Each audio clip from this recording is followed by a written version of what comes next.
to fill that role today. I'll think of something to talk about, but at the moment I'm just stating my goal for it. Well, tell you what, may I give you some 2 minutes of assistance? Yes, please. Here are some suggestions for you and anybody else who wants to come on stage but doesn't know what to talk about. David Muir, ABC's World News Tonight, America's most watched newscast, now streaming same day with all the breaking news of the day on Disney Plus. Most watched, most trusted. Now on Disney Plus every night. Tonight, breaking news, the wildfire emergency, the largest fire in the nation right now, burning unchecked, destroying thousands of acres, forcing families from their homes. Critical fire danger across the Southwest and beyond. Fears about fireworks the 4th of July amid drought and bone-dry conditions. Utah banning them for now. The dangerous and now deadly flash flood threat for multiple states. Urgent evacuations after a Kentucky dam fails. Rescue operations happening now. And the extreme heat building in the Midwest and heading east. Triple-digit feels temperatures on the way. Our weather team tracking it all. The desperate scene in Venezuela. Earthquake survivors pulled from the rubble, even as the death toll soars. Rescue teams arriving from the U.S. and around the world, along with much-needed aid. The U.S. and Iran trading strikes over the Strait of Hormuz 1 week after President Trump signed that deal. Is it already falling apart? A dangerous close call on a busy tarmac. A passenger jet aborting takeoff when a business jet crosses the same runway. You just crossed an active runway. Hold short of a runway left. The two aircraft. You know what? I interrupted the news. I have something I want to talk to you about, Caleb. Caleb, are you there? It sounds like you're in your car. Caleb, are you there? I'm here. Yes, in the car. I would like to ask your advice. And I would also like to ask Reverend Scott's advice as well as the Mod Squad. Well, firstly, No Bibles at school. Right, exactly.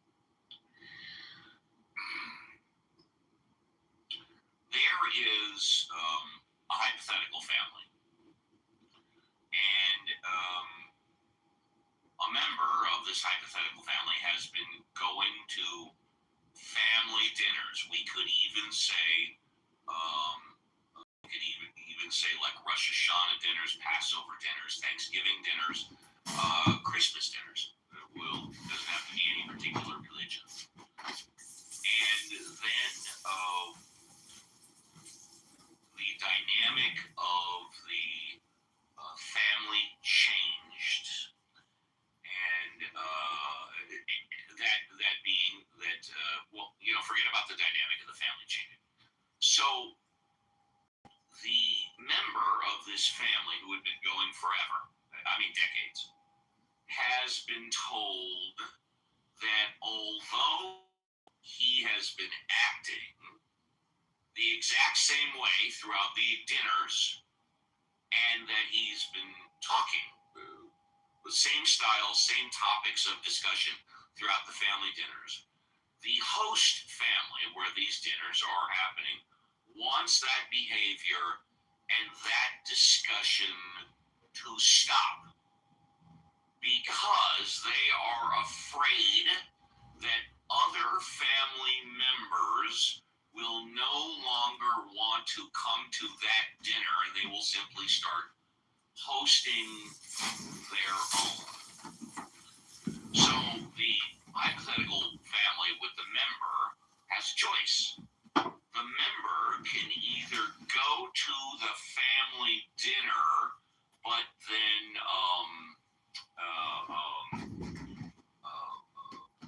no longer practice the behavior. You might ask what the behavior is. The behavior is joking, kind of loud, kind of verbose.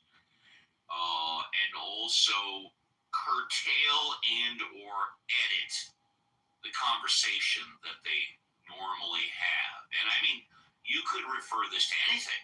You could refer this to talking about Trump. You could refer this to talking about flat Earth. You could refer this to talking about anything controversial. My question to you, and then I want to ask Reverend Scott after you and throw it around the Mod Squad. Does this hypothetical family with this hypothetical member decide to no longer go to these family events, or should the member bite the bullet and curtail both their behavior and their speech, which they've been practicing for decades? That is the question that I have for you, Caleb. If that makes sense. I think it makes sense, right? He has a behavior that's annoying. He's been doing it for a long time. It's now other family members who used to be in their teenagers and early adulthood are now getting into their early to middle adulthood, which is why they are saying, we're tired of, we're tired of this shit. If this behavior is not corrected, we're not going to come anymore. Correct. Yeah, look, these are all sort of choices that balance between like commitment to family and wanting to sort of maintain those connections versus it's annoying, right? And it's like, it's tedious, and who wants to put themselves in that position and all of that and whatever. So like, I think it's an okay choice to say, I'm not going to come if he's there. It's just too much, and I can't do it. I've been doing it for so long, and I think it's an okay thing to say. It's also okay to say, has he been approached directly, this person? By one person, but that one person is also the head of the household that holds the family events. Yeah, the host. Yeah, the host. Yes. Yeah, I think there's got to be, I think there's an opportunity for a conversation between family members, right? We love you. We want to spend time together. We want it to be pleasant. We like having you here, but here's a thing. And then there's a conversation, right? I think if it's in a real relationship with a family, that kind of stuff can get worked out. And then the choices of, so long as there's understanding about what people think, I think, what people feel and validation of that, then people can make their own choices. Just so long as it's still done with sort of kindness and yes, you're still family, right? You're still family. It's done with kindness. That's a very good point. Done with kindness, respect. Reverend Scott, you heard the scenario. You heard what Caleb had to say in response. What say you, Reverend Scott? Yeah, I'm in agreement. There's space for this. I think you have to do it artfully, right? But I think Caleb's right. There's opportunity for growth. It's a tough situation, right? But and you've got to be willing, if you're going to confront it, to conflict can often be growth points. It can make or break these sorts of experiences and relationships. So you go and you do it, and if you're going to sin boldly, maybe, I don't know. So I don't know, you got to have a little courage, and be candid, but you got to count the cost, right? And you got to figure out if you're willing to live with the consequences. You got to assess them. There's an old saying. I kind of see the two things that they want them to stop as separate arenas. Like the annoying, loud joking, I think is kind of a different realm than the more controversial topics. Because, I was thinking about my own experience. My grandfather, having grown up in Alabama from 1927 to whenever he went off to the war, had a lot of ideas that, me as a child in the 90s was, okay, Grandpa. But, I ended up just talking to him, saying, I don't think you're right. But anyway, he was able to see that whether he wanted to keep his view or not, that was not acceptable to voice it, to keep the family together for occasions. And I'm pretty sure he, quote unquote, grew out of it as time went on. From the early 90s to the 2010s, my grandpa changed a lot in a lot of ways. So anyway, the controversial topics is kind of what I'd make it a compromise for the guy. Be like, look, can we just tone down things that can get people's dander up? Because, we understand that's what you're thinking about, but it's creating conflict that's making others want to leave. I personally know some families that have banned all political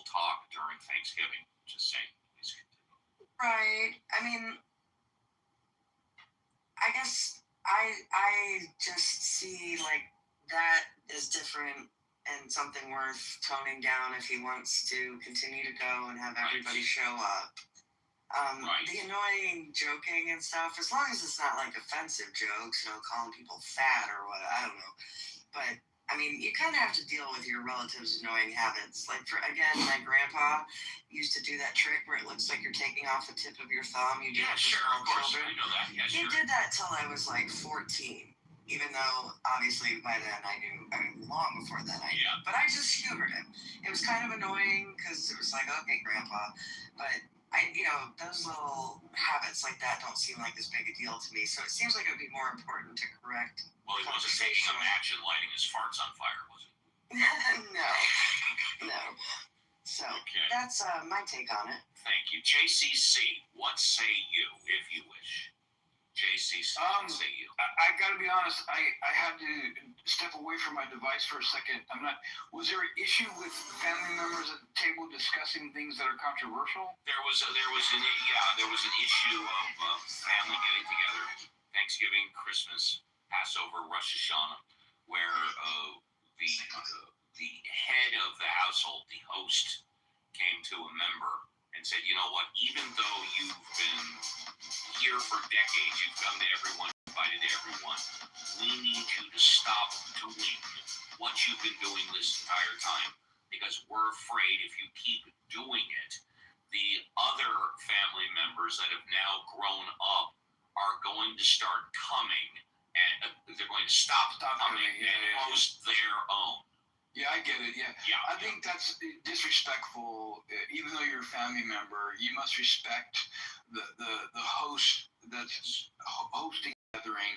And if you are doing something that's offensive and those are vehemently sharing it being offensive, you must refrain or curtail or maybe adjust it towards the less offensive.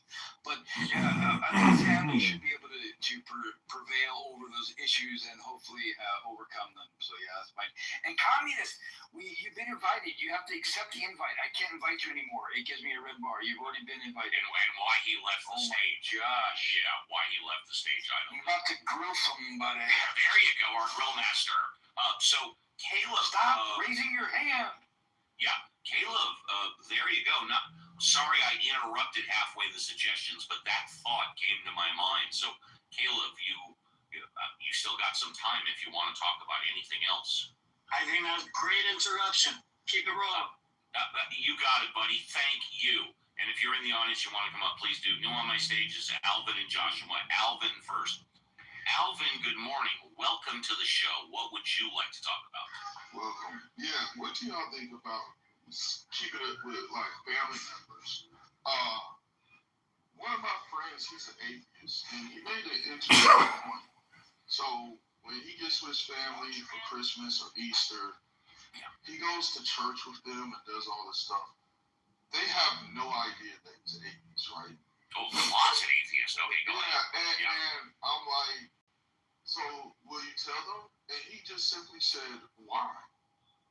I mean, it's not like going to church like is just the worst thing in the world. I mean, he just looked at a cost-benefit analysis. He says, I just see no benefit to me telling them I don't believe in God. Because I know what it's going to do to them. It's going to destroy my grandparents. I got internship from Canada. I was lucky to get that internship. Oh God, because it's there. He might get removed from the family dynamic. He doesn't have that kind. It would be more worried. It would be like they think I'm going to hell now. And it'll be like walking around in my own funeral, and they'll be scared and they'll be sad, and my parents will start crying, my grandparents will start crying. Yes. They would be completely destroyed, right? So it wouldn't be like they would disown them. It would just completely destroy their whole thing, because it's like knowing your son is going to go in a car accident. So he's like, you know what? Yes. I love him. He just says, I just see no benefit to telling him. I was like, I kind of get it. What you do? I think he's right. But we can throw that one around the Mod Squad as well. Violet, any thoughts to the scenario that Alvin I love these. hypothetical scenarios on Ask the Atheist with Reverend Scott and the Mod Squad. Violet, what do you think about that hypothetical scenario? I say there's no need to tell them.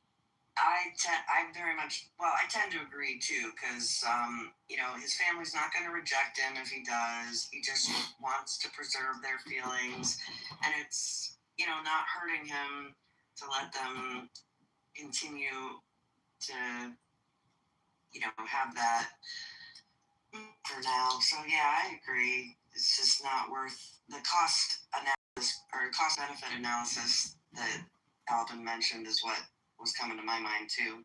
I wouldn't want my grandparents, if they were still alive, to worry about me going to hell for the rest of their lives. I wouldn't want that. JCC, what say you?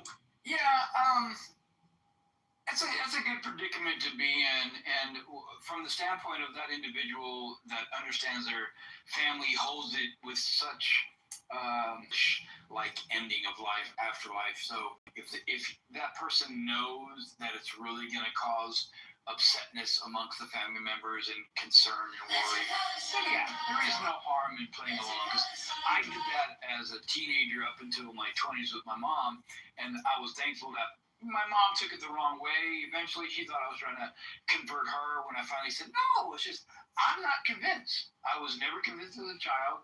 I played along, and when I shared that with her, she understood. Even though she was upset, she understood. So my issue is, it's sad that a family cannot just accept other family members and, be open about it. Like, okay, yeah, it's our belief. You don't believe it. Cool. But I get his point to where he thinks it's going to instill fear because they hold it to be so true that this family member, if they say, I don't believe in God, they're going to burn in hell. So it's a good stance. I accept it. Reverend Scott, what say you? Yeah, I think being told or thinking that people think you're going to hell, it generally doesn't facilitate the best of conversational or relational vibes. So. There you go. Alvin, did you have a follow-up before we go to Joshua, or are you? No, I think that's it. It would be interesting. I should have asked. I'm asking this now. I'm like, what would you coming out as an atheist or you coming out as gay? I wonder what would be more of a seismic shift. I mean, he's married, so it's also possible that being gay, if he says that, they may lead to them thinking he's an atheist.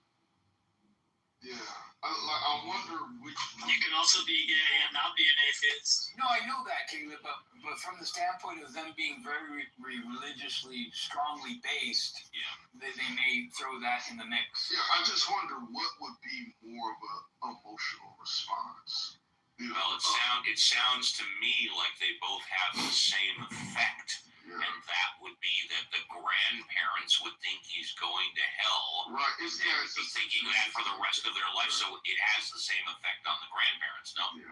Yeah, it is. And you know what? It's surprising. There's a large amount of people that are in this situation where it's like, yes, you go to church. I would say maybe 15% of the people that go to church don't believe in God, but they're kind of going through the motions. I would agree with you. I would say easily 10 to 15% of family members are in the closet regarding something.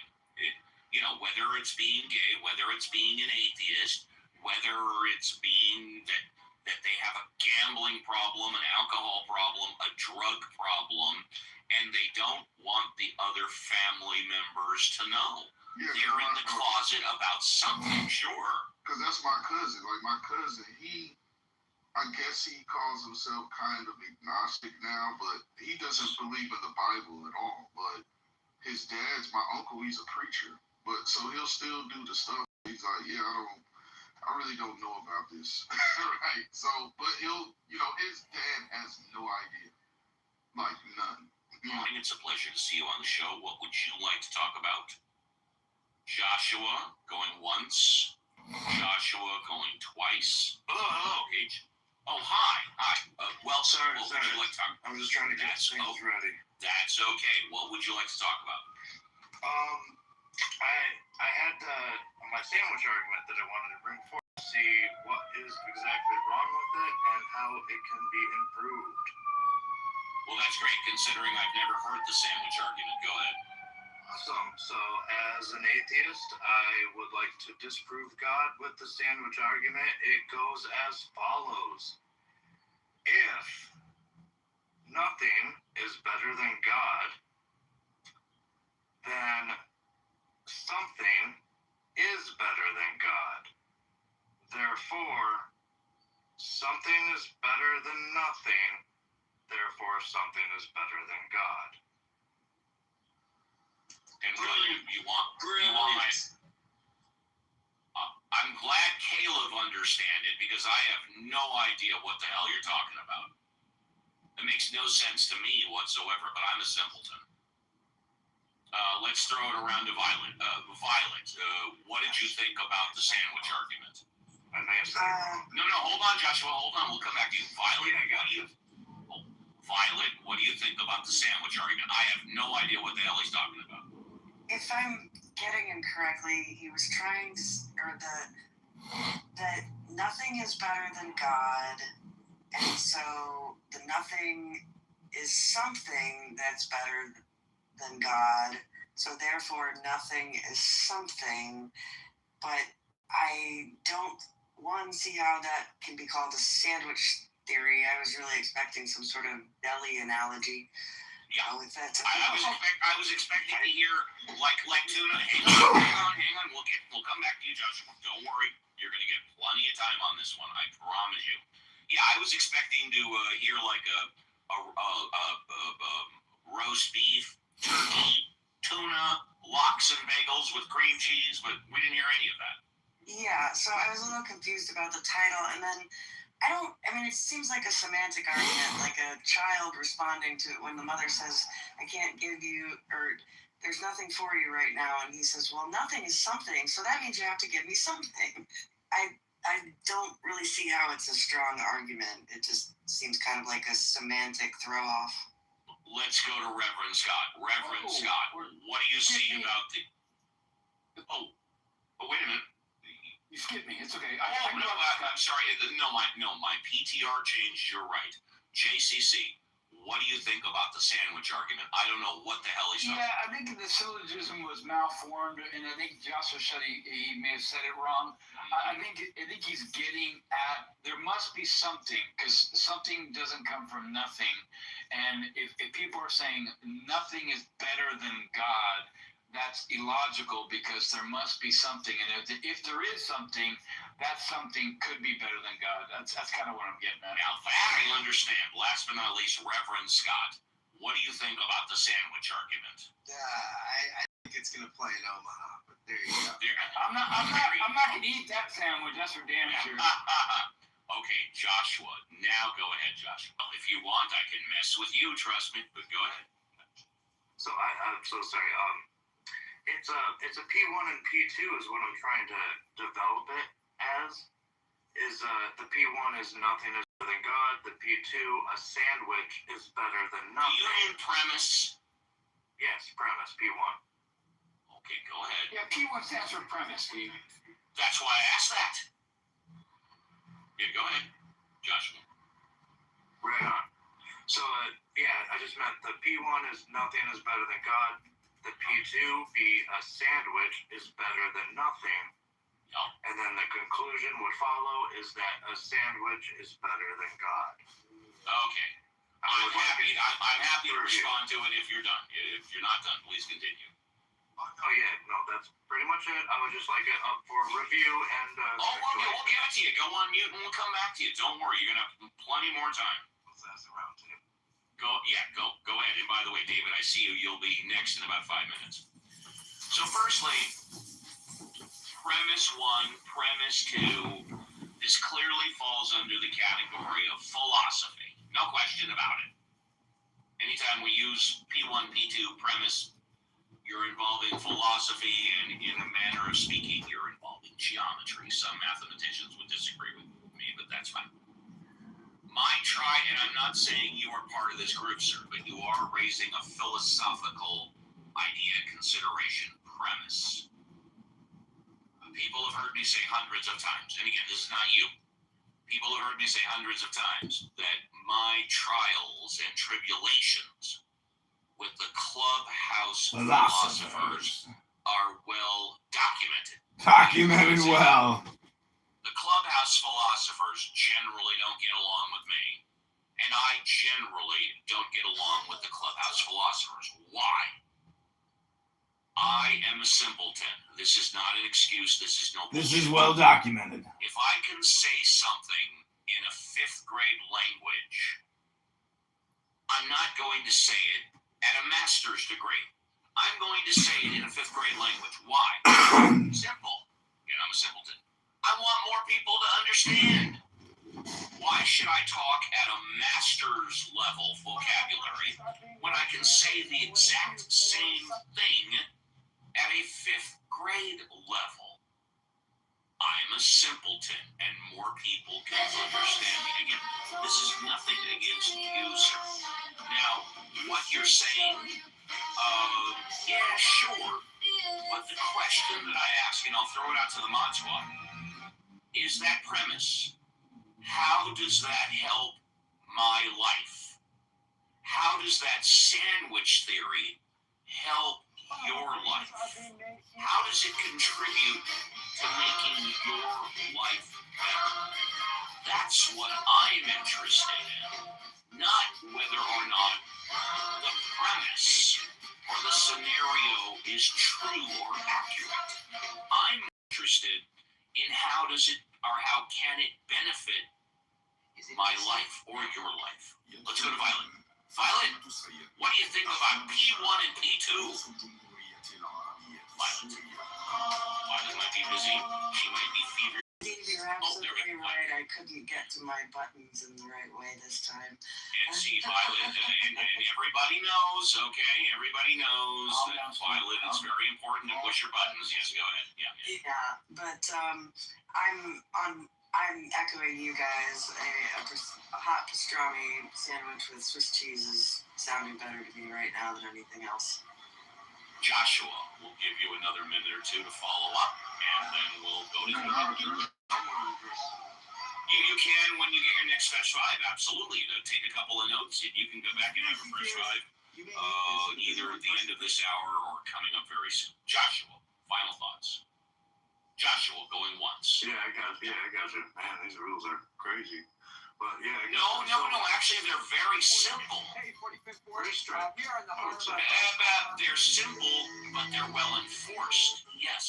Stern, but fair. Stern, yes, stern and enforced, but they're simple. Stern, but fair. Yes. No, we do our best to apply them equally to everybody. Yes. Yeah, okay, I can't lie there. Okay, yeah. No, and the reason is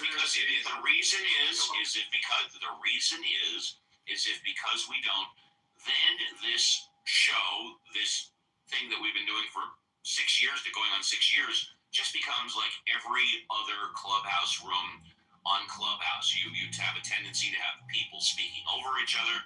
You have a tendency to have people insulting each other, yelling at each other, and then nothing gets done. So, yes, we have our handful of rules, but we enforce them very, very strictly. Yeah, go ahead, Josh. Perfect. Yeah, I try really hard not to be a Darth. Final thoughts. Yes. Okay, go ahead, sure. Final thoughts.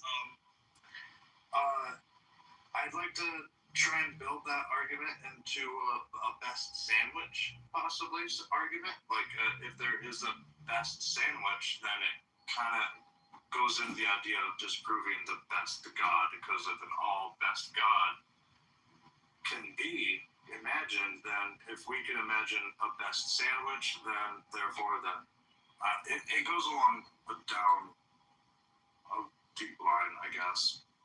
I need more time. I don't have a plan. That's it. Thank you, Joshua. Go on mute, but stay on stage. I want to comment very briefly. It sounds to me like you're not completely convinced about your own argument, premise, or scenario. And maybe you do need more research, or maybe, and again, just maybe, consider expressing the ideas in a lot more simplistic fashion. There are no philosophers up here to impress.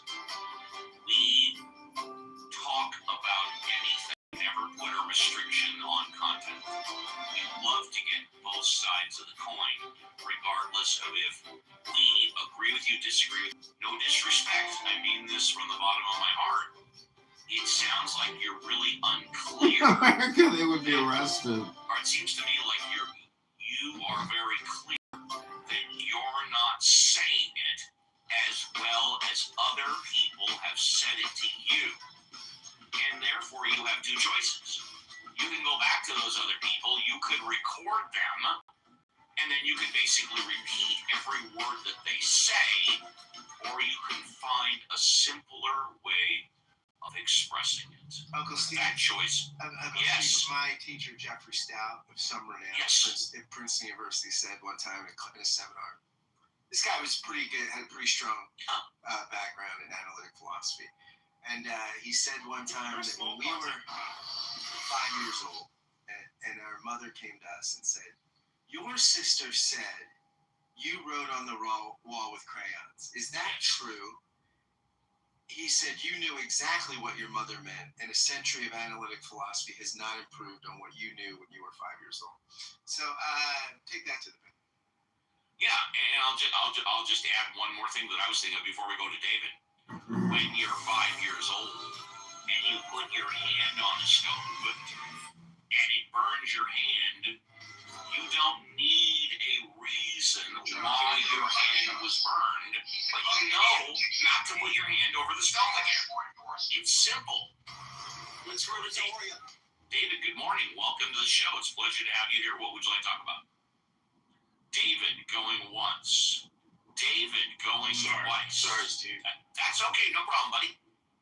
I'm looking for buttons. I couldn't find them. No. That's okay. Sometimes it's very important to press the right buttons. Yeah, no, this is I don't usually come in here because a lot of these arguments, you know, they're like dead horses. You know, everybody wants to keep beating the dead horse. You know, but for a lot of folks who are struggling with their faith or truth, or there's a lot of big issues here. I mean, America is we're at a crossroads with this faith thing. You know. What's the way forward? I'll put forward to the room that I think the answer, Steve, is Buddhism. I think Siddhartha got it right. You know, in the 5th, 4th century BC, when he had to answer questions.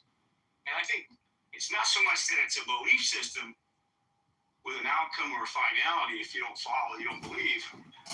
But it's a tool. It's a tool to help us get from point A to point B, crossing the river.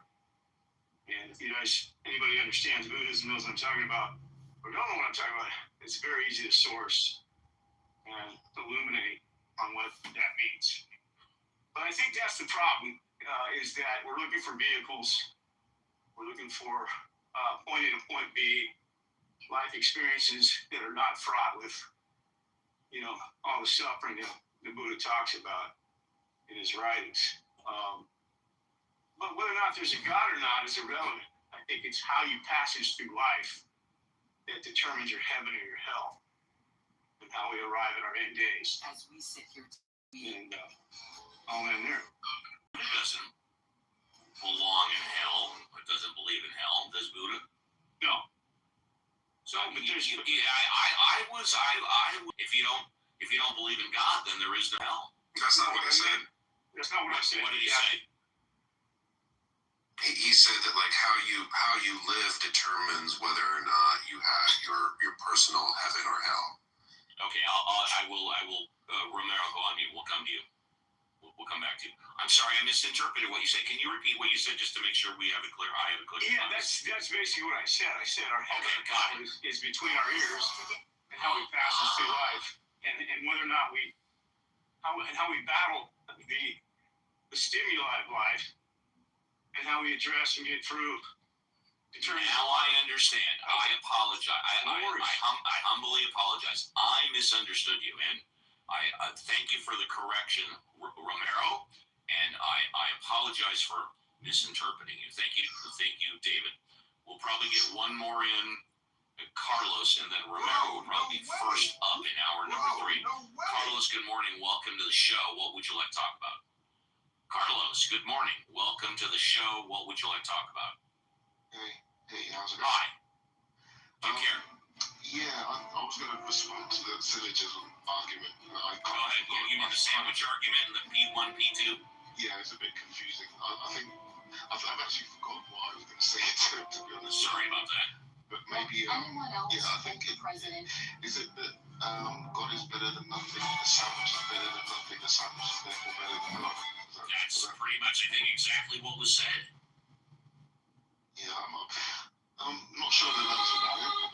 Well, couldn't you apply that? Couldn't you apply that to a car, motorcycle, or spaceship? Well, it sounded like what he wanted to do is to do some version of the ontological argument. Yeah, it sounds like definitely philosophy.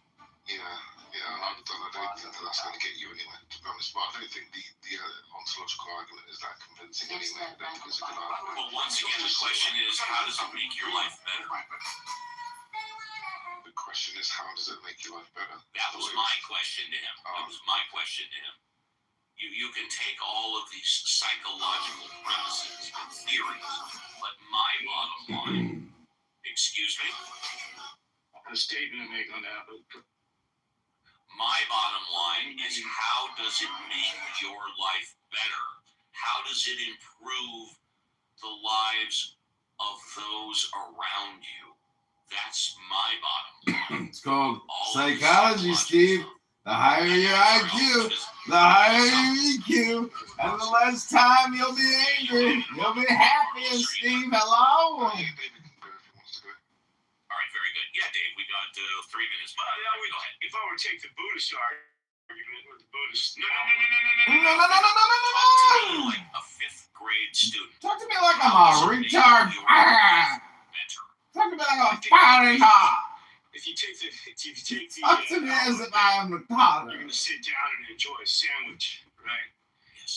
And you got your favorite sandwich of all time. P1, P2. That's happiness, and that's your bliss, if you will. And if you're a child, you know, your 5-year-old child, and your mom brings home your favorite candy, well, in that moment, you've met God, you've met your heaven, you've met your bliss. And as the Buddha would say, all we have is the momentary situations. And so in that respect, if I'm a missionary, I'm giving out sandwiches to people that are hungry. Well, I might look at that sandwich as God because it's feeding me and I'm not going to starve. Okay, this is the first thing that I just thought of, and maybe it's completely stupid. What if you're an audience participant at the Oprah Winfrey show and she offers everybody, including you, a car? Does that mean Oprah is God? It means Oprah brought you to heaven and you come with Oprah. I'm sorry, what was the question? What makes your life better? Is Oprah God? Jeez, okay. No, yeah. Well, I tell you what, I can say it completely differently. General, it's the first time we've seen you today. We're almost at the top of the hour. Unfortunately, you interrupted a conversation that I was having with somebody else. And I'm sure you wouldn't want the conversation with you interrupted. So if you could be so kind, just please stay on mute for another few minutes, and then we will get to you. Does that sound better? I just wanted to know what the question was because I wasn't clear. Sure, if you go on mute. Steve. I'll help you more. I'll kick you. What's this? Well, I'm a condescending type of guy. I'm a rude son of a bitch. Okay? I occasionally fly off the handle. I occasionally am nasty. I am occasionally hypersensitive, reactive to people. And you know what? That makes you human.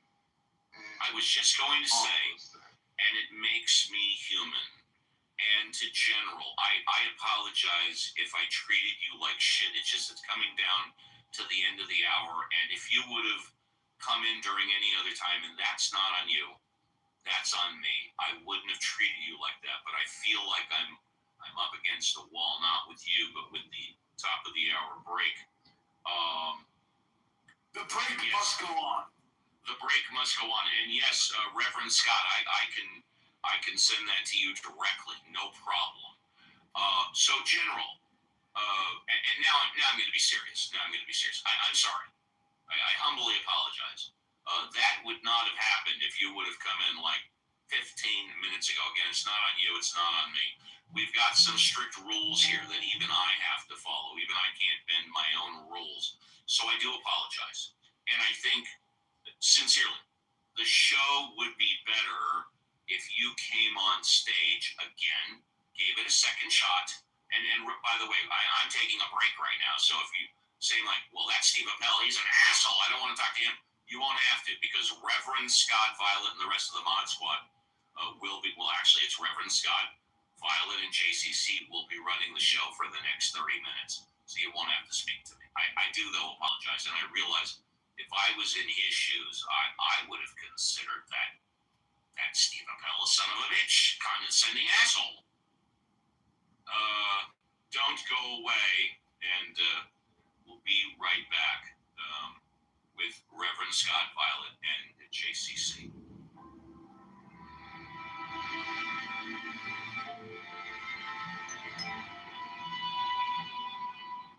Why I'm an atheist? You ask me why I'm an atheist, and I must say the question itself contains a rather fascinating assumption that atheism requires explanation, justification, defense, as if the natural state of human consciousness were believing in the supernatural, and those of us who decline this particular invitation need to account for our apostasy. But let me turn that assumption on its head, if I may.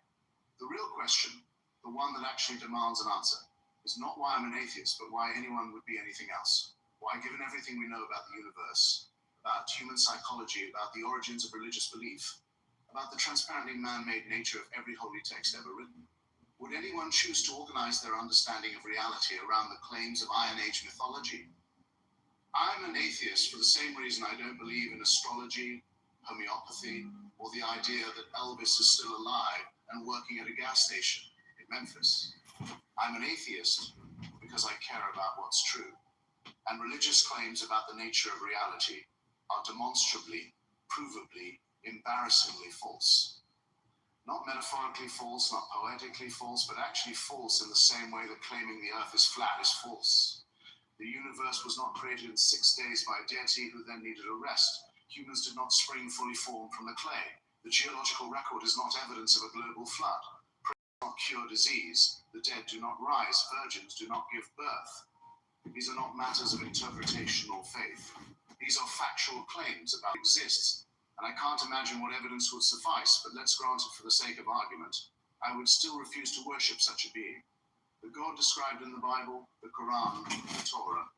This is not a being worthy of admiration, let alone worship. This is a celestial dictator, a cosmic Kim Jong-il who demands absolute obedience, who punishes thought crime, who established a system whereby we are created sick and commanded to be well, then held responsible for our inevitable failures and threatened with punishment for finite sins.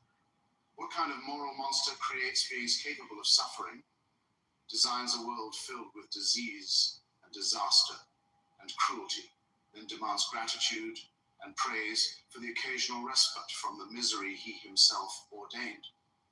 This almost feels illegal to know. One of you, and a little about what's bothering you. Got a question that's on your mind. Be bold, brave, courageous. Come on up and get you fresh fire. What does that mean? Well, listen up. Have a take and just don't suck. Be respectful, make your point in a reasonable way. Come on up. Ask Uncle Steve today.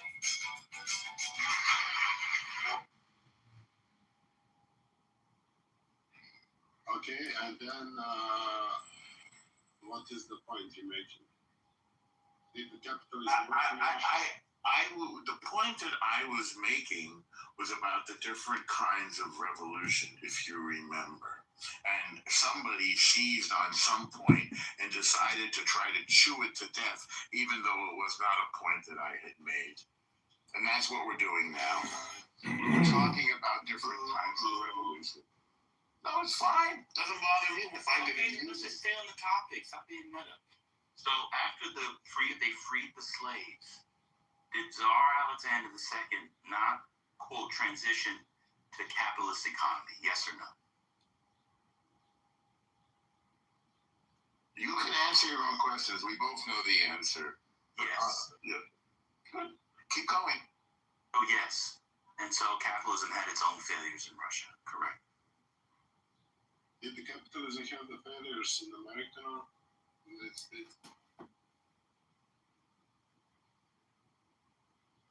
Feel free to make your points. I've been hanging out with you guys for too many years to play this game. Okay, so here, you don't have to hang out with us at all. It's unenlightening. Fine, you don't need to hang out at all. I would say, yeah. There you go. We don't have to hang out. Conversation. You can ask me this. He doesn't want to hang out with us for too long. We don't have to have him suffer. He can have liberation. He can find Canaan himself. That's the promised land. El Normo's Canaan, his promised land, is the hallway. Okay? So answering that question about capitalism in America, and I would say yes, it has this problem, especially again looking at it from the lens of Black Americans. I would say it has a serious problem.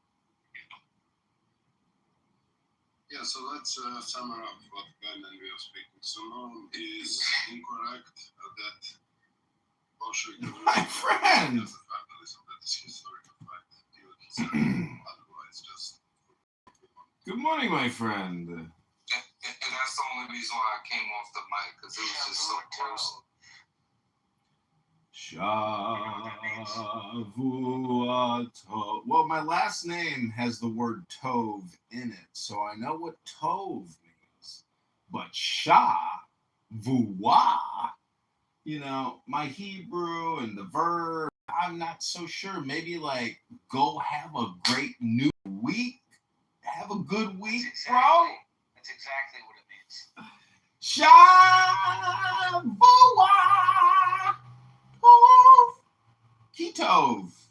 That is good. Well, I haven't been, you've seen, I still haven't done what you've asked me to do. So, I've failed you. Dude, you're not failing me, bro. You're failing yourself. I'm failing myself. But I have, I bought that phone to film myself doing baskets, but I also bought a dash cam. Have you seen my driving videos? I have, yeah. I think they're good. I mean, I think that, whatever, it's just about driving, but that's adding value to the world in some way. You see, my friend, I don't know if you know who I am or what it is that I do for a living, but I am a filmmaker, and when I go and I see how many videos I have up on YouTube, it's shocking to have almost 150,000 videos on YouTube, because I go to the biggest accounts. Sometimes they have a lot of videos, like me. Sometimes they have no videos, but yet they still make a hell of a lot of money, got millions of subscribers. So all I'm trying to say is you are not who you think you are. You are a filmmaker in the waiting. And one day soon you will say, that John Kitover was right. I started making my little dash cam videos. Now I started making these other little videos, and holy shit, I'm addicted now to making videos. And you know what? It's the only alternative. There's no other alternative than to be creative and to make videos. It is the way. I mean, who runs Hollywood? Who runs Hollywood? Who runs Hollywood? Who runs the world? Who runs the world? Exactly.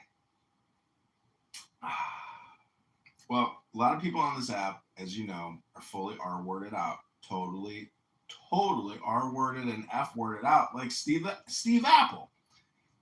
I got a room open right now called the Steve Apple Atheist Show for lonely IQ, lonely bored tards. And, if they took their atheist show and they put it on YouTube as opposed to this one platform abyss, they could have a shot And Why actually, doesn't he like make an actual show and put it like on Spotify or something? maybe like YouTube, the biggest platform in the planet. You know, I don't know if you know, YouTube is bigger than television now. And in fact, YouTube is the biggest platform on TV. I know you don't actually look at numbers and metrics, but yesterday or 2 days ago, I saw the metrics. YouTube is the biggest thing on the planet. The biggest thing in terms of total watch, platform, I guess I should etc. post on YouTube. You know, you should probably use YouTube in the morning instead of hanging out with Serendipity and screaming fat ass Monica. Yeah! That's what Monica does every morning.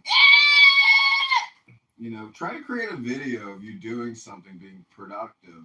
It's just some advice. If I was like your intern advisor and you were at the YouTube video creative seminar, I'd be like, Zach, we really like you, but you're not creating anything, so we can't really help you.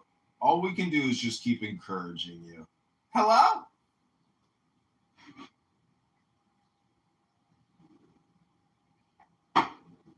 At least you're receptive. I got a lot of friends who just want to call me and talk to me, but never create anything. I say, hey, it's great talking to you, but you're not creating anything. But they still want to talk. Create things. I just know that I could be creating much more.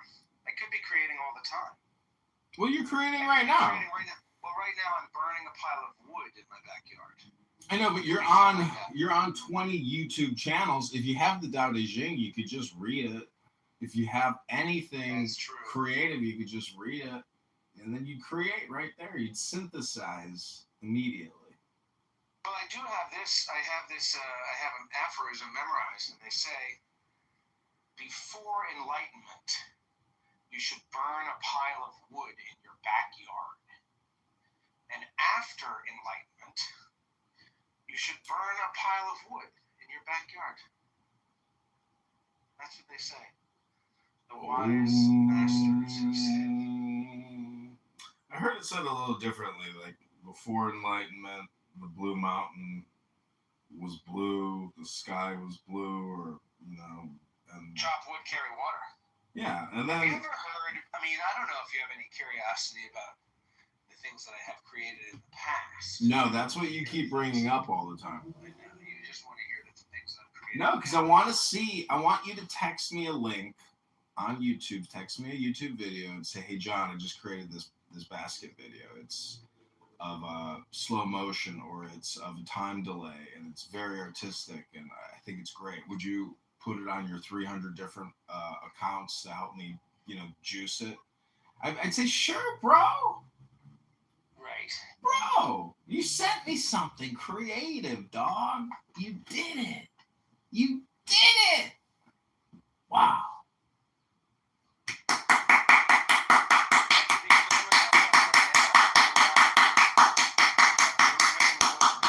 Encore!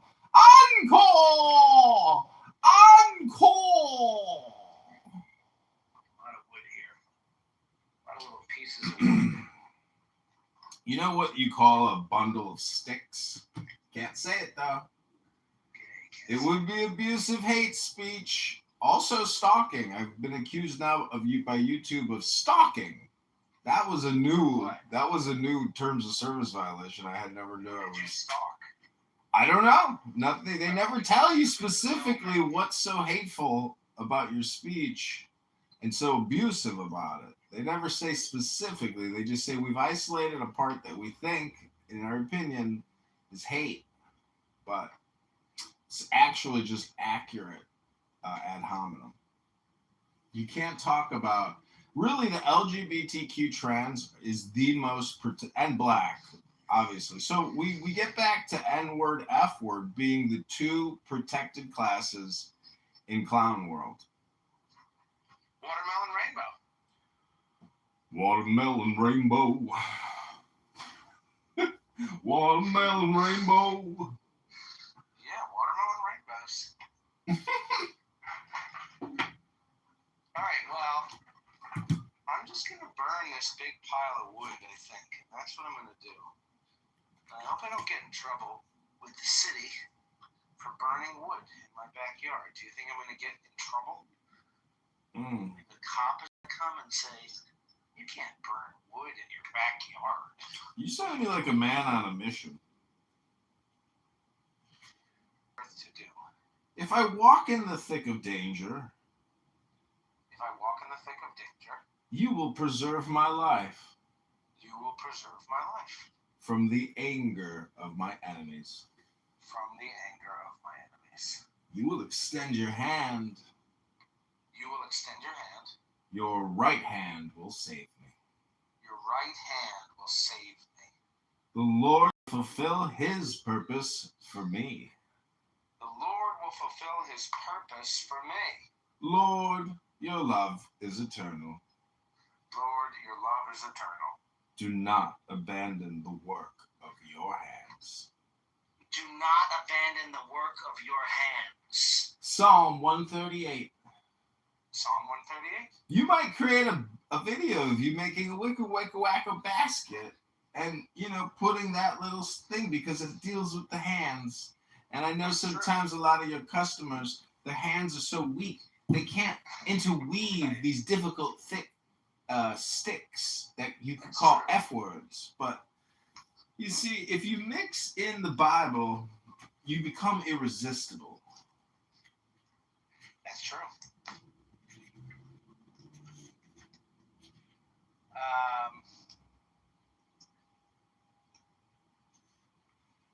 Anyway, I'm just standing at this wood pile, watching it burn. Burning the wood.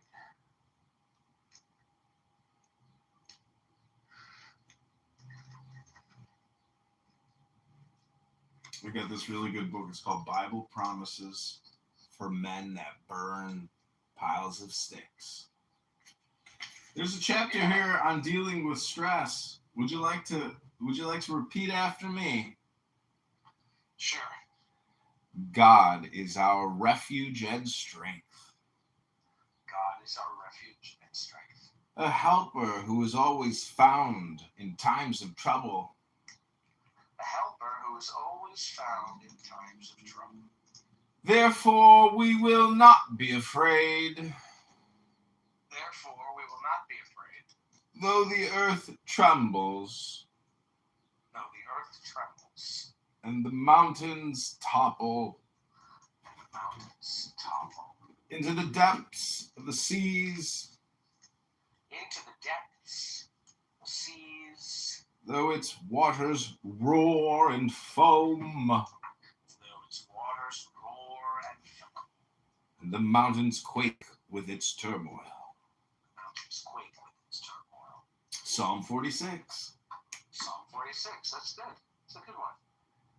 Trouble and distress terrify him. Trouble and distress terrify him. Overwhelming him like a king prepared for battle. Overwhelming him like a king prepared for battle. Job 15. Job 15. Show us favor, Lord, show us favor. Show us favor, Lord, show us favor. For we've had more than enough contempt. For we've had more than enough contempt. Psalm 123. Psalm 123. God, hear my cry. Hear my cry. Pay attention to my prayer. Pay attention to my prayer. I call to you from the ends of the earth.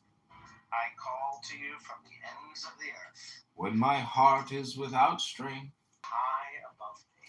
For you have been a refuge for me. For you have been a refuge for me. A strong tower in the face of the enemy. Strong tower in the face of the enemy. I will live in your tent forever. I will live in your tent forever. And take refuge under the shelter of your wings. And take refuge under the shelter of your wings. Then I will continually sing of your name. I will continually sing of your name. Fulfilling my vows day by day. Fulfilling my vows day by day. Psalm 61. Psalm 61. This is the day the Lord has made. This is the day the Lord has made. Let us rejoice and be glad in it. Let us rejoice and be glad in it. Lord, Lord, save us. save us. Lord, Lord, please grant us success.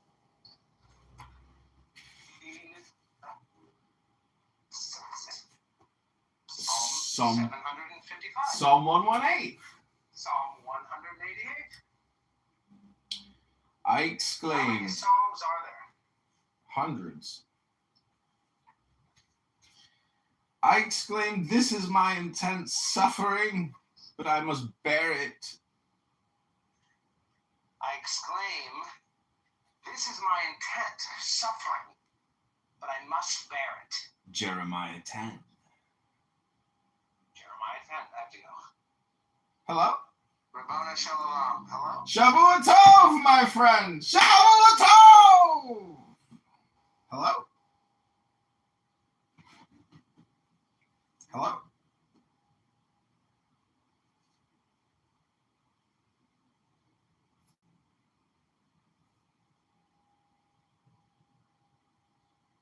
The gloves are coming off. This is where we're at today, Scott. I think at the end of the day, they don't want to lose that relationship with Trump. Trump doesn't want to lose the world economy, the American economy. He doesn't want to lose the votes in November, our midterms. And we're seeing him hold up a very powerful bill, affordable housing bill, bipartisan, in order to get this new voting deal that he wants to erect on behalf of the American people, which is not very popular. So, yeah, a bit of an antichrist with some things democratic, and a lot of things geopolitically. And I'll land there. Thanks. Thank you so much. And David, what better person to weigh in on theological matters than someone who is a relative of Justo Gonzalez, great church historian who I read him somewhere. Andrew Tully, our friend to the north, always giving a Canadian perspective. Andrew, would you like a fresh five to talk about Tucker Carlson, Donald Trump, the Antichrist, or anything else, Canadian football, whatever you'd like to talk about? I'm not going to throw Canadian football in there, man. Good afternoon. Because my team lost this weekend, so I'm a little bit. However, this morning I've been reading articles out of the Atlantic, very thought-provoking. One, Chimney Flower, which landed in Plymouth, and the other that is referenced as, I think it's called the Lost Lion, which was a slave ship, which I believe it landed in Jamestown or somewhere in the South Virginia area.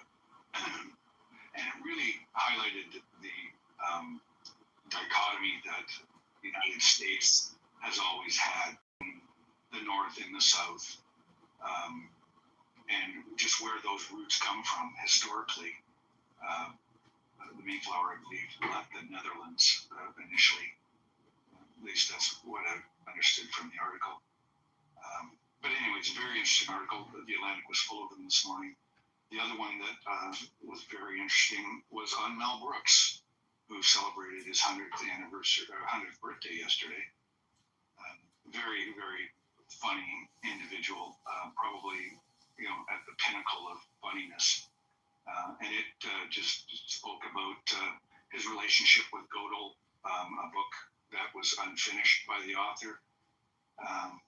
So very interesting. The Atlantic is full of interesting articles of that nature. But the one that I found this morning that I did post here that I think might be of interest to most Americans, or some Americans, I don't know, and so involved or active you are, but it's from The Guardian, and it's talking about the move in Minnesota based on their past experience with the surge in this past winter of ICE agents, etc., in the cities, and their movement towards how to protect your upcoming midterms from the attack that these elections are experiencing from Donald Trump and his allies.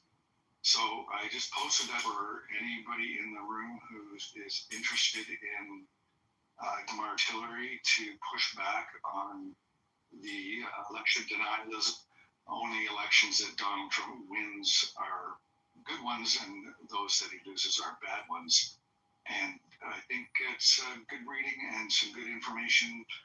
You can contact some people in these organizations that are truly have experienced what it's like to face the anti-democratic, fascistic tendencies of Donald Trump recently. And I think it's a good read, and there should be some good information there for people to take home to their own areas and maybe set up similar programs to educate your population, your fellow neighbors, on just what is happening and how to circumvent those efforts as best as possible. So I'll land it there, and everybody have a great day. Thank you so much, Andrew. Always great to hear your comments and give us a little Canadian perspective. Let's go to somebody out on the southwest portion of the United States. Hey, Dr. Scott. Francine, yes. Elijah has been on stage for quite a while and hasn't gotten his fresh five yet. You know what? We'll go to Elijah right after Dr. Francine. We'll go Dr. Francine, then Elijah. Dr. Francine, come to us from the Grand Canyon State. Would you like a fresh five to tell us what you're thinking about? Yeah, I've been thinking so much. This morning I drove out to the place in Arizona where they're building the new TSMC, Taiwan Semiconductor Company plant.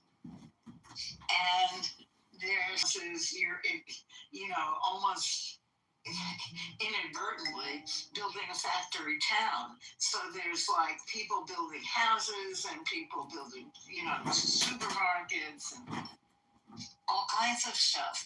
And so I'm thinking how badly we are going to need immigrants, and how, the same people who are saying, oh, AI and, semiconductors and get everything in the United States because we don't want China to blah, blah, blah.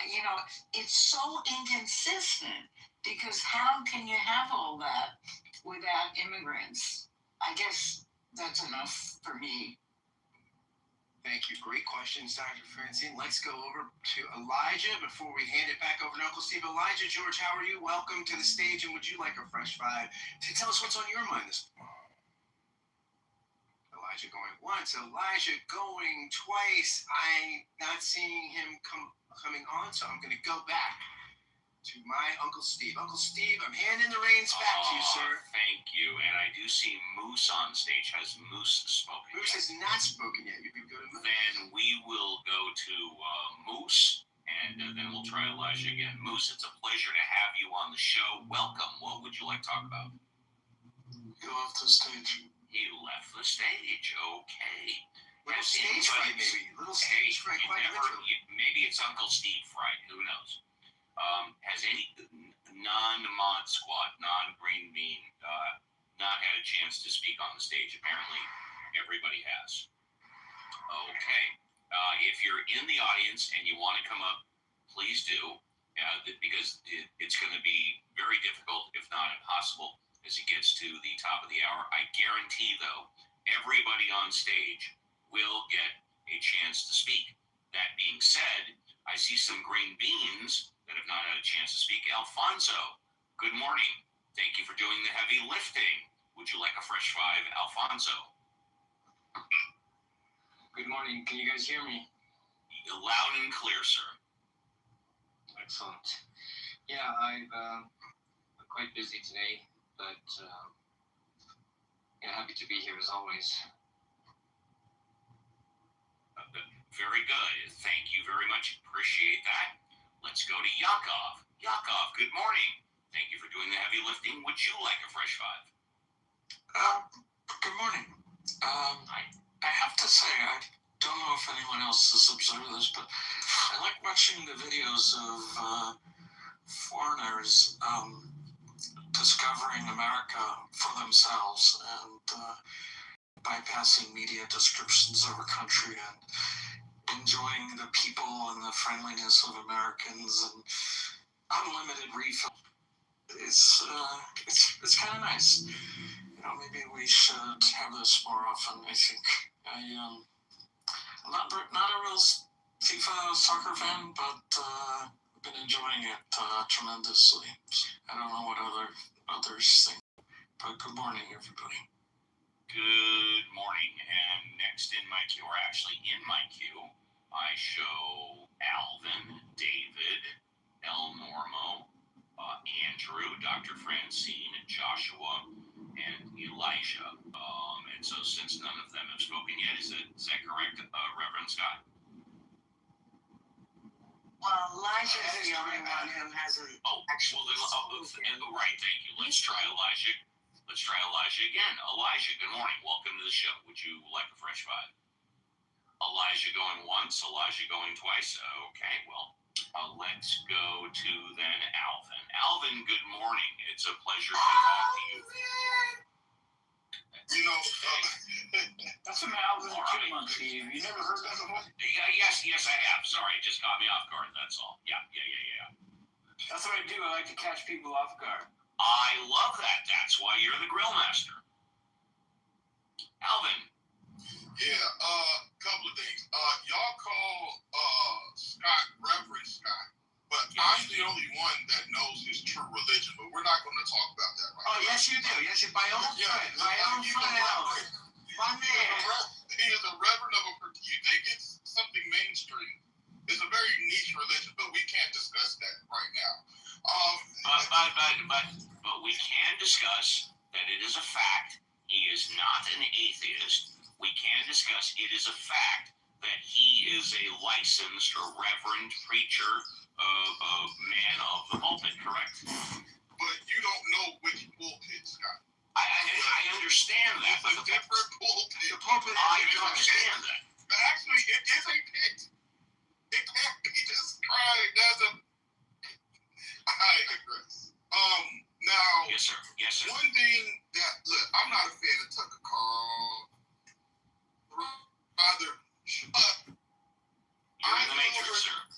Oh, I'm still in the Matrix now. Well, go ahead. Okay, so I'm not a fan of Tucker Carlson. However, I will defend the notion. I don't think he's a Jew hater, right?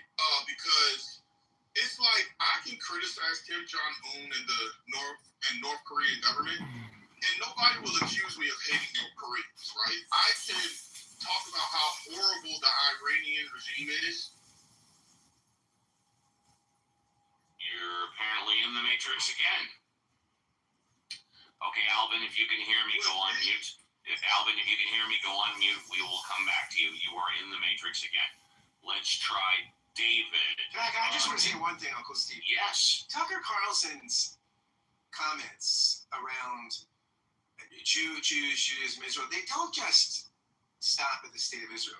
He has made comments on the relationship of the church to Judaism and Israel that are supersessionist, that basically replacement theology. I mean, these are not just political comments. I mean, they are beyond critiques of Netanyahu and the state of Israel. I mean, he's made some pretty serious theological criticisms of Judaism, which a lot of Christians post World War II, post Holocaust would note as problematic.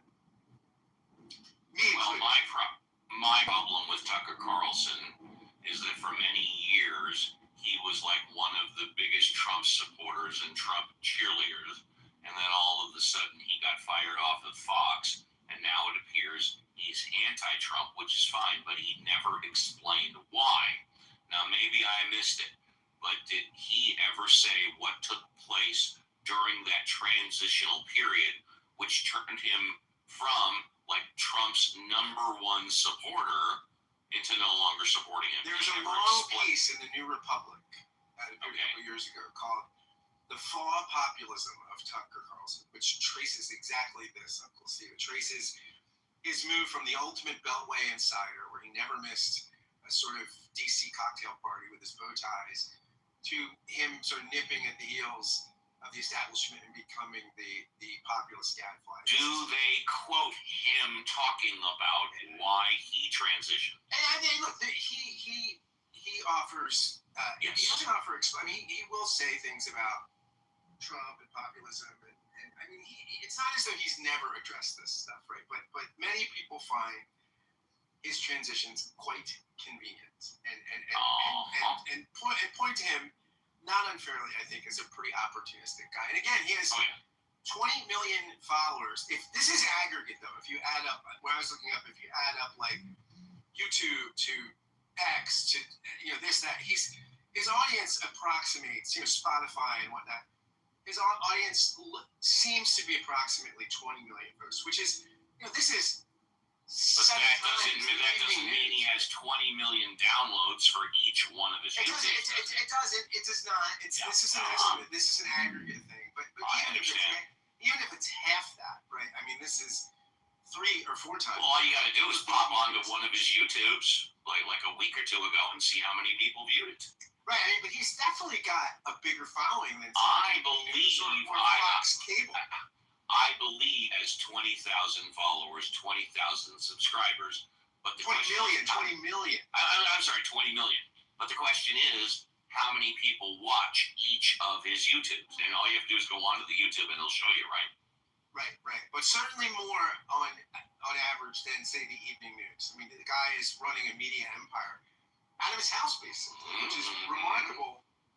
What you can do these days. It's very remarkable what you can do these days. Am I still in the Matrix?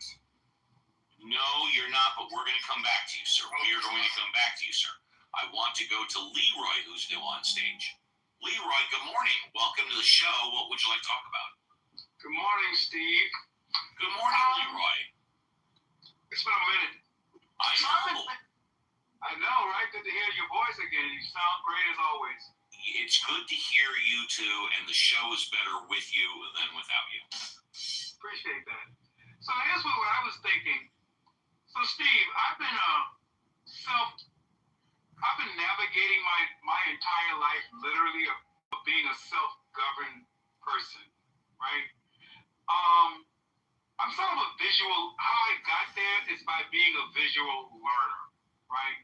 I observe how people behave. And somehow I connected to the behavior of good morals, treating people nice, having fun, making people laugh, just enjoying love and receiving love and giving love. And so for all my life, I've been able to have a great, not only, and talking about being self-governed around people who are religious, they come across as insecure about me making that beautiful thing somehow a threat to religion. I don't know if you've ever experienced anything like that, but I wonder how many people in the world are in America, pretty much, who are self-governed, not by religion, or somewhat, maybe a little bit, maybe the foundation of religion, and maybe culture. But for the most part, they don't say anything about it, fear of making other people feel insecure, right? Not because they question it, because they don't want to be ostracized. They don't want to be called something that they're not. You know what I mean? Yes, I know what you mean, and I'm going to respond. I've been working, in other words, providing services for other people and getting paid for over 50 years. That's right. I started working when I was like 14 or 15 years old, sweeping up hair at a barbershop, literally for $1 an hour. I've worked at gas stations. I've worked at bagel shops. I've worked at collection companies. I have had my own business for 5 years.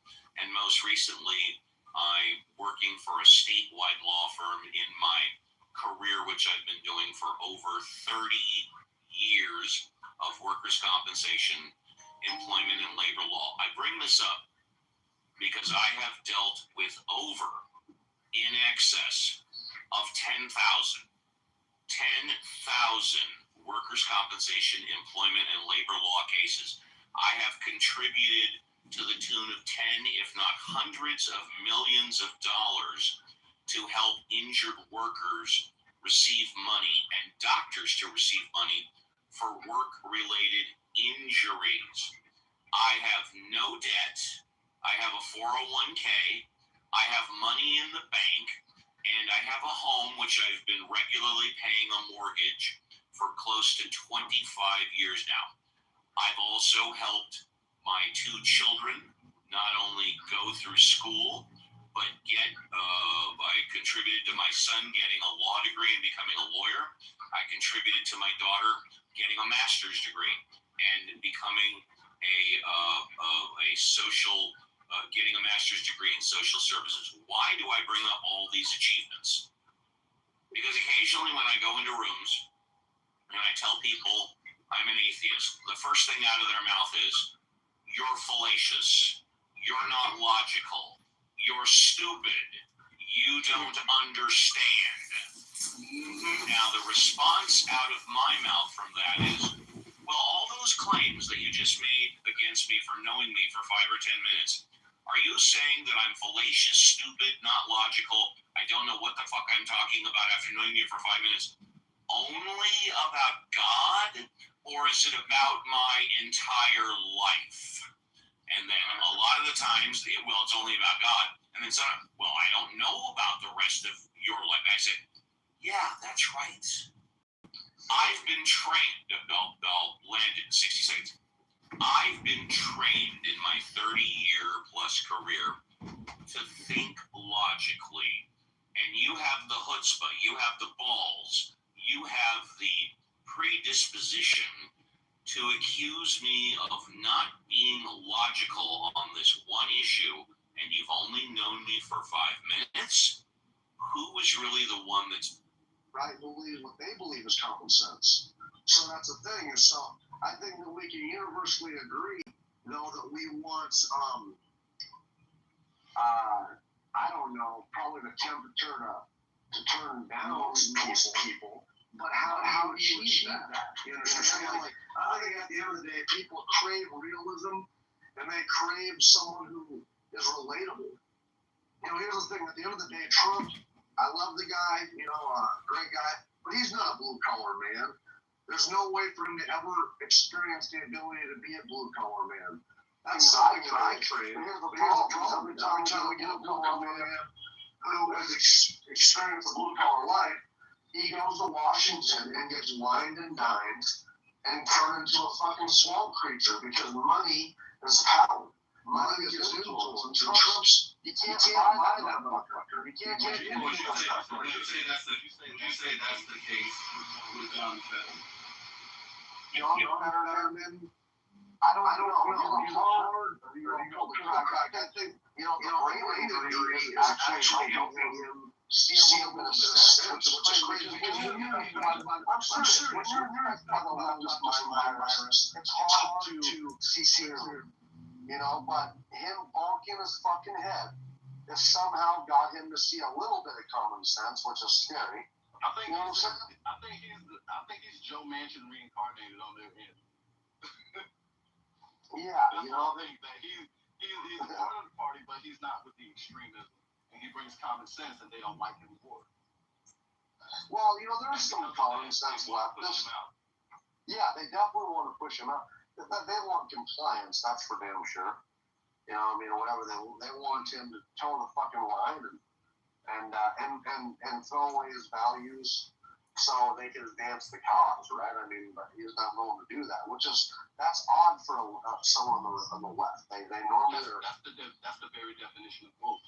The very definition of woke is cult-like adherence to liberal orthodoxy. Yeah. And some I will hand the right to is that we've gotten divided because we have values, and we're willing to stand on values, and it sucks because we'll almost break up our own movement because one value that you stand for is broken or seemingly gone out the window, and you're willing to fucking throw the whole thing out, and I don't know if that's good or bad. I think it is good to a sense, but it also is bad. It could be short-sighted because we have the alternative, but, you got to stick to your values. You got to stick to what's important to you. And so I will hand that to the right? Hello. That's what they're trying to do. They're trying to splinter the right into two factions in efforts to ice out the radical left. Yeah, well, because the Democratic Party is all. Dude, the Democratic Party is in a bad. Did you hear what happened yesterday? The left eats their own. What was that? That's what happens in what happens in an internal civil war. They fight each other and they kill each other, right? They annihilate each other. And that's what's happening in the Democrat Party. Because like I said, I think it's like 4 different factions in the Democrat Party that's vying for control. You have the progressives, the moderates, the communists, and the radical leftists. Yeah, on the right, I'd almost say we have 3. We have the people that are, I hate to say it, but Israel is a dividing line for some people on the right. I mean, they're either anti-Israel or they're with Israel, or I don't know. There's like 3 kinds, I would say. I don't like to say there's 3 kinds, though. I don't like Marshall and the rhinos. I mean, no, that's the 3rd kind I'm talking about. They say they're on the right. I don't know if they really are. Like, how bad do you think the political climate has to be with Tucker Carlson and Joy Reid agree on the same thing? Do you get what I'm saying? Like, man, that's a sellout. That's some sellout shit right there, bro. That's talking about him. Tucker Carlson going over and entertaining these people like that, bro, is sick. You know what I mean? That's fucked up. Joy Reid agree on the same thing.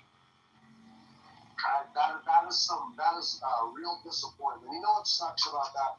I could kind of sense a worm from Tucker Carlson when he would go hard on Ted Cruz, but then when he goes and interviews Putin, because he's afraid of the guy, he fucking treats the guy with kid hands, with fucking, kid gloves. He really did. He was over there in Russia. That's true. I was gonna say, to be fair, he could get murdered, but it is. So, but don't do the fucking interview if you're not afraid of some person. Don't do it. Don't. You better stand by your fucking values, bro. And you're gonna go at him hard and ask him tough questions like everybody else. He's not standing by his values because when he says that he's not going to vote Republican because of the Israel situation, well, that makes you a hypocrite. Why? It's because you understood what Miriam Adelson and her donations to Donald Trump meant. You knew what that meant, and you voted for him, right? Matter of fact, you even talked about Miriam Adelson and her donation to Donald Trump and what that meant for Israel. So don't sit here and say that you're now anti-Republican because you're anti-Israel. Adrian. We literally laughed about when they brought up, you and your brother laughed when his brother brought up the Muriel Adelson. Adrian, let me make a point about Israel, if I may. Start over again? I said I want to make a point about Israel and Trump in America. The point is that Mountain was breaking down the division within the right or the left based on Israel. But if you just take a step back, if you believe in sabotage and espionage and foreign influence and how AIPAC controls Congress, and you're part of this belief that this is a fact and you're anti that type of influence, you still have to, in my opinion, in the past 26 years, the entire American attention and focus has been subverted. It has been espionage, and we have completely terraformed the Middle East by invading Iraq, by invading Afghanistan, because we went into, 6 countries after 9/11 and the Arab Spring Revolution. So my point is that, Sheldon Adelson and all his money from the Venetian and all of this Jewish influence money, it has actually terraformed the Middle East. And it's not just the Jews, though. It's the Saudis. It's the Qataris. It's the Abu Dhabians. it's the entire monarchy of the Middle East fighting this Shia Islam threat, which has no monarchy. It is a theocratic state, a unionism or gang-on-gang warfare. And America, unfortunately, has plunged itself into public debt. But now we've created hundreds of trillions of dollars of money out there. And anyways, my whole point is you can't deny the success of Israel's espionage program and secret intelligence services in terms of influence and regime change. It is probably the most successful country operator at that type of game level. My final point that I just want to emphasize to everybody in this room is that America has been operating in a way like a video game, like a first-person shooter. And everybody's lives, your whole experience from your birth to your death is really much, it's very much like a video game. You make the wrong movement here, you don't get a third life, a second life. Like, this is it. You get one shot at this video game. And there's movies, that Tom Cruise movie where he makes the mistake, he fixes the mistake, finally he, is able to pass through. I'm just saying that the fact that we're 200 trillion in debt, 40 trillion in funded, 200 unfunded, every state has hundreds of billions in debt. The point is that it makes it seem almost as if this is some type of a game simulator or some type of, Matrix-esque type simulation. Like, if simulation theory can be proven, it can be proven in the ledger, meaning that we are lucky we were able to create 200 trillion in unfunded debt, 40 trillion in funded debt, and states were able to borrow like this, because the world is one huge network and we are borrowing off of it. And China's doing the same thing, and India's doing the same thing, but at a much lower level. And it's truly because of our victory in 1945, where we conquered the earth and became the supreme dollar monopolist on the planet. It's our greatest blessing. But the truth is, if we didn't do any of this, the past 26 years wouldn't have been possible. And then before that, the 50 years before that wouldn't have been possible. It is immoral and it is unethical. And we should pronounce judgment on the immoral currency system we have and what we're doing. We shouldn't spend more than what we take in revenue. Businesses don't do that. Households don't do that. But our Congress people do that. They are immoral, they are corrupt, and you have to pronounce judgment, moral judgment. Hello? Our system's kind of fucked. Our system is kind of fucked, but what do you do, man? I don't know. John, that was a long one, bro. And good insightful. I don't even know how to say or respond to that, bro. Well, I just think today's Pride Fest, and there's lots of people out there looking for dignity, looking for honor. But the truth is, putting up rainbow flags and marching in a parade and saying, give us our dignity, give us our... That's not where dignity comes from. Ethics and virtues and morals have to be studied. They have to be experienced. And, I know a girl at the Pride Fest, and they towed her car. They destroyed her day. They could have plunged her into bankruptcy. $300, 4 hours to go look at it. So happening, for sure. And what was cool about it is like, say you're playing Sim Earth or something like that, or Sims. You won't experience, that Sim, so you go down and play that character. Jesus did that, bro. Played as a human, wanted to experience that suffering, but died for our sins, man. It's pretty cool, though. But yeah, we're definitely in a simulation. Made by God.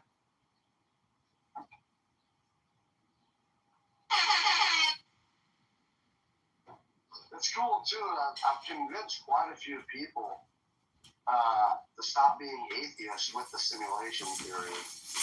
Even my boss a little bit. Last year, he didn't believe in God at all. For years, bro, he's laughing at and stuff and actually talking to him. Because he likes video games, I'm like, bro, think of it as a video game. 200 years ago, some guy would have came to you and said, hey, bro, we're living in a simulation. Guy would be like, what the fuck are you talking about? With the power of video games and technology, you can kind of understand that we really are living in a simulation, man. And Well, like this year, he's not an atheist. Well, the founders, Jefferson and Benjamin Franklin and Adams and Washington, they in their intuition must have told them, oh my God, like this could completely be destroyed and ruined by a superior force coming in and shutting it down.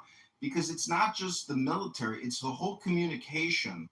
The spam changes. And if the socialist communists take over in this country, and Mamdani is running the largest apartment group, on the planet, determining the rent, and he can't be sued because Democrat judges are on his side.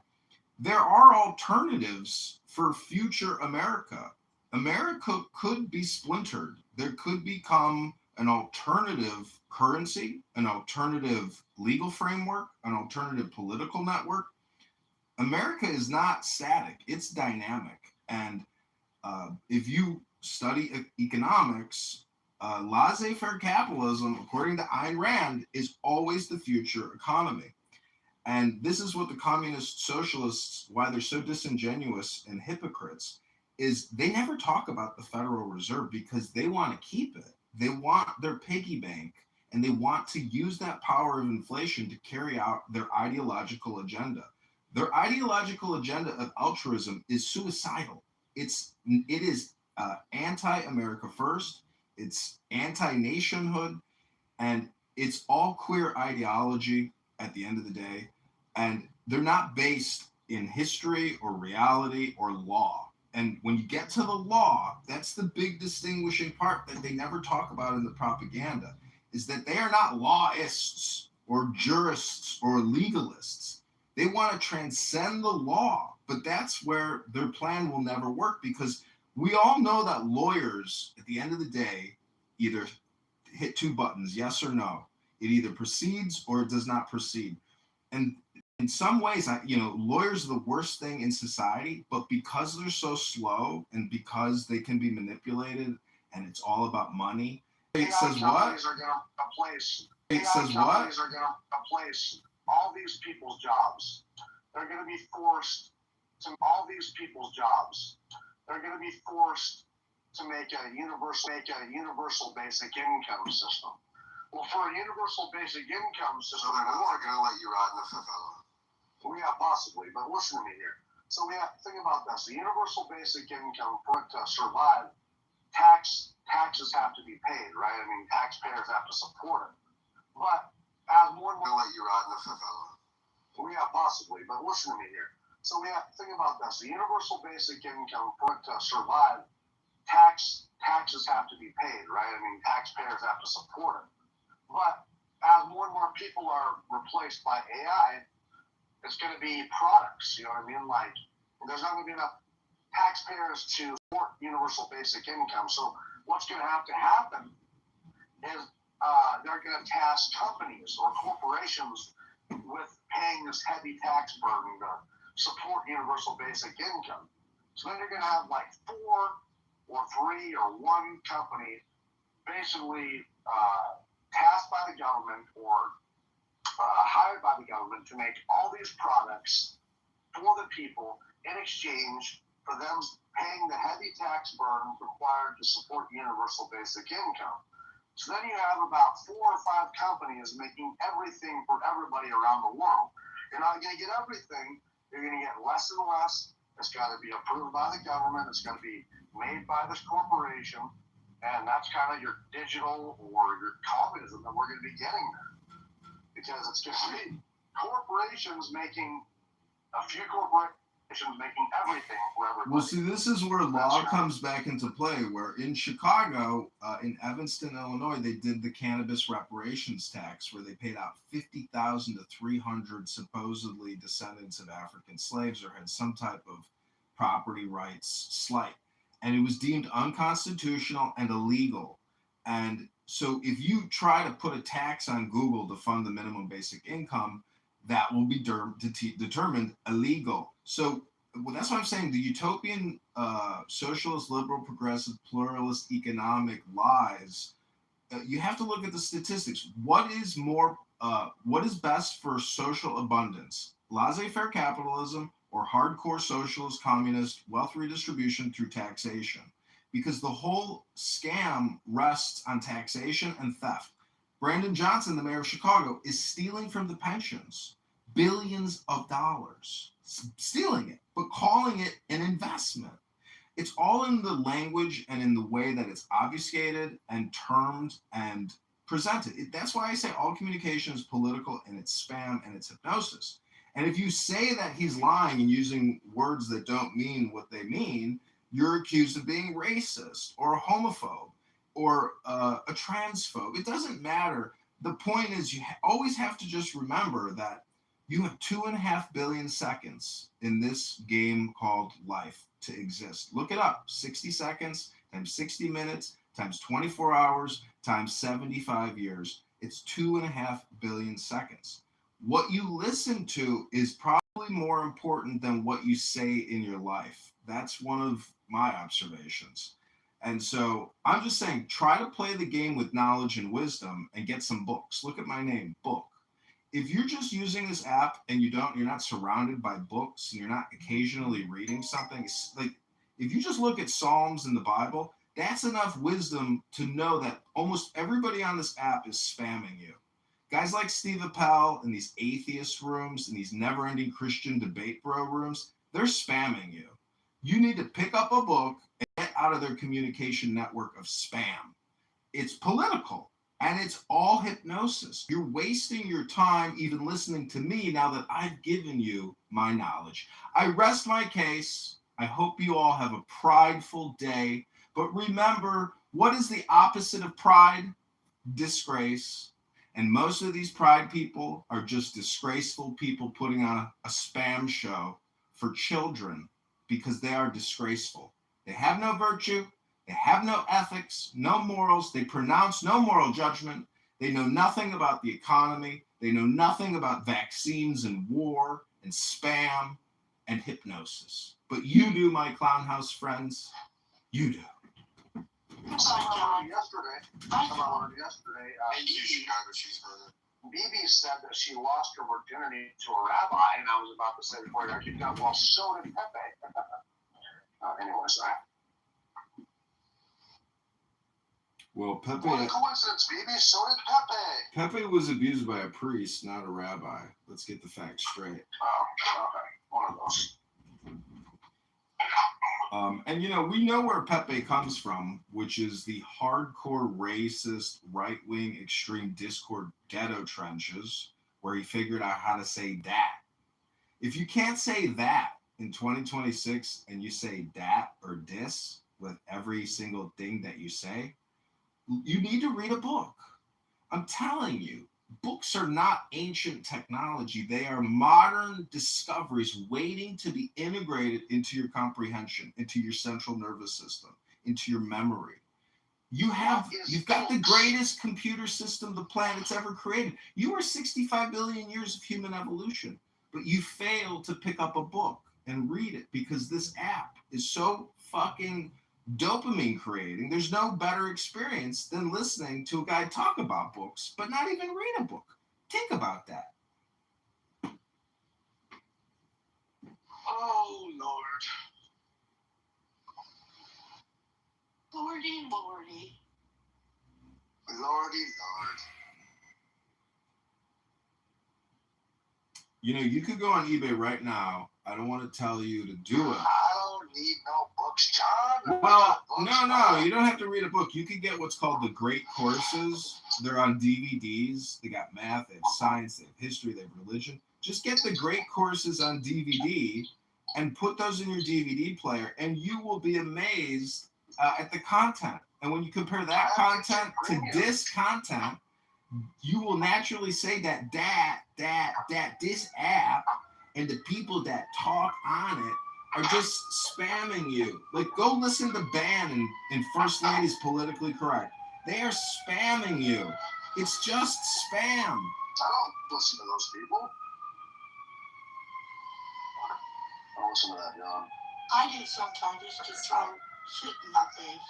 Yeah, I get on here to have some conversation, then I jump out. I'm on here less and less. No, I'm still addicted. You know, trying to have regular conversation. No. And then I run into homosexuals like Pepe to move me down. And it's just like, wow, I'm reminded why I hate this fucking app sometimes. And that's like, I'm like, you fucking son of a bitch. Well, the crime statistics are shocking because, you know, that's the reality you're facing in this first-person shooter game. In Chicago on the trains, they did a study. They found 9 out of 10 people that come from the South Side don't pay for train fare. They just skip the fare, go under the wheel. And 9 out of 10, they recovered over 40 guns. So these aren't trains to get to work. These are death and theft trains. Like, wow, that is not a train for me. I'm a white guy. These are theft and death trains. And the police are finally enforcing it after 20 years because guess what? Trump's going to cut their funding. Daddy Trump. Daddy's home. Daddy's home. Johnny Trump is home. I went to Itasca, Illinois, dude, just a couple of years ago for training, and went to Chicago finally after the training. And my mom and I looked at that fucking train. There ain't no way I'm getting near that fucking thing. You know what I mean? You can look at it. Death and like, theft yeah, trains. If I don't want to get stabbed to death, you know. Or lit on fire. You know, young girl sitting on a train gets lit on fire by a guy that's been arrested 75 times. 75 arrests, gets on a train and lights a 16-year-old blonde girl on fire. Yeah. What the fuck was she doing on that thing? She was just going to her next stop to go have a cup of coffee at Starbucks. Yeah, don't get fucking dicked down by some black guy. She's probably going to the Pride Fest before she got lit on fire by a 75-time recidivist. The point is, I'm sorry, man. I mean, people don't like us. I know that. I stay the fuck away from them. Well, I'm just saying, if we can invade 7 countries, spend $10 trillion, kill 20,000 of our own soldiers to liberate the Middle East for Israel, well, the least we can do is use our own military to liberate our cities from the criminals that are murdering our population and provide security to our population. If we don't do the most basic first-person shooter strategy game skills in our own country, we will not have a country for long. It is falling apart. That people are stealing beyond belief. There's $500 billion a year in federal fraud. There's probably another $500 billion in state-level fraud. I think we really need a period of military dictatorship in this country for 4 to 10 years to get America under control because... Like Nayib Bukele? Exactly. And I think that our sanctuary cities need to be raided by tens of thousands of U.S. Army and Marines and Navy and Air Force soldiers armed with rifles and grenades. Because in Chicago, when you have 60,000 gang members, every single weekend, 15 gang members get assassinated in the streets. Now, I don't care about that population that dies. Let them kill themselves. But the innocent victims of their terrorism, and let's just call it for what it is, domestic terrorism. Americans are committing domestic terrorism every single weekend across all major sanctuary cities. And we need to use our military in the same way that we've used it internationally. Take the pussy comitatus bullshit. It doesn't matter. What Donald Trump says is what the will of the American people is and what we can do. We need to use the U.S. military to evict the domestic and international terrorists killing our population in all our cities. And if he doesn't do it soon, he's going to lose his window of opportunity. The Overton window will close, and we will not MAGA, and we will not liberate America. Because the liberation narration, the liberation theology is always the most successful philosophy ever created. And Donald Trump truly needs to liberate America, put his army helmet on, go into the bunker, and say, this is America 2.0. Sanctuary cities are terminated. It's over. I'm sending in the U.S. military into every major sanctuary city in America. All illegal alien residents will be arrested by the U.S. military and brought to a processing facility at the Alamo. And they're all leaving that's the rest of his presidency. That should be the whole focus, is securing America for Americans, using the American military power to do it. And Trump, if he doesn't do this, he will lose the government, and it will fall into the hands of the communists, the socialists, the Mamdanis, the AOCs. We cannot allow these people to take over the country and the military. We have to use the military to end sanctuary status. And if we end the sanctuary cities, we eliminate 80% of the election fraud. Americans aren't voting for suicide and altruism. They're voting for liberty and capitalism. I am complete. This is book. Pick up a book and read it today. Go to the gym. Hello. That depends on the outset of the book. For example, any person can go and write something. It depends on what? Outset. Writer. Outset. A-U-T-H-O-R.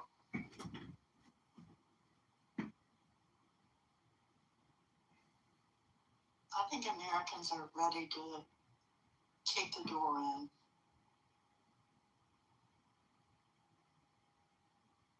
Use all of the military power to go and arrest immigrants.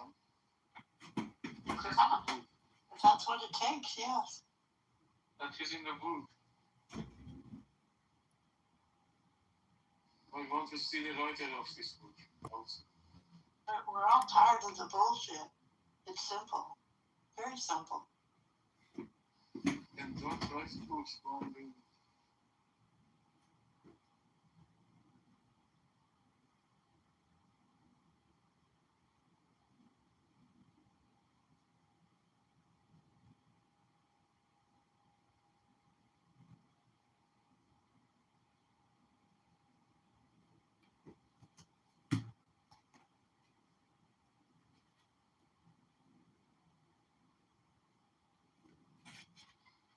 Yo, what up?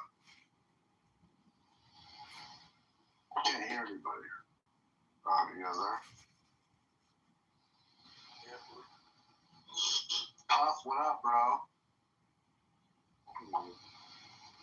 Can't believe you moved me down yesterday, bro. Can't believe it. Anyone knows him?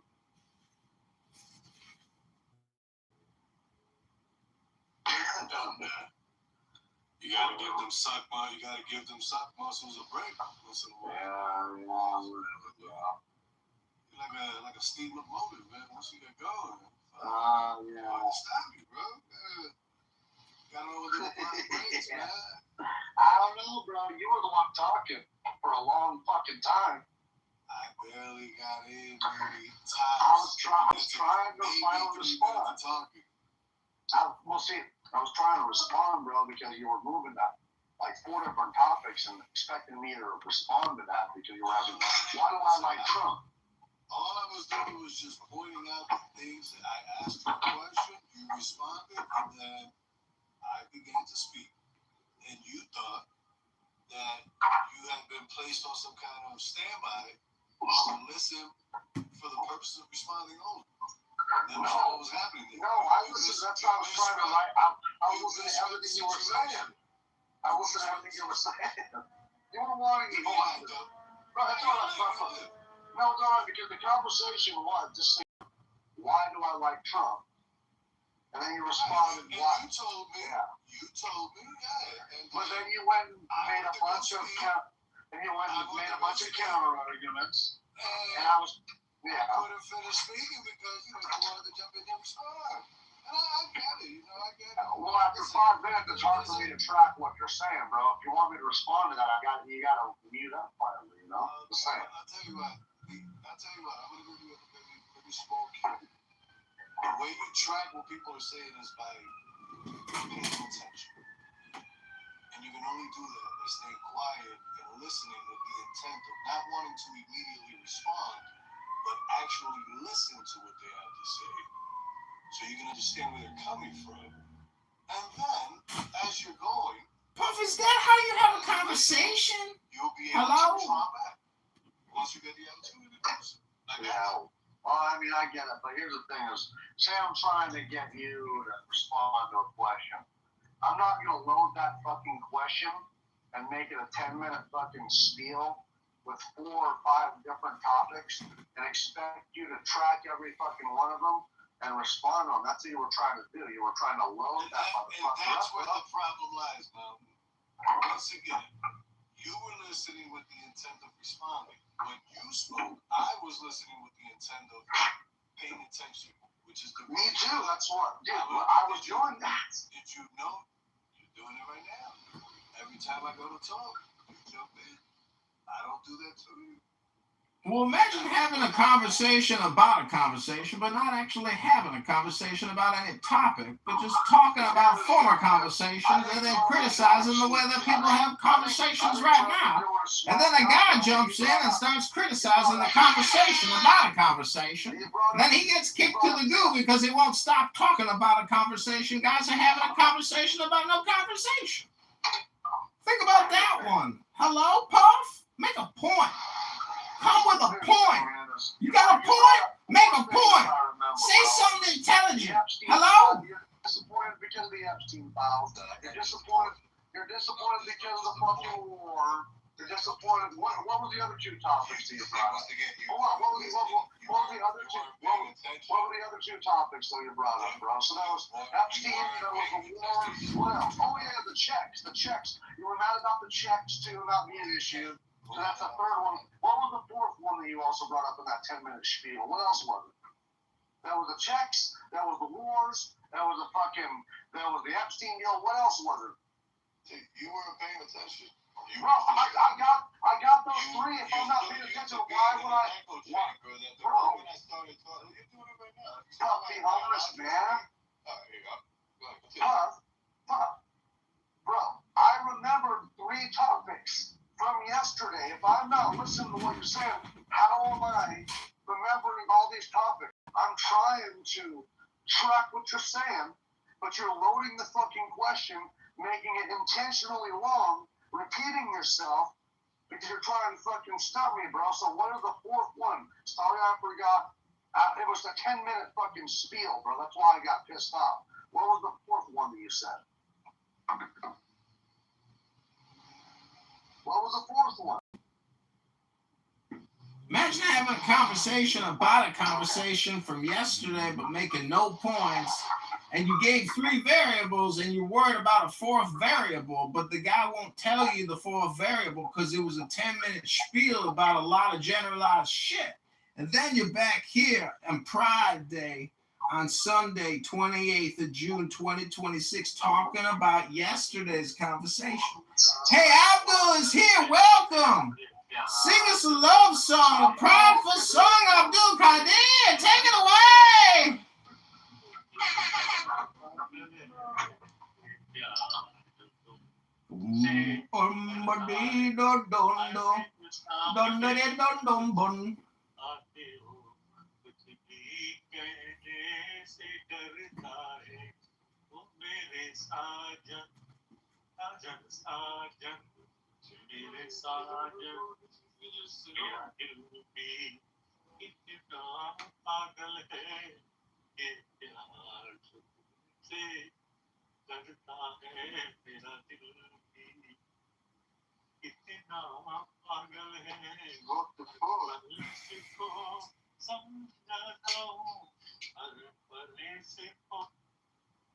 The intermission, we let Abdul's a special guest every time he comes up here. He gets to be able to sing a song in peace. Thank you. How does that promote America First? He's America First should be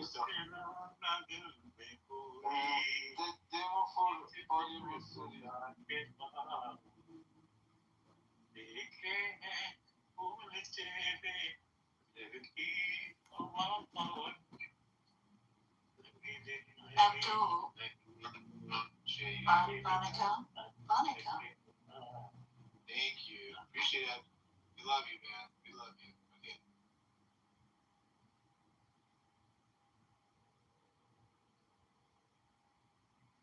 Good afternoon. Didn't say hi to you either. You're good. Yo. You're live.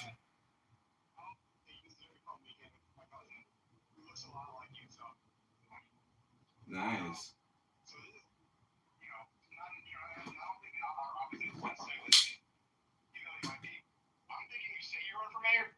And then you secretly collect signatures for Alderman the entire time. Ooh. And not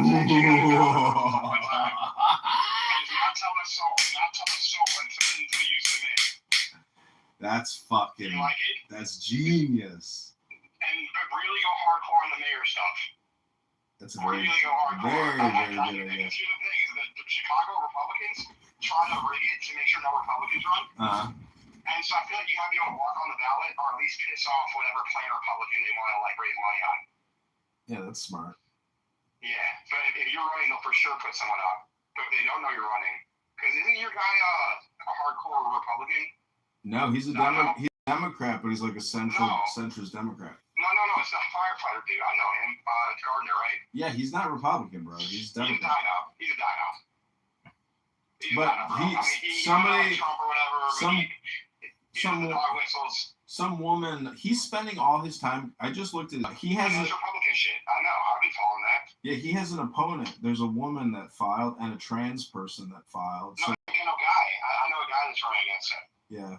Named Adam. He works for the CTU's DSA guy.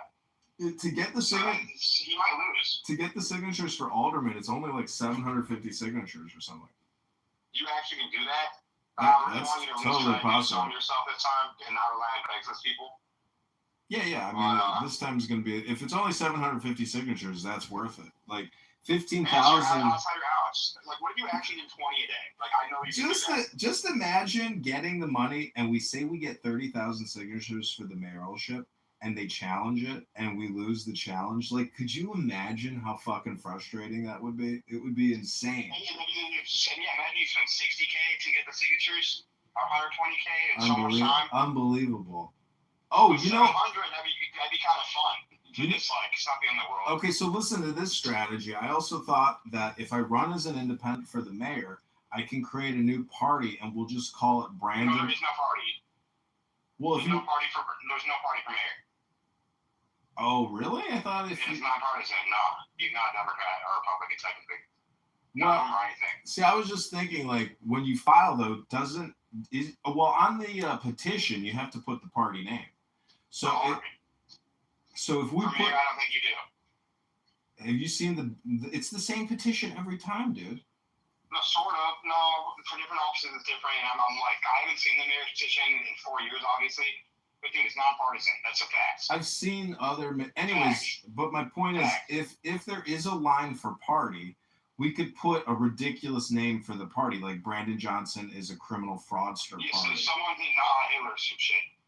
Like someone's running as an independent, like Hitler was right for governor. Well, see, that proves my point. You can use any name for the party. Yeah, no, exactly. That's an extreme. Like, don't do that. But that proves the point. Well, I want to do something. I think that guy might stay on the. I think that's being debated right now.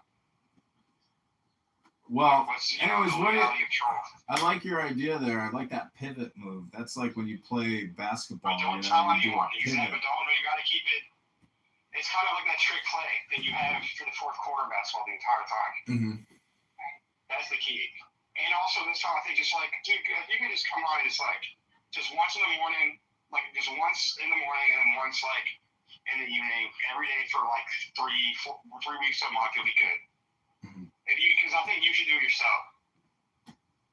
There's no other way.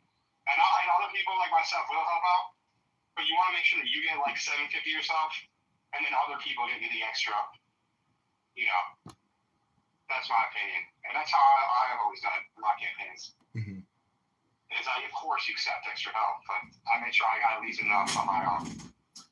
So, what was I going to tell you about Illinois Record is that, bro, you have to start creating on YouTube, my man. You have to. I know. How?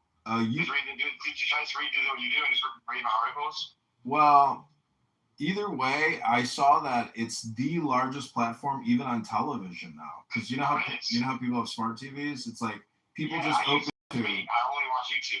Yeah, so it's like, bro, you have to take Illinois Record to a higher level of creation on YouTube. And I don't know what you're waiting for, but here you are being consulted. I'm a communication consultant here to give you the good news. For your consultation, and I'm saying so for the medium is YouTube. Is the format like more Lucy podcast? Is it more like investigative, like a 60 Minutes piece? Is it? I don't know. This is, as the president and CEO of Illinois Record, these are all decisions you're going to have to creatively make yourself. I know. I'm going to make the decision. I know, but you just said you don't. You just said you don't want to be consulted, so I'm pulling back. No, I do. No, I literally said I do want to be. Like, no, the opposite. You must have misheard me. Oh. Did you play back the podcast? Well, I do want to be consulted. I have a Jewish friend who lives in Maine, and he does a lot of artistic work. And I said, bro, buy this phone and start filming your process and the work that you do on a time-lapse photo. And he did it, and he's got millions of views now of his artwork. And he's like, John, you are the best communication consultant a friend could ever ask for. Yeah, exactly. You're a master communicator, and you also understand the modern era. And you're in the ground level, and so I'm earnestly curious on like how long should it be, and what should be the angle. Your problem is. Tacky, should be more investigative. Should be more informational. I think just like doing the long form podcast is the best way to do it.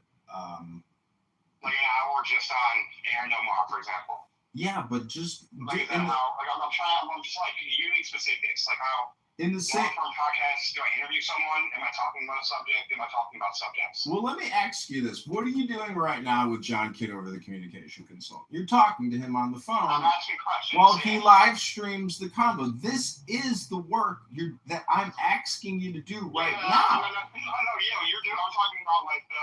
You need to be doing what I'm doing. This is not necessarily the format to the record. Please hold on 1 second. The communication consultant is speaking.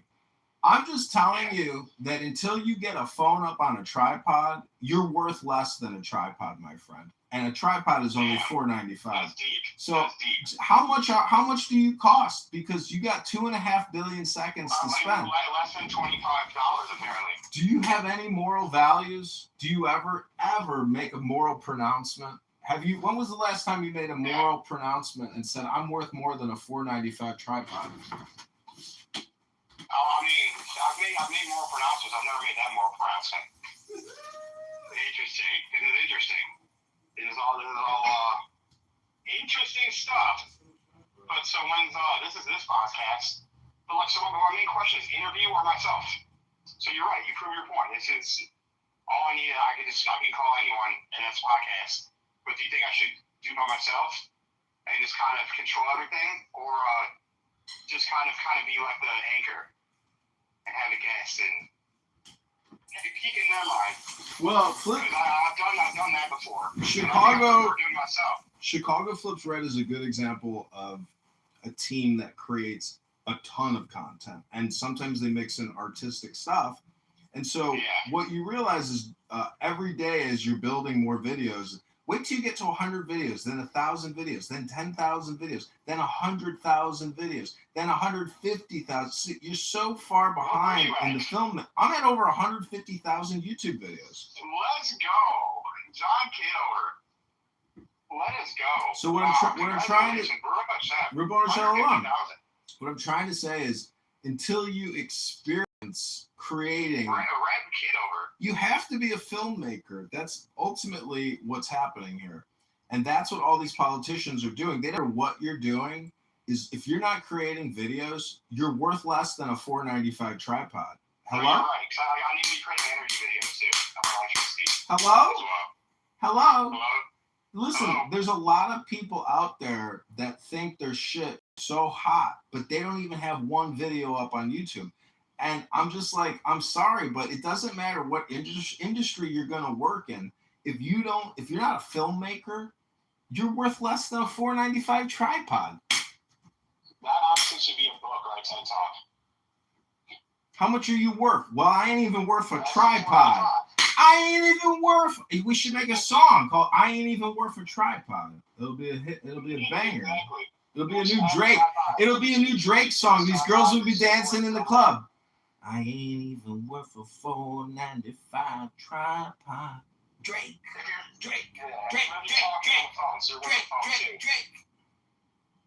Just remember, go on Amazon right now after we hang up the phone, and go on Amazon and type in cell phone tripod and buy yourself a $14.95 tripod. Treat yourself a little, and give back and invest in yourself. Yeah, I agree. Invest in yourself. It's the best investment you'll ever make. Exactly. Because you can't waste that. Treat yourself. Maybe I'll go with $24.95. That's why Brandon Johnson's always saying we got to invest in the youth, because he's never invested in himself. You like Red Kitover, man, dropping wisdom. Oh, you're the one that told me that these people are totally self-unaware. It's true. They are. They really are. They're like automatons. Like there's no spirit in their machine. It's unbelievable. You see the full like the 4-minute clip of Tommy McIntosh and Jay McGuire spazzing out. I didn't see the full thing. That was so funny. They call Rocio an empanada. She's a freaking loser. Dude, the fact that they're even talking about him is like the publicity that the person is trying to create in the first place. That's what they don't. That's why I just put it on my Instagram. It's like that makes me like that gives me a lot of credibility. Yeah. Because like you can just tell like the fact that I make this random old dude that angry and treat. He's like huffing and puffing. He's your best publicist. To be as a campaign manager and some demo record was great. He's the best publicist you could ever have. I haven't talked to him since. What? He's the best publicist you could ever have, and you didn't even have to pay him for it. I know. That could be a good intro to a podcast. We're doing it right now. We're doing it right now. You see how he's like, he writes commentary. I'm like, wow, he's doing that for me. There you go. He writes commentaries, reviews, and for $5.95. He's like, we are the media. We're coming after you, Max Rice. Because he knows. You know why I'm saying that? It's because I have the Illinois record has a lawfully obtained footage of his wife beating up dudes. What do you call it? So she's saying, John, tell me out with this. What's the technical term for this? She's basically telling the guy that, she's basically like beating up on him. It's like, if you want to get laid, I want to like ride you, all this like stuff. And she's punching him. And I have the video, but like, what's the term of that? What's the crime? There's battery for sure. Yeah. But also there's a sexual element. Sexual physical assault. But she's like, if you want to get laid, I'm gonna get laid somewhere else. Damn. I just want to ride your dick. What the fuck is wrong with you? How did you legally obtain this footage? Lawfully. You gotta keep that journalist integrity, but lawfully. And then I have other footage of her like beating up. Like she's like, I'm very impressed with her physique. Obviously it's disgusting. I don't condone domestic assaults, whatever. But she was like beating the fuck out of her ex-fiance. And then he's like, I'm filming you, and she goes like pussy, and then just like drop kicks him. Can you text me this video so I can publicize it? You're a journalist and I'm a journalist, so I believe so. I recently did a YouTube journalism training course that they have on what is permissible under their policy and guidelines. Oh, this might get kicked off. No. If you give it journalistic context, everything is permissible as long as there's journalistic context. She's a trustee. Yeah, there you go. She's a political figure, so you can publish it. She has a radio show and she's a trustee. Send me the footage. Send me the footage immediately. All right, I'm hanging up. Okay, all right, I gotta call my source. I'll let them know. Okay, and after I post, I'm gonna send you some posts. Please retweet some of the stuff that I create. But only because we're journalists and you're Jefferson Park News. No, not because they toasted that. I shut down Jefferson Park News. I'm part of Chicago News Incorporated. I'm not asking you. So we'll be clear about that. Please, I'm gonna send you my LinkedIn. I'd like you to follow me on LinkedIn. It's Chicago News Incorporated. I'm a journalist working for Giant Kitover News Incorporated. I've seen you. I've seen you're like actually one of the most hardcore journalists because you get the raw footage and you go remember you were interviewing at the Cook County GOP convention? No, I consider you a journalist. That's what I'm saying. I'm sharing it to you. Thank you. I'm not sharing it to harm or I've already deemed it newsworthy. Freedom of the press. Exactly. Freedom of the press. Freedom of the press. Okay, we're going to shalom. Cell phone? We're on this, I'm on this fucking Facebook shit, man. I'm on these random groups and stuff. And I'm on this Bitterroot Declassified anyway. There's some weirdo, some lady complaining that some sex offender was snapping her kid on Snapchat. That's bad. But lady, what the hell are you doing letting your 11-year-old kid have a fucking cell phone and have Snapchat? Like, I don't have Snapchat. From my understanding, though, it's you can talk to adults on there and shit. I don't know. It's just, if you're a kid, I think you'd be able to talk to adults pretty easily, right? I don't know. Anyway. So, like, that's dangerous, though, to give your fucking kid a cell phone and then not know what they're downloading. My sister gave my niece a cell phone, and she has this mirror app where everything my niece, like, types on her phone, my sister can see all of her texts, all of her apps, everything, to monitor, you know what I mean? And that's important if you do give a kid a cell phone. I'm not advocating for having a cell phone, but if you do, fucking watch your kids, man. You know what I mean? Watch your fucking kids. So did you see the latest data that's been out? They have correlations between the suicide rates, especially in young girls. And it's always been high amongst boys, but amongst girls, it's skyrocketed since the smartphones, since Instagram, all that stuff. Look at the data, it aligns with it. Now they're talking about math and science and how the proof is now showing that more aligns to data usage from those individuals. So what happened was people became doom scrollers during COVID. It wasn't COVID. It wasn't disease. It wasn't the lockdown. It was the actions that parents weren't being, accountable, saying, no, you can't be on the damn phone that long. Now you got nations literally banning kids until 16. They're cutting it off like a curfew. It's 11 o'clock. People might think that's extreme. People might think that's extreme, but I actually support it. One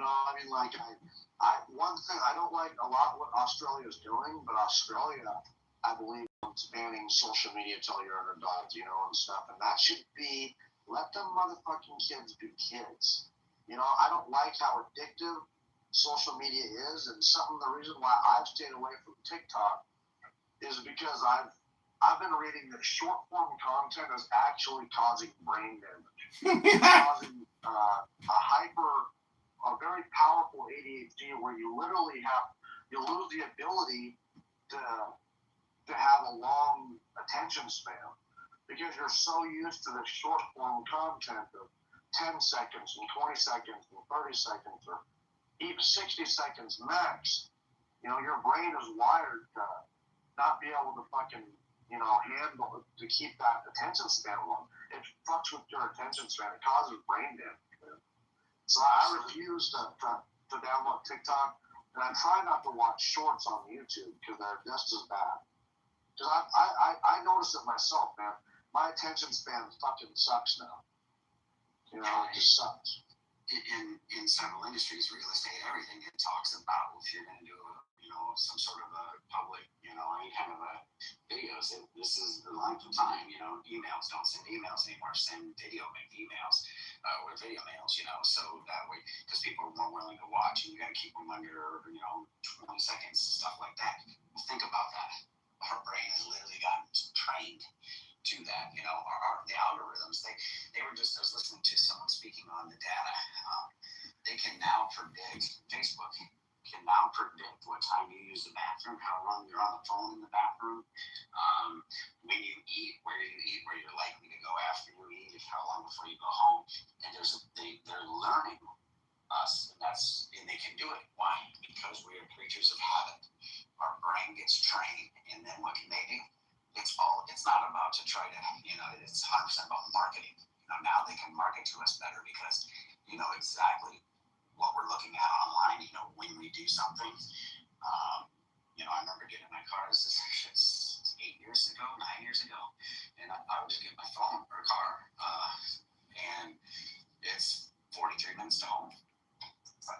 "Oh, I'm going home," you know. But we are creatures of habit, you know. And I didn't even leave at the same time every day, you know, and what I had to get done. But you know, it's addictive. The brain is highly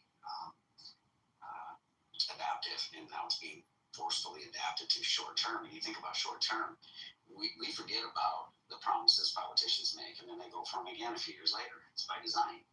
If they do something, you get something done, they have to promise you something else. Nice. That's why they run out of things to promise you, you know. So that's why they do what they you know. So Ice, look at it from the context and the perspective of an outside observer. When you see your population hunched over, doom scrolling on a cell phone, you quickly realize that your population has become mind controlled and time controlled.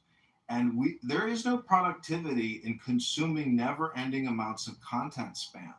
But when you look at what really politicians, doesn't matter Republican or Democrat, but really more on the Democrat side, look at like Elizabeth Warren videos. She's sitting there screaming, spend, take out more debt, build more houses, spend more on healthcare executives and vaccines, spend, borrow, spend, tax, borrow, spend. And they create videos of themselves screaming that. And so all I'm saying is that these cell phones have enslaved us.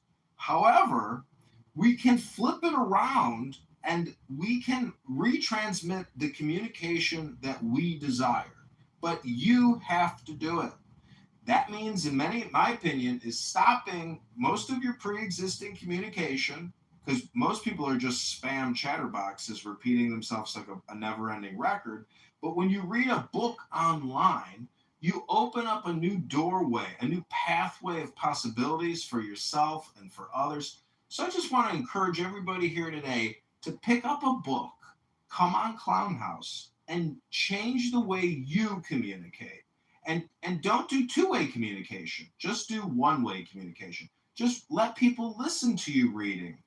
It will change your perspective. It will change their perspective. And that's how we fix and cure and patch the wall and plug the holes. Hello? Well, John, I tried reading the book. You promised it would make me feel better. You promised. It worked. So I started taking vitamins. And Now he's on ashwagandha.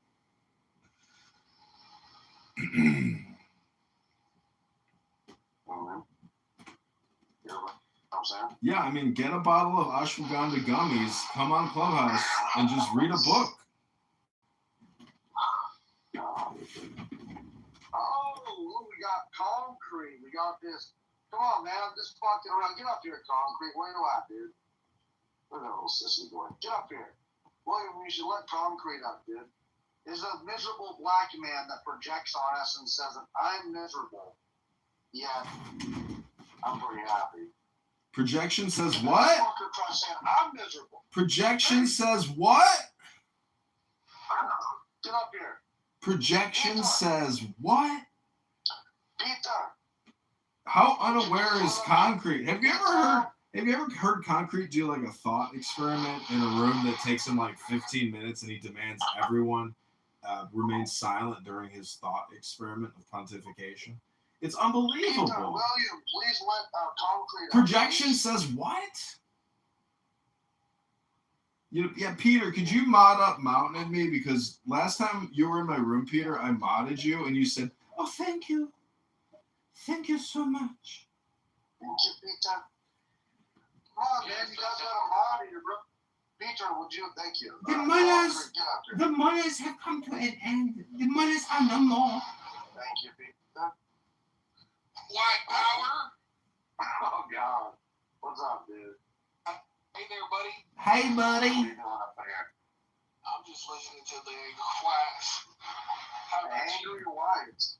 Why are we angry? We rule everything. We run this place.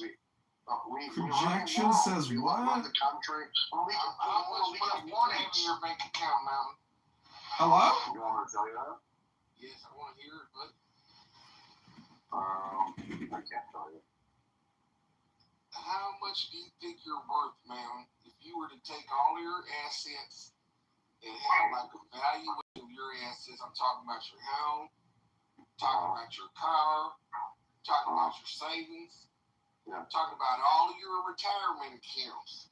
How much do you think you're worth now? Would it be above or below $500,000? Well, something you forgot to include was me, my body, my spirit. No. We're talking about your. What's wrong with it? Jesus Christ, at least $1 billion. But we're talking about your tangible assets. I'm how much? Listen, Mountain. I'm not going to talk about that, dude. Look at that. You said you run the world, man. Concrete. Anybody that runs the world's got at least $500,000. Well, concrete. See that movie right there? You ever heard of A River Running Through It? You ever heard of that movie? That movie's gay, man. Sorry, brother. Concrete's like the Drewski. I live on that river, bro. So I'm a humble man. I'm not going to talk about the things I have, hey, Monica, the things I own, and how much I want. I'm a humble man. That's all I'm going to say. Okay. So, but the Lord gives me life. You told us you run everything, man. That didn't sound very humble to me. I'm a humble man. Concrete is the new Drewski of Clownhouse. It's your number when the rubber meets the road. You were when there was no skinny people, you were just as boastful as possible. You said we run everywhere. I said, man, how much are you worth? According to you, man, it's not working, Concrete. I know, it doesn't sound like it, man. Come on, bro.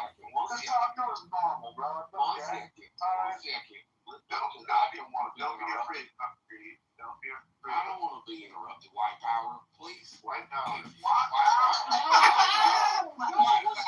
I want to let YouTube know from a journalistic context, this is an African American man that goes by the name Concrete, and he is saying this derogatory racist term. For journalistic context, I want to point it out. What we're recording here. Concrete when he's going down the taco. Preach it. If he wants Thank you. White power. Now, where was I? So, the question was, why do you think white power? White power. That's right. White power. That's right. White power. That's right. Somebody said, we ain't nigger. We run everything.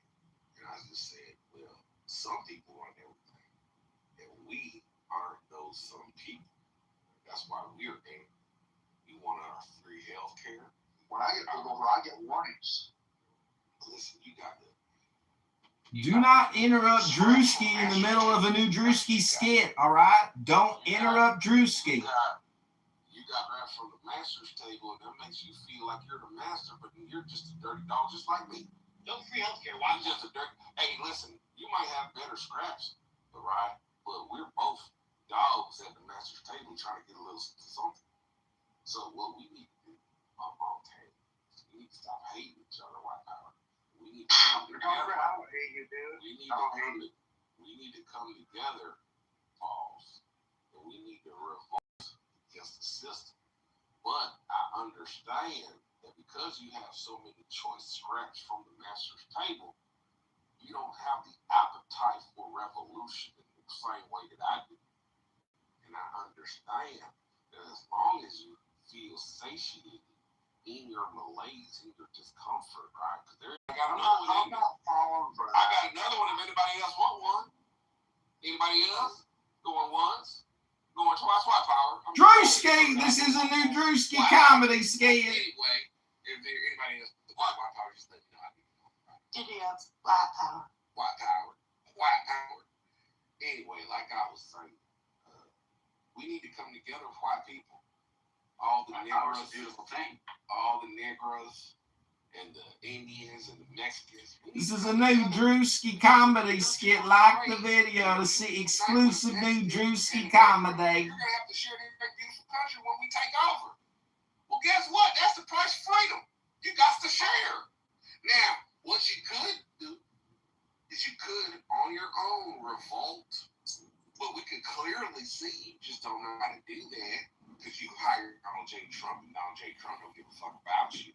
He only cares about his lineage. This is a new Drewski comedy skit. Like the video, share and subscribe to see more Drewski videos. You've all been bamboozled with the trade once or twice before.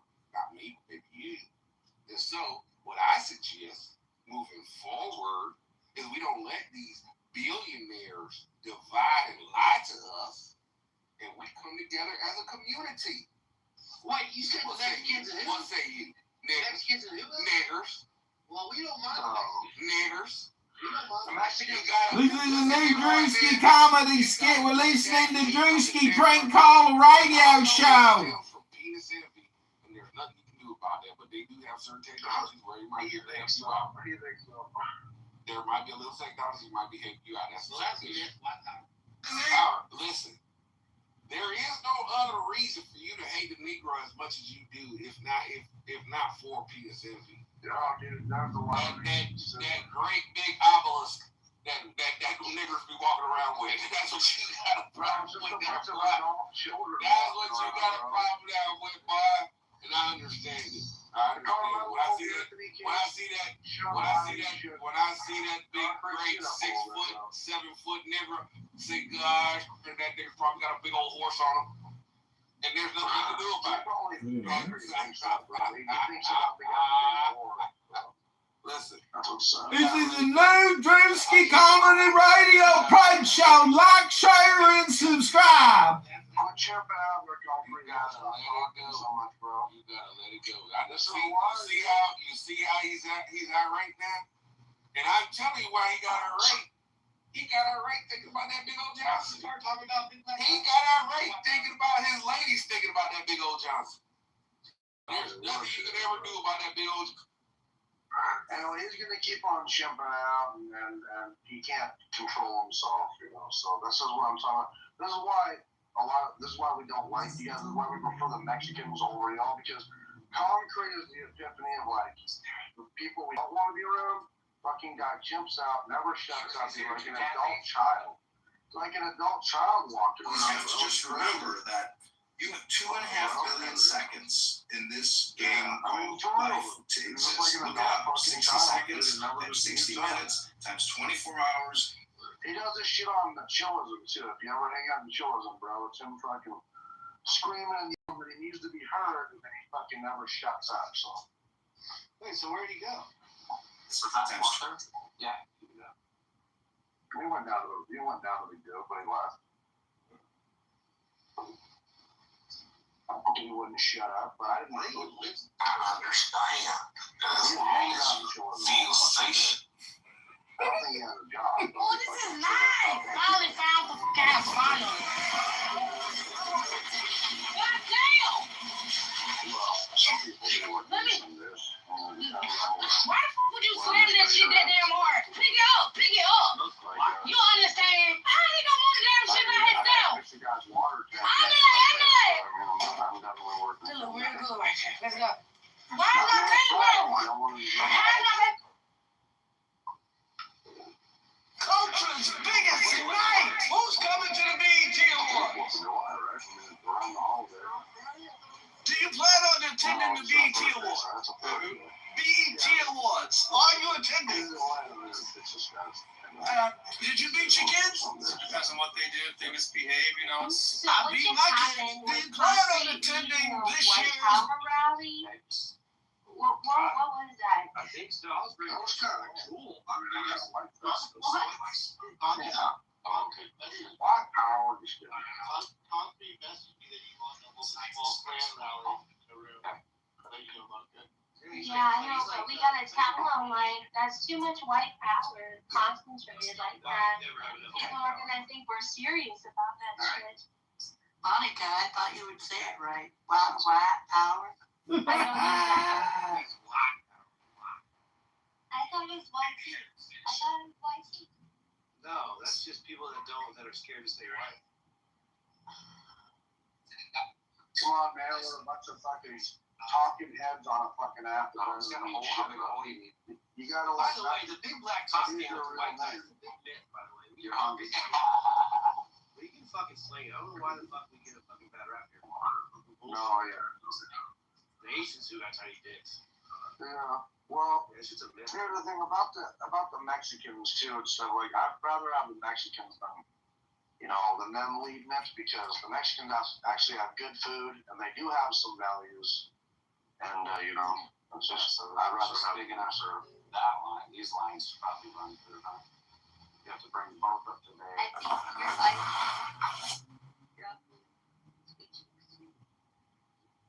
Yeah, so those must go into that. And that taps into. They call you sweet cheek. Whoa. I'll be honest with you, not a big fan of Mexicans. They don't seem to have a lot of personality. You should kind of stand there. And then, like, I don't know. I mean, nothing funny. Like, black people are fucking hilarious, bro. my brother-in-law's a Mexican, man. I mean, he's a pretty good dude. But I like, stay outside the gas stations. I'll buy him a case of beer once in a while. But like, they just kind of stand there. listen, man, I worked in the oil fields, in North Dakota, and all the white guys that I worked with were miserable, pissants, bro. Fucking weren't nice, dude. Complaining all the fucking time. They look over at the Mexicans, dude. They're working harder. They're laughing. They're whooping and hollering. They're working together. They're not dickheads. And they share their food with you. They have really good food. Don't take peppers from them, I learned, as a white guy. Yeah, spicy for them is not spicy for us. Yeah. Yeah, But dude, they're the nice. Dude, I way enjoyed working around Mexicans than I did white guys, man. And they were language barrier, but they were really good dudes. So, they're hard workers. Not everybody. I mean, there's individuals that are individuals. I've been to Jamaica too, and I was around a bunch of black people and super friendly guys. I don't know what it was like off of far off like in the jungle, but they were all pretty friendly dudes. But because we're tourists with money and shit, so I don't know, dude. But I prefer the Mexican, and they got better food. They just do. I do like Mexican flavors. I will say that. Right? Well, I go to Spokane, Washington. Every time I go up there, I get good Mexican food. I'm a big fan of Mexican food. Yeah, I like the flavors of Mexican food. Carne asada. We can crack some jokes, have a good time, do some beers. Here's the thing, though. I agree. Have some fisticuffs, throw some punches at each other once in a while. I'm down. I agree, but some of these people don't fucking like you. Do you understand that? No, like just because. No, man. There's certain people out there, and that's okay. Well, that might be true, but some of these fuckers don't like you. Yes. Yeah, it might be a language barrier. I don't know. They just don't. They just seem to just kind of stand there. But something about the gang, the Latino gangs over the black gangs. I guess I would say maybe this is anecdotal, or maybe it's my own opinion, but them fucking cartels are like hyper violent. Bro, down here, bro, the Mexicans on the farm, they'll chop you with machetes. That's what I'm saying, bro. They'll fucking chop you with machetes. Yeah. Mexicans are straight up hyper violent. Fucking nuts. To the point. They'll put a egg over your head, tie it up, and leave your. Yeah. Well, fair. Won't even think twice. No. No. So I was talking about the Latinos. Trailers in the back of cars, bro, and like my buddy's uncle owns a farm, and if a dude like steals something for another person's trailer, they'll just fucking drag him out of his trailer and chop him up, bro. It's nothing. Yeah, no, I It's mean, fucking nothing, bro. You heard about those cartels in Mexico, dude. They literally are having a competition of who can scare the shit out of each other the most, dude. They fucking do horrible shit for each other, and it's terrible. But the Indians, man, I'm up in Montana, and we have, prairie Indian, reservations, bro. Them motherfuckers are dangerous too, I'm not gonna lie. I don't think you say Indian anymore, it's Redskin. I don't care, but I'm serious though, like that. They're like the Blackfoot Indian Reservation, the Crow Reservation, the Northern Cheyenne, Rocky Boy. Those are scary reservations that you could go missing in. Bro, that's why people get upset that they call them savages. Do you understand? They call them savages because they had never seen killing like that before. Yeah. They had never seen shit like that before. Like tying motherfuckers up and scalping them and shit like that. They're like, Oh yeah. fuck, bro? Yeah. Oh, dude, the things they did, did you hear what they, what they did to Custer, because they think that they used to think, maybe still do, that if they mutilated you, you're going to be like that in the afterlife. So they cut his fucking ears off and shit, cut his balls off, cut his dick off. I want to make sure you don't have anything like, and the Blackfeet, dude, the Blackfoot Indians, there's a bunch of stories about them, like the mountain men would come up here, bro, and there was marauding Blackfoot Indians all over the northwest, Montana. They had guns because, I don't know why, but the French decided to trade guns with them. The Spanish knew better, but the French decided to trade guns with them, but as a consequence, they were just like the most powerful tribe and super territorial. And if they found you, dude, they'd fucking cut your legs off. And you ever heard of Hellgate Canyon? No, but I'm gonna find out about it. Look it up. Hellgate Canyon, Missoula, Montana, bro. They call it that because the Blackfoot Indians, if they found you, like if you were an Indian that weren't part of the tribe or a settler, they'd kill you. They'd put your body along the trail that was, and this is Hellgate Canyon where I live, and they'd fucking put your body there, like as a skeleton to deter you. And the French started calling it Hellgate Canyon. And that's where it got its name. And there's actually a school called Hellgate School. It's legitimate. I mean, the Hellgate School, Hellgate, yeah, it's real shit.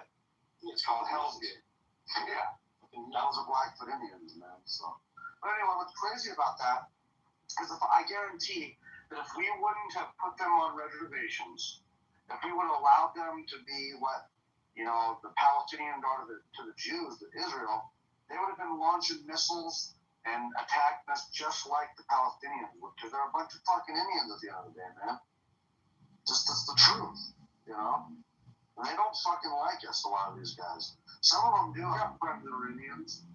I did, one of them did, but they don't fucking like us, and if they have the capability to fight back and be legitimate, man, they certainly would. But our government knew a long fucking time ago these people would be a serious problem if they were able to unify into one country like they proposed in Oklahoma, or, be a fucking legitimate force someday like the Palestinians are, fighting against Israel. I mean, they're a real fucking problem, man.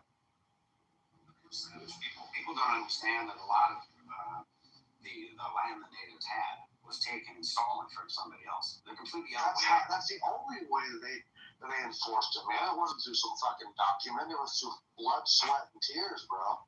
Yeah, what's the thing with the Sioux were completely savage. The Apache, the Comanche, the Seminole. The Sioux, the Cheyenne, the Blackfoot, the Crows, Northern Cheyenne, dude, yeah.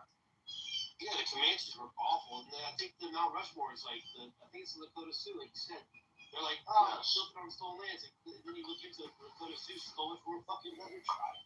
Oh, bro. Have you ever heard of Red Cloud War? Whose? The Red Cloud War.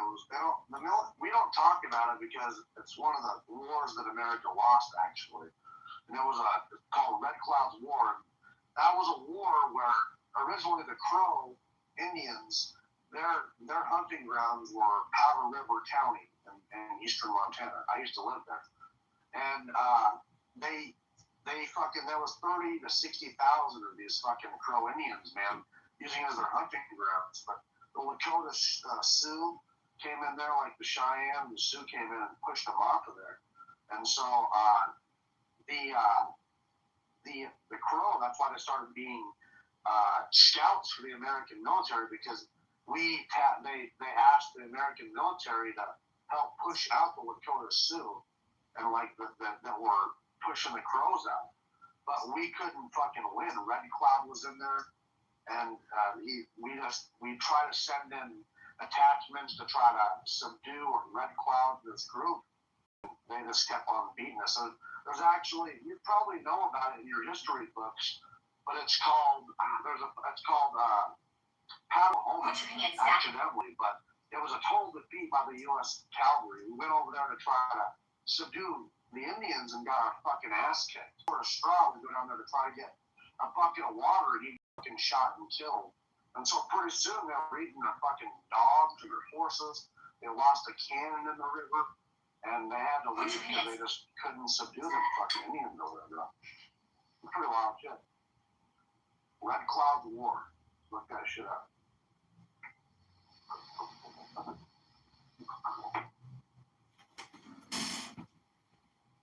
Well, it's 2026, everybody. The country's still $200 trillion in debt. State of Illinois is $200 billion in debt, and Chicago's $100 billion in debt. And Chicago's finances are 2 times worse, 3 times worse, 5 times worse than even Los Angeles. If you look at the debt per citizen per major city, it ranks New York City, then Chicago. In Chicago, every citizen owes the city $55,000, and when you combine it with the state, it's over $200,000. And it's worse in New York City. So these socialist hellholes who are taxing businesses and just average everyday workers to death are wasting your money. Mamdani funded $15 million for transgender mutilation and sex reassignment surgery, even though Trump outlawed it. We got money. We don't have money. We're in debt, stupid. We have no fucking money. It's bankrupt. The pensions are being stolen from.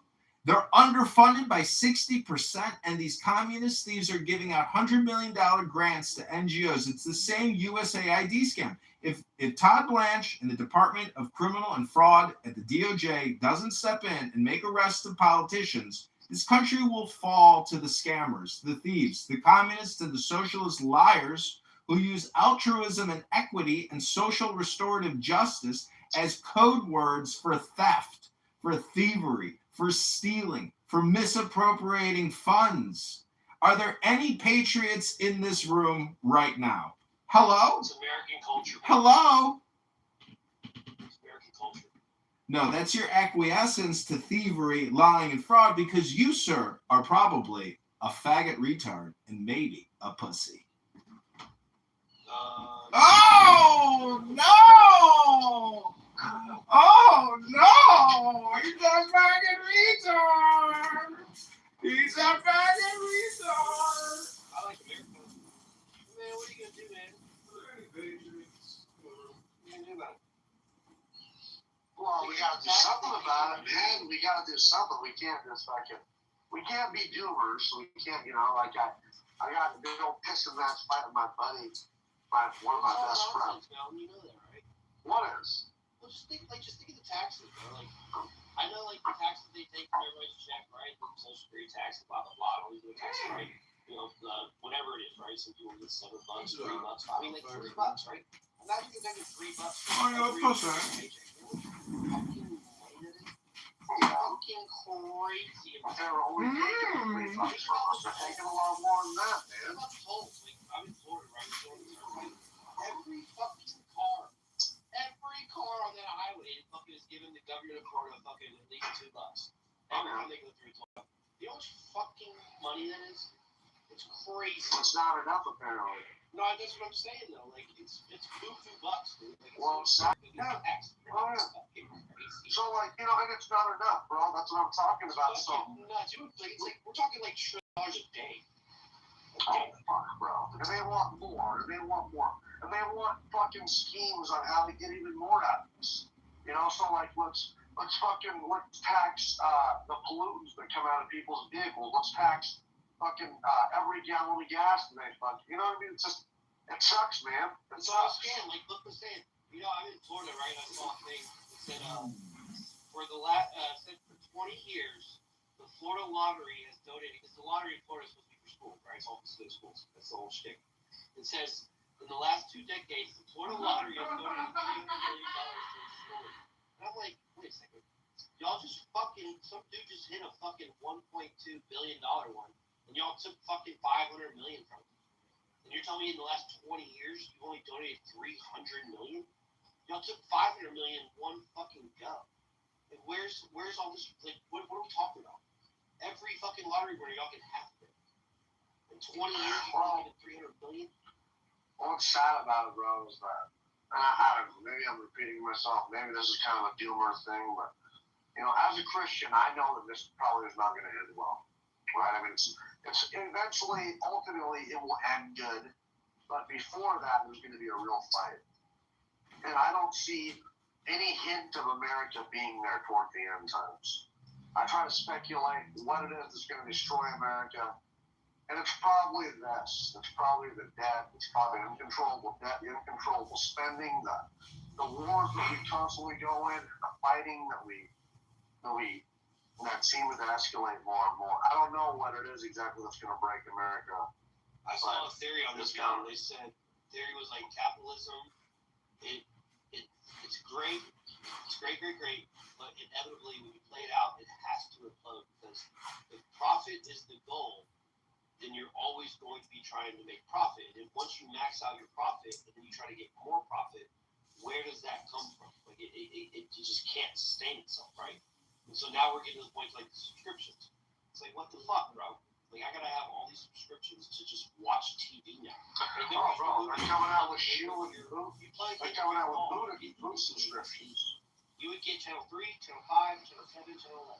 You would get that for free. Like, National Broadcasting, ABC. ABC is America's broadcast. Like, we're supposed to get that shit for free. Now you have to pay for it. Then another subscription. Then another subscription. It's like, now the other refrigerators are asking for subscription. It's like, what are we not going to What happened? Like you said, dude, like, where does it end? It can't sustain itself. Well, ultimately, this is where the Bible talks about how globalism, one world government, one world police, one world this. You can see where it's going. I mean, there's no way that we're going to be able to reel this back realistically because of the profits. These corporations are not going to reel back and say, okay, yeah, we'll give up our slave labor. We'll give up our maximum profits, come back to America and start being ethical. Yeah. Once they got the maximum profit, they're not going to take a loss. Well, yeah, once NAFTA was signed, once that permission was given, once that fucking crony capitalism was allowed to happen. And again, that's the thing is we had a huge industry in America. We made a lot of our own shit. Things were relatively affordable. It's what's happening. It's to the T what's happening, bro. What's happening? It's to the T what's happening, bro. Like, it's true.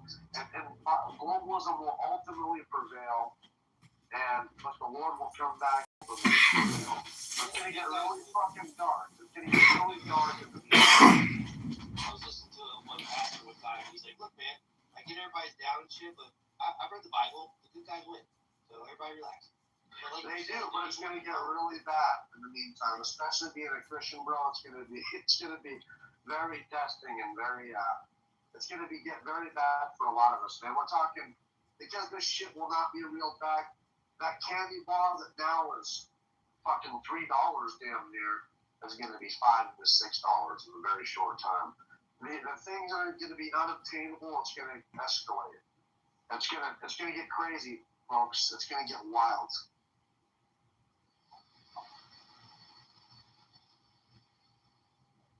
It's gonna get fucking crazy.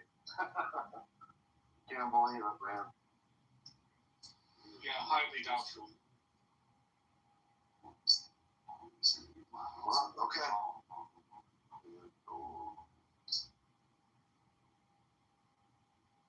I mean, what's doubtful about it, bro? You can see it happening.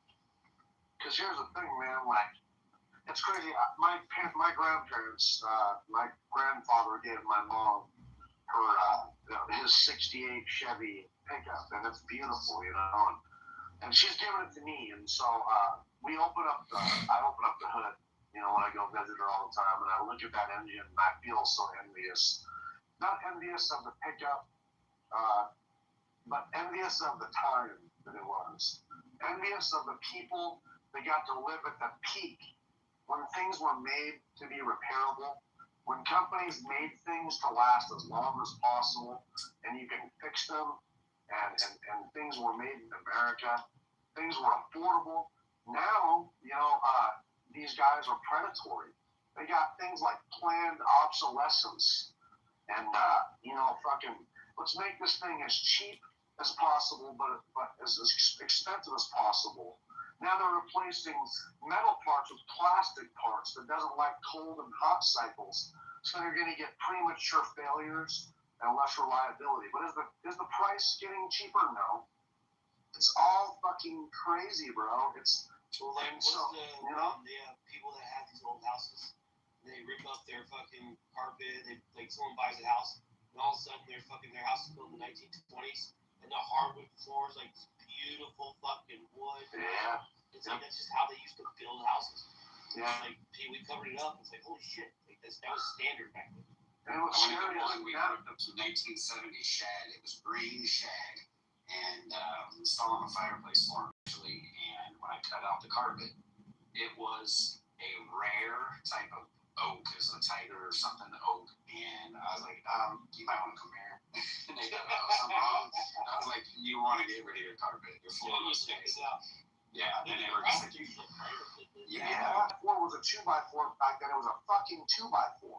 Nowadays, a 2x4 is like, what is it, 3? And I mean, it's not. And a half by inch and a half. You know what I'm saying? And so, and what's crazy is that because most of our lumber mills have shut down because of NAFTA, we're getting a lot of our fucking timber from different places. And housing is so expensive, and they're taking crazy cost-cutting measures.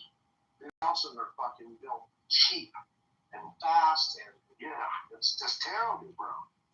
Fuck, man, what world are we living in nowadays? That's that globalism shit, man. You know, this is the real simple thing about it. Like, I've told this to people, but it's true. When I was 15, and I smoked weed still, but when I was 15, and trying to buy a bag of weed was hard. So, like, this is the type of shit I would deal with. This is globalism that we're dealing with, guys. I would try to find someone to eat when I was 15 years old, and I'd be looking for like a $25 sack of weed. Well, if I found the dealer directly, I could count on it being a $25 sack. But because I'm 15, they're not going to sell to a 15-year-old.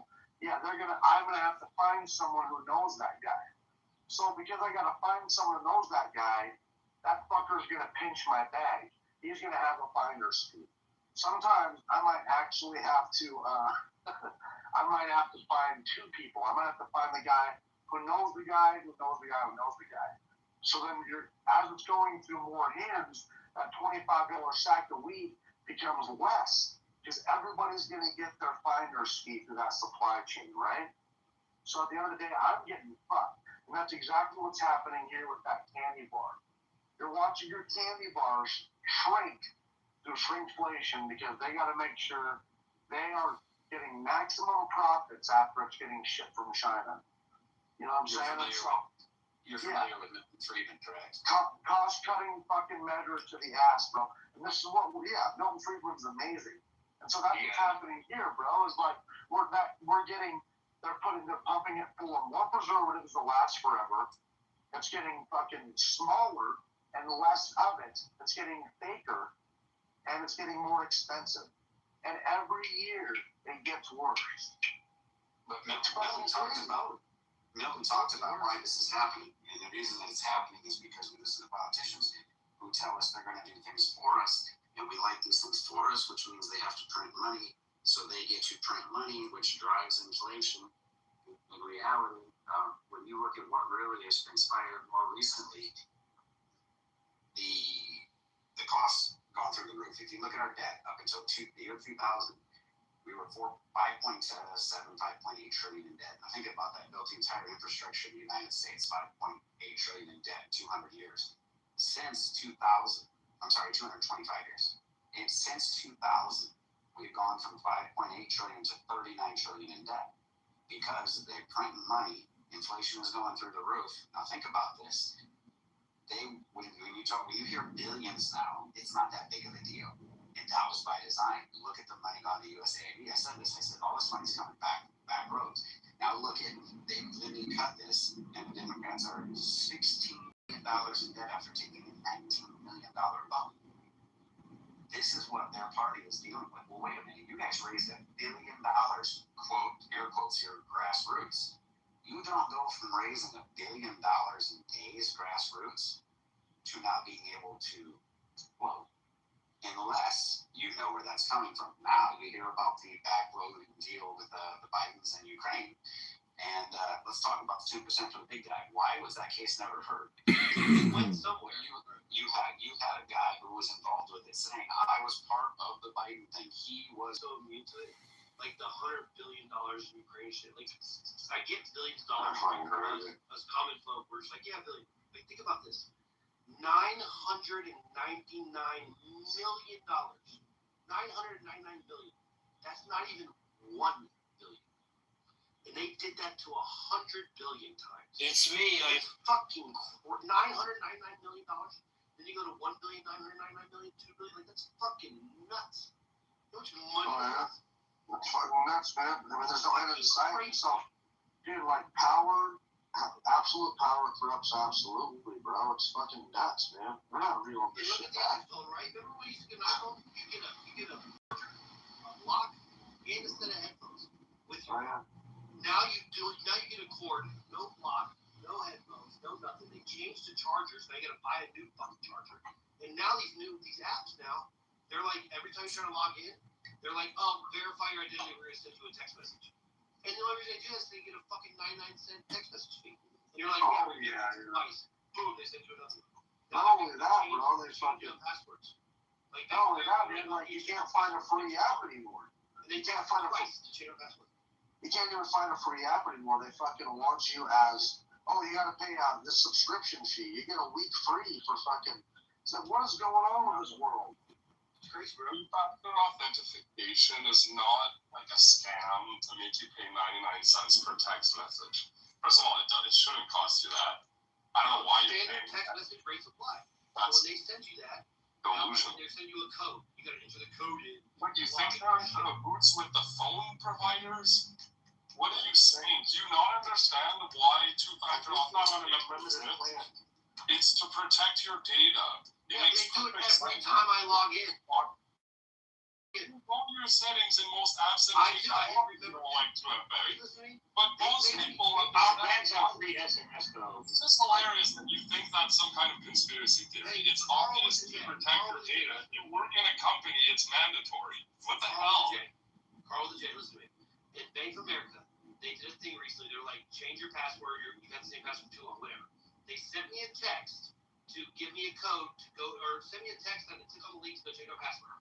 Then think about that. They sent me the text. I click on the link. I change my password. Then I had to go back to the app, log in. And when I logged in, they sent me another text with the code to verify my phone. Yes. And I'm like, wait a second. That's why it's called two-factor. Because you have to authenticate once through your cell phone and once with your password. Correct. But if they sent my cell phone a link to change my password, why would I need to get a code after I click on the link? Because somebody could know your password or somebody could have your phone, but it's unlikely that somebody knows both your password and stole your phone. Right? That's why. Do my shit on my app. I log out. Then a couple days later, I go log into Bank of America. They said they have to send me another text. It's because it's your banking company. It's just about the support. That it's done with every app. You have three-factor authentication. They could send you they could call you and check your voice. What are you talking about? It's your banking. Disney does it. Hulu does it. YouTube TV does it. Everyone fucking does that shit now because they can't get any more profit off me because I'm already a subscriber. So now they want to send me a fucking text message. Profit off of only company that's making that money. Right. Not Hulu, not your bank. I didn't say the bank. No, I didn't say that. I'm saying I'm talking about AT&T and shit like that.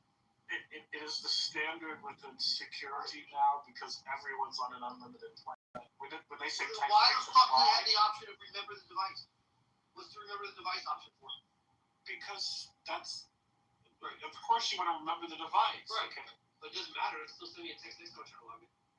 Yes, it's frustrating. I gotta go into the code. I spend enormous amounts of time dealing with what you're right. Why do you think they're doing that? But it's not a conspiracy to get money out of this. Then why? If you happen to be paying for text rates, you're a minority, a very small minority. Most of us here, text rates may apply, and we don't even care. It doesn't faze us because we're not paying for a text. Right. It doesn't cost me anything. You can send me 1,000 texts. It doesn't cost me anything.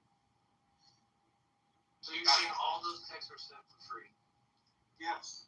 Wow. I get it if you're on a plan that you are still paying for tax, but that's 10-year-old technology. I understand what you're saying, but it It's not the reality for the vast majority of people. Do you think those companies are doing that to help us, to protect us? No, they're doing it to protect them, because if there's a problem, then they end up paying, and you may or may not get your money back, depending on if you know how to navigate from that point forward. Is the bank altruistic trying to protect us more than protect themselves? Probably not. No, they're doing it to protect themselves more than us. They frustrate us in order to protect themselves. I can go on and on and on about the problems I have with the bank over shit like that, right? But it's not about trying to get 99 cents every tax. Yeah, I disagree. Mike. Well, it's like the idea of what's the one thing, I think it was called the pet rock or some shit that they did, and like, or someone had a product, and they're like, oh, you can sell this for, $20 a pop, and instead they decided to sell it for $1 a pop. Now they can sell it $20 and maybe sell to 100 people, or they can sell it for $1 and sell it to 1 million people, because 1 million people are like, whatever, it's $1. Now they made $1 million fucking dollars, right? But their product, $20 and sell to 100 people. Seemed okay, but not better than selling $1 product to 1 million people. You see what I'm saying? So now William, you're like, oh, 99 cents, whatever. Now when it's fucking 30 million people, 30 million people, bro. Think about that for a second. Imagine every single Bank of America customer that ever logs on to Bank of America on their app in the entire country gets a text. Every single one. Every time they log in. Yeah, but the bank isn't making money for that. I never said the bank was making money. Okay, so who's making the money? Who's getting It's their the money? phone companies, bro. You don't think it's just Disclaimer. Yeah, so Mike Allen said there's a disclaimer there for a reason. Why do you think that disclaimer's there? Because there was a point in time when we paid for every text we got, and there's still some old people who just haven't gotten to Well, there you go. them yet. But it's not a mass like the going to the phone for like that. No, phones just make money. If they're using the text, they're making money anyway. They're just like, if you're texting to them, I think they're still making money anyway. If they're using their product, I mean, they're generating revenue. Mike's logic applies when you talk about other fees. If they can collect fees from insufficient funds or from all kinds of other little things, and they get 1 million or 2 million people a day doing that, those things add up. The logic applies. It just doesn't apply in this particular scenario, because the vast majority of people are on an unlimited plan and don't pay for text. Oh, that's horrible. Yeah, that's horrible. Like You're paying for the text. Like You're paying for unlimited. One example, like amongst a whole bunch of examples of how they're able to like nitpick, right? How they're able to just take small little pieces of change, like the subscription joint. How many subscriptions do you know that you're paying for right now? And then when you go look, you're like, oh shit, I'm actually paying for 27? He's just pointing out that this is kind of like the design of how to extract money underneath your nose without you even noticing it. He's pointing out that the banks and all these other people that are forcing the disclaimer to be present, like when you're logging in, he's pointing that out. That, hey man, this is not us, this is somebody else, right? Yeah, they just do weird shit. Like, it was just weird to me, right? Like, they forced me to change my password, sent me a text, I had to put my phone number in, sent me a text to click on a link, clicked on the link, went to the website, then I had to change my password, right? Then they made me go back to the app to log in, and then when I logged in, they're like, oh, here's the code to verify your identity. I'm like, wait a second. And I'm thinking in my head, like, I just put my phone number in, you sent me a fucking, remember my device, right? You check the little box, remember this device. And now every fucking time I log into fucking Bank of America, I have to fucking enter a code. I get a text every fucking time. I'm like, huh, that's fucking weird. You don't find that a little fucking weird? You're just doing that for my safety?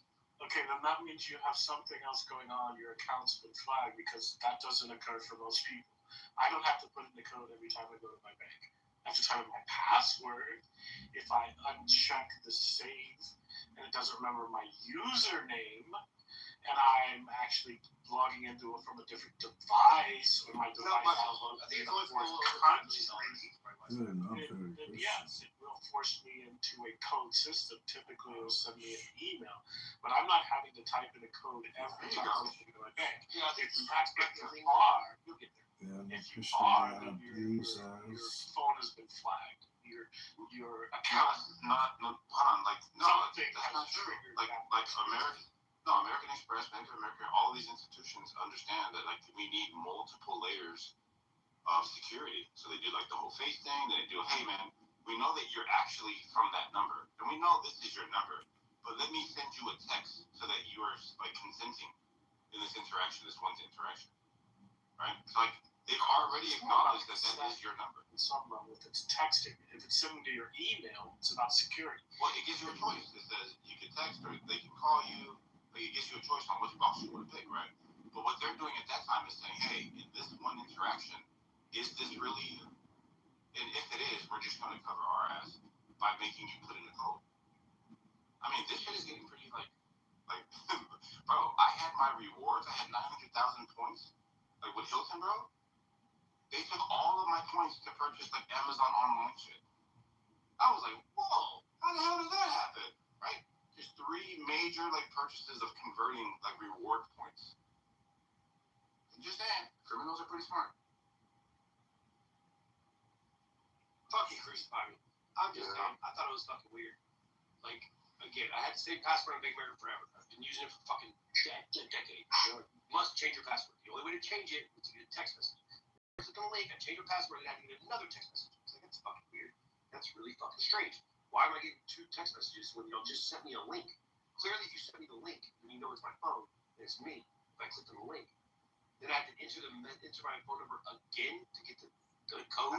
I log in. It's fucking strange. Remember my back speaking the other day? Oh, hell no. I don't have to know your car. I get tired of turning over a bit. I'm smart guy. As long as it's not sciatica, bro. Well, I heard sciatica shit. The other problem with captchas, you know what captchas are or no? Oh, yeah, I can crush those. Okay, you're good with that, right? You're all I can crush those. Okay. I can crush those ones. But why are we so happy and content jumping through all the hoops that they're making us jump through? Nobody's happy or content. We're frustrated every time we have to do it. It's sort of my piece the most frustrating. Well, you know what's crazy? Like the caption thing you bring up. Remember, there was that story of the AI that was trying to hire humans to read the captcha or whatever. Remember that story? Yeah. It's like they went there. Now think about that. Remember how long ago captcha started? It was like back when like AOL was a thing. You're like, holy shit, what is this? What is this weird thing? I gotta look at these wavy letters and write the shit. And now it comes out that AI was trying to hire motherfuckers to read the captcha. And captcha was made to stop robots from logging in and being whatever. So like they've had this AI shit for decades, bro. We think this shit's new. So wait, real quick, to the root. It said it was blind, but that's what it was doing, was hiring a task person. So it was clever as shit. Right. Yeah, smart as fuck. Let me ask the root. Would you waive all rights to 2FA and all the security measures? If for no liability on their part, would you do that, or what would you choose? I wouldn't choose that. What's that, Smoke? I wouldn't choose that. Yeah, no, we gotta blame somebody. I just told you that I lost 900,000 points. I mean, It's me. Like the day later, but the idea that they're able to get to these, even the rewards accounts, not actually like your bank account or whatever, right? They're just here, like they're getting super smart. So I'd rather there be like some sort of a safety net for when these people. I mean, and it's from other countries. Like these people are like super smart. They understand the weaknesses. They're probing. And I need these institutions to take accountability for it if they want my business. All right. Nobody disagree. Okay, just double checking. That's fair, 100%. Someone's gotta go to jail, man. Oh, wow. Does the FDIC even work? I don't even know. I mean, obviously, I've never had to use this. So, does anybody know? Like, does that actually work now? The what? The 250,000 is guaranteed by banks, whatever the FDIC. Does anybody use that? I don't even know. I don't know. I remember the commercials. I never had an issue until I got down to Florida, and then I did have something happen on a personal account, took care of that, but then on my business account, does not take care of that, so I did not get. They could only recover part of that. You know what's even crazier, Matt? Think about this. Like right now, we're all talking about privacy and them doing this. But when we were kids, you would get a fucking book with everyone's number and everyone's address. Everybody's. Everyone's phone number and everyone's home address. Unless somebody pays not to be published, right? And then Domino's Delivery would just deliver a pizza in 30 minutes like there's fucking mythical land pirates. Like how the fuck do they do that without GPS? You can do unlisted numbers. Yeah, you can do an unlisted number starting in nuts. late 80s, early 90s. Yeah, we just get a book with everyone's address. Like it was nothing. Now we're all like, paying for that. Free can cover up put them in your freaking mailbox. yeah, like printing out. Map question was the shit. Remember that picture you printed out? It's like 2 pages. You got to put a stapler. It's like turn left on. It's fucking awesome. Yeah, the directions were always fucking accurate. That's why I was going to that. I don't think it was all digitized by now. The yearbook shit, you know. Yeah, like the elementaries, the middle schools and stuff like they're still doing it because I still got like kids that are actively altered, but you know they're still doing the yearbooks, but then keeping an option of digitizing it just so you can kind of like share. Well, that's kind of fun. Like you able to write shit. Like if anybody knows how to write anymore, I don't even know anymore. But like that's the shit that like should stay the same. It shouldn't be digitized. Like that's fun, man. Yeah, man, because it's like a memory book, right? It's like all your friends find it. Right, like you can't be walking around with some sort of a tablet. Hey, can you like scribble here? Like you just no, like you interact with it, you interact. My buddy was telling me that his son was noticing that he was like, so what's your friend's last name? He was like, I don't know. So, well, what's this friend's last name? I was like, I don't know. I was like, do you know any of your friends' last names? It's like, no, I just have them in my phone. It's like, what? Like, yeah. Kids nowadays, they don't remember phone numbers. Remember when we were kids, we had to remember everyone's phone number. Now they don't remember anybody's phone number. They never heard a dial tone. They never heard like a busy signal. Like when you ask them that, how do you hang up? Like how do you hang up a phone? They'll like hit their palm with their finger. But we, like all of us, we actually how to hang up. We put our pinky and our thumb out and hang up the phone, right? Or like roll down a window. Like, how do you roll down a car window? We'll fucking grab the handle and start wheeling it down. They'll like pretend to push a button. It's like this shit is crazy. Yeah, but it's not just kids. If you end up in jail, who would you actually call? Whose fucking number do you actually remember, right? No, that's what I'm saying. I remember my original house number, but it's probably not existing anymore. Yeah, I don't think your original house people are gonna fail. No, I know. Like we're guilty of it too, right? Like, The more we realize we need to go back to our memory and physical items, the better off we'll be. Have you ever known about video games, Joe? It's that actually. So video games, they're saying that our generation, because when we were playing a video game and we lost, we had to start all over from the very beginning. So when we died, we had to go back to the very fucking beginning of the game and play it all over again. Now it's an everlasting game. It just goes. It goes. Even if you die, you just pick up where you go. But we had to like start over. Yeah, there was no save options. It was like we can all play the first level of Mario by memory. Yeah, but I think the best possible like scenario is that people don't have like experience atrophy of like the memory and like the I guess the will to search, right? Because they're so dependent on these things. I think that you can use them in concert and not lose it. But remember when we be on the internet and someone would pick up the house phone, we're like, fuck! God damn it! Pick up the fucking phone. Yeah, Gmail. The screen would load the fax machines, right? Now we get pissed when a fucking YouTube video buffers for 3 seconds. Are we gonna talk about BBSs now? What? And what about the BBS? Yeah, what about history? BBS, the bulletin boards. Let's go in and chat with somebody. They're like, where do you live? Try to look up a bulletin board. You know, BBS. No, it isn't.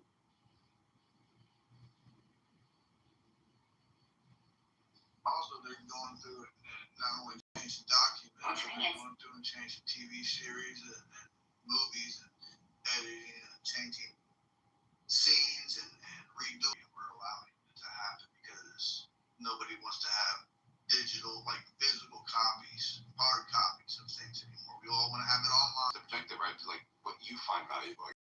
Then that's subjective, right? To like what you find valuable. Then that's suppressing some type of memories in a way too.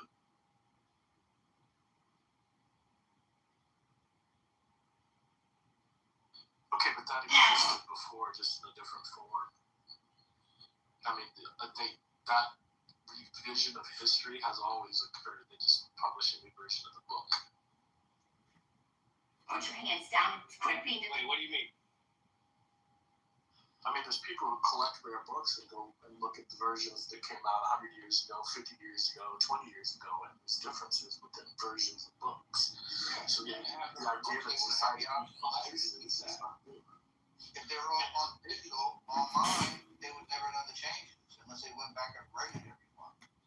just for clickbait. Like, no, they had the hard copies to go back and be like, document these changes. See, you guys are arguing about changes in books, but not reading books. And I gotta say, Marshall Stankin Rankin here, this fake Hidalgo County, no border, lying, Trump-hating, fake Republican rhino here. Yeah, we gotta roast guys like Marshall Rankin. They got big brains and colossal-sized heads. They're know-it-alls. And the truth of the earth is, Marshall Stankin Rankin hates Donald Trump. Marshall Stankin Rankin is working with a fake rhino Latina Republican. I looked it up, Marshall. I know who you're knocking doors for. I've notified the Trump administration to keep a watch on Marshall Stankin Rankin and his fake rhino Latina Republicana. Marshall Rankin believes in open borders. Marshall Stankin Rankin doesn't believe in fiscal conservatism. Marshall Stankin Rankin is a liberal, progressive, socialite parasite. Marshall Stankin Rankin needs to take his cheetah jacket to the dry cleaners, and he needs to clean the disgusting talum and body fat odor that has permeated his filthy, disgusting cheetah jacket. And Marshall, you're not a cheetah. You're a fucking snake. That's what you are, you stinking, ranking, fake Hidalgo Republican. I notified every Republican in Hidalgo County to keep an eye on you, Marshall. You and your Latina Republicana Comunista. We know who you are, stinker. We can smell you from Chicago. You smell like shit. You smell like shit, Marshall. I can smell you. I can smell the snake shit coming out of your nasty. Marshall probably got a skin condition on his ass crack right now. Marshall got a skin condition on his ass crack right now. I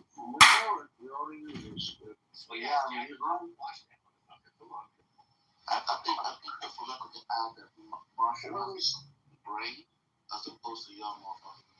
No, when you see him entertaining, yeah, this turned into Backseat Marshall Hour so quickly. Well, Marshall is usually highly protected. You should hear Marshall Stankin Rankin in Gary Baumgarten's room. He's treated like royalty by Gary. It's unbelievable. Because he's a smart dude. And he actually has a functioning brain. Seriously, he's not as retarded. Projection alert says what? Projection says what, Ben? Projection said what? No, seriously. Go ahead, ad hominem me again. Say it again. Projection says what? Every little shit that your little guy up to. Projection says what? Every fucking day. You know? Come on, man. He looks a stupid hat. I don't like your hat. I know you like my hat. Stupid ass hat. Yeah. You want one? He's just a blues brother. He's a Nigerian blues brother scammer. It's a pretty sweet hat. I'm just saying. Projection alert. I got a way cooler hat. My hat says liberty. Ben says lies. My hat says truth. My hat says virtue. Ben says lies. Ben is a liar, just like Marshall Stankin Rankin. I just talked to my little brother, and he's dating a girl who sits on this committee. And according to the word that I heard, Donald Trump is a bad, naughty, horrible person. And I hate Donald Trump. I hate the president. Marshall Stankin Rankin, helping a Republican Comunista open border fake rhino Republican get into Congress. Hold on, everybody. I got to go knock on another door. Is Mr. Hidalgo here? Give this to your parents. Tell them Marshall Rankin said vote for this fucking cunt puta in Hidalgo County. Oh, so Hidalgo's the people who Who's the person? I don't even know. Delgado? Just look up the candidates in Hidalgo County and look up the Latina. That's the one Marshall Stinkin Rankin works for. It's a chick? We got you, Marshall.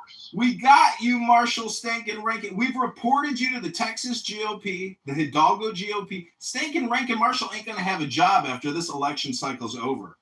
But I'll put in a good word for your Latinos. Yeah. Marshall, are you? We don't get to like Latinos, or should I? Oh, I'm sorry. I was looking for the unmute button. I couldn't find it. Yeah, John Kitover's a retard. Everybody knows he's a retard. And he doesn't dry clean his clothing. He doesn't clean his glasses. He's got smudges all over his glasses. John Kitover should never come close to power. Hold on, I got a call coming in from my little brother on the Capitol Hill. He's dating a hot chick on the immigration committee. Hold on, everybody. It's me, Marshall Stinkin' Rankin, working for the Hidalgo County Mafia. Open up your door and take this ballot. Oh, also, Marshall admitted to ballot harvesting and committing election fraud on this app. On this app. He actually goes to buildings with 15 residents that have left and harvests the fucking ballots. He's an election harvesting criminal fraudster. We've also reported Marshall Rankin to the Texas FBI for election fraud investigation. Texas FBI is cool. Marshall, do you like ranch? I'm just sitting here taking notes on all the shit that's out there. Saul, or with Roger Rabbit, the bad guy, spoiler alert, the bad guy turns out to be a two the whole time. What do you think is a bigger plot twist there? All I can test is if Marshall would wear a MAGA hat. If he's not wearing one, then yeah, maybe John has a point here. I don't know. Publicly willing to post a photo of yourself in a MAGA hat on Instagram, you got balls. You got fucking balls. You're one in like a million. There's my little brother on the phone. My little brother on the phone. Jackass talking about me. I didn't even talk about him before. That's just weird. You're obsessed with me. Come on, bro. I'm not going to Marshall, did you hear that whole thing, or are you just coming back a little bit? Ow! He's been going for like 15 minutes on it. I'm not even joking. He wants to know what your karaoke. Yeah, man. I don't know, bro. Oh my God. So serious revelation there, bro. It's gonna be awesome. Very good. Marshall, what's your karaoke? Do you work? Projection alert says what, Marshall? Projection alert says what, Marshall? What are you alleging there again, Sean? With the who's you working? I've reported to Marshall Stinkin' Rankin, the Hidalgo GOP, the Texas GOP, and the FBI that Marshall's engaging in election fraud, ballot harvesting. I have him on record. This is Chicago News Incorporated. Kitovernews.com. I'm reporting on election fraud in the Texas GOP legislature, and Marshall Rankin is committing election fraud, doing door knocking and ballot harvesting. I've heard him in Politically Correct talking about ballot harvesting specifically. You've been reporting to the FBI, Marshall, for election fraud. To the Texas GOP and the Hidalgo GOP. You've been reported, sir. You're going to have to get a new dry cleaner because that jacket is not cutting it. Yeah, it's up to their machines. All right, are we done with Marshall's stuff? We're done roasting this fake rhino, this Trump-hating fake Republican. He's got too much power. Shut up, man. I got my little brother on Capitol Hill. He's dating a hot chick in the immigration department. Hey, let me talk to my little brother on Capitol Hill. Okay, Kitover gave you a lot of space there, man. Yeah. Good afternoon, morning, whatever you want to call it right now, Marianne. How are you? Hi to everyone. Hi, Matt. Good. How are you? Good, good. Anything on your mind? You want to get off your chest or whatever you want to do, or if you got something to say or no?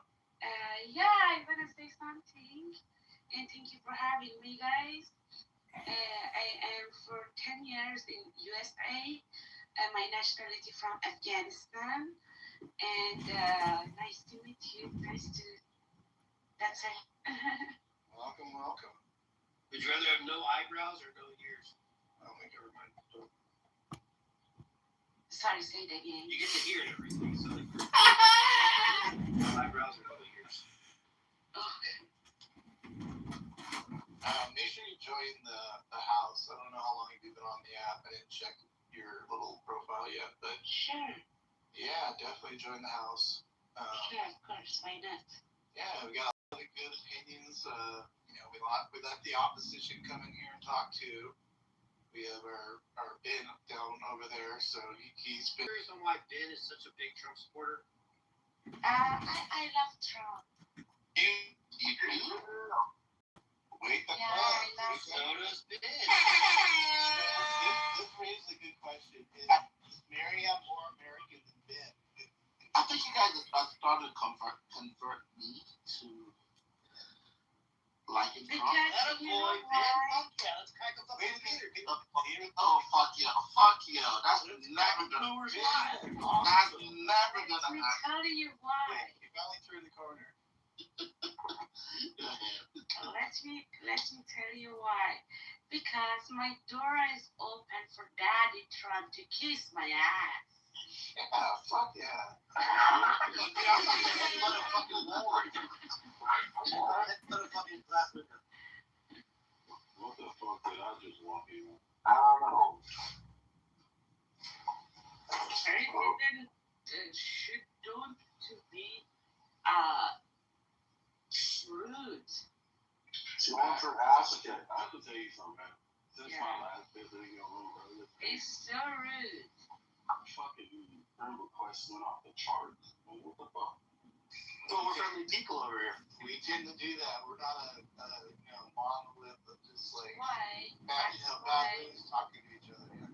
Yeah, that's why. Actually goes to buildings with 15 residents that have left and are balance. Criminal frauds also reported Marshall Reagan to the Texas FBI. Fucking damn. I tried to work out. Yeah, it's super funny. It's super funny. I see that every time we go into a club. Because it's USA, it's free speech. You can do that, guys. Every time you go to a room, what? And we love our boobs. Oh, I'm like, what the hell did I walk in on Clubhouse these days? Yeah, I know everything. Yes. I know everything about USA. Ben loves guys. Marianne, explain to Ben why you love America. Yes. And Trump. I love America. I love to hear his paradise. Can we just talk about the world now? Hello everybody, this is a book. I want to say I love America too. Which is why. So I heard them just say, they love America, right? They love America. I just heard them say that. Which is why. This is why. I love that. Don't you love that? Right. That's cool. Check this. This is why I didn't have a problem with what the fuck Megyn Kelly said. Y'all heard what she said, right? Y'all heard that what she went on? Well, she was basically she was basically saying to Haitians and Syrians, hey, we get it. We love America. Who don't love this place? Who wouldn't love this place? We have all these freedoms here. We have all these things here. Like, it's fucking awesome here, and I get why you don't want to go home. I get why you don't want to go back to your home country, because no place is like America on earth. Right? Essentially. And I'm paraphrasing, not saying everything. But this is basically what she was saying. She was like, your stay here has run out. Go home. Go back home to your country, your shithole country. Right? And I get why you want to stay here, because America is fucking great. Is he breaking up? Adrian, have you seen all the videos of the people visiting for the World Cup? They're like, holy shit, bro. This is nothing like what my country's told us it was. The people are fucking awesome. Everyone's fucking friendly. Fucking this place is the shit. You get ranch, fucking barbecues, fucking place is awesome. Right. And you know what's been crazy about the World Cup? The one thing that has been blowing my mind and it's been cracking me the fuck up is when motherfuckers see actually how big America is. Yeah, it's me. They're like blown away. They're like, holy America. They're like, holy shit. This guy was in We've been driving and traveling this fucking long, and goddamn, this country is big as shit. Because if you compare America to a lot of European countries, it's small as shit. We got everything. We got coastlines, we got beaches, we got forests, we got deserts, we got it all. We got mountains, we got everything. There's this guy in Arkansas. Now, Arkansas, okay? I don't know how many of you have been there. I'm from Arkansas. Okay, yeehaw! Northwest Arkansas Go on. is fucking beautiful. Yep. It's beautiful. There are places like this in this country people don't even know. That's where the college is. It's absolutely gorgeous. Yeah. Yeah, so Ozarks kind of thing. Yeah. Y'all ever seen the river run through with Brad Pitt? Yeah. I live on that river, bro. Like, like looking at my beach, that's the river I live on, bro. Like, so. There's Pretty a cool. guy that did an interview, and he was talking about how I think people from Czechoslovakia or some shit like that wanted to. No, I think they were from Spain, some shit, but they wanted to go muddy, and he took the money. He's in Texas, and he opened up his property to people to get the full Texas experience, horseback riding, muddy, and all of that shit, barbecue, all of that shit, and it blew their fucking mind when they got a taste of a true Americana, right? And he was like, I just want to open up my home to the world and everything to show them whatever image that they had about America from outside forces, from whatever media that they consume, it is nothing like it. And those people actually confirmed that. It was like, yo, we never thought America would be like this because we were always given this narrative about America. Until they see us blow shit up in a few days, they're gonna be like, holy shit. Yeah, it's making even more American. Exactly. I saw the one lady, I forget where she was from, but she was in like Pigeon Forge, Tennessee, and she was driving through it. She's like, she made a video. She's like, can we just take a moment to look at this fucking place? And like, if you've ever been to Tennessee and Pigeon Forge and driven through that area and shit, they were driving those roads and they're up in the mountains. And she's like, look at this fucking view. And this is like the side of the road. She's like, what the fuck? It's like, this place is amazing. Yeah, we just take it for granted. They're like, the Japanese are like, holy shit, bro. I know, bro. I'm an American. Man, I work outside, bro. And all the time when I'm working outside, bro, the other day, bro, I saw 3 bears at work. And I went to go take a piss around this big ponderosa pine, and there was this fucking scratch marks from the bears on the tree, bro. I always look at the mountains, bro. Feel so lucky and remind myself of how beautiful a country I'm in, bro. It's, you always gotta remind yourself. Yeah, I'm very thankful, bro. The thing that's really blowing their minds, blowing foreigners' minds right now, is the massive selection of food that we have here. Motherfuckers was going to Waffle House. Motherfuckers was going to Taco Bell. Motherfuckers was going to Buffalo Wild Wings. Like McDonald's on every corner. This guy from Australia was like, get us a Waffle House. This shit will blow up the country. Exactly. And they walk into Walmart, they're like, look at the shelves. Holy shit. Right. There's food. There's food. Tasting seasoning and shit for the first time. It was like, holy. Like ranch sauce, they're like, what the fuck? They're like, who says America doesn't have culture? They got a ranch. Barbecue and all types of shit. What was the video? I think it was Libertarian dude. He was trying to Texas barbecue. He's like he wouldn't get out. He ate the whole fucking rack of ribs. So this is insane. Yeah, we call that the itis. It's crazy, bro. When y'all ready to fall asleep at the fucking table. Dude, in my state, man, we can fucking open carry and stuff, or concealed carry. We can too. And so how awesome, man. I mean, like, it's just, this country is amazing. We have so much, we have so much diversity in this country, bro. And it's just so cool, So I love my country. I forgot the one lady. She was like, I thought from America, and I know about everyone has a gun and everything. It's like, I was so worried that I was going to get shot. And she's like, I've never kind of felt more safe. Like, everyone can protect me. Especially when you're around people that you know are good people and they got a gun. I mean, I've had people that can kind of, I don't open carry, but I definitely conceal carry. And I've had guns where I kind of print, where that's obviously I'm carrying a gun. And I've had people initially kind of wide-eye, but then they see who I am and they chill out because they know that I'm a good guy. You're the ones we want with guns. Yes, exactly. That's what people don't get, bro. The gun ones are the ones that are supposed to understand what it can do, how to use it, and they will use it when they need to. They're the ones So we had an issue in Florida. It was like at a Dollar General or one of them stores. I can't remember, but a guy walked in to rob it, put a gun to the guy's head, and told him to give him the money, or he's going to kill the guy. And he ended up pulling the trigger, but what he didn't know, or not pulling the trigger, he cocked his gun, right? He pulled a hammer back on him, must have a revolver, I'm assuming. There was a concealed carry, person with a concealed carry, walked in behind him and said, move, and I'm pulling the trigger. He moved, he got killed. The parents of the guy that got killed were screaming that the other guy had no business getting involved. Keep bullying the hood. No, that's what concealed carry's for. That's a concealed carry right there. You got a man with a freaking hand. It takes a bump of that freaking trigger, and that's a dead man. And this man saved a man's life, if not more than one.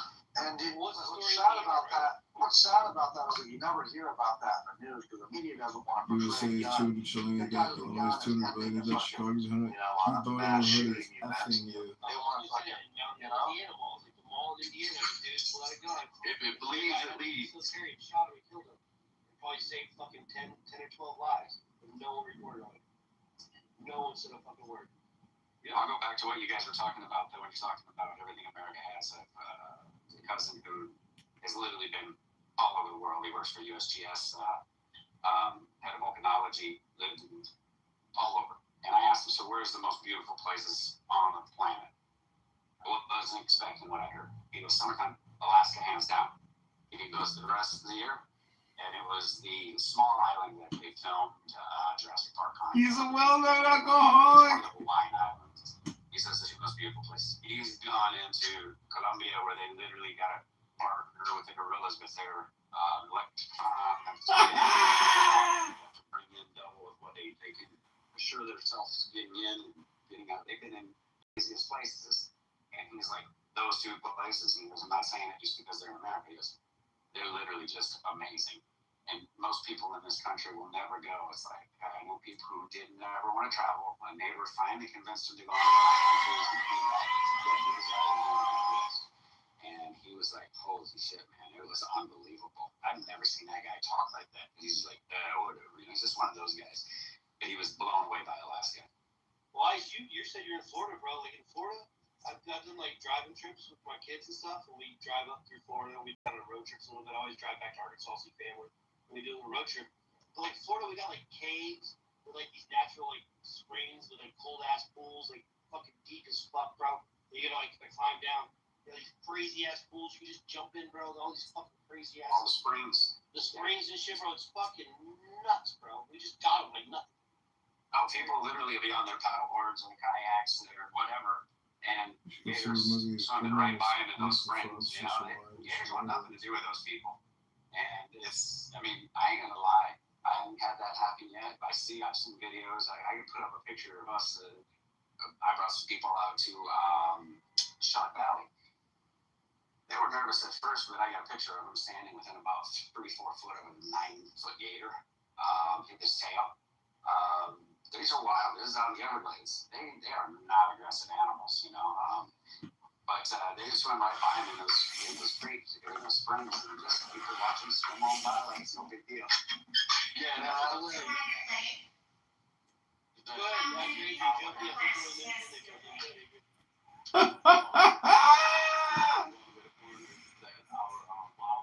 One last shit. Do you want to get like?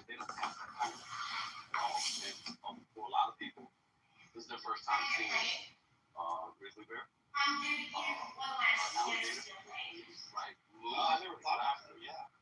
Yeah, they've never seen these things. They've only seen it on TV or in media or whatever the fuck, or in movies. But to actually see them up close and personal in real life is a culture shock to them. And that's another thing I've been looking at. Is like just imagine Syphilis. your whole world view. Syphilis, Danny.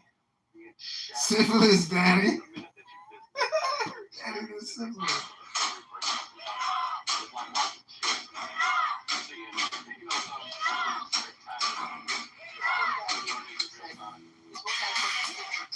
God bless the girl.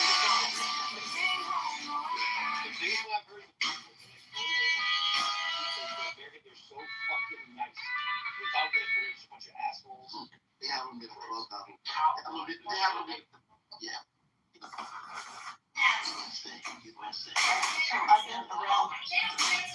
I've been around the world. You know, I have.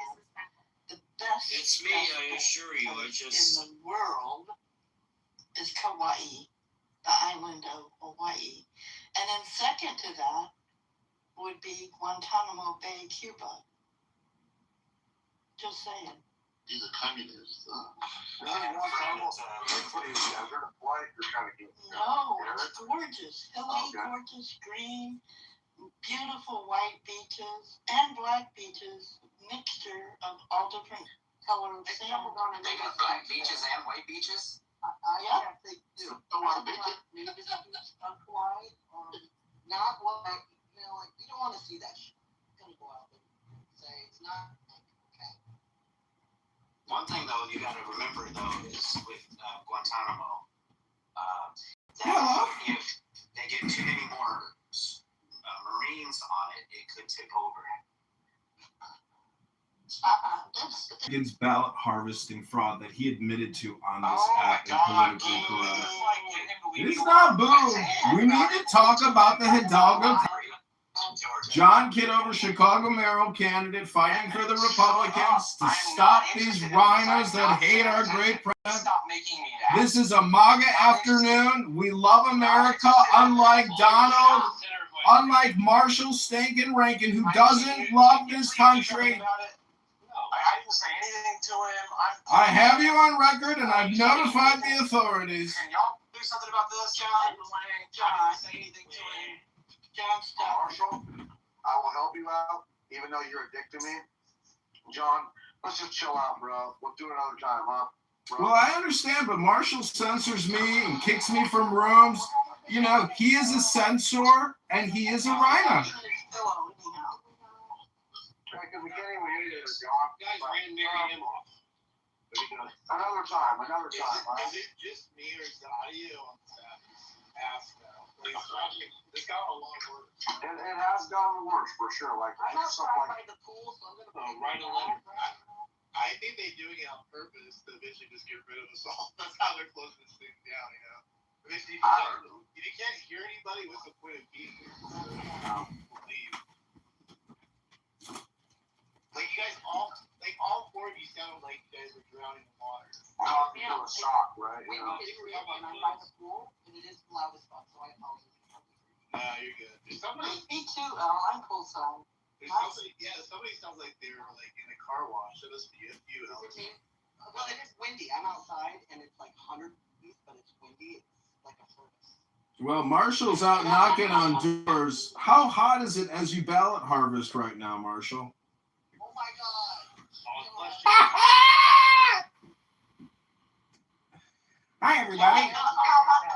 My name is Marshall Rankin. I'm here to encourage you to vote for Latina Republicana Fascista Comunista in the next election. Oh, you got 25 ballots there. Great. Just hand those over to me. I'm a Hidalgo Republican. I'll take those ballots from you. Thank you, everyone. If you got Europeans, it's correct. Open up. It's Marshall Rankin. I've got a ballot I need to harvest. Hello, sir. Have you considered voting in the upcoming November election? Part of the reason we're getting all those little gnats and things is because we're putting foodstuffs in that trash can. So we should try not to do it. Is Marshall talking to us? No, Marshall doesn't even know he's on mic. Marshall, what do you think about Ben? Earlier, Ben said that the Republicans are going to control everything for the next 12 years. What do you think about that, Marshall? Ben believes the Republicans are in control for the next 12 years. Me? What? Yeah, Ben, you were saying that earlier. You're like, the Republicans are fucking gangsters, and the Democrats have nobody. Do you agree with that, Marshall? The Democrats are losing social into this. Ben's more MAGA Republican than Marshall. Holy shit. Yeah, dude. Marshall, you disappoint me. What did I do? Well, you don't sound like a strong Republican. What didn't you do, Marshall?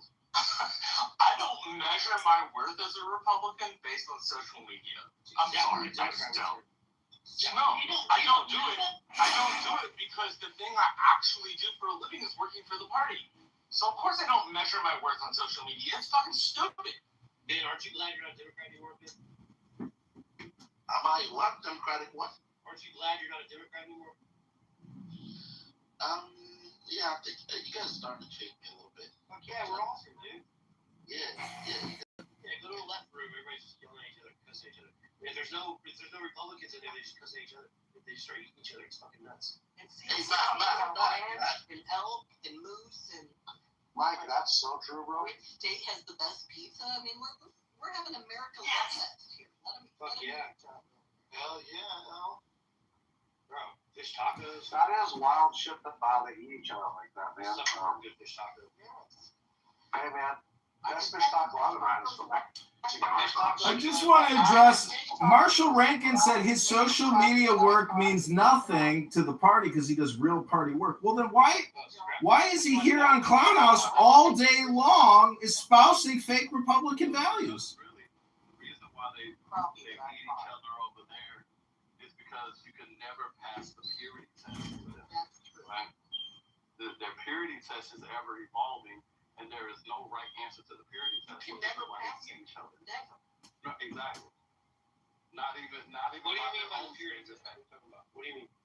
Well, you know, they have their leftist purity test, man, that like they eventually eat themselves because You use pronouns in your LinkedIn bio? Oh, like yeah, you're more left than the other guy.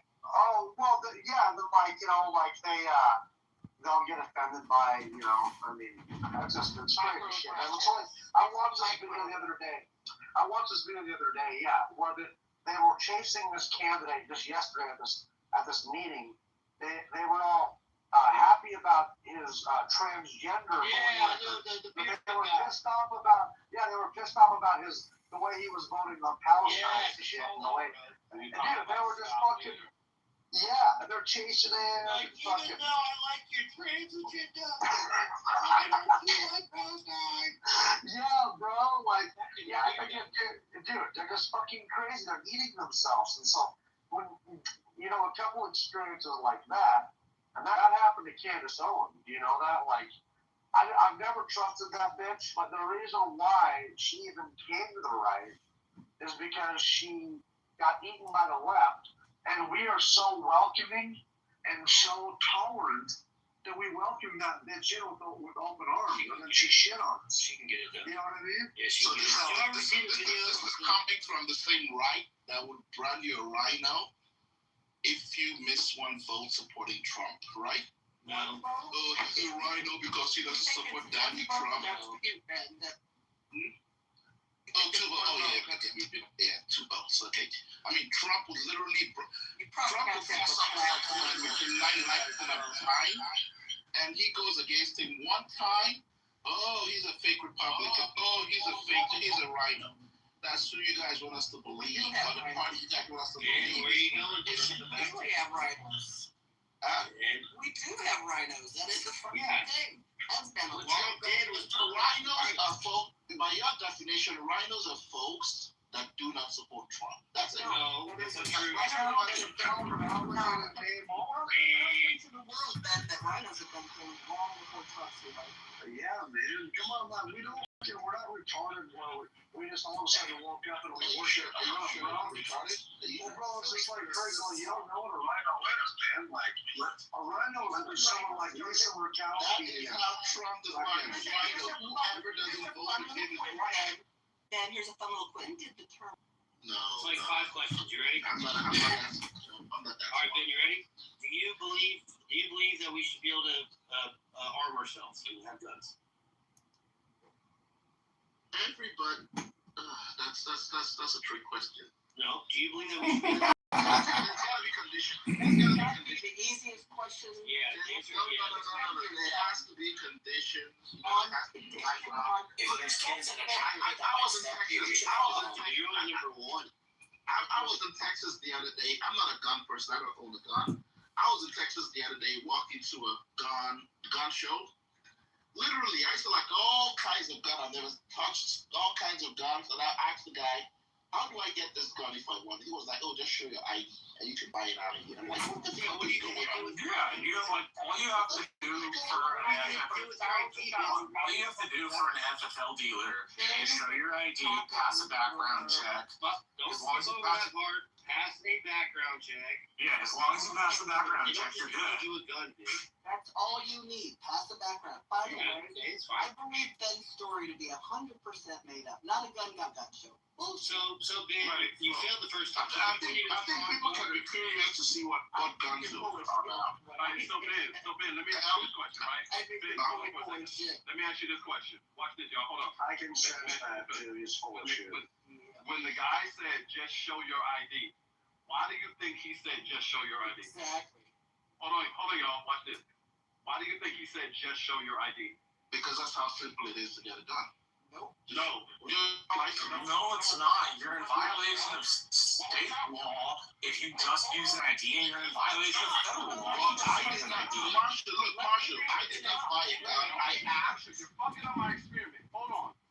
Ben, the reason why he said just show your ID is so they can perform a background check, sir. Correct. And by the way, the Democrats, obviously you don't have an ID because you're a black person, according to Democrats. Hold on, wait. Ben, do you know what a Well NICS said. So, Ben, do you know what a NICS check is? No, what's that? That is a federal background check that is done through the FBI and oftentimes through the ATF. Nobody gets a firearm without it. Edward, I don't have a gun. Edward, I've never tried to buy a gun, so I wouldn't know all of these things. I've never tried to buy a gun. Guns is a weird place for you to be in. Right, hold on, Ben. I'm not trying to play stuff. I don't like playing that game. I love to edify and educate, right? A NICS check is often ran through the FBI and sometimes the ATF. That is mandatory, meaning you can't get around that, right? That is mandatory. And the problem is that I have with Democrats or people on the left is that they always conveniently leave out the part about the background check that is mandatory. They act like it's like buying. Like you can just go in there and just buy a fucking t-shirt right off the goddamn rack and walk out with it. No, that's not the case. And because leftists don't understand the process of obtaining a firearm, And after when I bought my firearm, I had to wait. I had to go back a week and a half later to pick it up. They didn't give it to me. So I told the guy, I was like, I have right now. I need this man. And we've done all of these things while also delivering the lowest recorded crime in our city's history. That's what it looks like to have democratic socialism. And what you're seeing is that New Yorkers experienced once and made the decision that they wanted to see more of it on the national stage as well. Do democratic socialists get elected president? I think a vision that doesn't sound as if it was hooked up by consultants, but instead one that you would say in response to someone who's asking, why can't I afford my rent? Why can't I afford It sounds like he's repeating himself. Every question, he keeps saying the same thing. Response to Working people. 2 more minutes. Shout out to the working Negroes, man. Shout out to the working blacks, man. for them, and we're actually willing to fight for them when they're going to get stuff. Obviously, Israel was a big issue in these races. Not the only issue, but a big issue. Is there a room in the Democratic Party for candidates, officials who support Israel, not just support Israel, but support military aid for Israel? This was a huge issue for you. I think what we've seen is that the time for us as elected officials to pronounce what the party should be is one that should come to an end, and we should let Democratic voters themselves take the lead. We've seen on Tuesday evening, we saw Democrats turn out in districts across the city to make clear that they were tired of tens of millions of dollars being spent in our taxpayer dollars to violate international law, to kill thousands of civilians. And you and I know that right now, the way that Palestine is described is as if there is a ceasefire. That's the language that's typically used. More than 1,000 Palestinians have been killed in that ceasefire. And what New Yorkers want to see is a politics of conscience, a politics of clarity, a politics of conviction. And to follow international law. Hey, Hurricane, you often To believe in the humanity of all people, it shouldn't be a journey too far. And I think that our party needs to hear what Democrats are telling. Democratic Socialists of America now says they no longer favor a two-state solution. Is that the way you see it as well? The idea of two states, Palestinian, Jewish states side by side living in peace? The way I see it is equal rights for all. And I think that that's the truth for Israel. It's the truth for any country in the world. And frankly, as we're coming up close to the 250th anniversary of our nation, one of the things that makes me proudest to be an American is the belief that equal rights are at the bedrock of our notion of what it means to be an American. And the idea of a Jewish state, Israel's a Jewish state, that's in the charter. That's the way it is now. Do you support that? I've said time and again that I support the state of Israel as a state with equal rights. I believe that any state that privileges a Jewish state is the question. I think any state that privileges one religion position over the other is one that I can't tell you I support, whether it be Israel or Saudi Arabia or anywhere else. And a lot of that comes back to a fundamental belief that we should all be considered equal no matter what our faith is.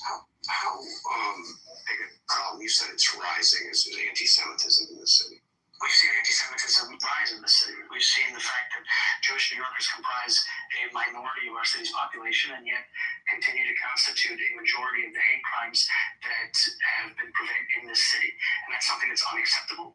It's something that we will never come to see as if it is a part of life. It's something that has to be fought and rooted out of every one of the 5 boroughs.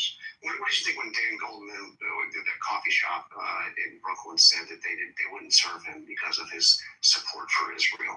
You have a problem with, I mean, the idea of, of a establishment like that saying they're not going to serve somebody if they support Israel? I've said that I have political disagreements with Congressmember Goldman. I do believe that that's a response that goes beyond that.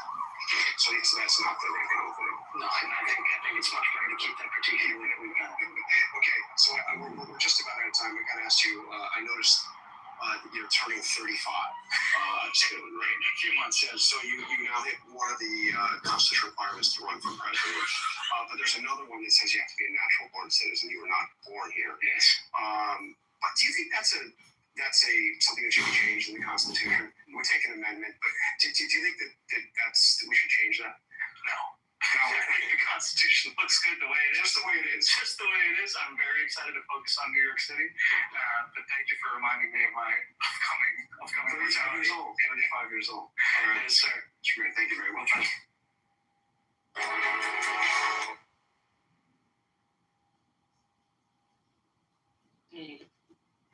Let it burn.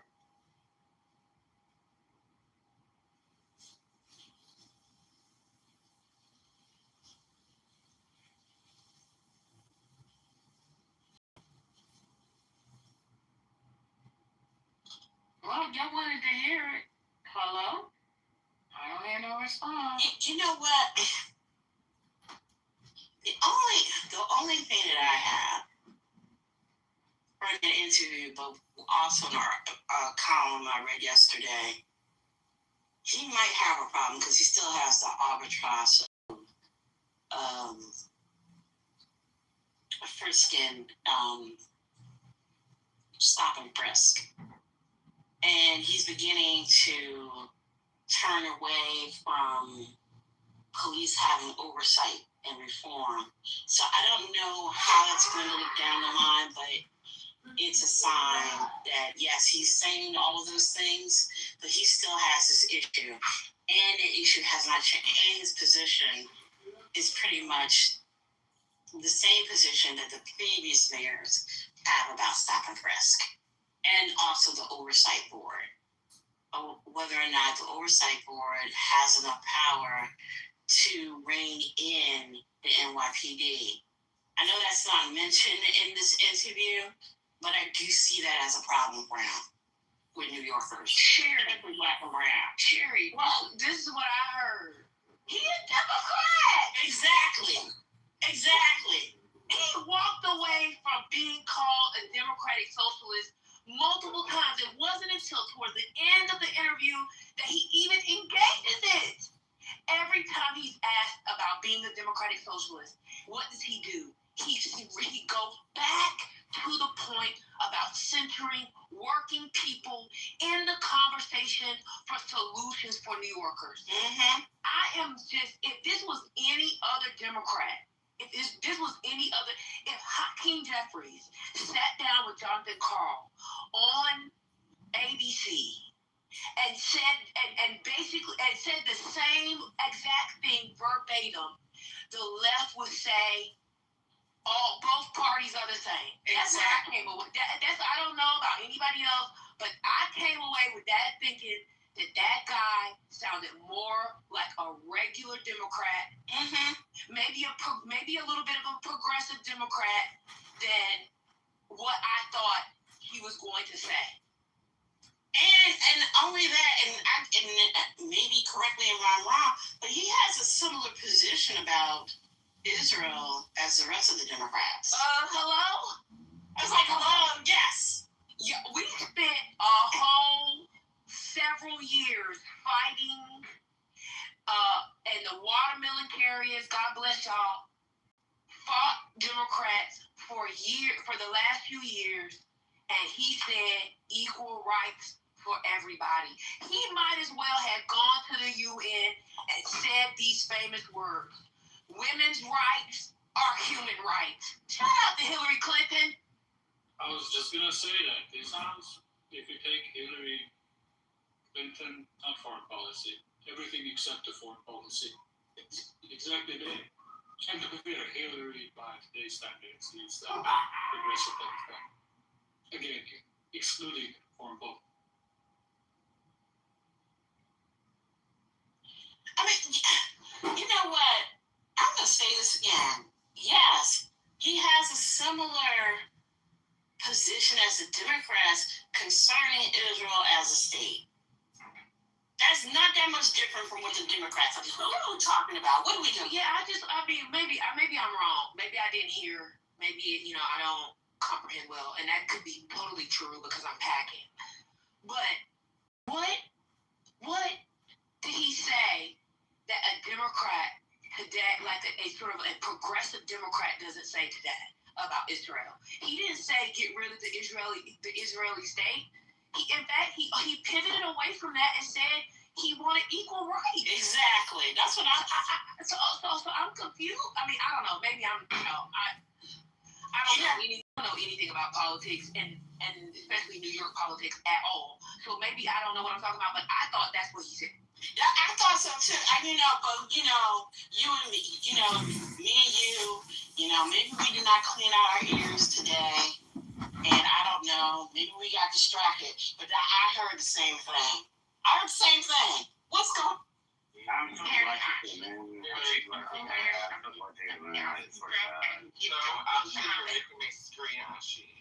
Yeah, like, I don't think that this bitch realizes, like, I crack bitches all day on Clubhouse. Like, what the fuck? That's weird as fuck. I don't care. I would buy him, but then what? We need to cash out him for lotion. Actually, so you agree, right, Danish, that this was a attack that happened by Iran? That's violating the MOU, right? You agree? Yeah. No, I do believe that Oman, should have sovereignty over their own part of this. Okay, that's all I was asking you. You should say yes. But in this particular situation, you gotta have an ego to be up there. I'm worried about the Rubio Vance thing. Yeah, Rubio definitely has an ego, especially when it came to Cuba. Because he's Cuban descent. His parents from there, right? You gotta have an ego to fucking be that. He definitely has an ego, or else he wouldn't have have an ego. Right? Or else he wouldn't have tried to run 16, correct? I'm worried about the Rubio Vance thing, guys, though. I'm really worried. So it's gonna happen. Yeah, they're gonna get on stage in the primary and just talk shit about each other. Right. We can talk about egos. I mean, no, they're gonna collaborate. They're gonna work together. Y'all are crazy. But look, check this. Going back to what Ben just said about them capitulating and doing all of this other shit. Ben, I don't know if you can look at things from a 30,000-foot view here, but think about it like this. This plays into the Epstein shit. Let me tell you how it plays into the Epstein shit. Okay.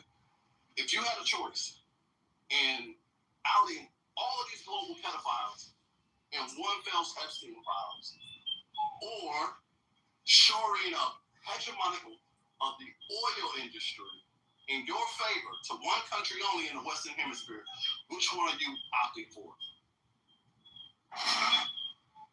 The second part of the question, I don't understand it. Okay. What I mean by hegemonic control is, look at the war in Iran.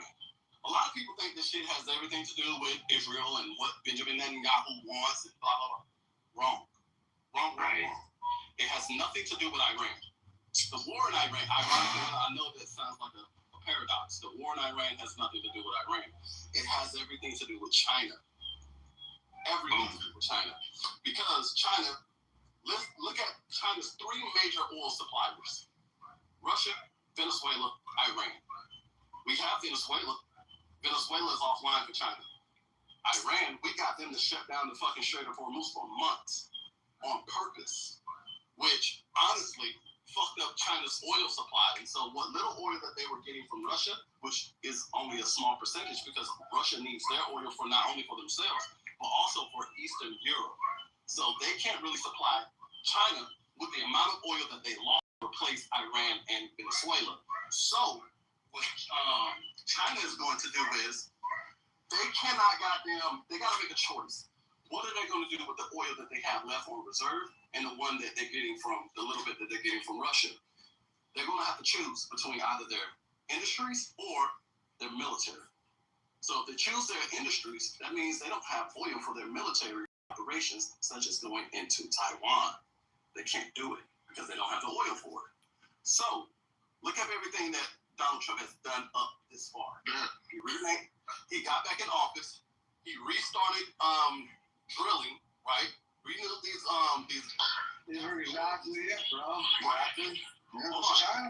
He reignited all of these the leases, the gas and natural gas, the oil and natural gas leases. He restarted the Keystone Pipeline that Joe Biden shut down. We took Venezuela. We renamed the Gulf of Mexico to Gulf of America. What effect did that have on? I'm going to tell you. Be patient. Please be patient. He renamed that. Right. He renamed the Gulf. He took over Panama Canal. Right. He shut down Venezuela. He shut down the oil routes by dismantling the drug cartel boats. Right? Because the only thing that can sabotage trade routes is drug cartels and piracy. So he shut that down. Right? Not only that, he also surrounded Cuba. And he was also talking about taking Greenland as well. Right?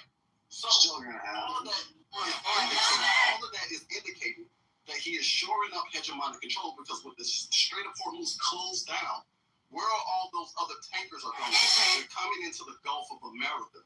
This is what we do. I think you live in a fantasy world sometimes. I know I'm not living in a fantasy world. I think he's right. I think he's right.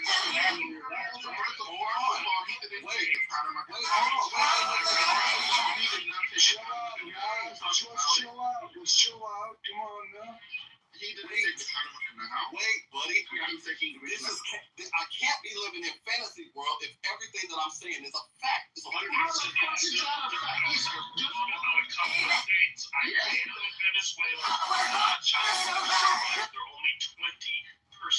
It's still a significant amount, William. It's still a significant amount, bro, nonetheless. It's a large amount, bro. That's what we're going with. Hey, hold on, man. Yeah, y'all got to chill, man. Y'all really do got to chill with this shit, because we can't have a cohesive conversation if everybody keeps talking. Yeah, you gotta listen to what Adrian said the whole time. Right. I'm saying, look at everything he's done so far. Because the people who are saying I'm living in a fantasy world are the same people that thinks Donald Trump is always slipping on banana peels whenever he does a goddamn flip. Right? Oh, well, he only did the flip because he slipped on his attitude because he's clumsy. I'm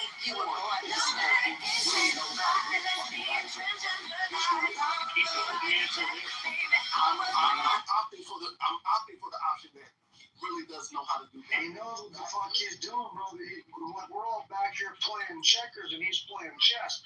That's why, I'm just gonna say it. Marshall got all pissed off at me and I left the room because he kicked me down and refused to let me talk, because I brought up the Chinese angle too, and a lot of people don't want to admit it, bro. This is clearly about, it's not all about China, but it's clearly about China. Right, because you were born this phenomenon that happened 16 times throughout human history. And of those 16 times, 12 of those times, war has broken out because of Thucydides' trap. If you don't know what, I'll tell you what it is. Thucydides' trap is a phenomenon where it describes a rising economic power when it's poised to overtake or dominate the dominant economic power. War breaks out. They say every empire lasts about 250 years, correct? Before it's overthrown, right? What is 4th of July, everyone? Or were they going to choose, right? Okay, about 250 years. Exactly. Hold on for a second. When Donald Trump had the summit in China, if this is not about China, then explain to me, at the summit, when he went to China to talk to Xi Jinping, who the fuck did he take with him? He took heads of industry with him, of tech industry. He took the CEO of NVIDIA, right? Elon Musk, and a whole host of other motherfuckers. The movers and shakers. Exactly. To show China they are not in a position to negotiate from a position of strength, which is something that China, ironically, told Joe Biden and Anthony Blinken in Alaska. Adrian, currently, I didn't want to say this. I'm currently in China, right now. Currently. I thought you was just in Texas.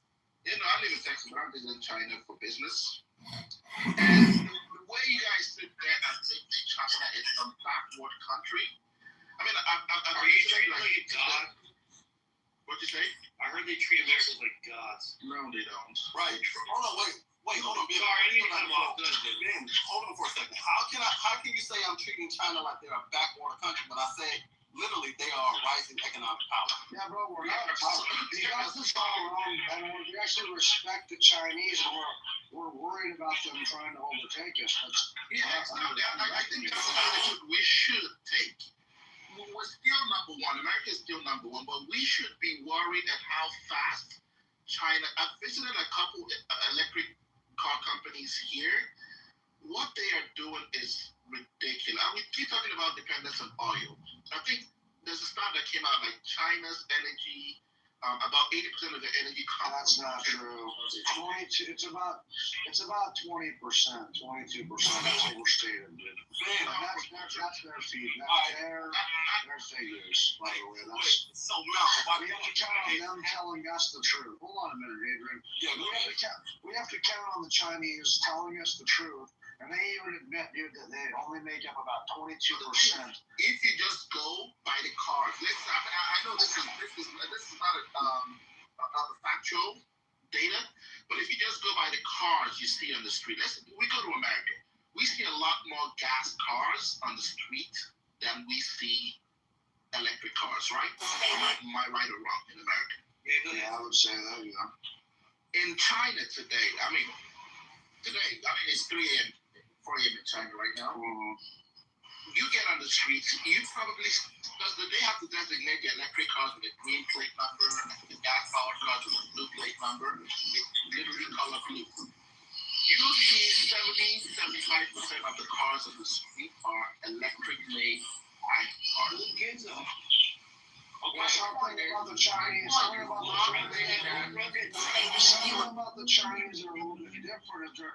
They're kind of doing what Japanese did in the 1980s, man. They have tariffs they put in industry. They subsidize that industry as well. Yes. Well, that's what we want to do. Hold on. I don't know who made this comment. They're making my point, but you don't even know that. They're having all of this electric vehicle innovation, right? Then that only proves my point that they have no choice but to pivot away from gas because they don't have suppliers anymore. Hold on, really? You think it took them since Venezuela and Iran to get to this point? Okay, hold on. So when they took the electric industry in China, what does that matter if they can't import any of that shit to the U.S.? You know the world is big. Electric cars are dominating Africa. Then deal with Canada to start shipping their cars. That's not good for Africa. You got little in big little America thinking that America is the whole world. No, it's not. Wait, China has markets outside of America that you guys saw the report last year. You guys saw that that used to be the biggest electric car company. Guess what car company surpassed it last year? China's BYD. They built more cars than Tesla. We don't care because they somebody made a great comment here that I can't remember how you worded it. We should be worried that China is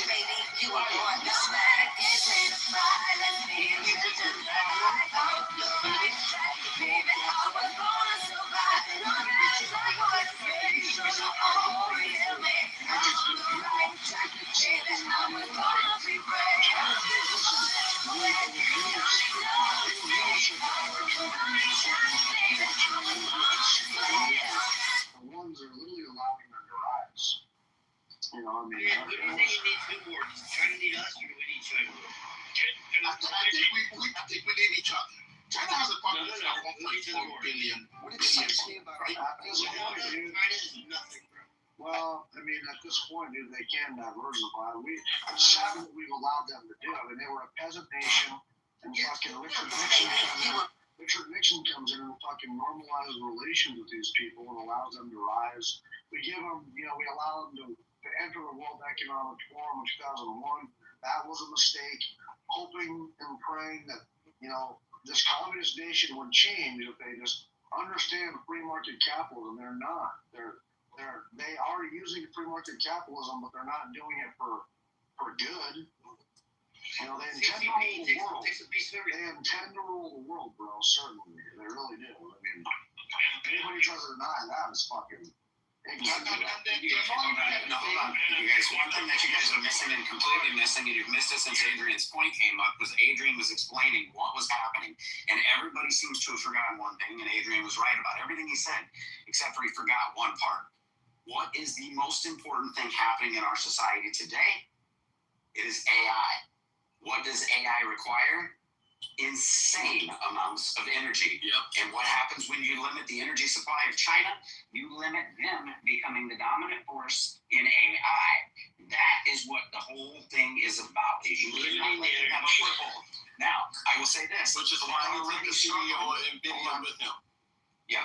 And so now think about this. They have 51% of their car sales are electric, not 70. 51%. Yeah, he's overstating. Imagine you double that. Where are you getting the electricity? How much is that infrastructure? What's the reliability of all of those cars? There's only a couple that are considered reliable. BYD's getting up there now, okay? But guess what? When you cut the throat of them, they have to then what? Come into line with us. And that's what we're doing. People can say, well, that's wrong. No, we are doing that. Let me read you a stat. Real quick. I love stats. China generated 4.3 or 4.4 terawatt hours of clean renewable energy last year, which was more than double entire electric 4.4 terawatts hours. Their access to water is much different. Their access to water. In terms of total capacity added, China installed over 500 gigawatts of new renewables in a single year, compared to about 40 gigawatts in What does that mean, Ben? What does that mean, Ben?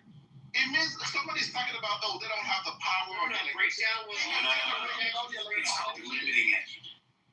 What is limiting? I mean, I think we should get out of this.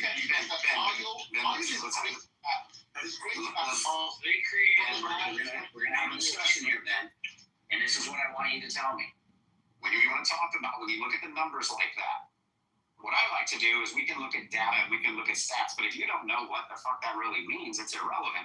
So what is when we talk about them being a big powerhouse economically, how many people per dollar does it take to match? So what's China per person to match? So if you're going to say to match our GDP, to match dollar for dollar, how many Chinese people does it take compared to how many American people? I'll just cut it short and say I think it's like 20 or 30. I think it might be 30 Chinese people to one American. That's averaged across the entire population. So we can talk about them being a powerhouse. They still have the expense of 30 people to our expense of one, which means to have the same lifestyle, they're going to have to do more than just beat our GDP. They're going to have to destroy it. And guess what? You can't do it when you limit your lifestyle. No, hold on, Ben. That's not the question. Hold on. The question is, if they don't have the chips for this AI infrastructure, how are they going to expand? They can't. They can't. That's the point of why Donald Trump took the CEO of NVIDIA with him to tell China, you don't have the power you think you have. They're a paper tiger, bro. Ben, just the simple fact, think about this. Do you know what $100,000 in Chinese yen is? $100,000 in Chinese yuan, is $670,815. What's your point? We gotta stop calling them paper tigers. I just gotta say that, man. Trump wouldn't be making these moves if they weren't paper That's how tigers. bad their fucking currency is. I know, man, but they're a legitimate threat to us. They're a legitimate threat because of all the shit. The fact that you say the globalists have allowed them to rise, yes. Their manufacturing, shit like that. But their economy is shit. You really think so? Just because $100,000, you just put it in a conversion rate now. What's happening in the real estate market right now, Ben? Ben, what's happening in the real estate market right now? It's dropping. It's dropping like a rock. Yes, it is. What happens when the real estate market starts to tank? What does that do to the overall economy? Drop it down. We need to fucking put our foot on the gas and leave these fucking Chinese in the dust, dude. We need to realize they are a threat to us. And we can't fucking go on slave labor to make our fucking shit. What happened to China? China went to Europe after they were trying to get around our tariffs before agreeing to terms with Trump. China went to Europe, and Europe basically told them what? Take a flying fuck. No, we're not buying your stuff. Why do you think Europe said that?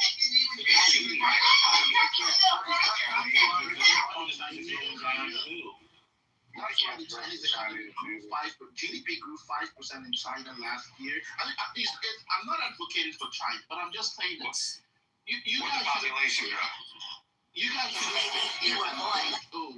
because America has been very powerful and is still very powerful today, that we should overlook. And Mountain, I don't know. I'm pissed that I'm agreeing with you, but I'm agreeing with you. No, we're not overlooking them. I think you're thinking wrong. You guys are sounding like you're overlooking them. And I'm kind of getting that a little bit. Listen, I want the Americans to understand, guys, that that like the fucking art of war. I mean, number one rule is basically don't underestimate your enemies and know who the fuck they are. Don't underestimate these people. I'm not saying we're weak. I'm not saying fucking you. I'm saying do not underestimate these people. Understand they are not your friends, they are your enemies, and we gotta put our fucking foot on the gas here. We gotta let every American know that they are not fucking our friends, and that we can't let the, we gotta stop doing business with these people, man. Okay, and why would we, if we go to war with Iran like we did, this is a little test run too, because they're allies with who? They do some exchanging of technology with who? All North Korea and stuff. And guess what? Now we got a little taste of what China is actually capable of, right? Not everything, obviously, but at least we've got some knowledge, right? And that's a huge thing. So, we're not underestimating them. I think you're looking at it wrong. To me, I think we're finally looking at it and saying they're a bigger threat. Yeah, I hope people understand that. Because here's the thing, even people supposedly on the right, we're talking about Pepe. I think Pepe is more on the right than Marshall, but they used to believe that this is about China. There are none of them. I got kicked out fucking yesterday out of the room because Marshall said don't fucking talk about it. We're not talking about it. I hate it when people bring it up. It's so fucking stupid. Bro, you can't even acknowledge it's a little bit about China here. No, I'm out, bro. This is the type of shit that I don't understand. It's clearly, maybe it's not all completely, but it clearly has to do with China, from the Panama Canal to Venezuela to Iran. Come on. Yeah, if we can fuck up Iran, it's definitely about China. I think William, I don't know if William's still young, but William was trying to talk to this guy about this. Remember this, William? I think his name was Mandingo. And you were talking about the China thing. Yeah, we talked about this for hours last night. He just wouldn't have it. Mandingo just wouldn't have it. William's like, bro, listen, this whole fucking thing is about China. That's what this whole fucking move's about. No, it's not. It's like fucking Ben. Hold on. You were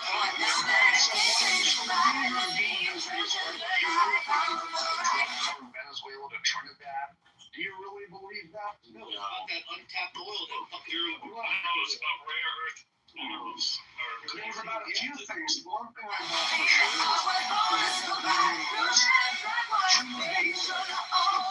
is you know that Maduro, he already bought weapons from China and Russia. He agreed with the military base in the southern part of the country. The Chinese, Russian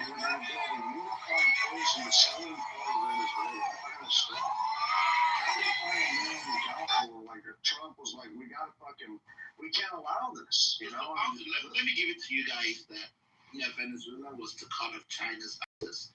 How the fuck did you guys now get to Iran's strategy is because of China? The first day he came out and said this shit about Iran.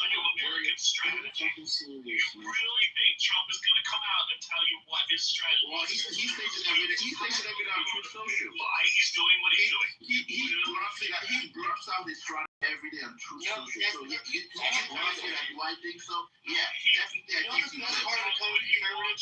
Definitely, I think he will. Ben, you know the best part of becoming a Trump fan? Thank you. The best part of becoming a Trump fan is that you hear the shit he says, the tweets and the stuff, and you guys are taking it word for word. Oh my yeah. And we're just sitting here like, yeah, we know the actual strategy. Yeah, we know. We're gonna laugh at you motherfuckers blowing up for no fucking reason. Yes. And once you realize that, you know the inside joke. Well, like the same thing when Trump was saying Iran is completely defeated, they're completely annihilated.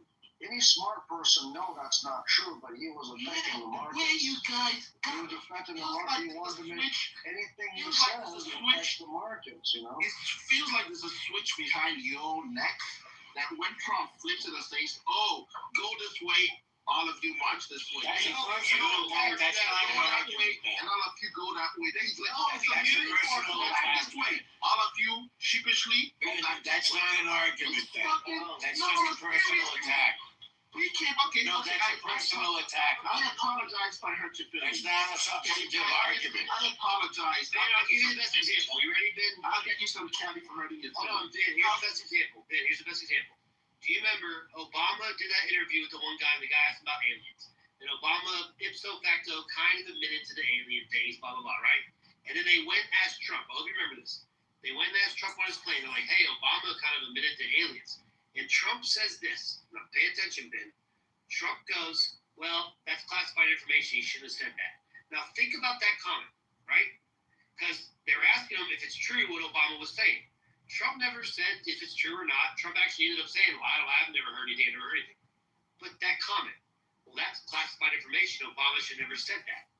So now everyone's like, oh, Trump and the aliens. He's fucking trolling y'all.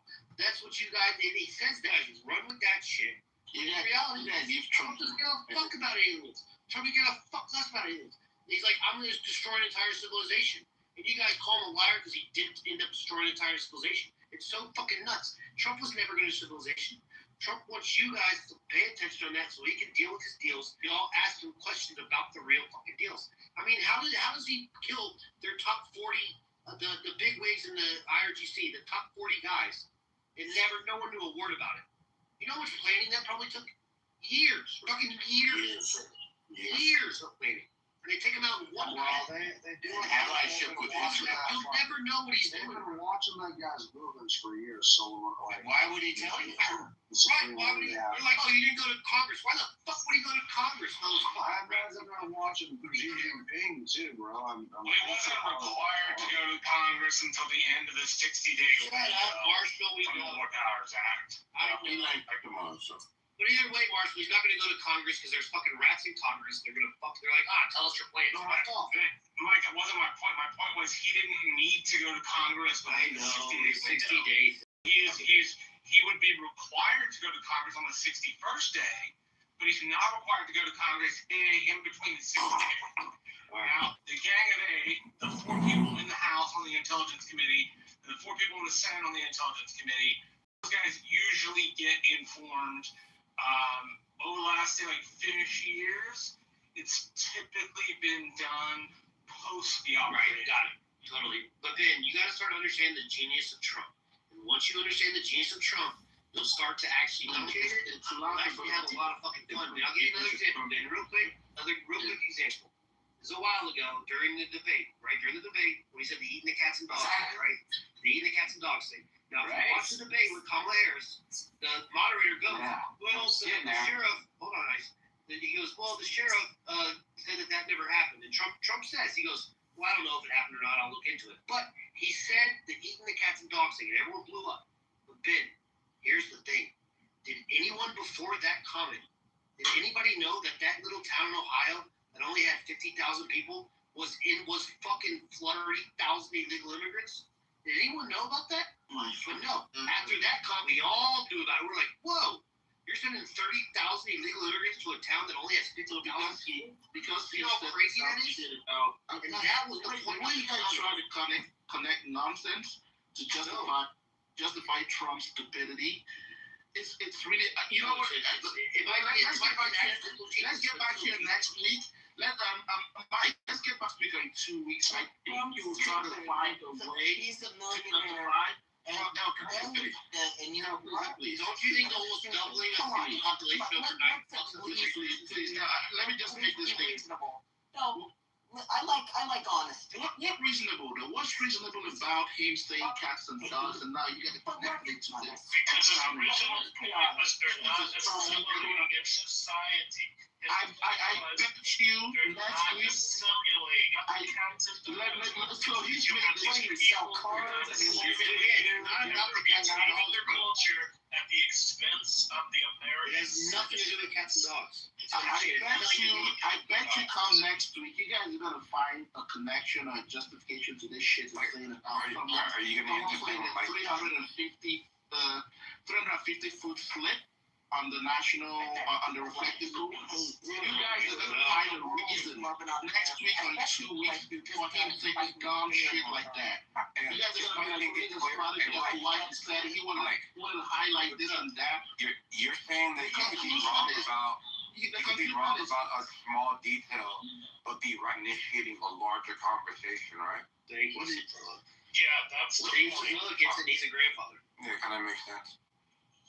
Right, he brings attention to stuff, and not only that, he takes the hit on the low end to bring attention to everything. Then you're like, holy Springfield or Springdale. I mean, obviously it worked because immigration, obviously it worked. Like, if you're looking at the post-election, polls or whatever, immigration was one of the leading things, one or two. So the idea of having a larger conversation about the abuses of the executive branch in nation of CPS and mass parole programs was on the part of his campaign. So if you bring light to TPS and how it's being abused, or how the asylee program was being redefined, yeah, man. Or USAID. Any idea USAID was pissing away? Well, that's different though. If you're just talking about the category of immigration, that's a more super one, yeah, bro. That's wonderful. Or even the tax code. Remember the Hillary Clinton? She's like, oh, you don't pay your taxes. He's like, yeah, well, you wrote the code, you dumb. It was so good. That was so funny. You wrote the code. What the hell? Fucking idiot. What the hell? Fucking idiot. You gotta understand that, man. And once you get it, bro, it's actually tame. It's fucking great. Because we know that you guys are gonna jump on this shit. And now, does he shoot himself in the foot? Yes. With the monkey faces on the Obamas, which, oh, by the way, he put a monkey face on Biden on a monkey too. But that video was 2 minutes long, all about the election fraud. In the last 10 seconds, he fucking added a fucking clip of the Obamas on a monkey face. And everyone talked about that. It completely ignored the whole fucking first 2 minutes of the clip, which was actual factual evidence about the election fraud. But no one gets it. Yeah, but we do have to be fair. That's his blunder. That's what I'm saying. He shoots something. Right, I agree. Yeah. There's a deceptive way of moving action past good points, and then there's your own way, cutting your own nose off, right?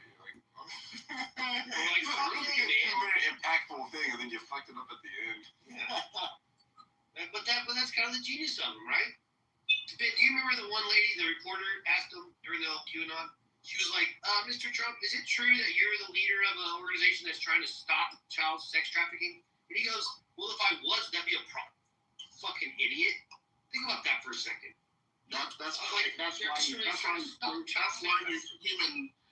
him and Todd Blanchard playing out his defense on the Epstein files, right? That's why, right? He's released more Epstein files than anybody else. His name's been mentioned 6,000 times. It should be very easy to prove something, and his name's mentioned over 6,000 times. It should be extremely easy. I've never seen someone so yet playing this much defense, left, right. His name is mentioned 6,000 times. How many you got what you do, Brad? Should be super easy. Because it's not good enough. Because it's not good enough. 6,000 times isn't good enough. They need more. Yeah, what if it comes out that he was an FBI informant that got Epstein arrested? Then at least we will praise him for being an FBI informant. Remember, Epstein said he's the one that won't fight. Well, release it.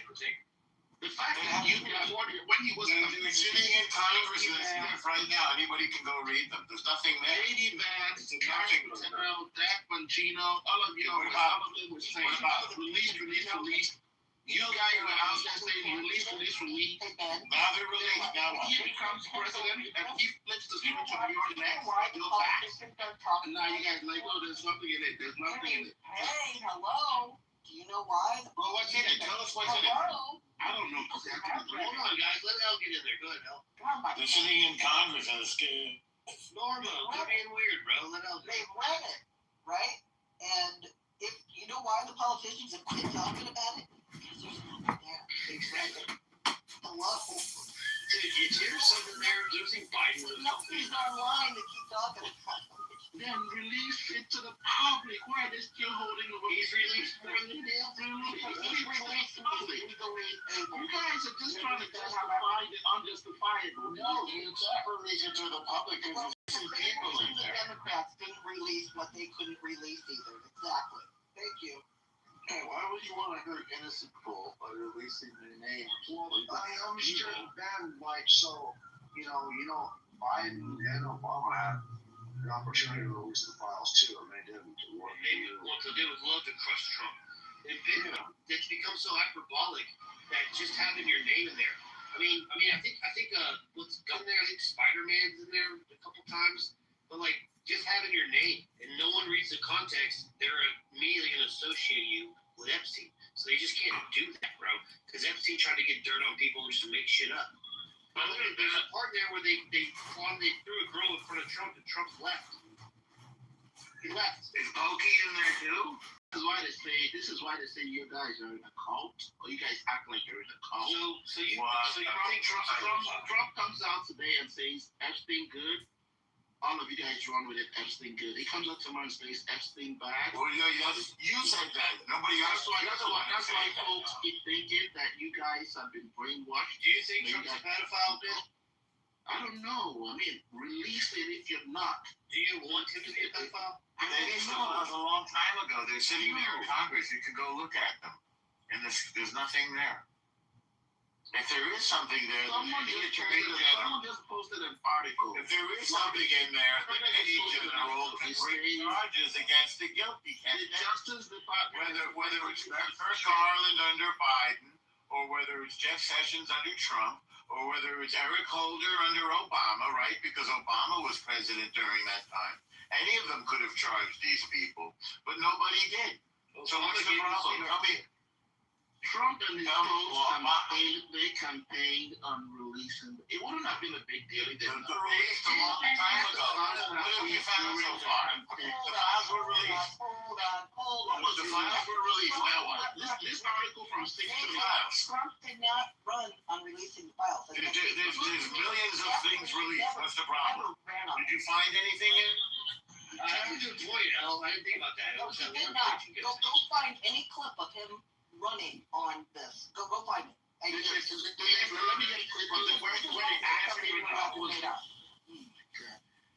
Oh my goodness, mercy. So, Ben, it wasn't a kick in the dick. I'll give you that. With what's her name? Not Lev, was her the other one?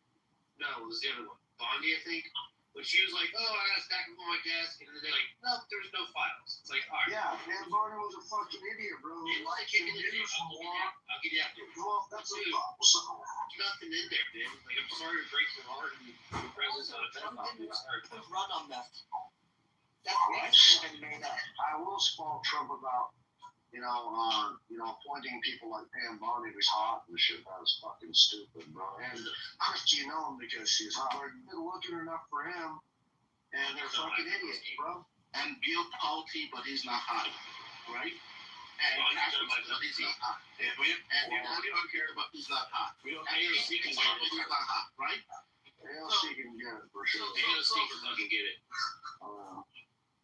I just hope Sims don't like her because she might actually fucking have a fighting chance. No, I don't even think so. I think Democrats have been doing a fucking stupid disaster. Either try to put in AOC up there. I'm not gonna vote for AOC. Dude, they have identity politics, so that's all they have. They need name recognition. They love identity politics, and they know the Latino vote is getting They have stronger. nobody. That's a good point. I'm sorry to say, I don't think America. It's been proven twice. I don't think America is ready for a woman president. Dan, what do you? I apologize for saying this, but it 2 times. Dan, we know that Has nothing to do with being a woman. It has everything to do with being a woman. No, it definitely has something to do with being a woman, too. It's identity politics. The Democrats love that shit, bro. It's about being a woman. It's about being black. It's about being a fucking Mexican. It's about whatever identity that they can clear on, that they can. They're going to try to. They've experimented with the black vote many times. They have elected Claudia Sheinbaum in Mexico, so they've already shown the Latinos will do. And so I'm just saying that the Democrats, they need name recognition. I wouldn't be surprised if we got a Gavin Newsom AOC ticket, to try to get that name recognition and count on, simps, Democrats, obviously blacks, minorities, and women to vote for this, and Latinos, because Latinos are a huge potential voting bloc there. I'm telling you, man, when I heard about this woman, she's beautiful enough, charismatic enough, and people are just stupid enough. I said to my dad, If you use "Mark this my sound, words, your dude, video. if we have the first female president, it's going to be her." Ben, how do you feel about Newsom? Do you like Newsom? I actually do, yeah, I do. You were born this way. Like, where has he been successful in California? I don't have any hair, so I would try. He does have good hair. Yeah, he has good hair. I think he's called. Yeah, that's one thing. California was very recognition. Of course,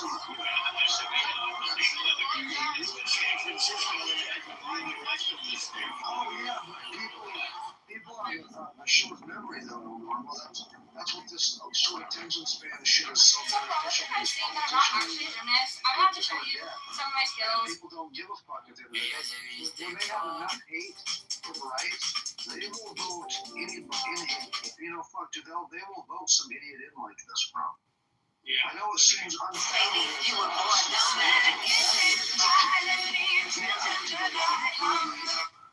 Sensible. They think about it. Kenya's got huge influence and recognition, even if Gavin Newsom has run his team to the ground, and AOC has got that name recognition. I'm not saying it's going to be successful, but they need name recognition, and they don't have anything else but Gavin Newsom and AOC as far as I'm concerned. But that's my right too. I'm just trying to. He's a judge who took maternity leave as soon as he got 2 months maternity leave, adopted a kid. He took 2 months maternity leave, he fucking adopted a kid. It was during that train crash in Ohio. He was nowhere to be found during that train crash. Well, people don't give a fuck He about was on that the shit street, performance, bro. he adopted a child. Think about it. Kamala Harris didn't have a great record of 2 months employment either. She was throwing black guys in jail for smoking weed and then laughing about it. But people didn't give a fuck. They almost voted that woman in. That's not what happened. She didn't let black guys have been in jail for 20 years for smoking weed out of prison. That's what she did. Tupac had smoked weed in college. Yeah, but Tupac wasn't even out then, so she's a liar. She did underground shit. Yeah. Well, anyway, I don't know, dude. I'm just saying the Democrats are kind of wild, so we'll see what happens. But they're a bunch of fucking weirdos. I don't want Rubio. I'm going to have Rubio be on the ticket, but I don't want him to be president because I feel like he's too dangerous. He's almost. Remember back in 2016? Rubio, bro. Rubio's gonna win. He and Vance, that they're gonna go together. What? Rubio and Vance would be a good ticket, I think. Yeah, but Vance is gonna be vice president for now 12 years. Because Rubio wins 2 terms in a row. It'd be Vance as president, and Rubio as VP, and Rubio can. Why not? Because honestly, I would hate that because Rubio's better utilized somewhere else besides vice president. I'd rather him. Yeah, but they're gonna vote with the VP, and then Rubio's gonna get the VP slot. I'd rather Rubio somewhere else. They've won 16 years with that duo. 16 I'm years. worried about them getting on stage in the primary and talk shit, because that's how it has to work. They have to talk shit about each other. Or they're going to be like, whoa, well, They're the vice not president. going to talk shit about each other. They have to, bro. That's what our Why do they have to? Why? Yeah, What are you talking about, man? They're going to have to take it. There's a hold on. There's going to be a primary ticket. They're going to keep their mouth shut about their dirty law and treaty. That's what hurt DeSantis. I think DeSantis shouldn't even have ran against Trump because what it forced. Now, Trump was calling him sanctimonious, blah, blah, blah. Then it forced DeSantis to say some shit about Trump that no one liked. And now where's DeSantis? And what's happened to all those Republicans who talk shit about Trump? Right, Trump talks shit about. What happened to all of those guys? They all fell in line under Trump. Right. The Republicans are going to be wise up and not talk shit about each other. In fact, the Democrats like Carville and top Republicans have the reason why the Democrats keep failing is because you get 19 or 20 a day just talking shit about each other. No, that's the name of the game. I hope you're right. So I guarantee you, think this shit out. There's a plan in place. I hope you're right. It's Vance for 8 years and Rubio for the next 8 years. Here's what scares me about Rubio. Remember, Rubio was with the swamp creature. Wait a minute. Let me finish this, please. Rubio, remember, was one of the swamp creatures from the establishment that was trying to stop Trump. And they were counting on Marco Rubio. Well, initially, but this was a lot worse, bro. This was like, during the election, they were trying to stop his nomination. Oh, I know what you're talking about. And Rubio was completely on board with that. And remember, it was Little Marco and the puppet master shit, and so I worry that we're gonna lose all of our gains from the swamp, from the establishment, and if Rubio gets back in, he's gonna come back in, business as usual, rebuke Trump, I worry about that, man. I don't want to be at the head of the man. No, he's not going to do that because he was only been head alligator because he was young and virile and looked good. He wasn't head alligator in the swamp by years being in the swamp. He wasn't the biggest, oldest alligator in the swamp. He was the cutest one that had the best chance. And they said, "Hey, you're our spokesperson, right?"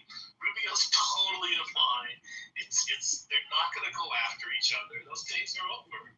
I love Rubio. He's a gangster. I hope you're right, dude. I hope you're right. I love Rubio. He's impressed me so far. I like Vance more enough for Rubio.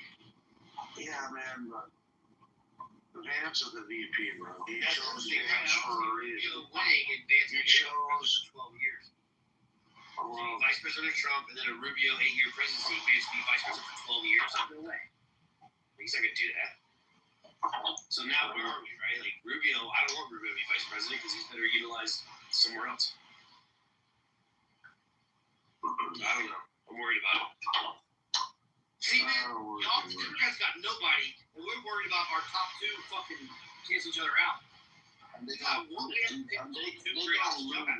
after this disastrous presidency, where he's losing support from every coalition. Yeah. After this disastrous we got 2.5 years. I don't know how people are going to survive this next 2.5 years left for Trump. I don't see how you guys are going to expect the Republican Party to win the presidency again. I mean, you guys are getting slaughtered in congressional elections. Slaughtered. I think it's 20-0. Yeah, you're losing everywhere. The Democrats have a way of losing. Like, it's not going to be hard for the Republicans eventually to win another election. Like, if we've learned one thing, they will take the worst candidate and make him president, aka Joe Biden. Where was the evidence that the Democrats are like winning? Nobody. But if you look at like Polymarket, like all of these like predictions, right? Like obviously, the precedent is that on the first term of a like president, they're gonna like lose the House or something like that. It doesn't look. It looks more challenging than that. It's like a 50-50. Like in the Senate, the Republicans are kind of like favored to hold, obviously, but in the House, though, like as far as House of Representatives, it's a 50-50. And it shouldn't be like that, right, Samuel? Yeah, it shouldn't be like that. It should be more like historically, it should be like a 70-30. We always normally take it. And Gavin, especially with this thin margin throughout the country, crazy. The country, like, Gavin Newsom might be in California, bro. There's no way that he's gonna. I think it's laughable, bro. It's literally laughable. I know the Democrats are going to try to follow and run him, though, bro. Is this They're going to attempt it. The country will elect John or Joe Biden. Like the idea that the country wouldn't do these things is crazy. Well, I don't know. That's what I'm saying, bro. We didn't elect You know him. what? I think that they vote a little different. Like if you're looking at how they subverted like the primaries for Kamala, right? Like they kind of try to vote as like a collective response, not on the individual merits of the candidate. So like that's what the Democrats have going for themselves. But what needs to gain traction is this like a hospice like fraud with Newsom, right? Like that shit needs to. Somebody needs to start plastering that shit in. Who cares about this? Like you would still win every election in California. Well, you would still. I mean, like, well, that depends on. No, just wait, bro. Like what I'm talking about is like what people need to do to like change the reality. And what they need to do is gain traction on these types of things, especially like with the DHS, like removing. They need to stop being Democrats. Like losing a lot of Rand's not going to change their policy. No, you're just moving the pulp. Look, man, I'm giving you like objective view of like how you can change the tides in California. Like obviously, if you're looking at what's happening right now, there is some conversation to happen. It's just not like a landslide anymore. Exactly. So something's happening. Something's happening there, bro. Things are happening. Yeah. Things are moving more in the direction of the right. Like that's just like the facts of the matter. And this doesn't help their case.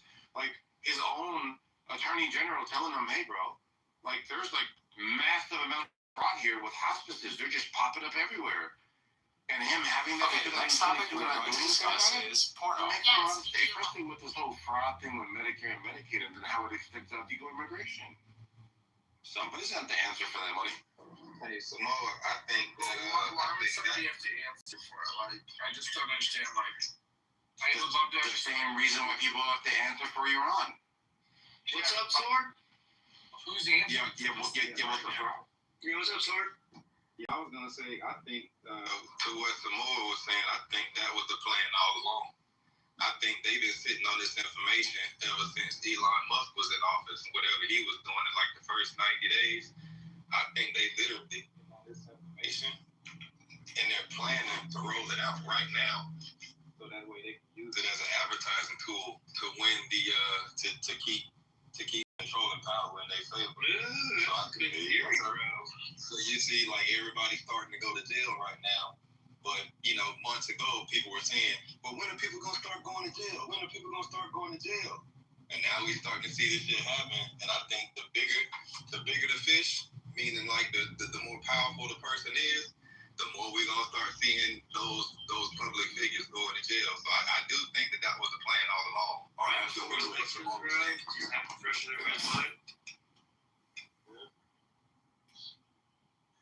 It's not a matter of if you got it; it's when you're gonna use it.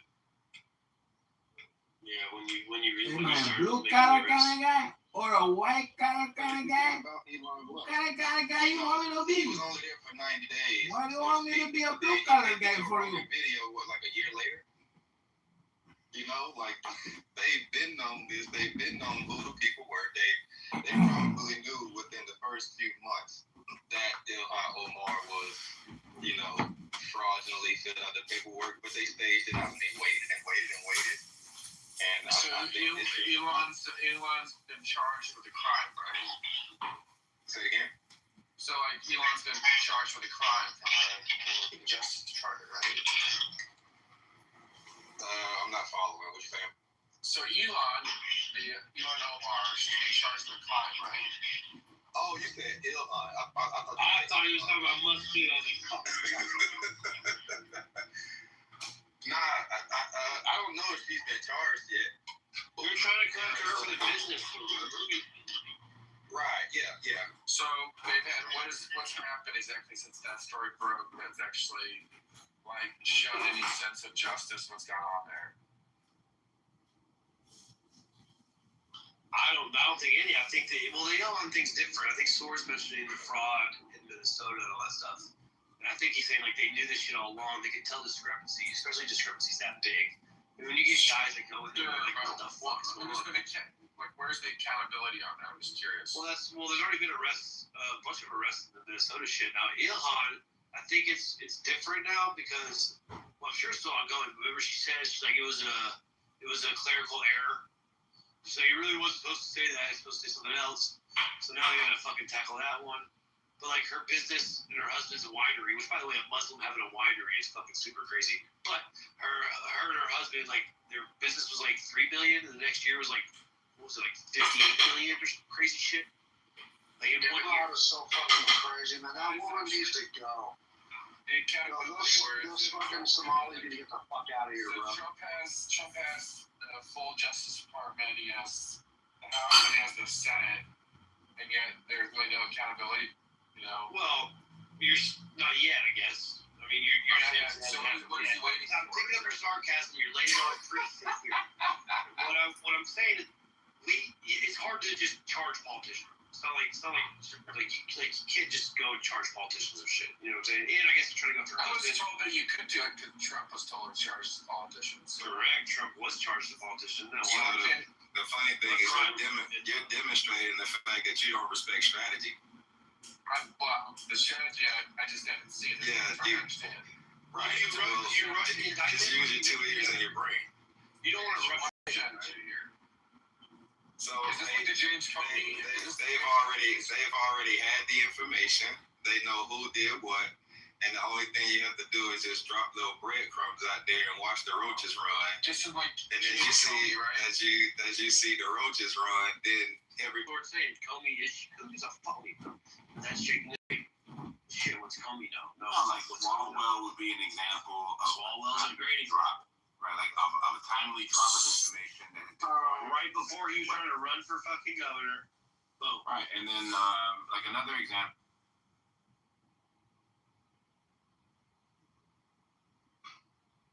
The other thing I'll say is you guys need to understand that Dan and I are not small people. So a quad espresso for us is not as serious as you guys think. Wait, I thought Dan was like 5'4" and like. I was in 5th grade. Like, no, I was. No, I was 5'4". Just playing, just joking. But yeah, when you're tall, you know, all of that stuff matters. You know, the amount of caffeine that you need to get the hit. I mean, there was a time I did try to be the whole, I'm just going to get a double because I'm trying to be cautious of my health. And I drank that thing, and it just tasted, I felt as if I just had water. It didn't do nothing. So I need at least a quad. But if I really want a little extra, because I'm feeling sluggish, I'll make them add a single shot to the quad. So that'll be 5 shots total. And I like the bitterness. I think Ben likes the bitterness too. I like the bitterness of coffee. Because I don't add cream or any of that stuff. Every now and then I'll add a little sweetener, like maple syrup or honey or something. But usually it's just coffee with nothing. Just espresso shots. Yeah, I don't put sugar. Oh, that's something else. That's ice cream. Yeah, adding milk to coffee is an abomination. I'm sorry, I can't. Oh. Well, you know, I do drink espresso black. But coffee on a regular basis, I'll put half and half in it. Wait, how else does one drink espresso? Wait, you just confused me. No, yeah, that's true. That's how. But my regular coffee, yeah, I do put half and half in it. Well, that's ice cream. That's not. Wait a minute. First of all, how much half and half do you think I'm using? One drop, and it's Haagen-Dazs. That's right. Jerry's.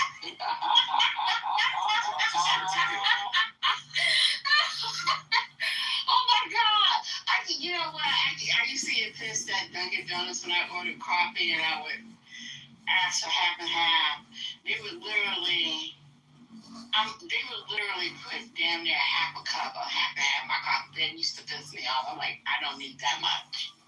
I used to hate it. Oh well, if you go to Dunkin' Donuts and just ask for milk and you get a regular coffee, they don't have small. They get to medium. It's basically medium. I think they give you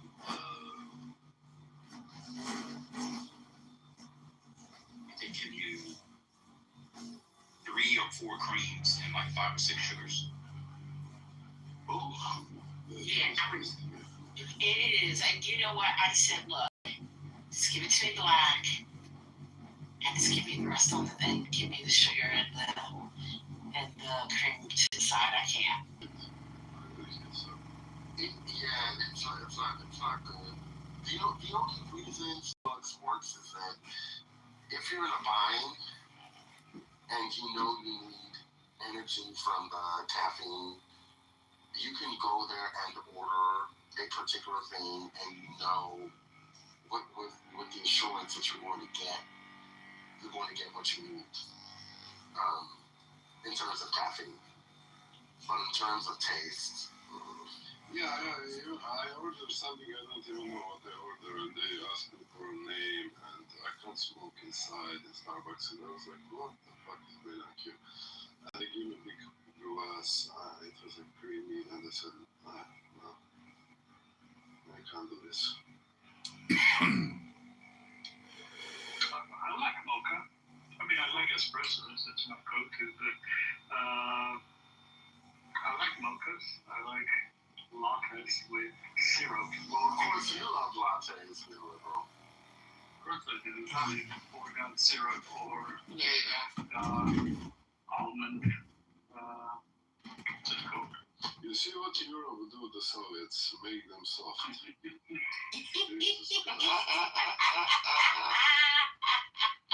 Now, I drink black tea. I also put happen.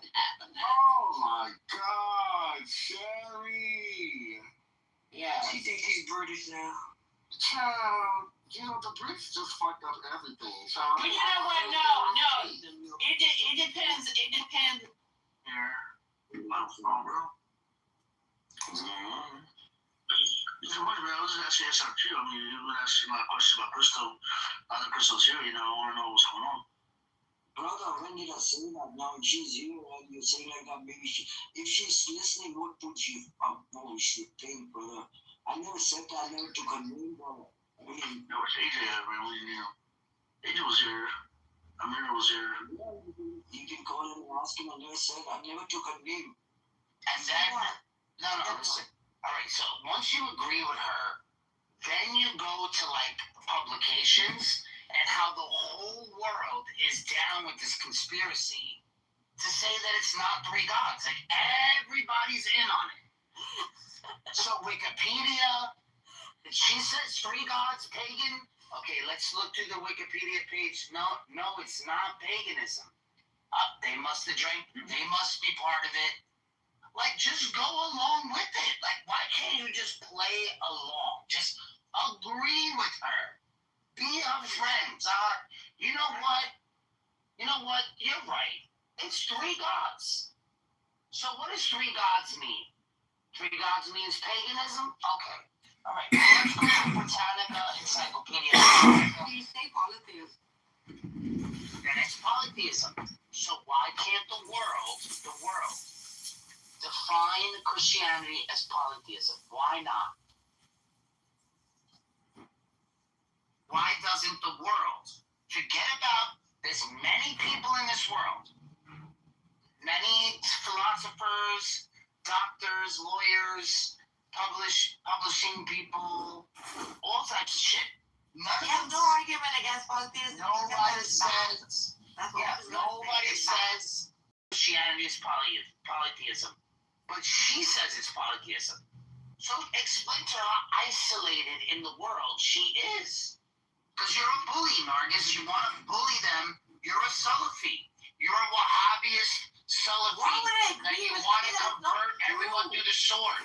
You want to convert everyone with your Bro, persuasion. I will not allow falsehood. Like, she's not being honest.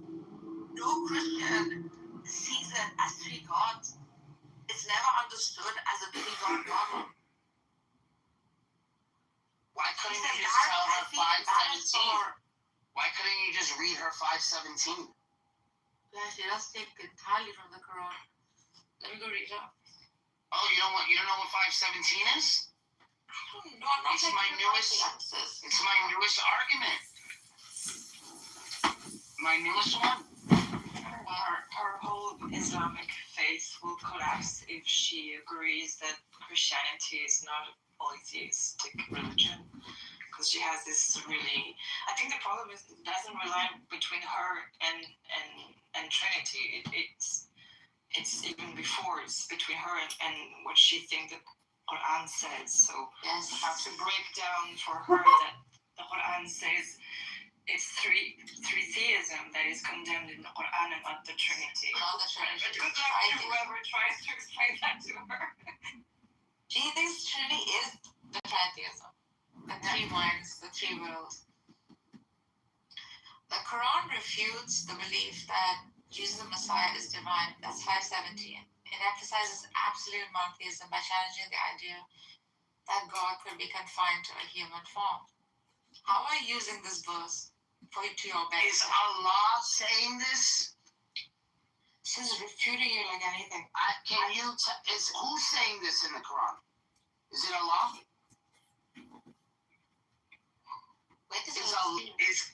Is Allah saying the Christians believe the Messiah is God?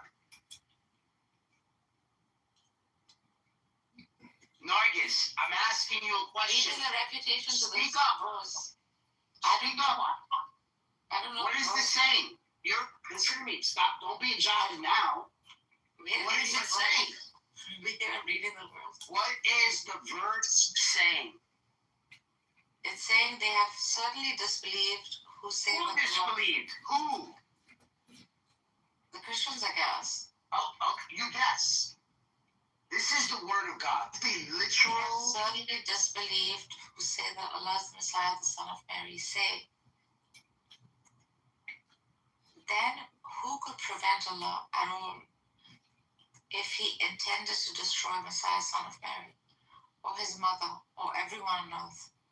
And to Allah belongs the dominion of the heaven and the earth. Who's saying this? Who said that? Is this Allah speaking? It's Muhammad. It's Muhammad. It said say. Say. It says say. Yeah. So it's Muhammad. Yes. So it's not Allah. The line previous to it could be Allah. Because say, then who would prevent Allah? He is saying this. Allah. I mean, the claim is all of it. Okay, so Allah already knows that the Christians believe the Messiah is Allah, correct? Correct. Okay, so why are they confused? Do they not listen to their God? Did you ever ask? Because it is true that they believe the Messiah is God, correct? Correct, yeah. Okay, all right. So who's saying this? Allah? So they don't believe their God. Their God is saying that the Christians believe the Messiah is God. Why doesn't she listen to her God? All she has to do is read the Quran. She doesn't need to go and ask us, where does it say Jesus is God? It doesn't say he's God. Why are they saying he doesn't? Why are they saying that Jesus doesn't say he's God, but Allah is saying that the Christians are saying he's God? Make that make sense. So, it's saying that Pay attention. Who is saying, is it Allah saying the Christians think that Isa's, that the Messiah is Allah, is God? Yeah, right? Okay, so now, why is she going, why is it that when she finds something in her Quran that she doesn't believe, is she going to the people of the prior scriptures and asking questions? She's gonna say no, they're corrupted. You know how she thinks. But she's living out 1094. I can see what she's saying. Yeah. She's literally living out 1094. So don't say 1094 is bullshit. She's doing it. She doesn't believe Allah when he says the Christians believe he is God. When she goes to the Christians, she's saying, where does Jesus say he's God? Why? If Allah says it already. Now, great argument. Wow. Now,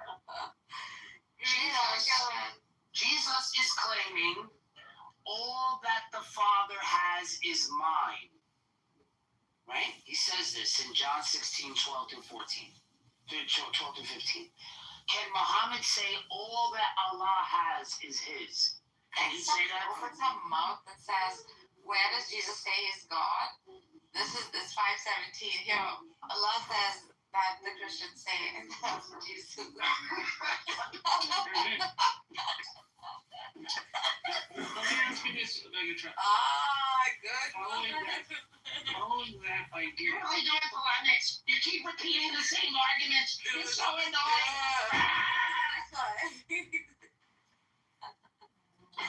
This is good. Wait a second. Now, hold on, Marcus. Can Muhammad say all that is Allah's is also his? Can Muhammad say all that Allah has is his? Yeah, why not? Oh, he can say that? But you mean like acknowledge and know? They work around that. Okay. So you're saying that it's shirk, you're adding a partner to Allah. If Muhammad said all that Allah has is also his. Based on Allah, yes. Okay, thank you. So if Jesus is saying all that the Father has is mine, is that not committing shirk? Yes, it is. All right, so Jesus is saying he's God. Thank you. Any line that Jesus said, you see that? Yeah, see. I was with you before the creation of the world. Mm-hmm. Well, Muhammad's going to make that statement? Muhammad would make that statement. There are Allah's models that go to that, including believers in Muslim and Sharia. Yeah. But this is a good one. All that the Father has is also mine. What verse is it? I'm going to give this to John 16, 12 through 15. You want to read it? I have many more things to say to you, much more than you can now bear. But when the Spirit of truth comes, he will guide it to all truth. He will not speak on what he hears, he will not speak on what he knows, he only speak on what he hears. But he's saying, I must go. And my advocate must, my advocate has to come after. Saying this, and listen, even Jay was in here reading it. Even Jay read it from 16, verse 7 all the way to 15. Where does Jesus, and she's bringing that argument up 24. Where does Jesus in the Bible say that he is God? You know what I love about this verse is that we've allowed them to say, show me where it says he's God in the Bible for years. And remember when I was freaking out? Remember when I was freaking out when I got home? And I'm like, I can't believe, why didn't I ever read this verse? And I was so mad. Aya, were you there? I was freaking the fuck out. I was yelling. I was screaming. I remember. I was so angry at myself for letting this go. I know every Isa verse. And this one just slipped right through my fingers. And I'm saying to myself, why didn't I ever read this? Here I am reading these other stupid verses, and I'm not reading this verse. And it was really frustrating for me to read this verse and realize how much time I wasted when I should have just gave them this verse. Did you understand? Did you understand when I went to 381 and how the scriptures before all the prophets confirmed all the other prophets except when it gets to Muhammad? So if we use the test in the Quran to test the prior scriptures, it passes with flying colors. Using the test that it gives us in the Quran, 381. If a messenger comes confirming what is before it, confirming what is with you, right? Then he is also a messenger of God. If we go to the Old Testament, to the New Testament, we see all the prophets of the Old and New Testament agreeing with one another. From one to the next to the next to the next. So 381 works. It just, this 381 doesn't work when you put Muhammad. So there goes your Islamic dilemma. How can his believers be telling us, oh, we don't have these scriptures? But yet 517 still makes sense. What kind of argument is this? He's the one confirming what they have with them. It's because you're in Morocco. You don't listen. You don't listen to me. You're not gonna pay attention to what I'm trying to tell you. We look at John the Baptist and Isa in the Quran. John the Baptist, Yahya, is in the belly at the same time as Isa. He's a little older. They're born in the same. They have this in the tafsir, right? Explain this. I have no idea this one. 19, chapter 19. I know what you're talking about, but where are they getting the thing from? Getting what? The age. I don't care. They use this for Riyadh. They use the New Testament. I don't know. They use it in the tafsir. What? Yo, how long have you been? Like, why do you larp as a Muslim? Getting that from? Why do you larp as a Muslim if you don't know what this shit? Like, I gotta explain. I gotta teach you this shit now.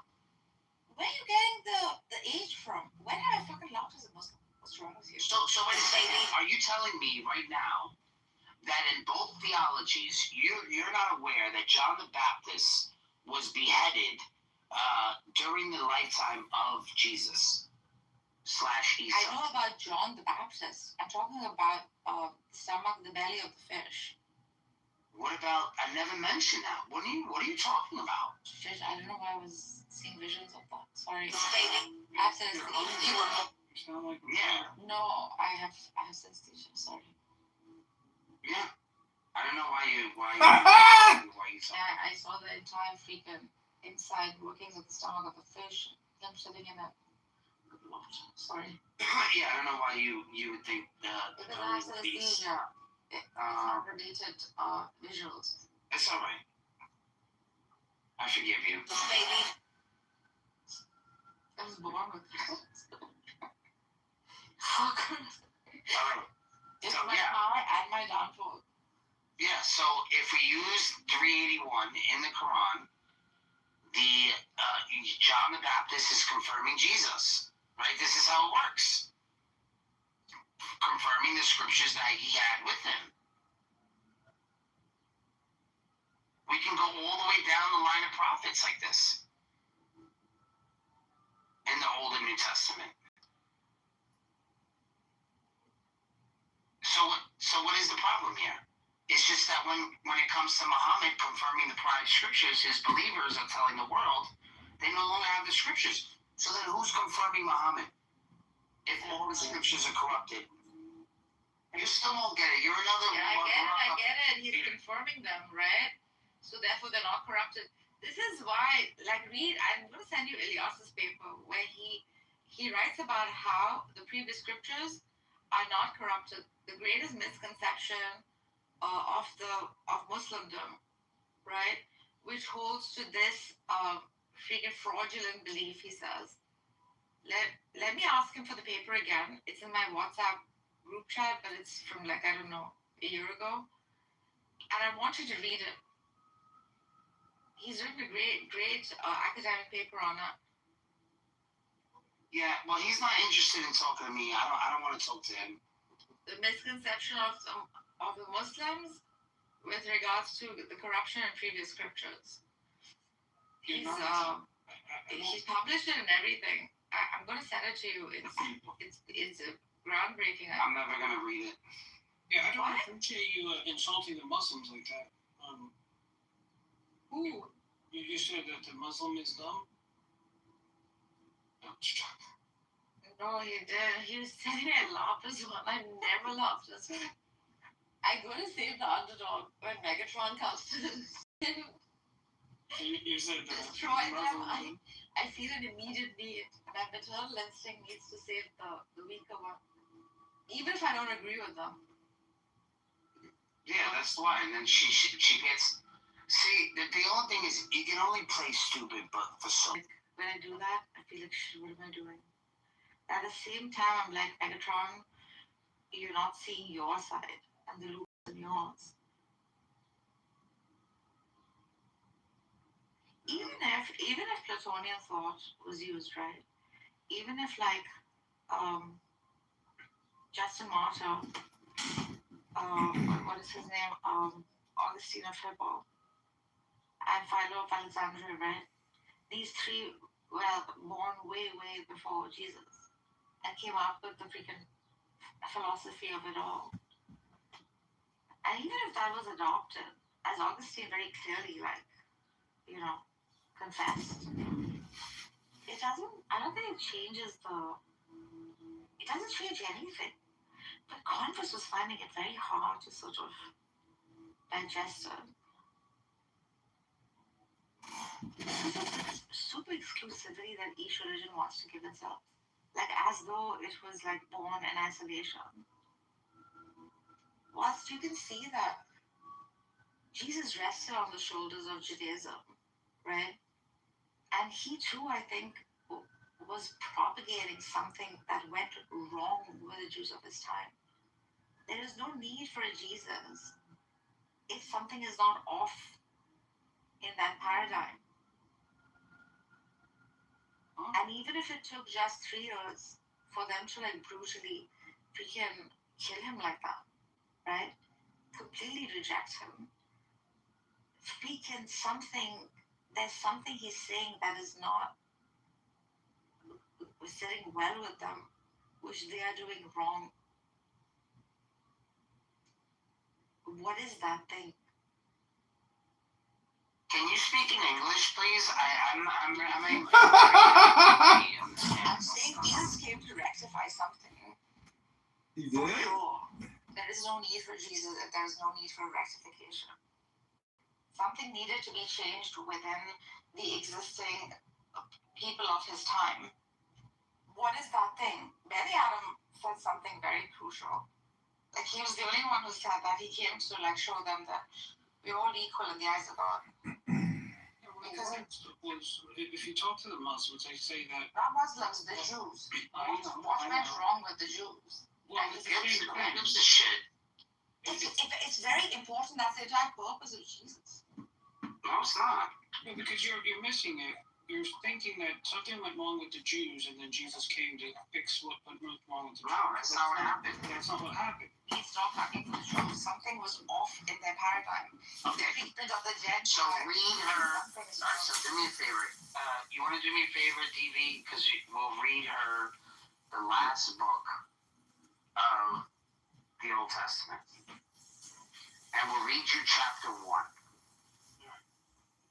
We'll read her chapter 1. This is the last book, Malachi. Right? And this is explaining how God is very unhappy. He's very unhappy with the way what his people are doing. It's here. Read the NIV. This way it's just really easy. Okay. A prophecy, the word of the Lord to Israel through Malachi. Oh, damn. I gotta stop there. That's painful to the heart. But you ask, how have you loved us? Was not Esau Jacob's brother, declared the Lord? Yet I have loved Jacob, but Esau I have hated, and I have turned his hill country into a wasteland and left his inheritance to the desert jackals. Edom says, though we have been crushed, we will rebuild the ruins. But this is what the Lord Almighty says. They may build, but I will demolish. They will be called the wicked land, a people always under the wrath of the Lord. You will see it with your own eyes and say, great is the Lord, even beyond the borders of Israel. We keep reading? Yeah, keep going. Yeah, that's it. Okay. A son honors his father, and a slave his master. If I am a father, where is the honor due me? If I am a master, where is the respect due me, says the Lord Almighty. It is your priests who show contempt for my name. But you ask, how have we shown contempt for your name? By offering defiled food on the altar. But you ask, how have we defiled you? By saying that the Lord's table is contemptible. When you offer blind animals for sacrifice, is that not wrong? When you sacrifice lamed and diseased animals, is that not wrong? Try offering them to your governor. Would he be pleased with you? You see that? You see that? You see what they're doing? They're giving it to their who? They're giving perfect lambs, not to God, but to their government. Exactly. Keep going. Now plead with God to be gracious to us. With such offerings from your hand will he accept you, says the Lord Almighty. That one of you would shut the temple doors, so that you would not light useless fires on my altar. I am not pleased with you, says the Lord, and I will accept no offering from your hands. My name will be great among the nations, from where the sun rises to where it sets.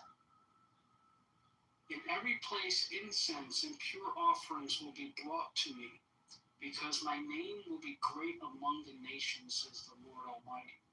But for you, profane it by saying the Lord's table is defiled, and its food is contemptible. And you say, what a burden, and you sniff at it contemptuously, saying the Lord Almighty.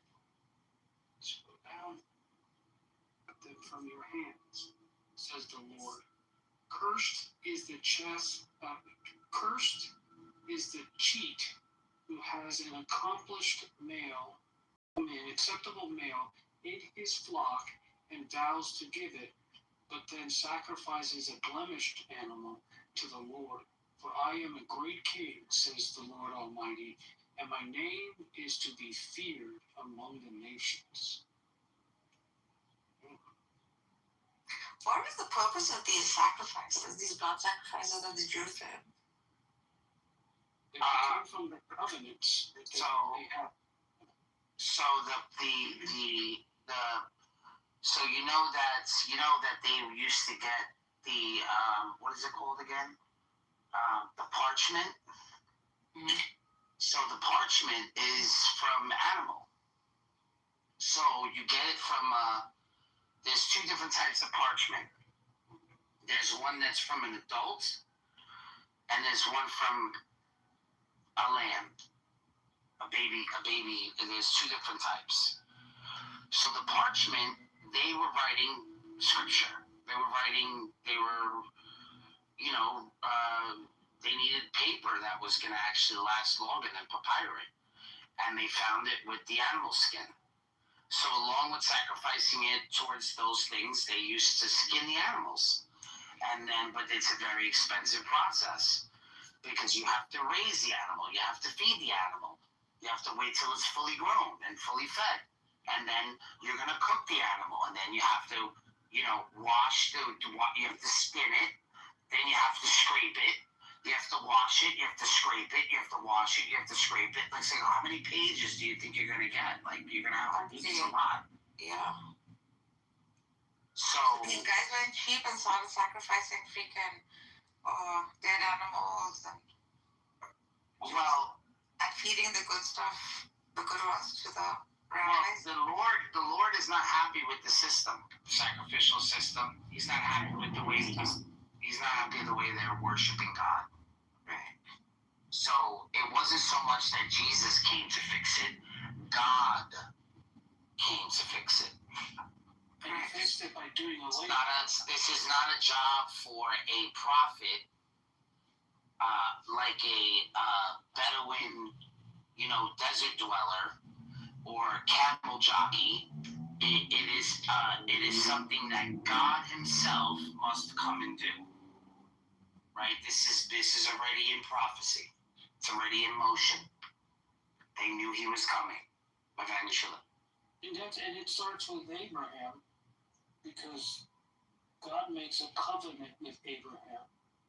And back in those days, when you made a covenant, you would it would require a sacrifice. And two parties would come together, and you would agree on a covenant. And then they would call it walking the covenant. You would lay out these pieces of dead animals, basically, and you would walk through it. And the weakest person in that covenant, if they failed, basically they were saying, if you break this covenant, what happens to these animals happens to you. And so in the vision, Abraham is put to sleep. And it says that God then walked the covenant, meaning He took full responsibility that if any party, either God or man, broke the covenant, God would take the responsibility. And so when we fast forward and we see Jesus, and we say Jesus is God who came to walk the covenant because man broke it, and God took the responsibility, fulfilling His promise to Abraham, walked the covenant, and doing away with the sacrificial system altogether, because we only have one sacrifice in the end. And that's, you know. Oh fuck, He Himself became the ultimate sacrifice. That's the point. Oh my God. I think I figured it out.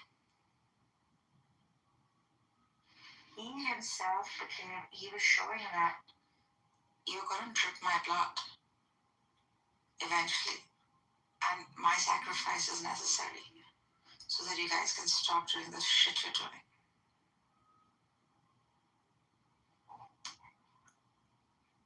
No, it's pagan. It's pagan. Sorry, no, it's pagan. It's pagan. I'm not seeing it from your lens. I'm seeing it like purely from like the lens of like betrayal, like esoterics. I'm not seeing it the way you're seeing it. Like he had to go so that they would realize that, you know, that what he's trying to preach to them is that flesh is decay. Stop doing that shit. Flesh is temporal. And spirit comes. Well, there is a spirit. So, you know, this is repeated. Why don't you guys see this through esoteric lens? Like, why are you guys seeing this through such physicality? It doesn't, like, it sounds retarded with physicality. It completely makes sense esoterically.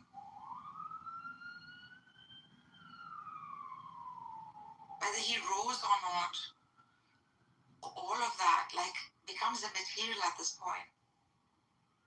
Like, the grand freaking lesson that he's teaching them is that this amount of stress that they've freaking dedicated their lives and their tribe to just flesh and the chasing of it, and now they're feeding their fat rabbis with it. This hedonism will flee, and he had to die on that to show how that blood needed to be dripped, just like how they dripped the blood of freaking the lambs. Zipalasi, the final sacrifice. Well, the truth is, they didn't need to do it. God, they're horrible people.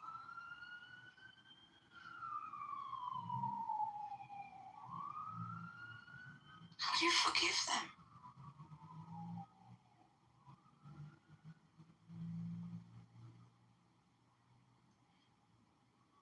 So, the Bible uses this story. It's a beautiful story, actually. You want me to give you the revised version, my version of it? Hold on a second, I gotta get my iPad.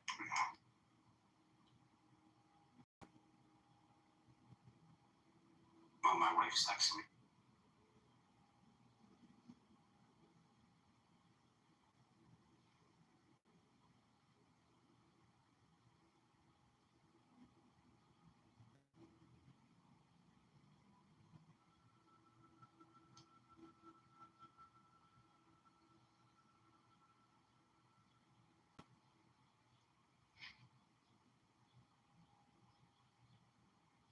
Is there historicity about his real come up? Is there historicity about the sacrifices they were doing? Like, or because you have parchments? I've never heard the parchment thing before, but I find that fascinating, and I can see where that would come from. But one of the concepts that Christians look at is we call it types and shadows. So for us, everything points back to Christ, and like that. Christ in covenants, and that's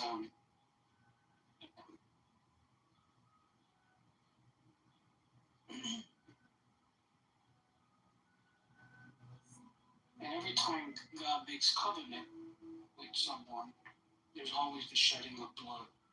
And even in the marriage, like if you are married and Okay, so this might get a little emotional for you, Nargis, so hold on. Hold your horses, my sweet buttercup, you. My beautiful little feet. So God told Hosea to go marry a woman named... I was just thinking of this one. Knowing she would one day be unfaithful to him, Hosea loved her, built her family together, but she left him and gave herself to other men, and eventually fall into misery and slavery. Most people would have just walked away. Instead, God said, go again and love her.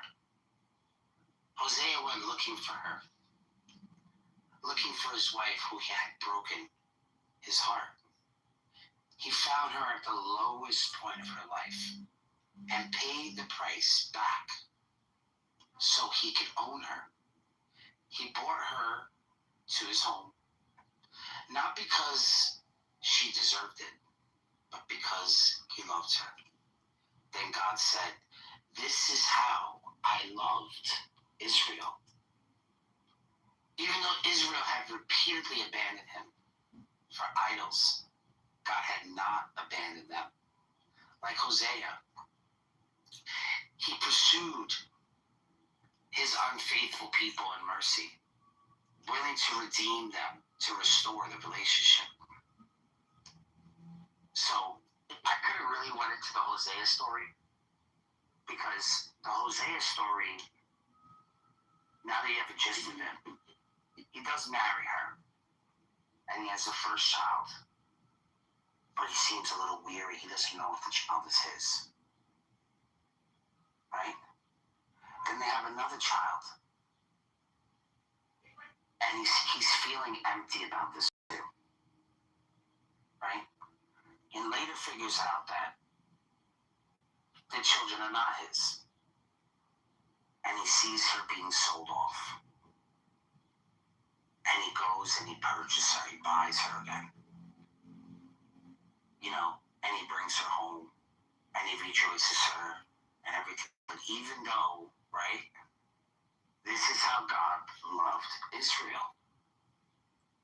He loved Israel even though he knew they were giving his kids away, having them in foreign lands. But he still loved them.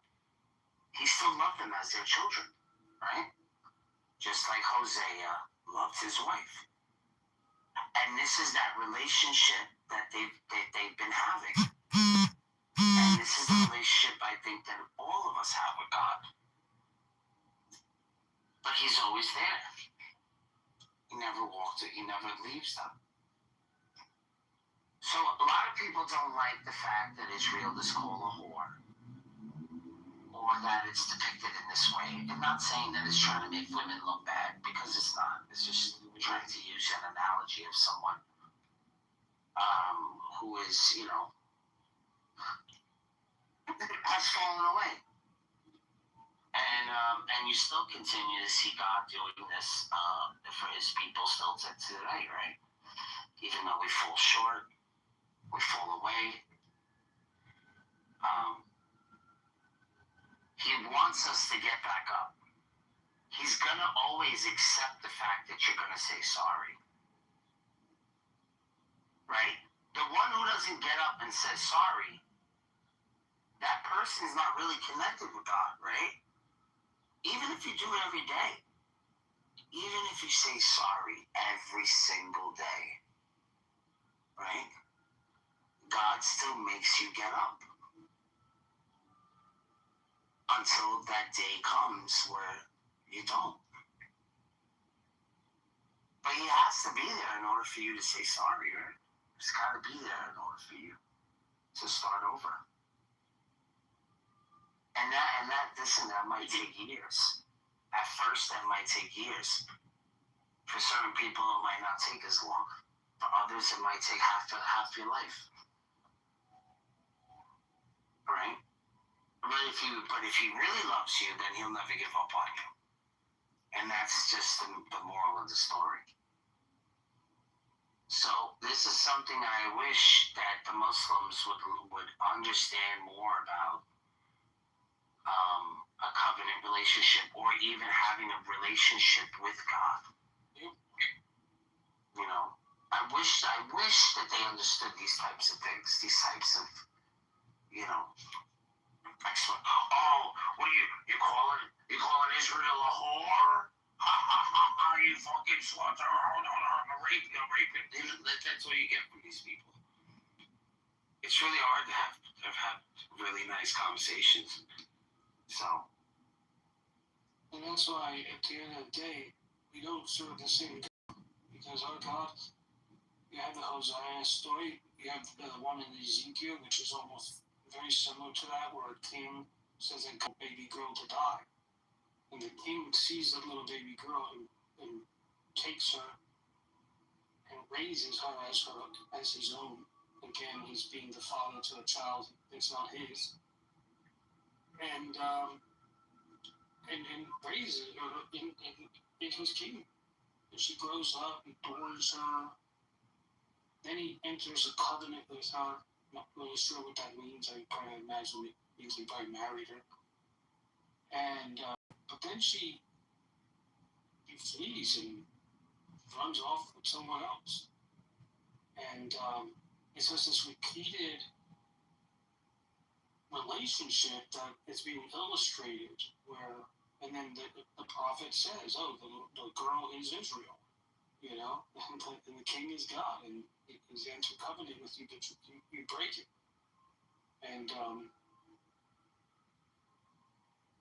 it's a God that actually loves, and it's crazy from the beginning. So, Nargis, I didn't want to get all emotional. I know that when I go into these sort of explanations, you kind of, you blame me for paganism. Oh, all polemics. But, these are, I think that these are these stories that I wish it was easier to explain. So, the main thing about this debate with Sam Shamoun is not only is Sam Shamoun final boss, top dog. Like, you cannot and will not slip anything by this guy. Like, he's on the ball. He's on the ball. And when it comes to debating, he knows his shit. And, but the thing with Sam Shamoun now all the Christians, right? He disappeared because he needed to clean up his act. People were telling him, yo, enough with this Aisha bullshit. Enough with this, your prophets, whatever. You're not getting through to them like that. You're making them mad. And you're making people not like you, Sam. So we can't do this. We can't interact with them this way because we're not gonna get anywhere. And now the Christians really, since he's been gone, waiting for him to be on center stage again, waiting for debates just like this to see Sam Shamoun at his best. And let me tell you, he's a changed man. You see how much different he interacted with this guy. And he was even shocked how he was acting. So I think it is important for us as Christians to clean up these types of things. Now, Nargis has known me for almost a year now, and I rarely do or ever never do Aisha type things because I love Sam.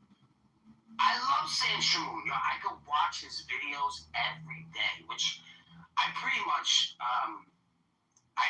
did for a while.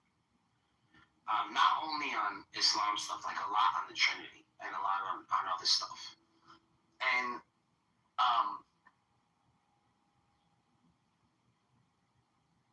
I wasn't really happy with the way some of the times he would attack, like the way he would attack. And even though he's the smartest dude, like when he starts doing that, nobody's gonna listen to him. And then he has all that knowledge.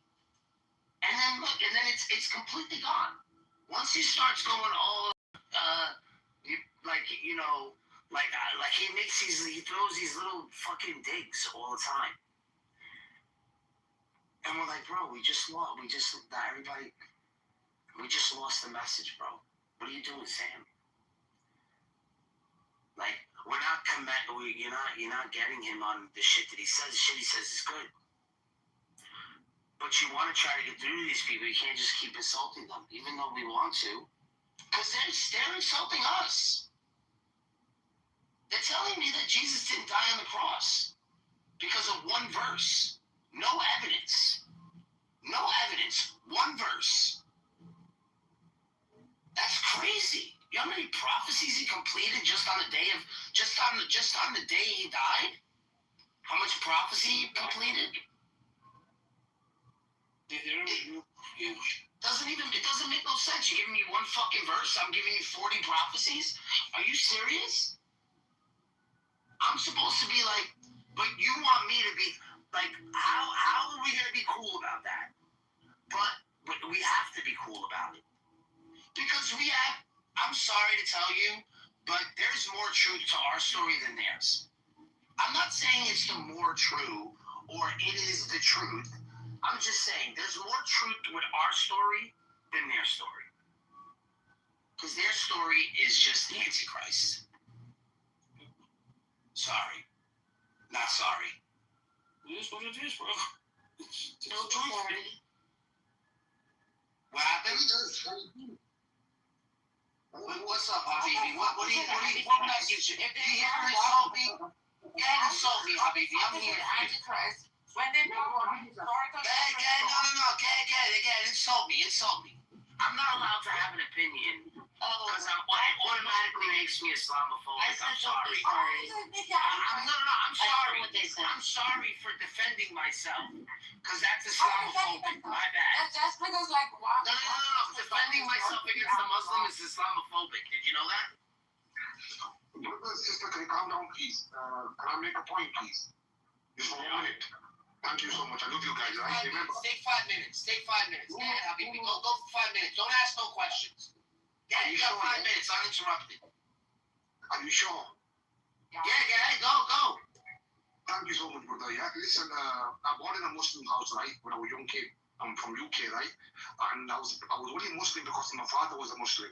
And I used to pray, and I used to, my dad's first wife, she was a white woman, right? Jehovah's Witness. So I started thinking, well, fine, you know, if the Christians are right, the Hindus are right, if there's no God. So I'm on a long journey of studying the basics, right? The basics. You know, in Islam, there's many sects. You know, the many Muslims, they lie, right? Different sects. So I started studying the basics of Islam, Christianity, Judaism. Have you heard of Zoroastrianism? Fire worshippers? Have you heard of Zoroastrianism? Yes. Are you going to hear me? Yeah, thank you. Zoroastrianism, Sikhism, Hinduism, and the basics of science and history, right? I know there's many differences, brother, yeah? But I look at the similarities, right? The first thing you've got to do is you've got to have a clean heart and look honest what they good about Prophet Muhammad and stuff. Then I come to this guy, Sam Shamoon, way back, brother. And he was insulting the Prophet and David Wood, and bro, I started crying. I thought, my God, this guy is insulting my Prophet and stuff, you know. So then I went on a long stretch of listening about objective, evidence stuff from that, yeah. So the first thing I did was looked up who is Almighty God, who is He, what's His nature, right? I looked up all the scriptures, right? For example, Hinduism today you may think they're pagan politics, but the scripture actually speaks about only one God, and the description of this God is there's nothing like Him. There's no one like Him. You cannot see Him with your eyes. Right? Even today, there's a sect called Sharata Dharma. Just like Jehovah's Witness, who believe in absolute singular God, unipersonal God. They're called Sharata Dharma. We'll check it. So I looked at the basics of that, and there's 3 times Allah's mentioned. Yeah, in the Upanishads, right? So I looked at Hinduism because that's the oldest scriptures. When I went to school, I was told the oldest religion is Hinduism. That's what I was told. And that's because the scriptures are the oldest. Right? A lot of people say the Quran's copied from the Bible. But did you know Adam and Eve is also mentioned in the Hindu scriptures? Noah's mentioned there. There's a guy called Krishna. He's born miraculously and he's supposed to be like a God incarnate, similar to Jesus. Right? These things are there independently of Bible, Torah, and these are the oldest scriptures in a language called Sanskrit. Today in India, there's about 70, 80 different languages, but no one speaks Sanskrit. No one except the scholars who lie and take people for a ride. Only they know, certain people know that language. It's called Sanskrit. You can check it out all around city, right? So, then I look at the Old Testament, independently of Christians, and what the Jews are saying first. That doesn't mean we say the Jews are correct. Let's see what the Jews are saying about God. They are the original recipients of scripture, not the Christians. It's the Jewish people in their language. I can't teach a Chinese his language. I have to learn from the Chinese. So when you look at all this Echad and all this Elohim and plural and you look at all this, right? The Jews say God is absolutely one. And there's nothing like Him. You can't see Him. He cannot come with the earth. First thing, chapter 8, verse 27. Second Chronicles, chapter 2, verse 6. The heaven of the earth cannot contain Him. He's too big. He's too great. It's like you cannot fit in my pocket. You're too big. That's who you are. The nature of God. So that's God in there. And then you look at the New Testament, only following Jesus' teachings. Right? People say to me, are you following me so far? I'm going to finish soon. Are you following me so far?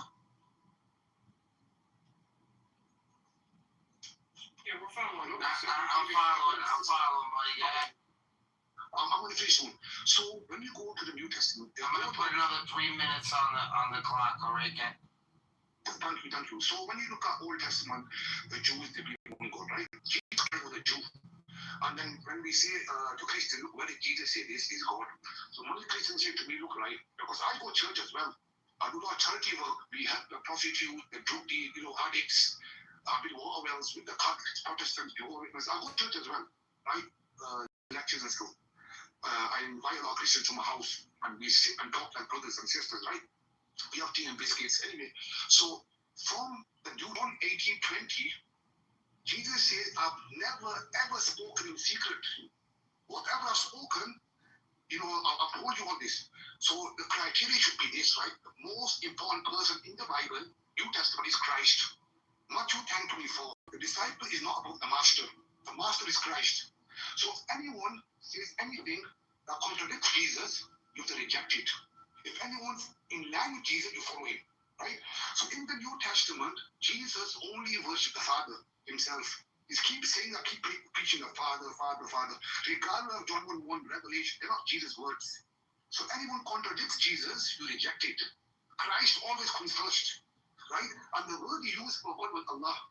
Same. You can go to Aramaic dictionary right now. Like God, the word he used was Allah. Singular being. Right? Then it comes along, a discussion of father, no father. Quickly, I'm going to say this, right? Sorry if I'm speaking fast. People say Allah is a different God because we don't use the word father. But so do the Jews. So do the Unitarian Christians. That doesn't mean they believe in the same God as the Trinitarians. They also use the Bible and they use the word father. But it's a different God, same God as the Muslims. You understand? And then Allah revealed the last book, not to say, oh, Christians, you are degrading, you are this. It's come and telling you very positive things about the Bible. The Quran talks very positively about the Christian. Chapter 5:82. What does it say? The closest to the Muslims, not in teachings, in love and affection, are those who are Christians because they are not arrogant people. Check it, chapter 5:82. So we have to, as brothers and sisters, come together and first we have to come and unite. Who is our Almighty God? Right? For example, Philippians 2:6, right? You cannot say a scripture, any scripture that says, oh, for example, God became a cockroach. Whether the Quran, Bible, any scripture that says anything nonsense about God, you have to think, look, people say, oh, God is love, God is love. Yes, the heart, and your mind have to be connection with the scripture. You understand? Not just your mind, your heart. God says, love God with all your heart, all your soul, and all your mind. You have to use logic. So if any book says God became cockroach, you stamp on it and that's the end of God. You reject it. You don't say the Bible says this, the Bible says this. Any scripture has to make sense. Do you understand? So that was my quick summary of my journey. So when I looked at all of this, I come to the conclusion that I stand the truth. And Prophet Muhammad also mentioned that several times more than Jesus in the Old Testament. That was great, Habib. Thank you. Really, yeah. I can't believe you guys, but you were very clear. I got people insulting me, kicking me out. You guys are this. I'm shocked, honestly. Are you all Christians? Well, I'm not. I don't know along with them, but I thought you were very clear. Thank you. I do speak fast, huh? You do. I do too. Thank you. I love you guys, but honestly, I love you guys. You know, the thing with me is, if anyone goes to hell, right, I'm going to be very upset. You have to have a clean heart. We're all brothers and sisters. Nobody wants to go to hell, right? This guy, I'm going to say, Sam Shamoun, is a big fat liar. Him and Christian Prince blocked me. And Fadis blocked me. Right? I was on David Wood's wife's Mexico. And they said, brother, we're very sorry, right? You never insult people and people laugh at you. Why are you so into Islam? And because your prophet was this, your prophet was that. I'm going to tell you right now, right? When it comes to God, concept of God, the Islamic concept absolutely makes sense. The only way around it to attack Islam is to try to defame and tarnish the prophet's image.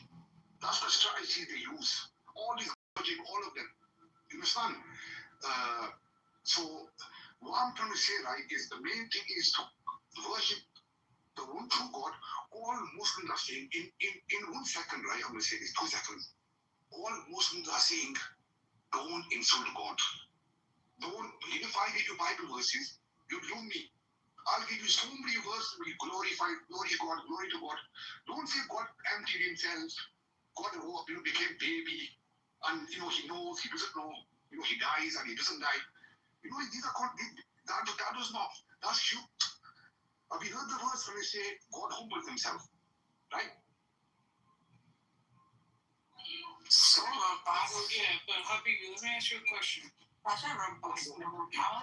me ask you a question. Okay. What else in all of life can come as a baby but not be a baby? What else could and fill all things, and yet like be bigger than all things, but also at the same time be the smallest thing. You know, okay. You know. I mean, is there anything that exists that can fulfill these ideas? Like, sorry, I didn't understand the question. Sorry, can you explain it? Okay. What are you talking about, God, or because you're breaking up a little bit? Hold on 1 second. Let me turn off my Wi-Fi. Listen, is there any way you're not going to add me, man? Because I'm new to this, right? I'm a truck driver. I'm a truck driver. I drive for the full week, right? I'm away from home. And my family is maybe some food, yeah? But you guys are so, like, I can't believe you guys, man. You're so nice, man. Honestly, I really appreciate you guys, honestly. God bless you all. May God keep you happy all your life. May God protect you all your life. May God give you long life, good health. Amen.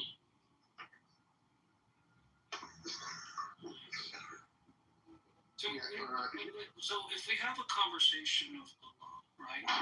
Okay. Here, Hubby, you just have to mute your mic when someone else speaks, or else it echoes. Okay. Yeah. Is there any, 1 second before I go, is there any way you can add me here so I can come back or something like this? Oh no, you're still in the room. Follow the room. Yeah. We're not gonna kick you out unless you. No. You just have to mute when they speak, because then the mic echoes. You know what it is? My family's calling me the big piece of food, you see. So I might have to go. That's what I'm saying. Oh, is there any way you... Follow the room on top. Listen, You'll see us in the room. What's this called? What's this room called? It's called something. Torah and Quran. Can I add myself into this? 1 second. Add. How do you do that? Just go on the Torah and Quran with the arrow, click on it, and then it'll ask you to join. Just join it. It says he already joined the house on his profile. I just sent you a message, Habibi, with the link to this room. Okay. Honestly, I'm at the room. Honestly, you can ask any question, any questions, please free. What is looking for? Very simple question for you. Okay. Thing that doesn't exist in anything but could only be existing in one thing. But the idea of something being one, well, that's everything. In its simplicity. To me, it's actually the reason why it doesn't work, because he's now like everything else, because everything else is what it is. I don't feel like I'm not trying to, try to be condescending or something like. When we say things, when we say words, they have meanings, right? When you say God, right, it has a meaning, right? You can't say God, for example, there's some things that are impossible for God. Impossible. That doesn't mean you're limiting God. For example, if I ask you a question, can God right now create another God who has no beginning? Is that possible for God? If God Almighty exists, can He create another God who has no beginning? Can He do that? No, He can't, because you're going through time where He's not. There's only one of them, right? You could not say things that God does not contradict Himself. Right? When you say, for example, brother, God's everlasting, yes? Is God everlasting? Yeah. Is God everlasting? Yes, the answer is yes, right? Now, you have to reject anything else that contradicts that. You cannot say He is everlasting and then that's the next minute He ceases to exist. There's no more God. You can't say that because you already agreed He's everlasting. Right? When you say He's all truth, which means He never ever lies, not even 1%. And if you say at the same time He can lie for 5 seconds, or 5, no, He can't. That's not who He is. I'll give you an example from the scripture. Right? When God says God is not a man that He should lie. Right? The Christians, they ignore the first part. They go, He should lie. You know why He said this? You know why God says this?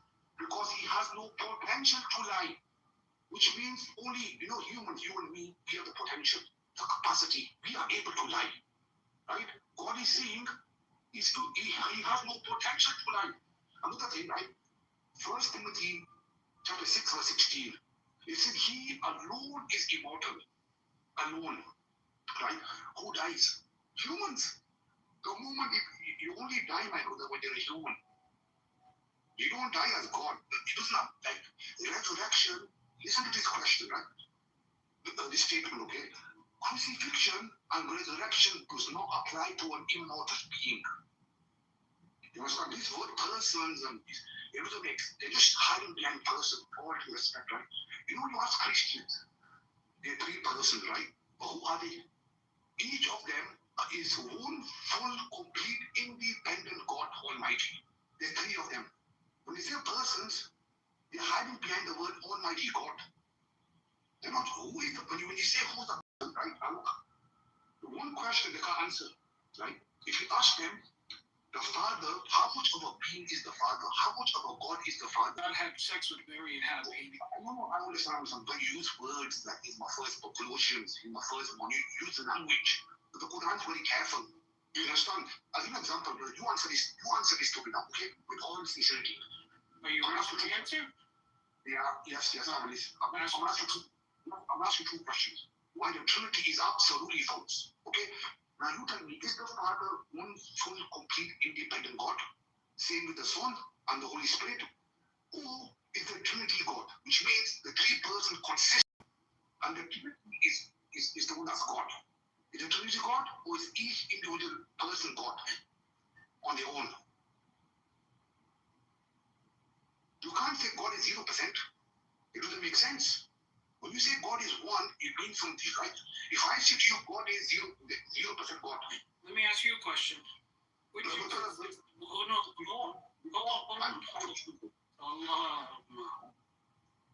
Hold on. Which existed first? God or math? God Almighty, of course. Exactly. So why are we talking about math, bro? Because if you apply math to God, you're making God in the image of man. You're reducing him to his creation. Look, God says he's one, right? God himself says he's one, right? And you say God is, so if I say God cannot become two, am I limiting God? If I say God is unable to be two gods, am I limiting him, or am I saying the correct thing? I'm telling you God is one. You cannot say he's 0% God. You can't say this. God himself says he's one. Now the reason you can't answer it, because the Trinity is absolutely false. Either three of them, listen, brother, with all due respect, with all love, okay? I just want you to think. I'm just sharing ideas. I'm not saying become Muslim.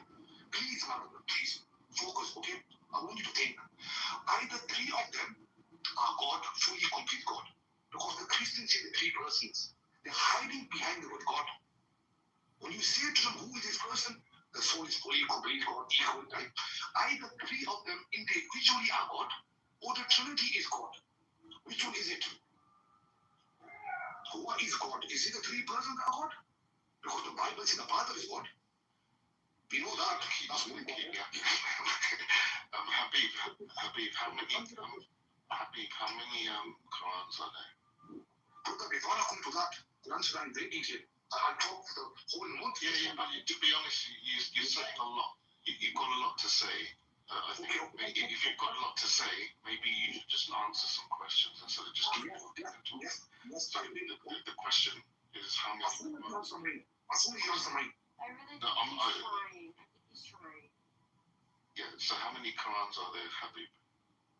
So that means, in a fortune, my question on the toilet? No, I'm answering your question with a question. No. Whether the Quran, right or wrong? Okay, it's wrong. No, I didn't say the Quran was wrong. I just asked you. I'm saying it. Stop. Please, stop. Brother, the Trinity, answer the question, now I'll go sit your Quran. Yeah, I'm answering your Quran. Okay, I've answered your question. Now answer my question. Wait, what is Quran? Stop asking me questions. No, that the Quran's a recitation. How many are there? That's the question. The Quran is only one, which has different modes of the same speech, like Malik and Malik. What do I? Right?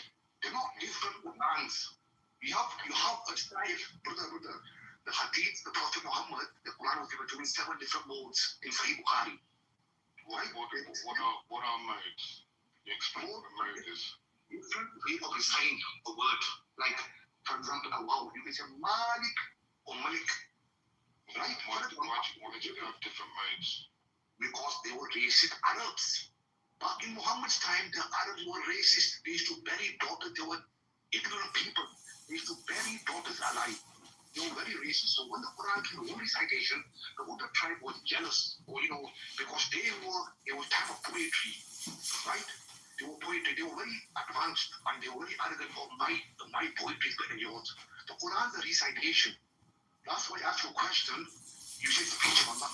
The Quran also knowledge of Allah. You want to say So you can have seven modes of the Quran. So you can have seven modes of the Quran, but there's only one Quran. Yes, but they're not identical. You're seeing three persons, one being. How is that possible? Identical, are they? They're not identical, are they? I know they're different gods. No, they're just not identical. So they're the same God. No, they're not identical in person. Whose person is the Almighty God? Let's talk about the Quran is the Quran. You said, can you just calm down? Just you're running from the hospital. Just stop. Just slow down. It's not around. I'm slow. I'm still waiting for the question. Is that person is Almighty God? Yeah. So the persons are not identical. Are the modes identical? The modes of the Quran? Of course not. But there's only one Quran, right? Yes, has different modes. Right. Well, there's only one God then, and there's three different persons. So it's exactly the same logic. Okay. Does the Quran have a will? Does the Quran have a will? On its own, does it have a will? Carlos, are you comparing speech to something that is like? No, it's about the logic. It's about the logic. He says that there's one Quran, but there's seven modes, but there's only one Quran. The logic process, except that what he's refuting for is the God and man. Right? That dichotomy is absurd because God, if he is omni, right, and is not made of parts, right, and human is made of composition, then God can humble himself. If you're like, is that the agency that you're giving God? Can God be not God? I don't know what you're saying. It's not addressing anything I said. He's fighting for necessary and contingent. He's just not using the words.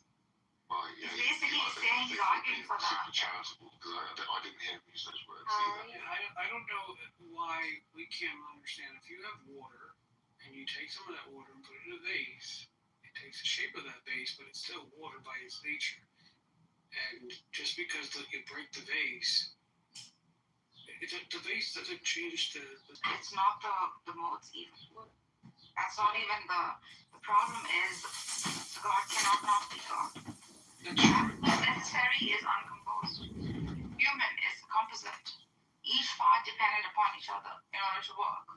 So can something that is inherently non-composite, aka necessary, become that which is contingent? You're talking about your concept of God.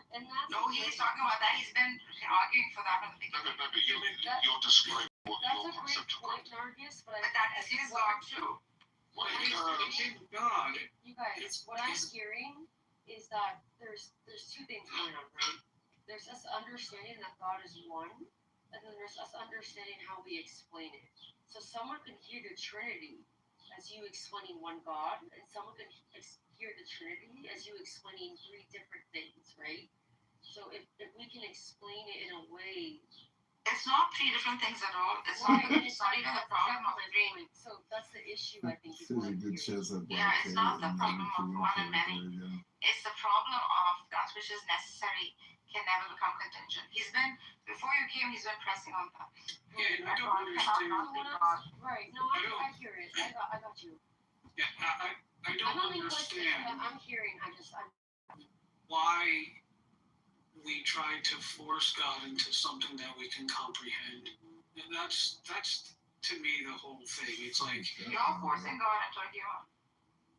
God. Well, I didn't force God into an image. He stepped into flesh himself, and I say he's big enough to do. You're making that claim. We're saying it's impossible. Yeah, you're saying it's impossible for God to do something. It's impossible for something to act against its nature. Something that is non-composite. Can God not exist? Can God choose to not exist? Can God step into existence?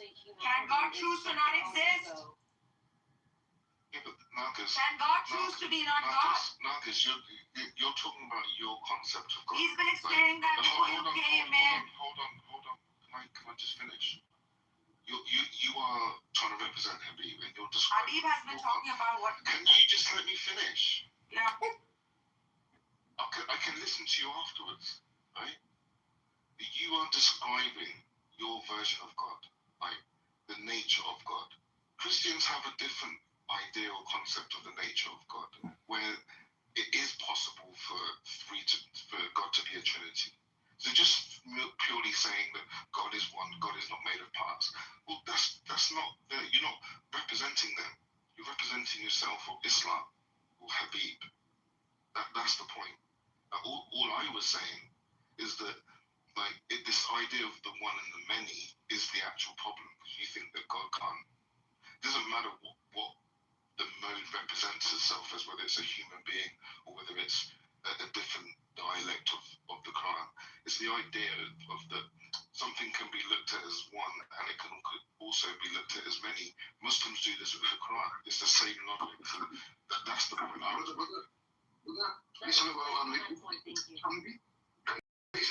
You touching misspoke there. Look, right? No Christian. You got three independent religions: Judaism, Unitarian Christians, and Islam. Totally different religions. They believe in the exact same God. One God, there's nothing like him. You cannot see him. Christian, you guys are the only odd ones. So if you go to a court case, right, and the three independent witnesses, right, and right, and the three people saying the same thing, independent of the other.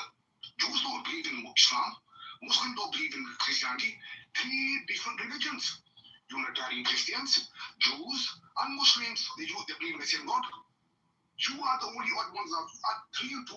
So, okay, let me ask you a question. How much of a being is the Father? How much of God is the Father by himself? It's a silly question, bro. It's a silly question. The fallacy, so I don't really have to entertain it. Exactly. Wait, because you said logic, right? You can't say automatically the Trinity is true. You have to analyze it, right? You can't say the Father is God, Jesus, and then ignore what you're saying. You're saying the Father is God, so they share the essence, right? Now let me ask about sharing essence now, right?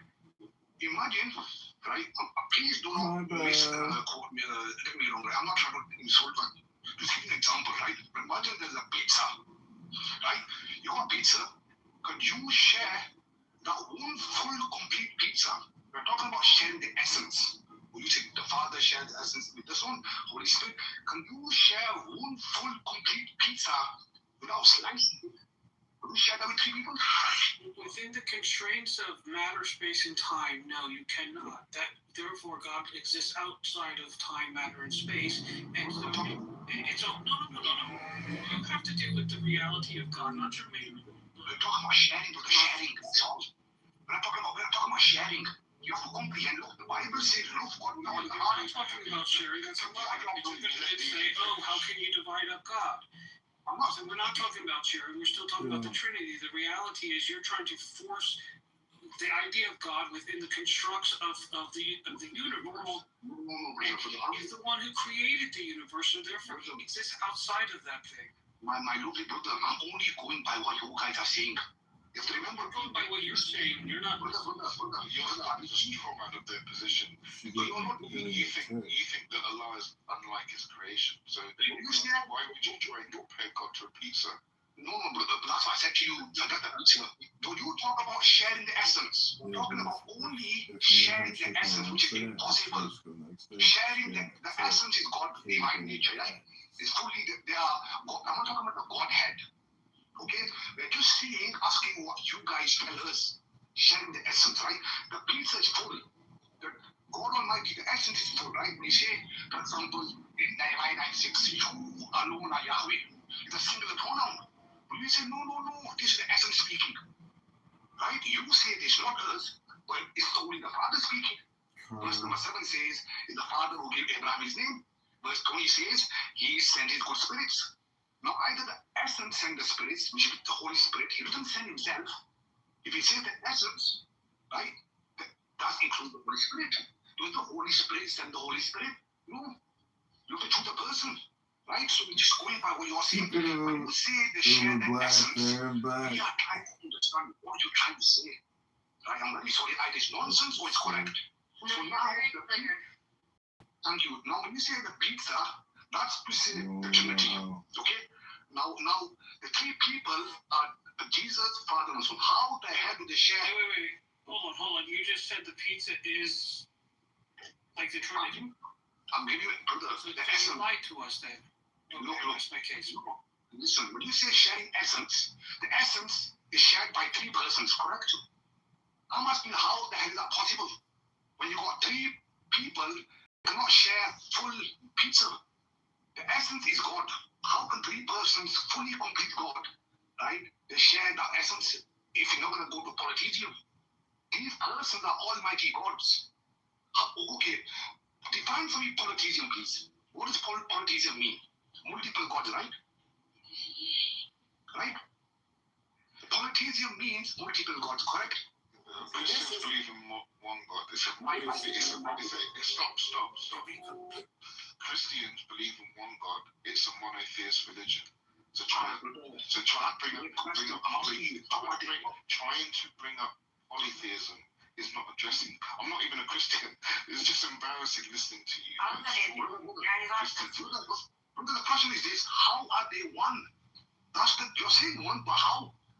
Allah is nothing like His creation. So you can't use the same. You can't use pizza logic to get out of this. The ontology that they give Jesus, there's no problem actually with the one at the menu. There's no. It's the problem of ontology given to Jesus. Like if he is the highest reflection of virtues of Father, right?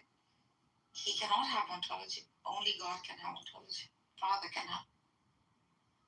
Because by virtue of begotten, right, there's dependence between Jesus and Father. So you see the hierarchy being formed there. That's the thing, Carlos. Otherwise, there's really no problem with it.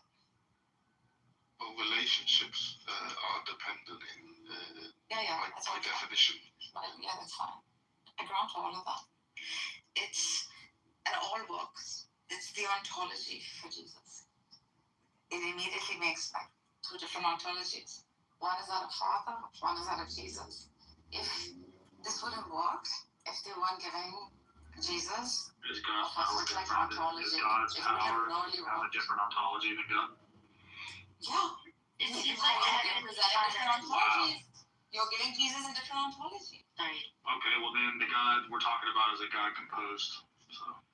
It seems like Kevin, who hasn't spoken yet, they had a good You can't think about God any other way. God doesn't exist, Marcus. Even the composition is fine. Like all of that is fine. Because it's like manifestation of life. But you understand that your logic defaults the existence of God. No, I don't hold to the power and you believe in a higher power, yes? Okay. And was there ever a time that God did not have power? There is no such thing as time. Then God's power is necessary and not conditional. Yeah, I agree with all that. Okay, so if the word of God is the power of God, which is Christ, then Christ by definition is not contingent. It's not contingent. No, I'm not saying. There you go. Perfect. I'm just saying it does not hold ontology. You won't back that pretty quick. No, I'm using his argument. Carlos thinks it's my argument. I'm using his argument for composition, right? When he says that cannot be man. This is the best way that he can present it. For me, it's the moment you give Jesus an ontology of his own.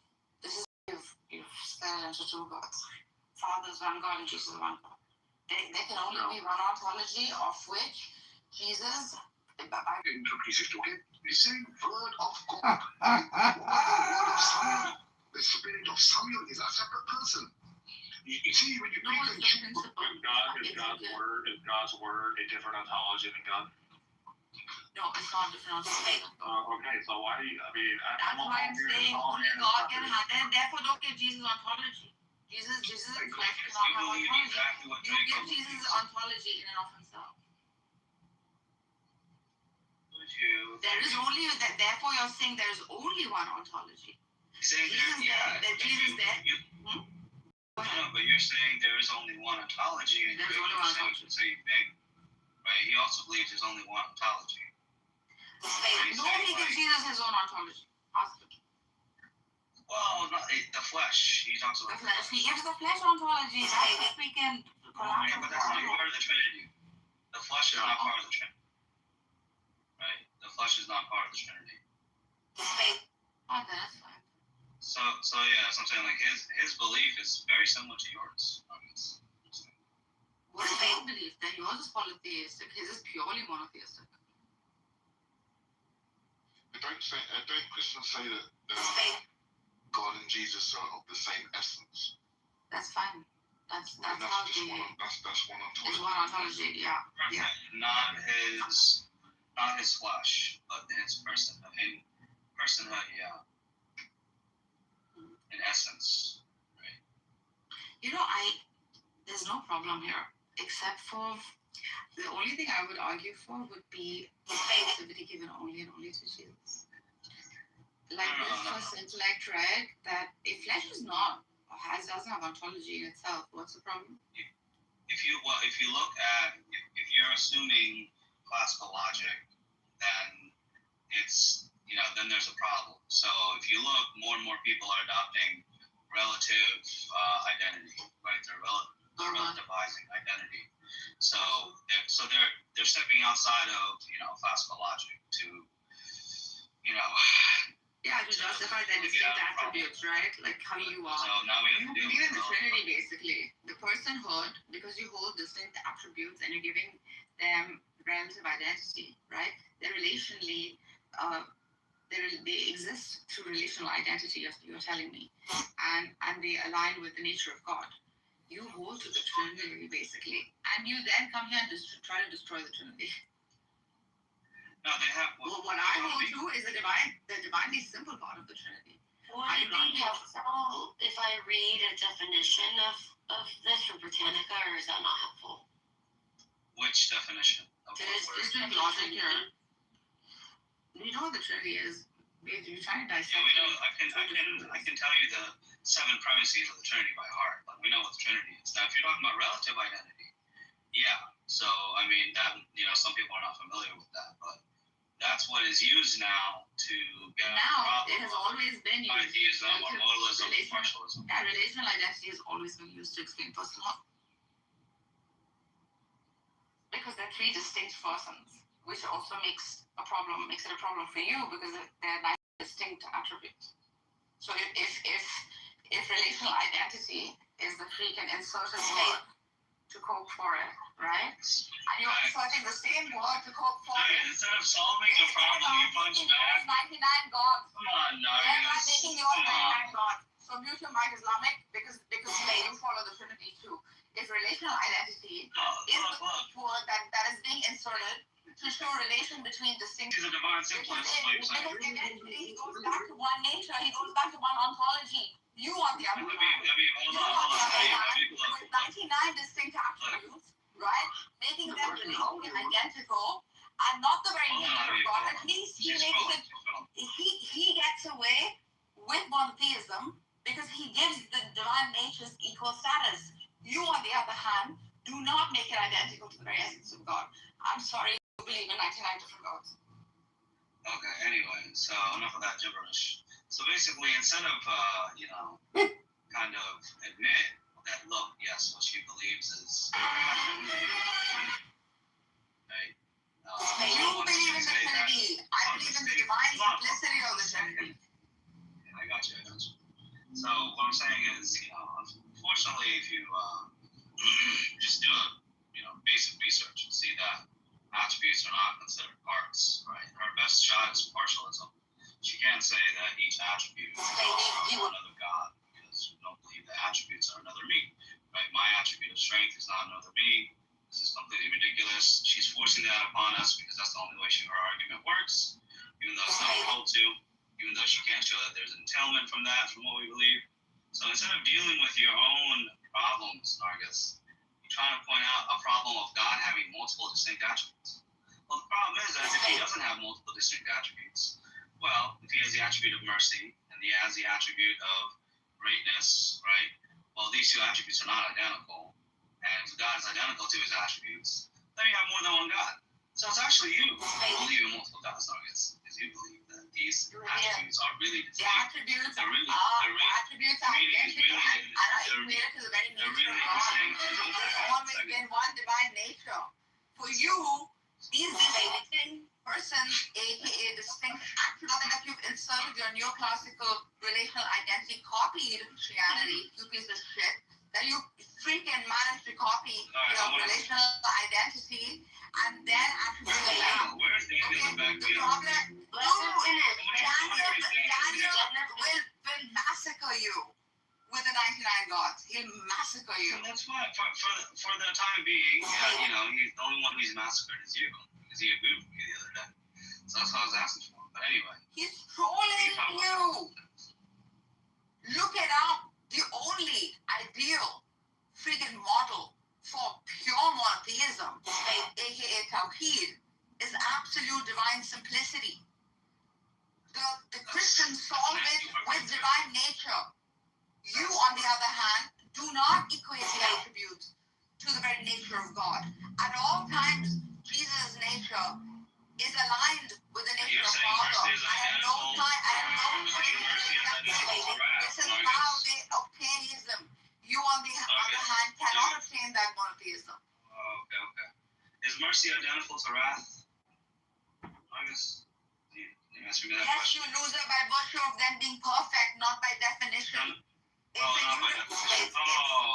Universals, not particulars, you idiot. There is by virtue of them being perfect, God is perfect. She said there is a real distinction between the attribute of mercy and the attribute of wrath. Their meanings don't matter. You can put a million attributes. Any attribute you put is necessarily perfect. That's a question that is non-iterative. What are you bringing in this perfect language? Don't make them distinct. Look. Stop bringing in this don't make them distinct. No matter what the attribute is, it will always be perfect because God is ontologically perfect. Bro, you have Okay. It's perfect. Oh, it gets me out of all the problems. That was a really poorly worded question. I don't think I got you, man. No, you don't, because if we're gonna ask questions, let me ask it better. Thank you. Yeah, ask it better. Okay, but it seems she understood, right? She did understand, so she answered it. So you have to all be on the same page when we're having a conversation, and you have to be clear when you're asking a question. That's all. Well, you can ask me to reword it. It doesn't matter what I believe, what you believe, what anyone believes. You have to be clear, right? And I heard that. Yes. I heard it wasn't clear, so I'm out. Okay. Is the meaning of the attribute of mercy identical to the attribute of wrath? So are they identical? The answer is obviously no, right? Mercy is not identical. That's why it's a dumb question. So hold on one second. But she believes that all of God is identical to his attributes. Okay? So the problem is going to be that if she admits that there's a distinction, then she has to admit a distinction within God. But who said that came from God? She did. I don't think we're listening. I don't think.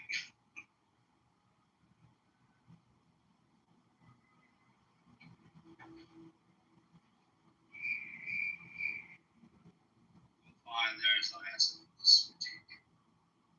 I think that the debate of linguistics and word and verbiage is very different from what we're speaking about, and it can be very, very easy to get confused quickly. And that's okay, that's how language works.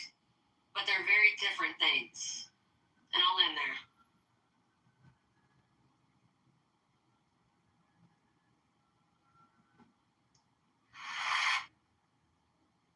don't know why you would have to assume classical logic when talking about God. I mean, Muslims believe What is classical logic? Like You have to. classical. No, if we're gonna talk, we have to define. Can I finish? Can I just like one sentence in and people already off their mic? Classical logic is just the three laws: identity, excluded middle, non-contradiction. Right? What I'm saying is I don't understand why you would have to assume that when talking about God. Muslims already believe that Allah is nothing like His creation. We don't even assume classic logic when it comes to physics, right? So why would we think that we'd have to use this one mode for describing God? Oh no, we believe the physics do follow the laws of logic as well. Well, maybe not so much. Maybe quantum mechanics. You might have a point that there are some spooky things going on. But in general, what? That's what we said you have to do. You have to deny classical identity and go with some sort of relative identity. Yeah, but there's no fine.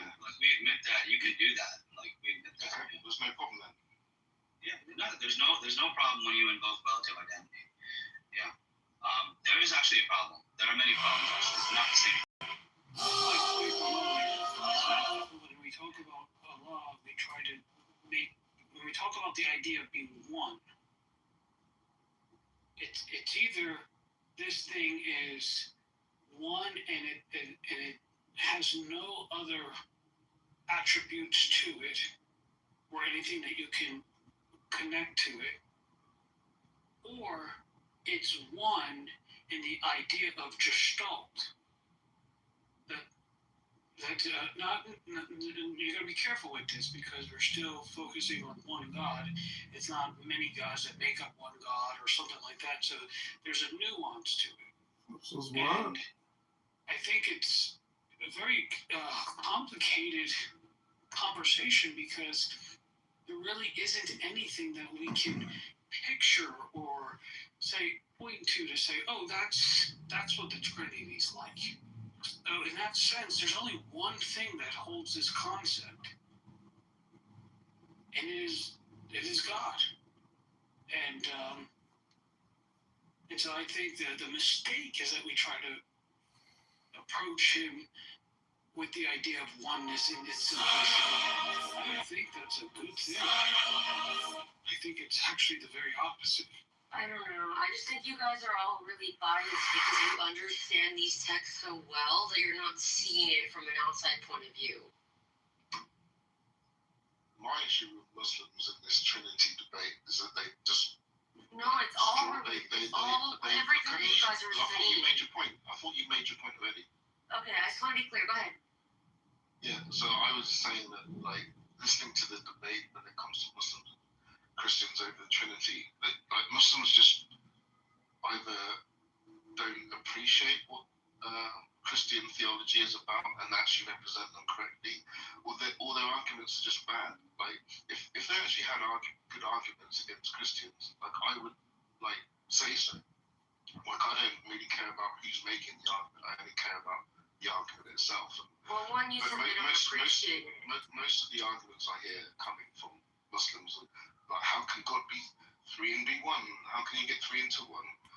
When like I said to the other guy earlier, Muslims already believe that there's one Quran, but there's somehow multiple modes of narration or whatever. So you already believe that something can be multiple and still be one. No. All of these questions are good questions, so we have to all back up. We all have to back up and come out of anything. Do you serve a God? I do. I'm not going to answer that question. All right, so you don't serve a God then. So what is God? Define God. Exactly. You just answered my question No, twice now. answer my question. Define God. I don't need to. You're interjecting an unbelief into people who believe. I'm not. What I'm questioning is texts that I'm questioning the texts that we believe. Go read the text. Honey, I have read some of these texts. What I'm understanding. Hey, Plum Drop. Oh my God, you're not listening to me. Please, just give me a second. Right? So what is God? Tell me.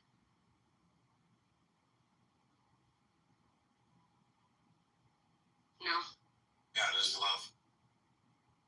Okay. What is That's the God? definition. Baby, don't love me. Anyway, I don't wanna get into it here. All I understand. If we just break it down, but that's not the reality. The Christians Not look the at the text Muslims and itself, say, "No, you but should God. claim you worship our The God." texts are different, but God itself is the same. God is God. We can agree on that. What you say But what God is is, God? what the Christians say God is, and what the Muslims say God is not the same. Okay, but can you define it how you We can all agree that God is the creator of all things. We could probably agree there. But now what happens is when we go to articulate what is the unique relationship that God has with his creation, now it begins to separate out. Exactly. You just put it very articulate. Thank you. That's my only point. Dr. Z. Dr. Z, you Thank there? you. Yes, I'm here. Yeah, hi, Nargis. Hi, Dr. Z. That was a great question you were asking. Which, as to like, where in the Bible does Jesus call himself God? The Messiah, Jesus called himself God. That is true. Yeah, so, is there anywhere that he does call himself God? Yes, not yet. You should try to read the Bible sometime and figure it out. You could even Google such a question. You could use AI to figure out where it said Jesus said these things. Oh, you're doing it for the Megatron in New Jersey. I will witness this Are you ready, baby? Are you ready, baby? I'm ready, baby. Tell me the good news of the gospel, baby. Go ahead and tell me, baby. The John's first verse, which is Hello? God is the Word, and then when the Word became flesh, and it's so ambiguous. Ambiguous. Transparently clear what you're doing.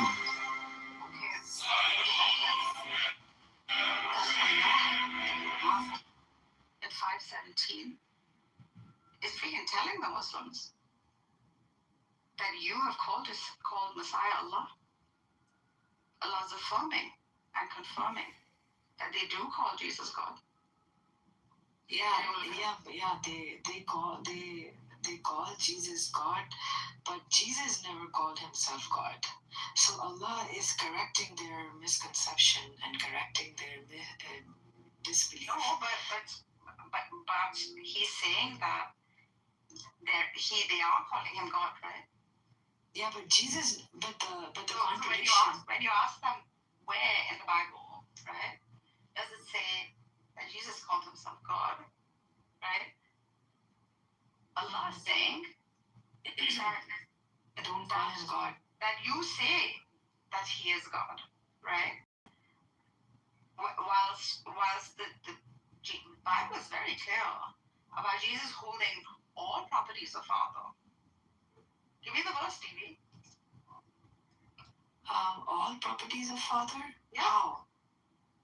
He's quite. No. By the will of God, Jesus was able to resurrect death from life. When something is all of another thing, it is that thing itself. No. Quran doesn't make that claim. Quran only says that. That's what I'm saying. But the Bible makes the claim. So very often he has declared himself God. Bible doesn't make that claim. Show me a verse where Bible makes that claim. For the verse. You have to remember my hands, go find it. But there are many areas in the Bible. There are many places where he's completely declaring himself God.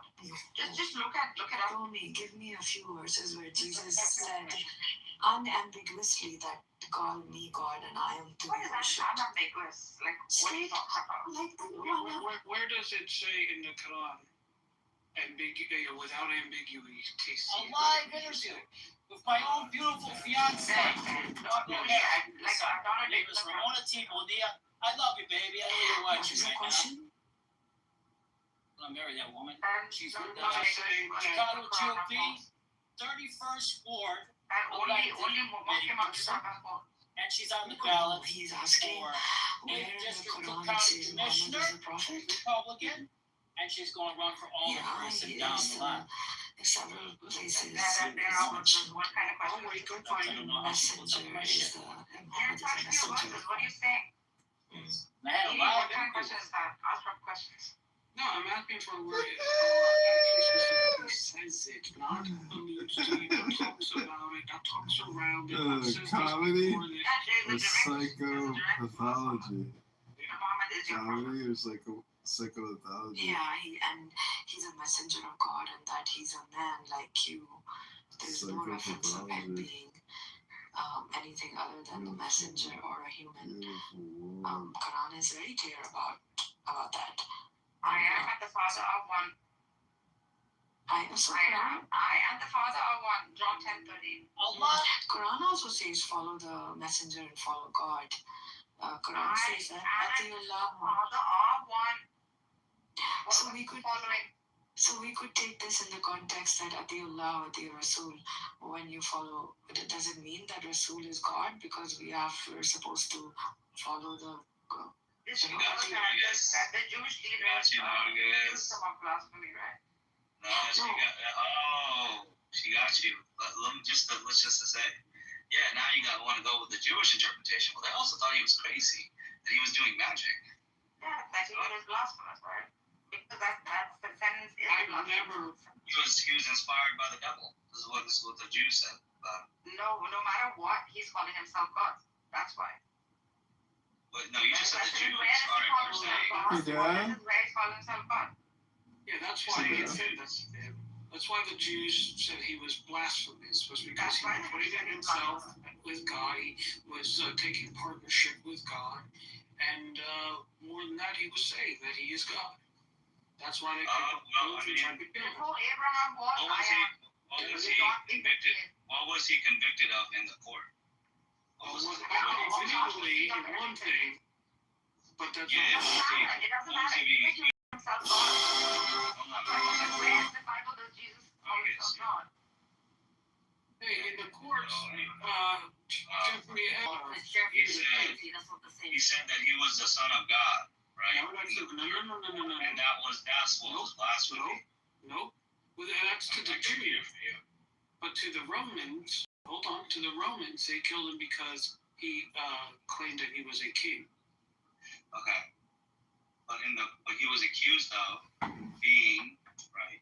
He was accused of blasphemy because he claimed to be the son of God. It's not because he claimed to be God. I am the father of one. To be the Messiah. I am the father of one. 1 second. I am the father of one. Yeah, he could claim that, but the Romans would not kill him for saying that he was God. The Jews accused him of blasphemy. The Jews are the one who accused him of blasphemy. Yes, and the blasphemy was that he was claiming to be the Messiah, the Son of God. No. Visiting Chicago, I'm a little biased. The story of the Jewish blasphemy starts. Where does it say that he was tried for claiming to be God? No, where? Show me anywhere where it says he was tried for claiming to be God. Because there are ideas in the Jewish faith that only God. When the Jewish leaders accused him of blasphemy, stating that he, a man, was making himself out to be God, Jesus did not deny it, but he his claim. That was not in the court. That's not what he had to defend himself against in the court. He had defended himself against being the Messiah, the Son of God. He had to defend himself. Nobody accused him of claiming to be God in the court. What did they claim him of in front of the Roman courts?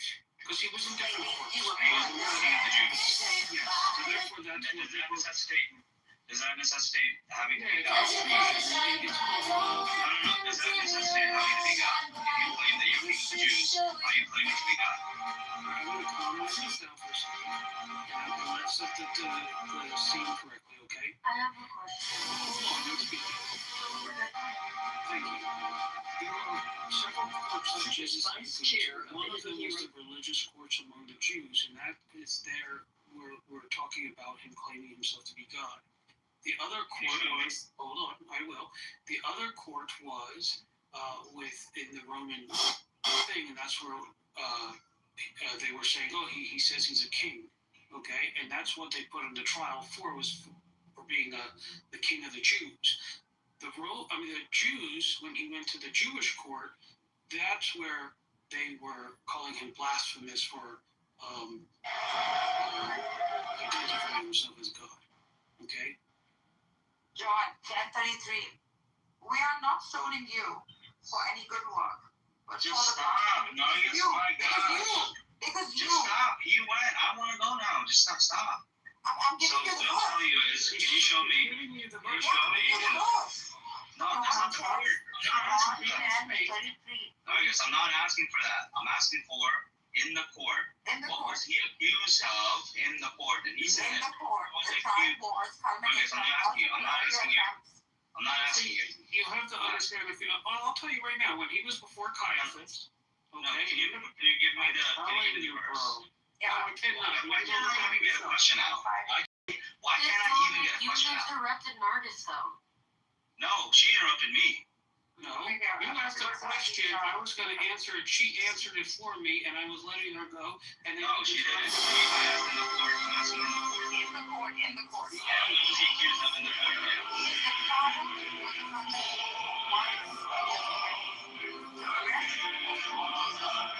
John 10:38. The crowd tries to stone him, explicitly stating, we are not stoning you for any good work, but for blasphemy, because you, Is that the court? a mere man, claims Is that to the be court? God. Yes, Yes. bro. No. Is the No, trial that's not in the court. multiple earlier attempts? Oh. There were multiple courts. There was a political court. So you're saying when the Jews said There was that a you being a man, claiming to be God, when he asked, for what good works do you stone me? You're saying this happened in court. The Jewish court, yes. Yes or no? Oh, really? Yes, Okay. yes.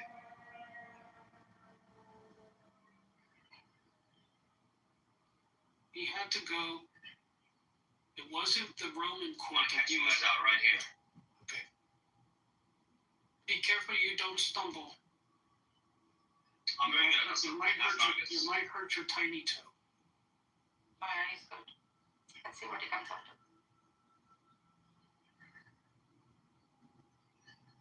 We have a friend at the bottom, LLS, that would like to be would like to say something.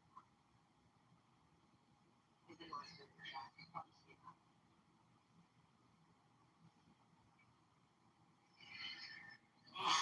Alright, so here's the answer. Guys ready? I'll give you some advice. This exchange did not take place in a formal court setting. It was happening when Jesus was preaching at the temple. The location, the incident describes happening while Jesus was teaching in the temple area. Right? This was not a court where they had a judge, where he was being accused of something. This was not that. I'm asking you about what happened in court. I'll let you guys try again. Okay, I'll tell you right now. What happened was when he went before Caiaphas, who was the high priest, then Caiaphas says to Jesus, I put you under oath. Okay, so we already established it's not a legal court, which is what happened with the Romans, but it was within the temple. It was why are you cutting me off, bro? Why don't you expand a little bit on what their court is? Okay, so they brought Jesus before the Jews, the religious leaders, and Caiaphas, who was the head of the religious leaders, said to Jesus, I put you under oath. What that means is, by Jewish law, if one says to you, I put you under oath, you must speak the truth. Fantastic. I agree. Okay. Fantastic. So I'm asking about what you say legal, quote unquote legal court. What was he accused of there? we already went there. That he was the king, that he was on trial for being the king of the Jews. And that's what they killed him for. That's what the Romans killed him for. Well, you know, when he said that he is the son of the living God, they said, do we need to hear any more? That they directly accused him for committing blasphemy by claiming to be the son of God? The Romans will not say, oh, you're committing blasphemy. They can say you're committing treason, that you're rebelling and you're causing some issue against Caesar. Yeah, he rebelled against Caesar.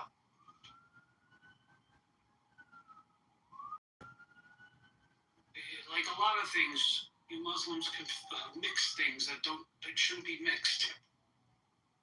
The Jews, but the Son of Man that sits on the right hand, all Father and descends from the clouds, right?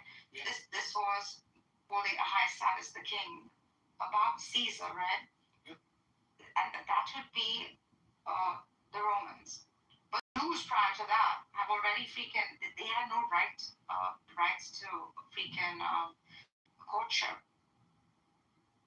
So in the Sanhedrin, right, it looks like it was a religious trial. So when it went all the way to the political court, the ones that the Romans used was the king bigger than Caesar. However, you're right, Islamic. In the court, he's not saying, I am God, right? You're right. In the court, that's not his. But it is not to say that he has not said it in so many words. I'm just saying they can make that freaking argument. They were putting one spot for blasphemy, literally blasphemy, and his blasphemous statement was that he was the Son of God, the Messiah. That was his blasphemous statement that they accused him of. Yeah. That's why they were like, do we even hear anymore? Like, he just claimed to be the Son of God. Do we even hear any more than that? No, that's it. He didn't have to claim to be God. He's not claiming, however, it's not to say that he didn't prior to. But isn't everybody the Son of God? One second. These accusations are sort of building up, looks like, from prior.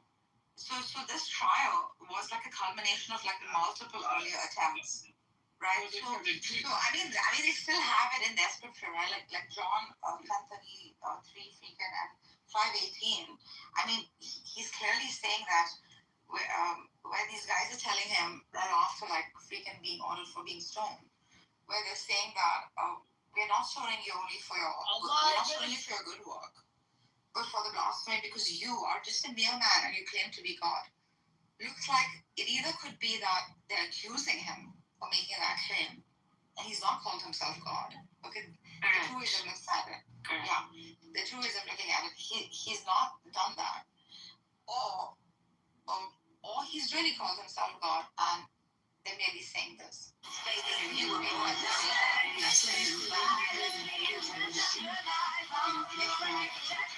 Decision, which was what if you go frontal lobe damage, you're a retard, and you're just very low IQ. Shut up. I was like, yes! I was so happy that he got noticed in that bitch because she really is fucking deranged and stupid. She says really ridiculous shit about Jews on her, and Elon destroyed her. And that's what they killed. That's what the Romans killed Jesus for. So it is a culmination of things. It's not one trial that he had here. But does it look like he directly ever referenced himself as God? Correct. So if they accused him, it doesn't necessarily mean that that's the message he intended. An accusation. Yeah, it was an accusation. Yeah. So, but he seems to be saying that I am the Son of Man. I sit in the right side of God. Even the one Dr. Z said is actually good. I am one with Father, one in spirit. It's like you're saying when I am one with God. When I'm praying, I feel which is to worship God. That's a common denominator with all the messengers. So he's accused of being God. He's accused of just being higher than Caesar, and he's accused of religious in the Sanhedrin. He is accused of calling himself Son of Man, sitting on the right hand side of God, and descending from the clouds. None of this indicates Godhood. And Quran then further clarifies this, that you understood, you called him as God. He never said that, and he will make a testimony at the end of Praise him as God. No. Quran says, wait a second. Let me finish. I say 517. Let me finish, please. I was good argument, but now I'm changing my mind. I'm saying in the Quran, Allah says that, Allah actually gives Jesus' testimony, but he will say that, God, I only said what you asked me to say. God is very clear about it. He never said he was God, because that's not the message. That's not the message that prophets deliver. They only deliver the message towards submission to one God. That's the pattern of all the messengers. No, it's not. Yes, it is. That's a pattern of all the messengers. That's the false. They have certainly disbelieved who say that Allah. 1 second. This is 517 from the Quran. They have certainly disbelieved who say that Allah is Christ. He's not saying Allah. Yes, they have certainly disbelieved. This is a big testimony. That is Mary. This is it. And Quran consistently calls him the son of Mary. Consistently refers, also not if consistently, but has also referred to him mostly as son of Mary, which is this is like a big testimony. I'm sorry, this is a flawed argument. I thought it was really good, but it's really bad. It's just you have to be very delicate with the words. Like clearly, it's not affirming Jesus as God anymore. What was the argument you said was bad?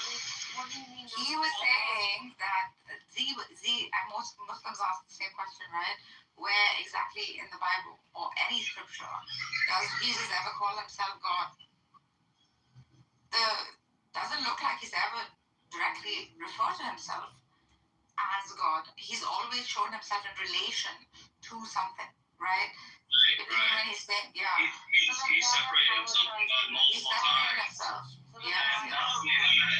You know that Bart Ehrman, right? Bart Ehrman. Really, really loud. Even when he's saying like son of man, I just want to say one thing. son of God, he's saying I'm son of man. Your mic is just like You have to understand what the son of man means. Yeah, I know that it's an uncreated. I'm saying that basically, oh man, I forgot now. Go ahead. I'll remember later. Let's go back to the court real quick. Oh yeah. Bart Ehrman said that. Yeah, he put out an argument, right? And the argument was that the question was, did Jesus know that he was God? And his conclusion is no. His conclusion is no. He doesn't believe Jesus knew that he was God. And he has a whole like teaching lesson around that.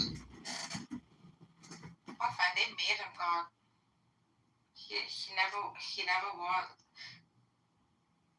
He has another book about that too. How they made Jesus God.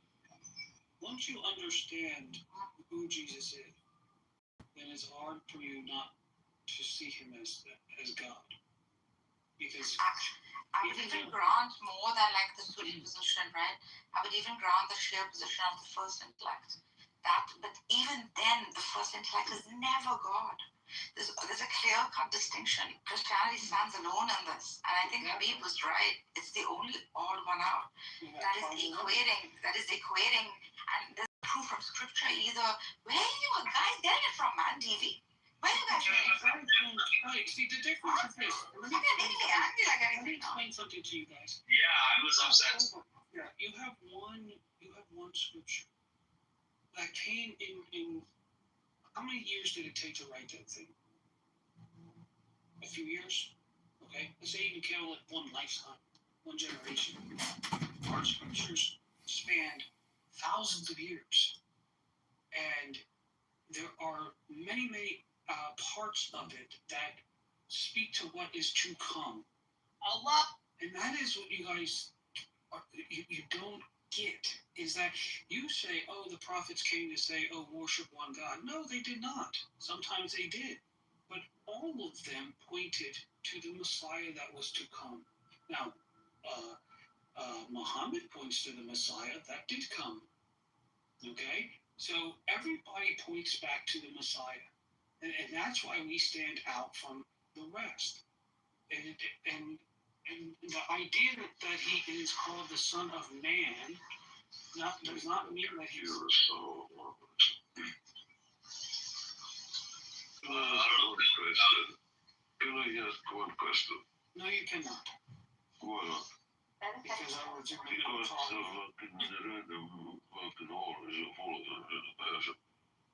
That's exactly right. ridiculous reason that is not good enough reason. But I hear you, TV. You're saying that, all the messengers preached the coming of the Messiah and Jesus was him. I understand, why you feel that way. Just saying, like, when we actually read, the scripture, we don't see that, right? We see the importance of there being one God and being established. I think it's drunk. You put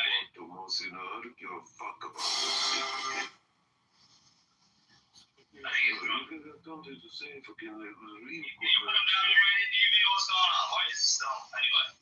So, doesn't mean God.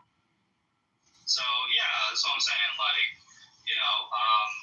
and yeah, the previous prophets, they did, they had an importance of worshiping one God. Like, this was, God routinely, goes after the polytheists and the pagans and the idol worshippers. All throughout scriptures, he goes after them and how wrong they are. So it is important to establish one God. I believe Jesus did establish that, or he continued on the message, right? He was there to get the Israel to follow the law again. They were deviating from the law. So his mission was to. That's where it's not a debate. He came to fulfill That's what he said. He said, That's what he said. He said, I came to fulfill the law. Yeah, he said that he's here for the people of the house of Israel, right? Meaning, like. Why does this have to be God?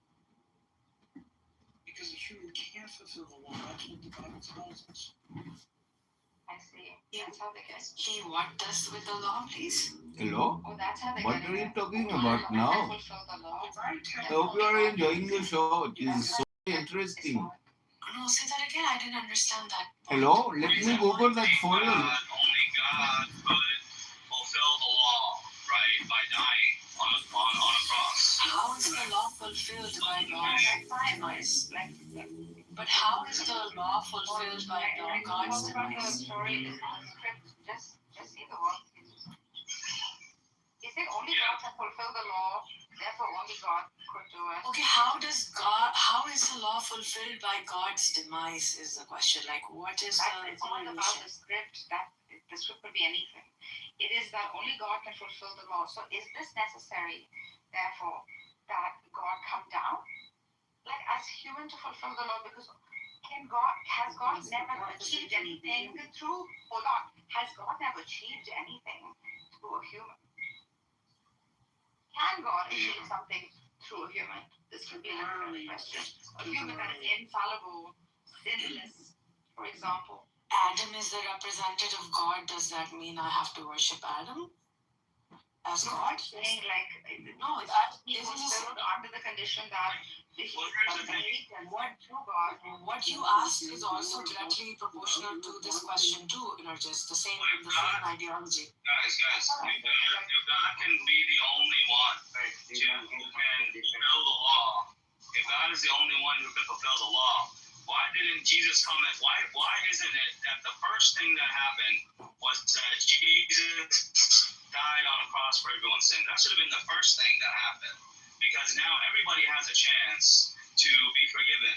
But what you're saying is, in order to be forgiven, the people in the past, before Jesus' arrival, they weren't really forgiven, right? Because God has to fulfill it. That's a good point. That's a good point. The argument is, does God have to come down to fulfill the law as a human, or can God send an agent through himself? Right? This is how you have to. That's the assumption that God works on a fixed time. And the book of Revelation really speaks about Jesus being slain from the foundation of the world. So for you to say that, well, it should happen in the beginning, now all these people before are not going to be forgiven, is just contrary to the biblical text. Right, so I know it's contrary to the text, that's why I'm bringing it up. God knowing he would make man. No human can fulfill the law, so therefore, like, even if a human is sent, that's what they mean by only God. Okay, so let me ask you this, Stevie. So maybe someone can't, follow the law perfectly, but could they follow the law enough to where they can get into heaven? No. Okay, so then that means that all the people that died before Jesus' sacrifice, you're saying that they were not forgiven? Well, No. he just hold on. Yeah, I don't agree with that. Hold on. We just told you that our scriptures teach us that Christ was slain at the foundations of the earth. So before humans were made, grace and redemption was already provided before they fell. Christ was slain before the earth, before the existence of the earth. So Jesus was crucified before the creation of the earth? No, that's when the plan came. Means a gospel gospel, is whatever that means. just play stupid and act like, you know, I'm not trying to play stupid. I'm trying to smile. Why you guys like it? The plan was always in the mind of Come on, God. Smiley. And so if God already had a solution, if that is not restricted by time, I remember just me, but you're breaking up. I think you're breaking up. Okay, that's fine. So you're saying that since God knows the future, that all of them were forgiven. Okay, so then what you're saying is people were forgiven, right, without having believed in the sacrifice of Jesus. Because people of the past, they didn't know about the sacrifice of Jesus, right? Not only that, it's not going to be any different than people today that are stuck on an island that will never hear the word of Jesus. They are under the same situation where God judges them under a different circumstance. And what happens is when he forgives them, the atonement of Christ is applied to them. It doesn't have to be people who acknowledge him and realize and actually heard of him. When God judges somebody as righteous, he will apply the sacrifice of Christ to them. And so whether you live thousands of years before Christ, or whether you live on an island right now and you never heard of judgment. Okay, great. Got you. That's for the third. So you're saying blood sacrifice is required then, right? Even though David says it's not. That's correct? Is that correct? Well, wait. Who says there's no sacrifice required? David? What was David's? Yes. So what are you referring to? He said sin sacrifice he did not require. Bro, pull up the verse and then continue reading the verse, because that's pull up the verse and continue reading. Okay, so pull up the verse and read it.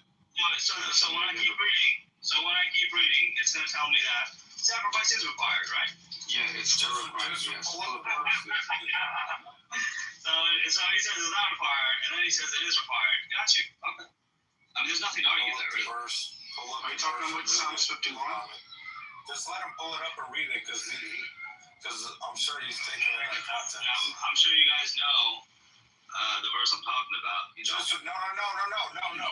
Pull up the verse. Remember, when a Muslim makes a claim about Islam, we have the sources. And even in Islam, even Muhammad himself said, the person who makes a claim, the burden of proof is on them.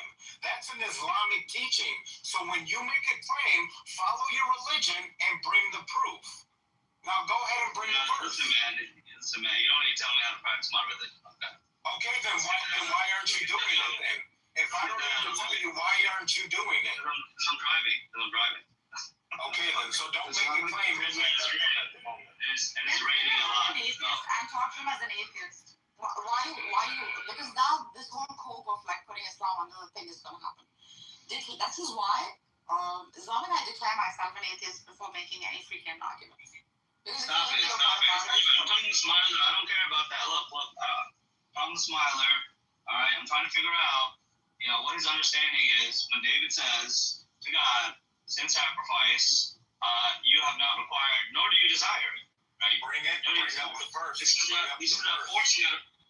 a foreshadowing of there are no sacrifices required anymore for sin. This is a foreshadowing of it. David, this is a messianic. This is a prophecy, right? That no more sacrifice, and this prophesizes the coming of Muhammad ﷺ, where there are no more sin sacrifices. Now it's just Eid al-Adha. Where's the verse? That's the prophecy of Muhammad, bro. That's a prophecy of Jesus, because when Jesus became the final sacrifice, He said we don't need any after Jesus. He is the final no. sacrifice. He said we don't need sacrifice at all. No, you preach. Get the verse. Get the verse, Islamic, because you drive it doesn't matter. You can go to Google. You can go to Google, press the microphone, and you can voice command Google and say, I'm looking for this verse that says this, and then you can click it and let us know what it says. Yeah, the verse doesn't say anything about one's final sacrifice to end all sacrifices. It doesn't talk about that. Please, just talks about how. Just get the verse. That's up to you guys. That's up to you guys. What verse were you talking about? You're not going to. So he's not going to follow Muhammad. When Muhammad says the burden of proof is on you when you make a claim, he's not going to follow that. No. I'm having a conversation. I'm not having a debate. So what verse did you have in mind when you made that claim? Because you made a claim that we want to verify your claim. He's typing. If you listen to what my other said, he said just type into Google, right? Psalm 51. You do not require, and then type in David. Okay, Psalm 51. I have it in front of me. It does not say what you think it says. Oh, okay. So go ahead and read it. Yeah, sure. Let's start from the verse that you're talking about, right? This is verse 16 of Psalms 51. For you do not desire sacrifice, or else I would give it. Right? You want to stop here? Because then that proves the point? Okay, great. You do not delight in burnt offerings. The sacrifice of God are a broken spirit, a broken and a contrite heart. These, O God, you do not despise. Now let's keep reading. Do good in your good pleasure to Zion. Build the walls of Jerusalem. Then you shall be pleased with the sacrifices of righteousness, with burnt offerings and the whole burnt offerings. Then they shall offer bulls on your altar. Yeah, great. Where is sacrifice being abolished yet? Why does God not require sacrifice? It's a foreshadowing. It's a foreshadowing of there not being any sacrifices. It's not a foreshadowing of one last sacrifice to end all sacrifices. Well, that makes no sense. If they're sacrificing, and then you're saying that the day will come where there are no more sacrifices, there has to be a last sacrifice. No, there doesn't. There doesn't have to be in the sense where one sacrifice to end all sacrifices. Not in that sense. Yeah, maybe there'll be one day left. Well, they're practicing the routine sacrifice that they've been doing, and that'll stop. But it's not how you mention it. One last sacrifice for the whole mankind to end all sacrifices. That's not in this. I'm saying this is a foreshadowing of the future. Just like why it's the truth. Just give me like 5 seconds. Give me 5 seconds. Islamic, we read the verse, right? And you said this is a verse where sacrifices would somehow be abolished. I'm paraphrasing. But then we continue reading the verse. And then it says, David went on to say, then you will delight in sacrifices. Then we could offer burnt offerings before you. After we have done certain things, after there's a certain requirement met, then we'll continue with the burnt offering and sacrifices. So where does this say what you saying it says? Where does this say what you're saying? So sin sacrifice you do not require. Did you read that part? Yeah. You want to stop there and take it to third? You want to continue with the whole context? So you're saying the context of that is it's not required until you do these things first, and then it becomes required again, right? Why was this Psalms written? All the verses say, go ahead, bro. Go ahead. I'll continue. I was good. Yeah, I would just point out the verse clearly suggesting that God would prefer the righteousness. That doesn't mean the sacrifice is just completely unnecessary. He would prefer you to just be righteous, so you don't have to make sacrifices. This is a psalm of David. This is a song from David talking about how you would prefer me to just have a contrite heart. Prefer me to be humble. Prefer me to just follow your laws. And he did. No, he didn't. He was not perfect in the laws. So no, he was not perfect. He was forgiven. The psalmist saying that he prefers you to just be without the sacrifice of Jesus, right? He doesn't. Hold on a second. Hold on. The psalmist saying God just prefers you to be righteous. He doesn't want you to sin, so you can give sacrifices. This isn't like Islam. Hold on, wait. This isn't like Islam Or in the Before the sacrifice of Jesus. Allah doesn't prefer you to be righteous. He wants you to sin so he can show you mercy. That's not what this is saying. It's saying the opposite. Yeah, so why did Solomon fail in Islam? What happened? According to you. But anyway, so what I'm saying is the sin did he fail because let me go back to the topic. No, but can you tell us? But wait, did you say? I literally just answered your I question. didn't hear what you said. I didn't hear what you said. It cocked out. I said, according to you, he failed. According to us, he didn't fail. So now, okay, so according to us, how did he fail? Back to you. How did he fail, though? Megatron, hold on, because you'll get him derailed. I want to answer I knew you were going to do that, Megatron. Yeah, I knew Megatron was going to do that. It wasn't just one question. Your line of questioning.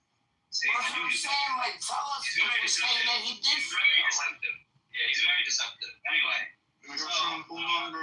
Yeah, go ahead. So now we're talking about David and Psalms. You're contextualizing it. And I answered a clear question, and I would prefer if you give me a yes or a no. Are you saying that it's not, when he's saying it is not required, you're saying it's not required in the light that he didn't have a contrite heart first, that he didn't do the sacrifices first, that's why it's not required? But then once he does do the sacrifices, then it will become required? And that's a yes or no question. No, that's not what I'm saying, right? Okay. So what if you do what he said? Can I answer? Wait. Ella, let me just read a different translation just to add, because whatever translation he's reading is saying that required. How many people am I talking to? Translation says you understand? That's why I talk to the person. Islamic, be quiet. I'm not talking to you. I'm contributing another translation. So hold on. Yeah, you're dogpiling now. Another translation says you do not delight in sacrifice, or I would bring it. You do not take pleasure in burnt offerings. And then it says sin sacrifice. You don't know.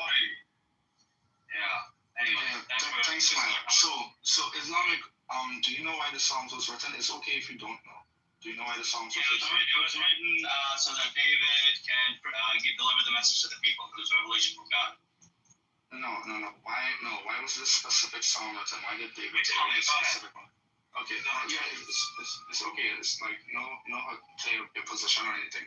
So David wrote this after he sinned with Bathsheba, right? The context it will tell you. This is like a lamentation, right? Great. So this is like a lamentation for adultery that he committed, right? It's not the fact that I'm burning offerings to you and slaughtering bulls and giving it to you. What you're pleased with is my brokenness of my spirit and the crushness of my broken and contrite heart. Wait, hold on, Islamic, hold on. A broken spirit and a contrite heart. Okay, great. Well, thanks for the agreement, bro. Right? So that's where we get that context from. And then David says, after you have a broken spirit, after I have a broken spirit, after I have a contrite heart, that's when you're going to delight in my sacrifices. That is a parallel to what happened with Cain and Abel. Cain offered sacrifices. That's when you will delight in sacrifices. Where does it say that? Yeah, sure. In literally verse 19. Then you shall be pleased with the sacrifices of righteousness. See? With burnt offerings and with whole burnt offerings, then they shall offer wolf on your altar. See? Okay. After you have a broken spirit and a contrite heart. I got you. So it's not initially required, but then once you have a good heart and then you do the sacrifices, then the sacrifice is required. No, Islamic. Come on, bro. It is required for forgiveness. Agree with him. There you go. Just agree, bro. He knows what he's talking about. Why argue with him? Hold on, Megatron. No. Why do you have to be right? Let him be right, bro. Let him be right, bro. No, I'm serious. Let him be right, man. Be quiet. Why can't you just let him be right, bro? Islam. I don't give a fuck if you're pissed off. Hello. Just let him fucking win. Because he knows. He's gonna crash out. No, he knows what he's talking about, bro. Who's a Bro, you gotta correct the nigga. Like, let him think this. Listen to what he's saying. Bro, listen to what he's saying. What is wrong with this guy? Yo, Islamic. Under your view, explain what the fuck you're saying, bro. Explain to us. Explain to us what you're saying about the sacrifice. You can spit in your mouth. No. Islamic, please. Please explain to us why you're correct. I'm gonna tell you. Yeah, get the spit in your mouth. Yeah. Go ahead, Islamic. Sorry about that. I'm saying that it's not. I'm saying that when he says that you do not require sin sacrifice, you do not require. What is the context in which he's saying it is not required? It's not required, like he's usually like. He's not saying it. Megatron, hold on, Megatron. Megatron will keep asking me that question. I'm not asking you, Megatron.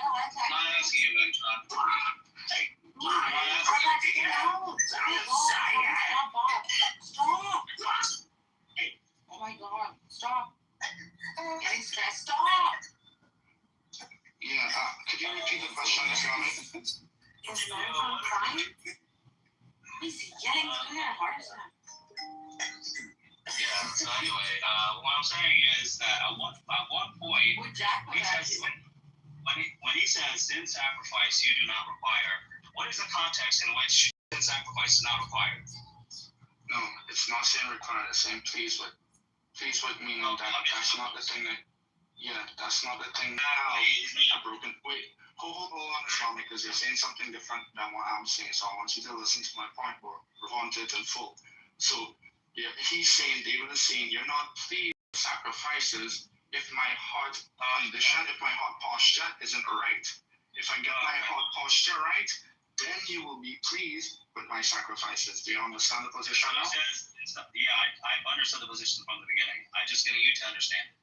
Because that's what I've been saying, right? Psalms 40, verse 6, he says, burnt offerings and sin offerings you did not require. Right? Psalms 40, verse 6, you did not require. So what is the context in which he does it? Or what is the context in which burnt offerings and sin offerings God did not require? What is the context? I'm sorry, Psalms 40, verse 6? Yes.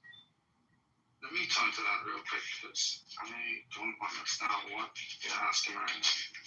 The sacrifice offering you did not desire, but my ears you have opened.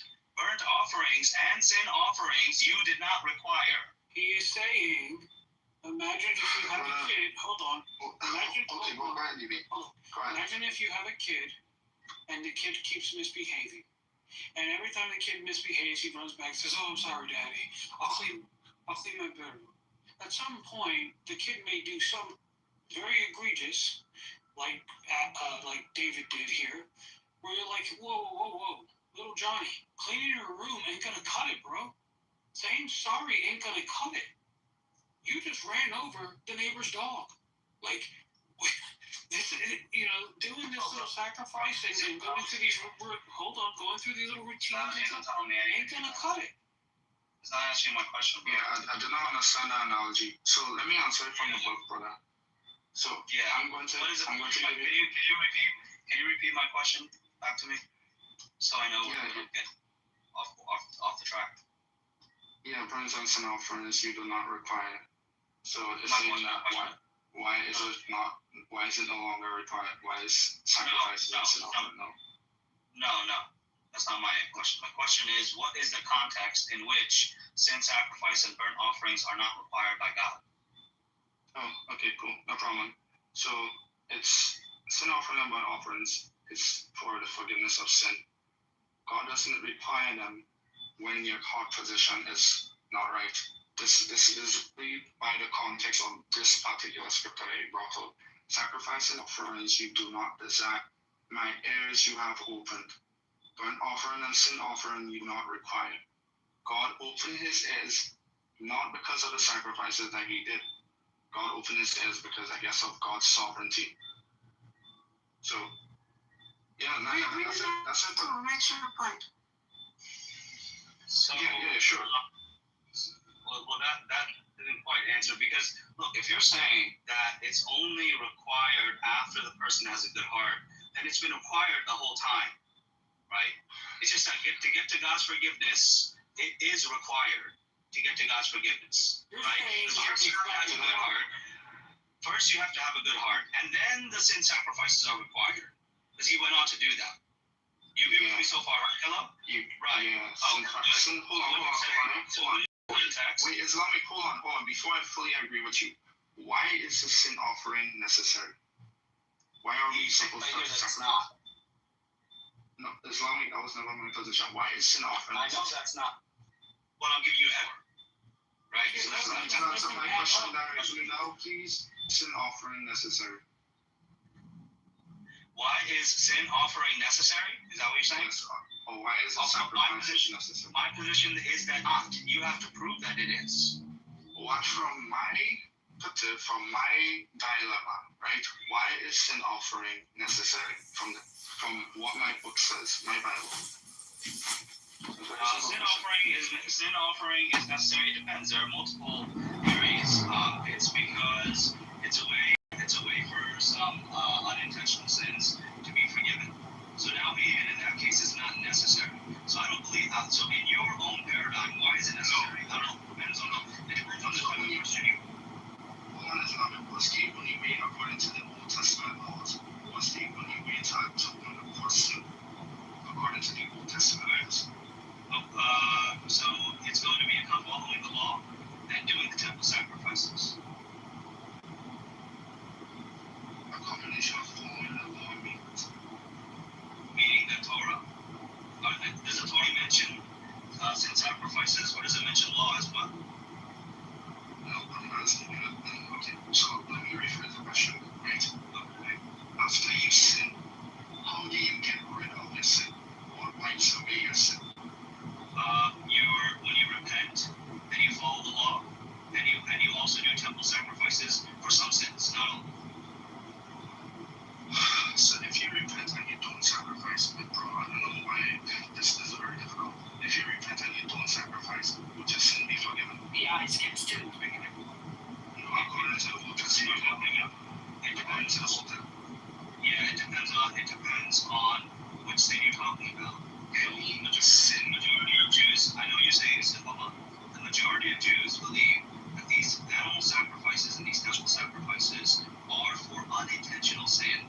There are other sins that do not require a sacrifice, right? It is that they follow on, do good deeds, and turn back from what they're doing. So it depends on which sin you're talking about. Now, I know you don't believe what the Jews believe in. We've kind of come up with your own idea, but you're going to have to prove that it was required for every single sin for any sin ever to be forgiven. Can you give an example of Islamic? I'm sorry, because it sounds like you're speaking more in general. So I'm trying to understand, like, can you give an example, for example, a sin that does not require sacrifice? Which I'm not saying I'm disagreeing, I just want clarification. Good question. Yeah, go ahead, Islam.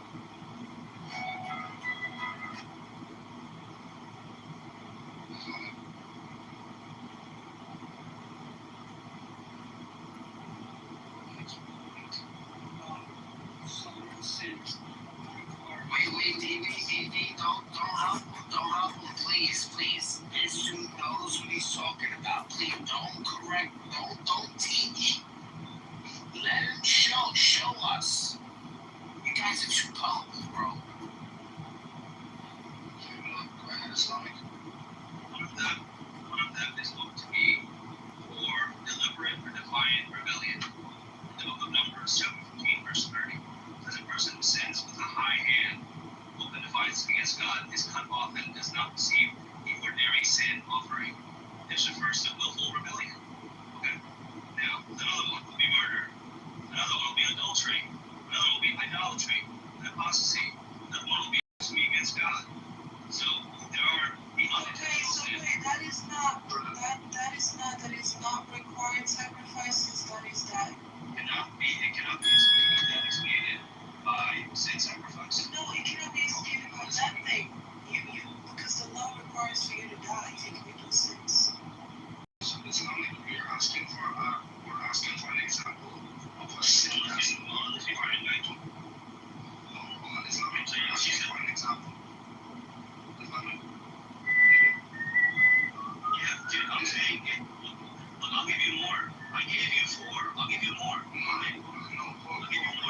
Exodus in the book of Exodus. Hold on. I don't want you to give me examples to something that we're not looking for.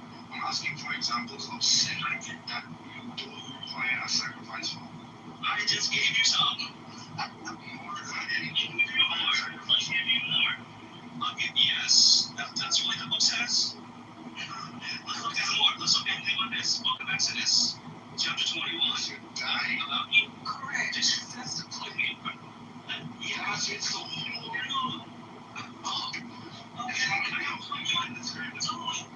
So, okay, I'll give you more. No problem. How about kidnapping? Book of Exodus, chapter 21, verse 16. There's a kidnapping in person was punishable by death. There was no prescribed sacrifice to erase the crime, cursing or striking of the parents. Book of Exodus, chapter 21, verse 15, 17 lists striking or cursing one's father or mother as a capital offense, false prophecy in God's name, witchcraft, sorcery, incest, and certain primitive sexual acts, desecrating the Sabbath, eating blood, breaking a covenant oath or sacred vow. Like, you can't, these are sins that cannot be forgiven through a sin sacrifice. Brother, hold on. I will do it all the room, but what are you comparing? So you're just gonna mute up, and he's gonna explain to us. Okay, so now since you can't do that Islamic keep going and then not exegete. Why? Eating blood, chapter 17, verse 10. Consuming blood is a serious covenant violation, right? And they might be cut off and not killed. There's no expiation for that.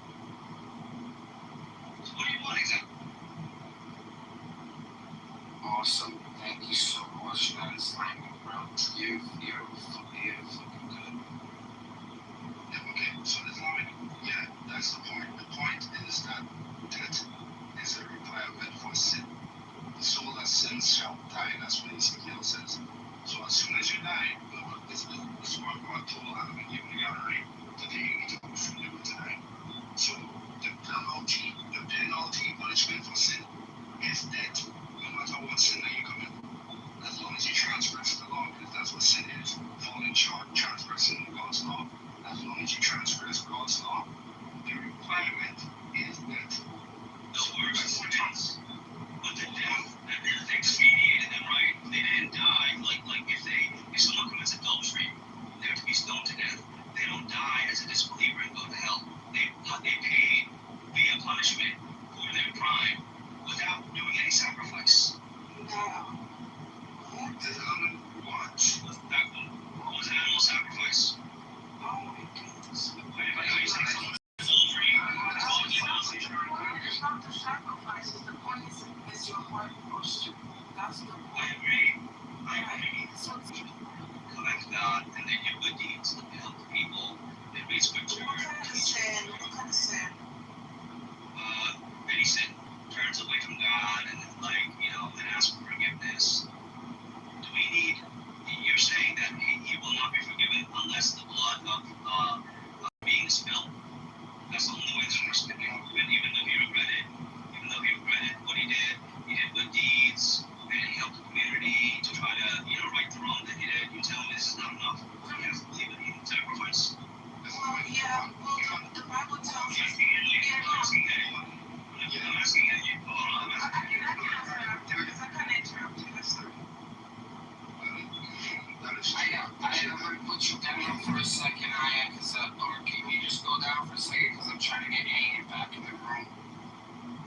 We got Aya, Aya. You know what I'm talking about? Okay, thank you. Listen, that's not how you want to repeat the last part of your question. Yeah, so I'm saying that. You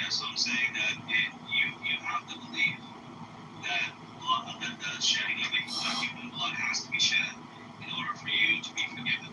That there's no amount of following the law and doing good deeds that save someone from the sin. They have to believe, right? They have to believe in the human sacrifice. No, I'm saying that the penalty for you committing a sin is death. Once you commit a sin, you deserve it.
us in that respect.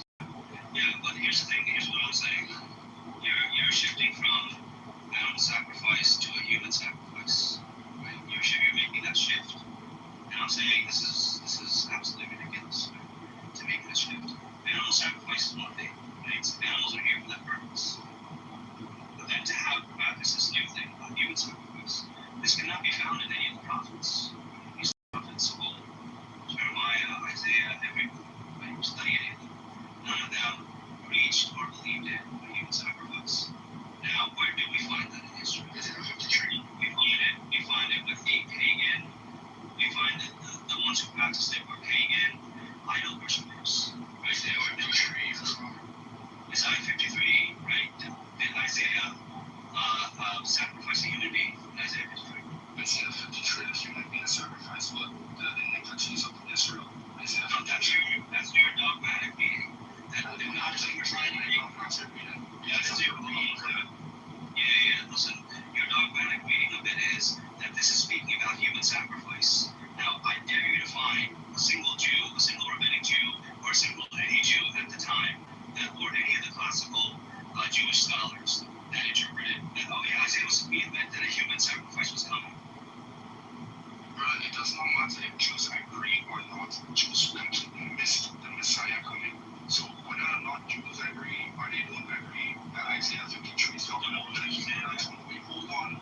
So whether or not the Jew agree or doesn't agree that a human sacrifice, that a human is going to be sacrificed for the sins of Israel, that has nothing to do with the fact that the theology, Christian theology, is that Isaiah 53 is implying, well, not implying, it's explicitly stating that a human being is going to sacrifice for the iniquity of Israel.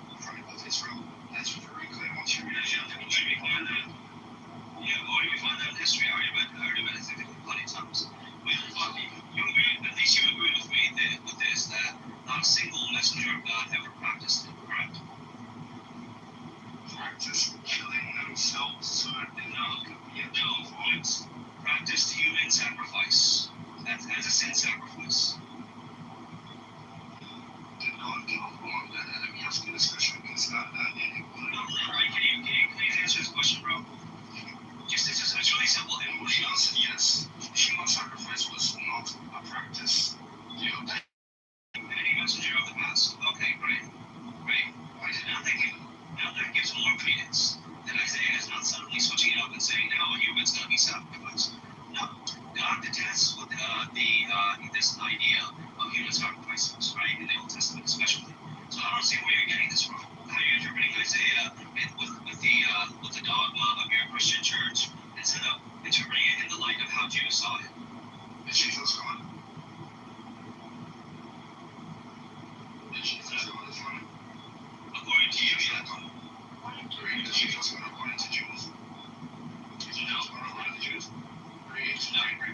So that's what we're interpreting it. That's what we're interpreting it. And that's also another blunder, bro. You interpret Zion to be God. Like, that's also another blunder.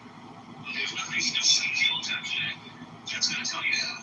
Sure, you want to go to the Old Testament and find out where the Messiah is God? Allah says the Messiah is God. Yes. Read 5:17. Okay, so you agree with that? Read 5:17 again. I read 5:17. Yeah, I read 5:17 for you. What does he say? Earnest. They have certainly this. There's who? The people. You who's the people? The people who claim what he's about to say. What is about to say? They have displayed saying that Allah is the Messiah. Who said that? Hey, the people who speak and believe. No, I'm asking why this is what they say. Why is what they say? Allah is the Messiah, they're disbelievers. Why are they disbelievers? Who says Allah is the Messiah? They who are the disbelievers. Who says that Allah is the Messiah? They, the Believers. Who are they?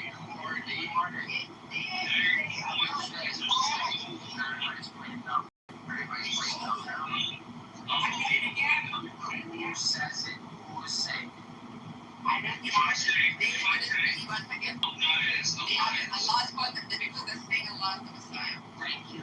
So now, they are disbelievers if they say Allah is Messiah. So who is then? Who is they? Who are they talking to? Whoever claims that the Messiah is Allah. Okay, exactly.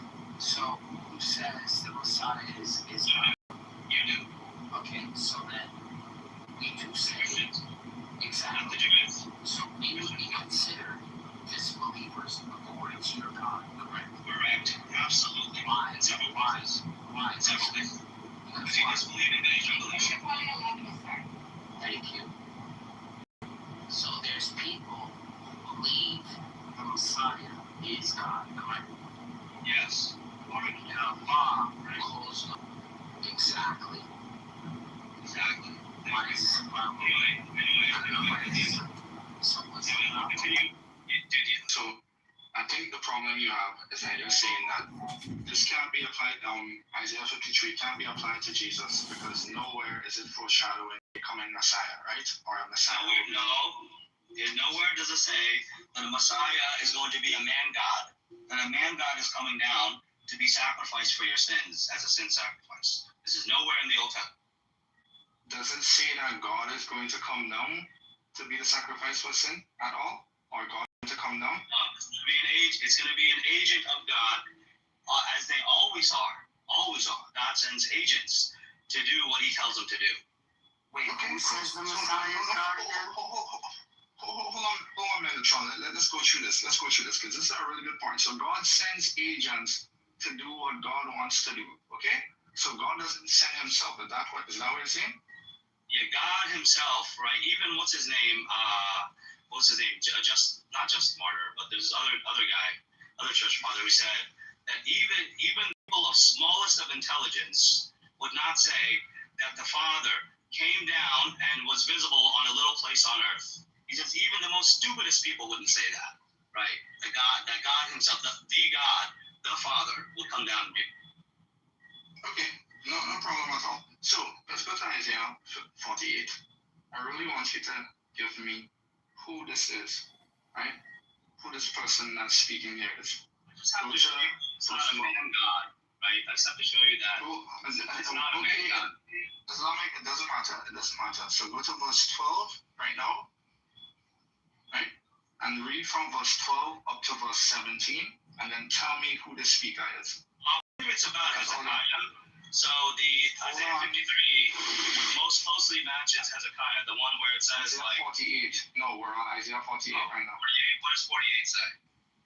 From verse 12 to verse 17. Could you give that a read and then tell me who the speaker is, please? I'm listening. If you want to read it, I'll listen. He's got to read from verse 1, bro. He's got to read from verse 1 to 12 to understand. That is true. But 12 to 17 and from 12 to 17. No, I think you would. He's a Muslim, bro. What do you expect, man? Come on, man. No, go ahead. I'm listening, Elio. Go ahead. Don't worry about Bart. Okay. Don't worry about it. Just go ahead. I don't want him to lose the plot, Megatron. So I just want to start from 12. But if he doesn't get it, we'll go back to 1. We'll go back to the ABCs, fundamentals, right? So let's go from verse 12. Listen to me, O Jacob, and Israel my called. I am He. I am the first. I am also the last. So this is verse 12. Who is speaking there, Islamic? It's a prophet of God is speaking there. Is that Isaiah? Okay, let's read it again. Listen to me.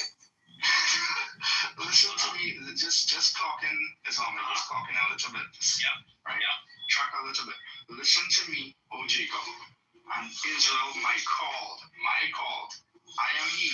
I am the first. I am also the last. Who is that speaking?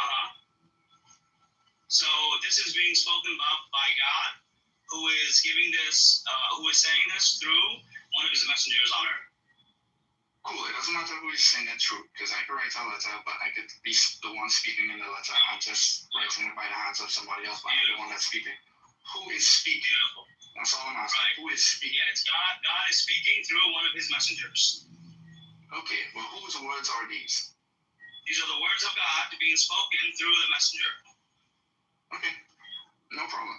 Indeed, my hand has laid the foundations of the earth, and my right hand has stretched out the heavens. When I call to them, they stand up together.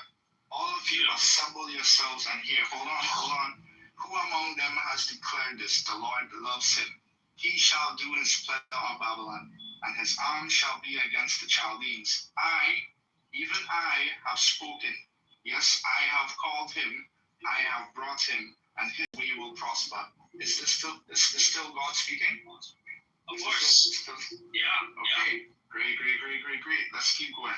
Verse 16. Come near to me. Hear this.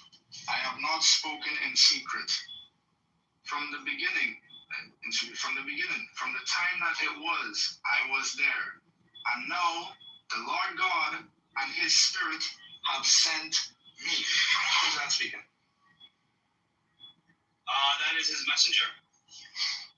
Go to the next verse. Read 17. This is 17. Thus says the Lord God, your Redeemer, the Holy One of Israel. I am the Lord your God. Exactly. So he speaks. So is this voice coming out of the sky, or is this coming through a person? Are these words coming from the sky? Who's the Hold Lord? on. Now we're getting somewhere. You see, when you dodge my question, watch this. When you dodge my question, now you're gonna start going to laughing, rhetoric. But the question stands, right? The question is, why isn't this God speaking through a messenger? Are you saying that words just came down from the sky and everyone was hearing it? Or are you saying this was being said through a messenger? Which one is it? Answer this question, please. I'm waiting. That's such a smart. That's so smart. I'm asking Elio. That is so smart. I love the hands up, Rosie. Don't worry. Go around the room. Give me like 2 minutes. I'll be right back. I got you. And Rosie and Nargis, the both of yous, giving the thumbs up to Islamic. That was amazing.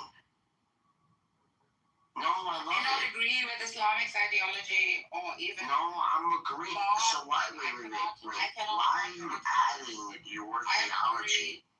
I'm sorry. There's nowhere where he directly says, "I am God." There's nowhere where he directly says that. No, 1 second, Megatron. Like, please. Can you just wake up and pick a side? Because yesterday you were saying that the only religion that's most clear and explains it perfectly is Catholicism. That's the best version of Christianity. Yeah, that's what now you're over here saying there's nowhere that says I am God worship. Yes, it is the best version of Catholicism. So can you pick a side? The best version of He's not going to pick a side. So if Catholicism is the best version of Christianity, why are you saying today that there's no way that Jesus says he's God? Metaphysics is best. It's just to make a mess. So how are you saying every room? How are you saying today there's no verse that Jesus says that he's God? The truest. Am I saying it's true? I'm saying it's the best religion that explains Christianity.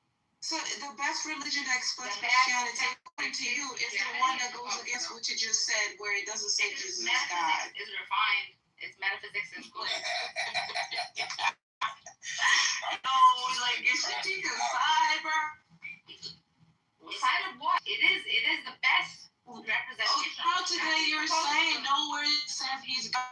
What is it? In and of itself, the best version of it is Catholicism. Okay. Yeah, he's not proclaiming. So now, but you realize, right? Yes, and then tomorrow Christian, and then she's gonna be Sunni, and then she's gonna be a philosopher. What is it?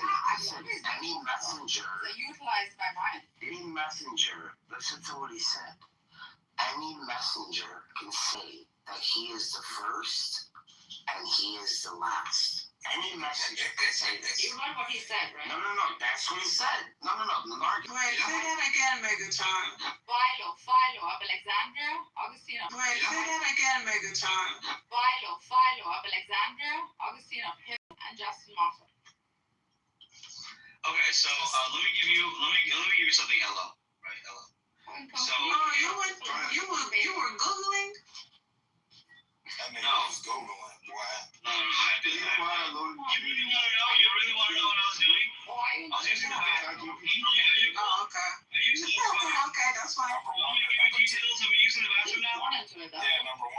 it too.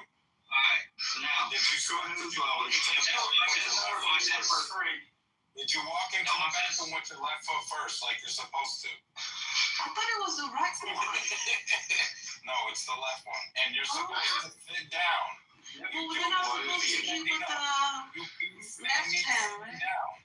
So I just gotta make sure this guy's found his religion, man. You know, he acts like he's... Yeah, what about Adrian? Y'all see these Mountain Dew teeth? Converse and Pander. Daniel's here. Now it's a party. Alright. It's a party. Hey, Daniel, did you agree with him the other day? He said that you confirmed his view. And Argue said that he misrepresented you. So I'll be open to hearing that. I'm gonna interrupt you. You said Daniel would destroy him with the logic and simple. I'm gonna destroy you, Smiler. Yeah, and then Islam, what are you talking about? He agreed with me. Islamic's ideology to agree with the point he just made. I think he honestly. I don't know his metaphysics to agree with the point he just made. What point did he make? What point did he make? Let me just make one brief comment. Don't bully him. One mic on Mountain He's Dew. pretty much on point with this. He's saying that Marius. What do you have? What do you have? Persian teeth. Come on. Look. Islamic made a good point. He said, produce a syllogism. Was able to produce the syllogism or the contradiction. So he wanted a contradiction. It was the, what is it called? I don't usually run the argument. It's called the Islamic dilemma. So I couldn't do it. So technically he won. yeah, he also won this one. He also freaking won the freaking Jesus is God. I have no idea what's going on. But I appreciate Daniel, man. Daniel, what Islam is saying that any messenger can say that he is the first and the last. No, he didn't say that. He said that. That's exactly what he said. He said anybody can say as a messenger. Yes, the messenger. Where he's talking to God. Everybody's the one. And the agent says that you have sent me, and the brother Elo says, well, who was speaking there? He's like, it's the messenger. But it's the messenger speaking who God is saying. So it's still God saying somebody sent him. You still have to agree with you. Oh my gosh, you got my point. Thank God. What do you say? That was my point, dude. Okay,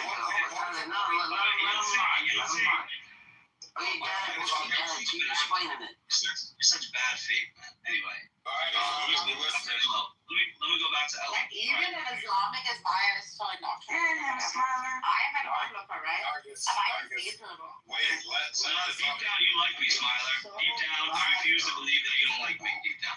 No, I do. I never said I don't like you. I like you. The only person on this app I don't like is Rashad. So, anybody other than that, I haven't found anybody else I don't like. I thought you were Rashad. And you trying to act like Rashad. That's what I'm trying to tell you. I need all of you. My God, dog is good with that. Any prophet, any messenger, doesn't even need to be a prophet. Any messenger could say he is the first. All right, man. That's not. You said messenger Listen to what before. I'm saying, bro. Listen to what I'm saying, bro. Okay. Now you know of the passage. When Moses went to Pharaoh. If we go to Exodus 7:16, right? This is what Moses says. Moses is being instructed by God. Right? God's telling him. Then say to him, meaning the Pharaoh, the Lord, the God of Hebrews, has sent me to say to you, let my people go. So he's quoting God here, right? Let my people go. Now he's quoting God. He said, he sent me to say to you this. And then he quotes God by saying, let my people go. so that they may worship me in the wilderness. Right? Coming out of the mouth of Moses. Moses is saying, let my people go, so that they may worship me in the wilderness. Why Let was he said? me finish. You know, This is fucking stupid, though. It's like, why do you have that shit, bro? You have no idea what the fuck you're talking about. Look at this ice game. Wait, hold on, Megatron. Wait, it's not like you were asking me a question. Yeah, the internet was down. Okay. Go ahead. Okay. So Exodus. Okay, did you hear the part about that? The reference that I gave, Exodus, is when Moses was being told to go to the Pharaoh, right? Nah, so hold on, eh? Oh, you read it? Because my internet literally just come back on, eh? Oh, okay, I can read it again. That's all right. So I'm setting the stage. Moses was sent to Pharaoh, right, by God, right, to preach to him, right? Okay, you know about this, right? So when it's so in Exodus chapter 7, right? I start at 16. So God is instructing Moses. He says, "Then say to him," meaning Pharaoh, "The Lord, the God of the Hebrews, has sent me to say to you." Then he quotes God, "Let my people go, so that they may worship me in the wilderness." Is Moses asking? Exactly. "But until now you have not listened. This is what the Lord says." Listen to this. This is what the Lord says. It's very interesting, right? This is what the Lord says. "By this you will know that I am the Lord. With the staff that is in my hand, I will strike the water of the Nile, and it will change into blood." Who is going to strike the Nile? Who struck? Who was it? Who was it? Who struck the Nile? Internet does the same thing, but sure, Moses struck the Nile. Moses struck the Nile. And it's a staff. Oh, not my point. I'm not. Oh, I got you. Okay.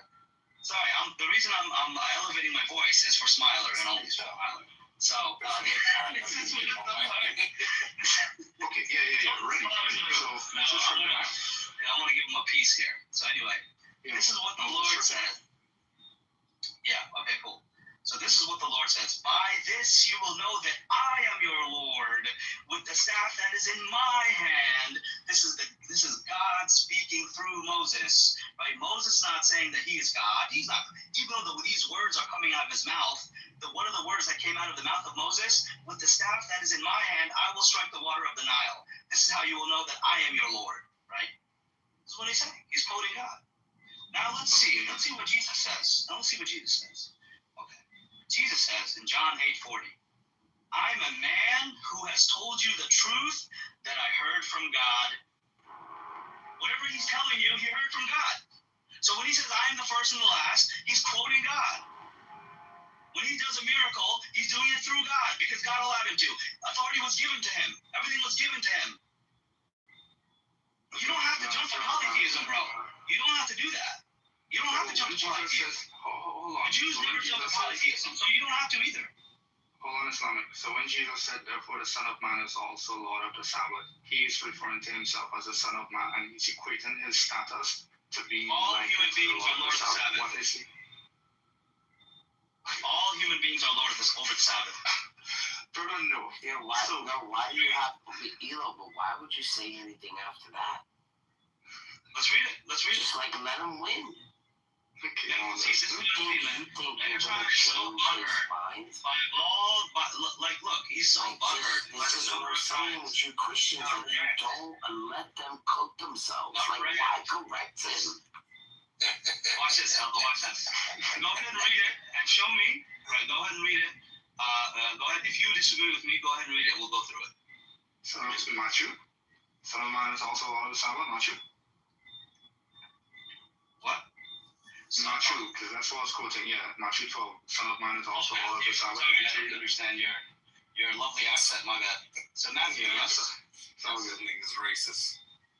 No, he's not racist. I have an accent for you. I like his accent. I actually do like it. I enjoy it. Yeah. So Matthew I've ever heard of in my life.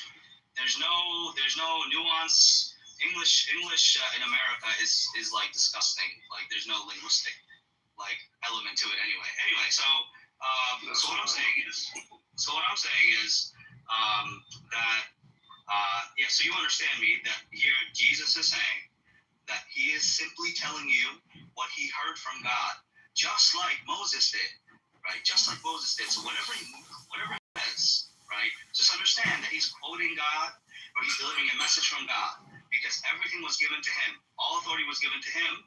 So he's going to... If somebody has authority, then they can speak however they want, because they have the authority. What are you talking about? Yeah, so the bad thing about it, Islamic, is that to your point, Jesus is...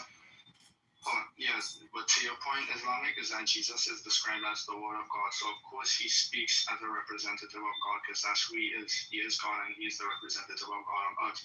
Right? I don't want to talk fast so that you wouldn't understand the point. I just want to bring it across. Like, I'm giving you the justification for my view, right? I'm saying that Moses spoke in the same way, and it doesn't necessitate that Moses is claiming to be God. No, so there's a difference between speaking on behalf of somebody and making a direct claim for yourself that attributes to your characteristics. So where does he make a direct claim about himself? Go ahead. Where is literally Matthew chapter 12. You ready? Matthew chapter 12? Okay, great. No, who's got a swing in the background? Is that you, Gilo? A swing? Nah. I have a fan. Oh, that's what's squeaking. That's what's squeaking. Oh, fuck, all right. Oh, my bad. No, the phone kind of silent. I don't know. No. It's probably something outside. My bad. I can't hear it, but yeah, probably something outside. But you might need to anoint it with some dawa oil. It's the most annoying sound. It sounds like it's swinging outside. How do you not hear that, bro? I'm hard today, Smiler. I'm coming at you hard today, Smiler. Just wait till it's your turn. Anyway, hello, go ahead. You hearing it now? Or yeah, it sounds like it's fine. That's all right. Yeah. Go ahead. You can continue speaking. Yeah, we'll try and fix it after this. I don't know what it is though. But anyway, so this is chapter 12, verse 1, and we'll finish at verse 8, right? At that time, Jesus went through the grain fields on the Sabbath, and his disciples were hungry. They began to pluck the heads of grain and ate. When the Pharisees saw it, they said to him, "Look, your disciples are doing what is not lawful to do on the Sabbath." But he said to them, "Have you not read what David did when he was hungry? He and those who were with him, how he entered the house of God, ate the showbread, which was not lawful for him to eat, for those who were with him, but only for him to eat, not for those who were with him, but only for the priest. Or have you in the law that on the Sabbath the priests in the temple profane the Sabbath and are blameless? Yet I say to you that in this place," listen, this is the key verse, "yet I say to you that in this place there is one greater than the temple. But if you have known what this means..." Bro, you gotta fix that sound. It's driving me crazy, bro. I'm serious. Like, I don't know what it is. It's squeaking. No, it's squeaking in the... No matter how much I lower it, it sounds louder than you, yo. I don't know. What is that? No, it's probably an internet connection. More than likely, it had to be the internet. So the only way to is that... Yeah, please. Yeah, you might have to go to a different place where that sound is. No, I don't think it's a sound because I'm not hearing anything. It's the internet. How to be the internet? Squeaking? No, we hear squeaking noises in the background. It's a mechanical squeaking noise, like, seriously. Yeah. It's not in I don't hear it anymore. There it is. Did you walk away? Did you walk away? No, he's still here. No, I just need the thing.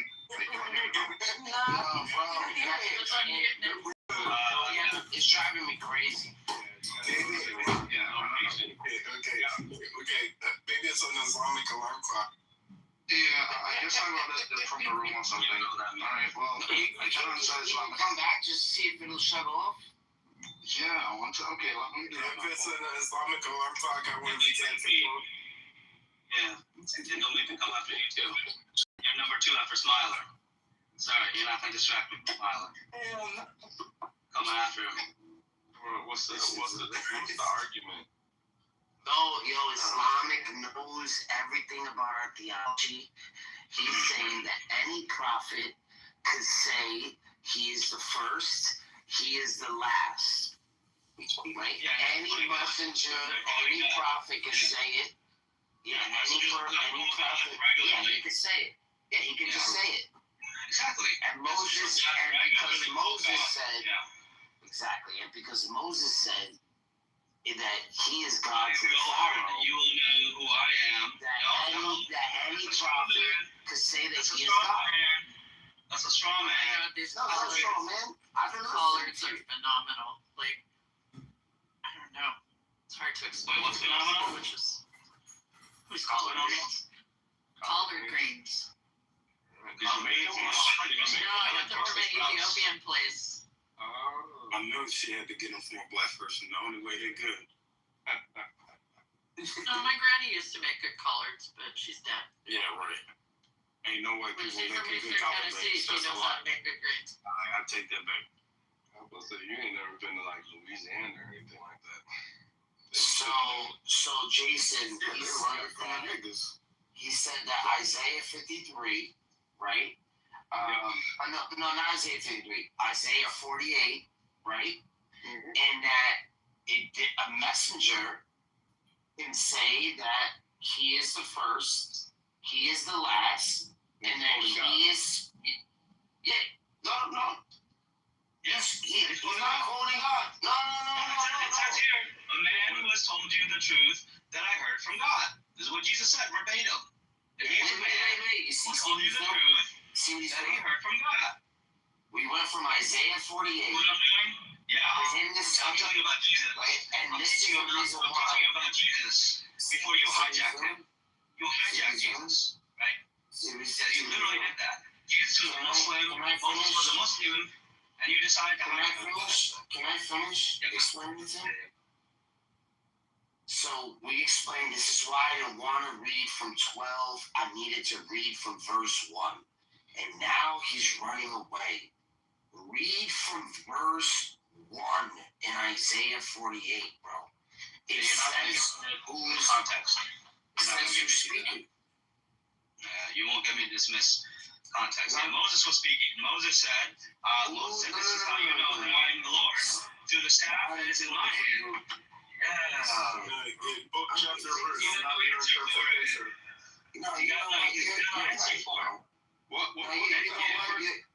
What is Anything you say is right. Muhammad could say that he is the first and the last, right? It's Allah.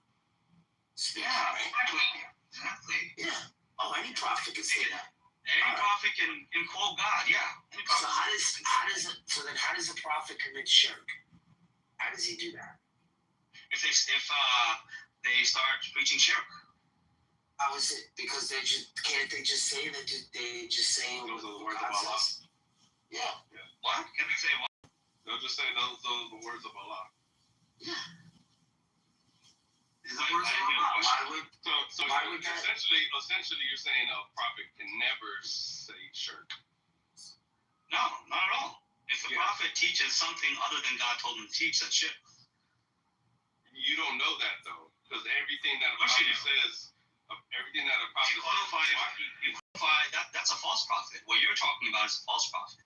Someone who doesn't teach what God told him to teach. Why would we follow a false prophet? How do we tell?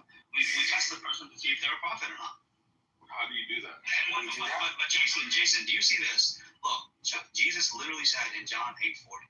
Can we stay in this man who has told you the truth, who has told you the truth that I heard from God, right? He's telling you that whatever he's telling you, he's just the message. He's just telling you what God told him.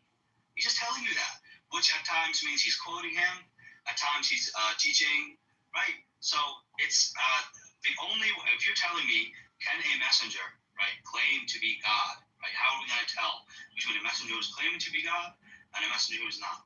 Well, yeah, if the messenger explicitly says, I am your God, I am your God, along with the Father, that would be clear. It means he's saying that he's God with the Father, right? That's one way you could claim to be God. I am God with the Father. Just say it, I am all powerful.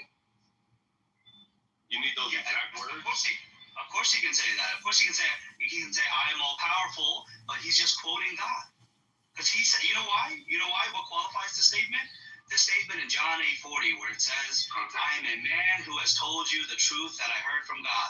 He qualified. Hold up. Islamic. Is that part quotation from God? That's a teaching of God. No. Is he because him saying I am a man? Is that a quote from God? No, that's a quote from Jesus. Okay, so there's a distinction between when Jesus is talking. Of course, I never said there wasn't. Of course, Okay, there's so some. how do you know? Okay, how do you know the difference? How do I know the difference between what? When Jesus is talking about himself and when he's talking about God. You just look at the context. When Jesus is talking about himself, he'll say things like, I am a man, because everybody knows God is not a man, so he can't be talking about God, right? Who has told you the truth that I heard from God. He's separating himself from God. He's saying, I heard it from God. God is not going to say, I heard this from God. God is not going to say that. That doesn't make any sense. What if God swears by his name? This is the... Yeah, of course. What do you mean, what if God swears by his name? Can God do that? Can he swear by his name? Yeah, of course he can. But he's not going to say, God is not going to say to you, I heard this from God. God is not going to tell that to you. That's not going to be a quote of God. So that's a double standard. It's going to be a quote of a man. Like, this is, come on, guys. Yeah, so when Jesus, I know. So when Jesus says, honor me the way you honor the Father, who is he quoting the Father, or is that Jesus talking? No, that's Jesus talking. And it's just like when the women were told to obey your husbands like you obey Jesus, like you obey God. Right? That doesn't mean that their husband is God, because you obey him like he's God. This is what the scripture says. For the wife to obey her husband like he is God. What scripture is that? He's talking about it says the wife shall obey her husband in all things and unto the Lord. I think it's 1 Corinthians. Yeah, the wife submits to the husband like the church submits to Jesus. Exactly. So you don't know your own Bible, sir. Come on. No, because I was trying to figure out the quote that you used. Yeah, it doesn't say God, it says Lord. Any chance you could put black seed oil and our husbands. Wait, I'll give you the verse, Jason. Yeah, our husband's God like Jesus is God. Yeah, he's all over the place, man. He's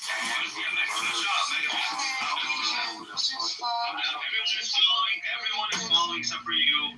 You and your white knighting. This is just talking about submission. Submitting to their husbands like they submit to God, right? No, it doesn't say God. Who is the Lord? Jesus. Okay, so is Jesus God? The church has to submit to him, yeah. Okay, good. So are the husbands God like Jesus is God? Are they equal to Jesus? God, can you show us in the verse that? Because the wife is called to submit to her husband. Like he's Jesus, right? Like she submits to Jesus. Like the church submits to Jesus. Exactly, and the church submits to Jesus, right? Like they're submitting to God, correct? Okay. So if we are to take your interpretation of this idea of honoring someone, if you honor the Father means that he's equal to the Father. Okay, great. Then then obeying your husband like you obey God, well then that's just because your husband's equal to God.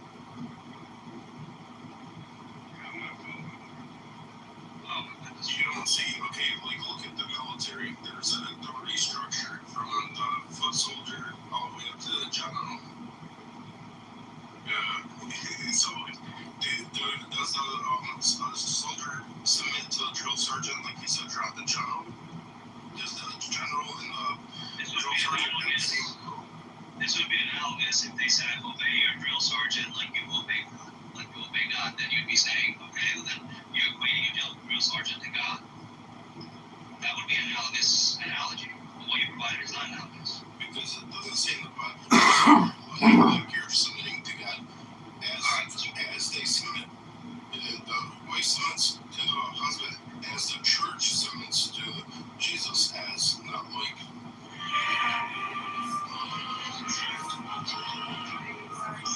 To yourselves, your own husband, as you do to the Lord. For the husband is the head of the wife, as Christ is the head of the church, his body, of which he is the Savior. Now, church should submit to their own husbands. What do you think? Oh. Thank you. That's it, ladies. They're equal to Jesus, right? The mindset was not still submitting to Jesus. In one sense, yes. So you would say in one sense, yes. In one sense, yes. Okay. Got it. Okay. Well then, are you gonna worship all the husbands? No. I'm not married to a husband. What's the matter? You submit to Jesus. You're not married to Jesus. You submit to him. Worship this and worship. Okay, so You just say you're married to Jesus. yeah, so I'm part of the In the way a wife is married, in the same way a wife is married to her husband. Yes, the church, the body of believers, and your wife, You're the church. Okay. No, but all I'm trying to show, basically what he's saying, because that's in another place, right? So basically he said, you have to obey the one sent by God. So in the same way, the word will be implies that you submit your, I guess, in mind and you follow specific commands. Honor involves more than just following specific commands. Honor involves devoting time, devoting attention to someone. And so the words are different. The concept, even if the words have different meanings, the concept is the same. Where you're doing something as if you were doing it for Jesus, right? So that's the context. So do you think that the husbands, right, that have more authority than Jesus? maybe fits into things that don't have the same meaning, and you're saying that they should be fitted the same way. I want to answer your question directly. No, the husbands don't have more authority than Jesus. So all I'm saying is that when you do something like you do it for the Father, whatever the thing is that you're doing, that doesn't mean that that object is equal to the Father. That's the concept of the Father. You're going into well, the definition of this, it doesn't mean the same thing, but honor entails worship. No, honor does not entail worship. We honor our parents. That doesn't mean we worship our parents. We obey our parents. We obey our parents. That doesn't mean we worship our parents. Well, hold on, Islam. Whatever glory, we glorify our parents the same way we glorify God. Sure. If you can do it for a man, you can do it for a man. It's just like you can obey your husband, obey God. You literally just commit your congrats on the job. I'm saying according to your framework, you can give honor and you can give obedience, right, to someone, right, equally to God. That doesn't mean that someone is equal to God. See, I'm drawing a principle, and you're not drawing a principle. That's all. Is that you can't glorify man the same way you glorify God. You can't honor men the same way you honor God. Well, you can't do worship. Does honor mean worship? How do you define worship? No, to you, I'm asking about your paradigm. Does honor answer your question, but give me a definition of worship. We're working in your paradigm. Do you believe you worship God? Worship devotes time and attention. Whatever you need it to be. Whatever you need it to be. Whatever you need it to be. Go ahead. Okay, that's not what would it look like for someone who believes in God? What do you mean? He would have God would have sorry for all the retardation and what you're talking about. Okay, so the idea is that we're trying to demonstrate that Jesus is equal with God, right? That's what we're trying to demonstrate that. What would it take for us to be able to demonstrate that Jesus is equal with God? You would have to demonstrate where Jesus makes that claim. Where he makes that positive claim. People pray to God, so in that sense, prayers are given. But that's just to equate on given, right? Yeah, I'm sorry, equate. That's just to equivocate on given, right? For example, authority, right? God isn't given authority over people. God just already has authority. Okay. Does God inherit anything, or does he already own everything? He already owns everything. Yeah, also, why is Allah, why is one of 99, Allah's 99 names Al-Warith, which means the inheritor, if he already owns everything? Contradiction. He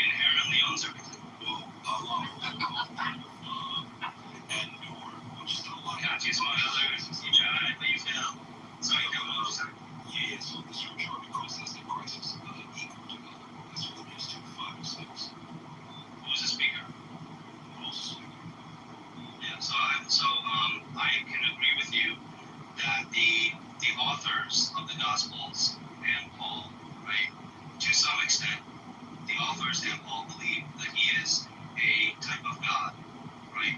I could even grant you that. Right? You say no. Yeah, because you misspoke. So they say a type of God. It never says that.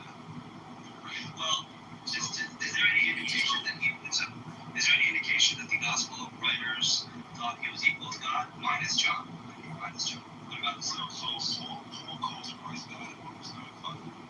But Paul actually calls Christ Lord. Again, right there. Oh, I'm gonna hear you. Go ahead. Yeah, so Paul already calls Christ God, right? And he says we have one. So he says Romans 9:5, our great God and Savior Jesus Christ. And when you read Philippians 2:5, he also says, though talking about Christ, it says, like this mind be in you, which is also in Christ Jesus. Though he is in the form of God, he thought not equality with God a thing to be grasped. So Paul here already claims that Christ has equality with God. And he also calls him our great God and Savior in Romans 9:5. Well, he says that we have one God and one Lord. Right? So he's distinguishing the Lord. So he's distinguishing. That's not the quote. He says no. The Shema does not say one God and one Lord. Right? The Shema does not say. The Shema says your Lord, your God is one. Right? So he's saying. What I'm saying is that he's saying here that. Sorry, what was the passage you quoted again? It was the one we said that your Lord, your God is one, right? So, or the Lord who is our God is one. Oh, I know. Yes, it says your Lord, your God is one Lord. Now, this is different from what Jesus says when he says that in this passage. Well, sorry, can you give me the reference?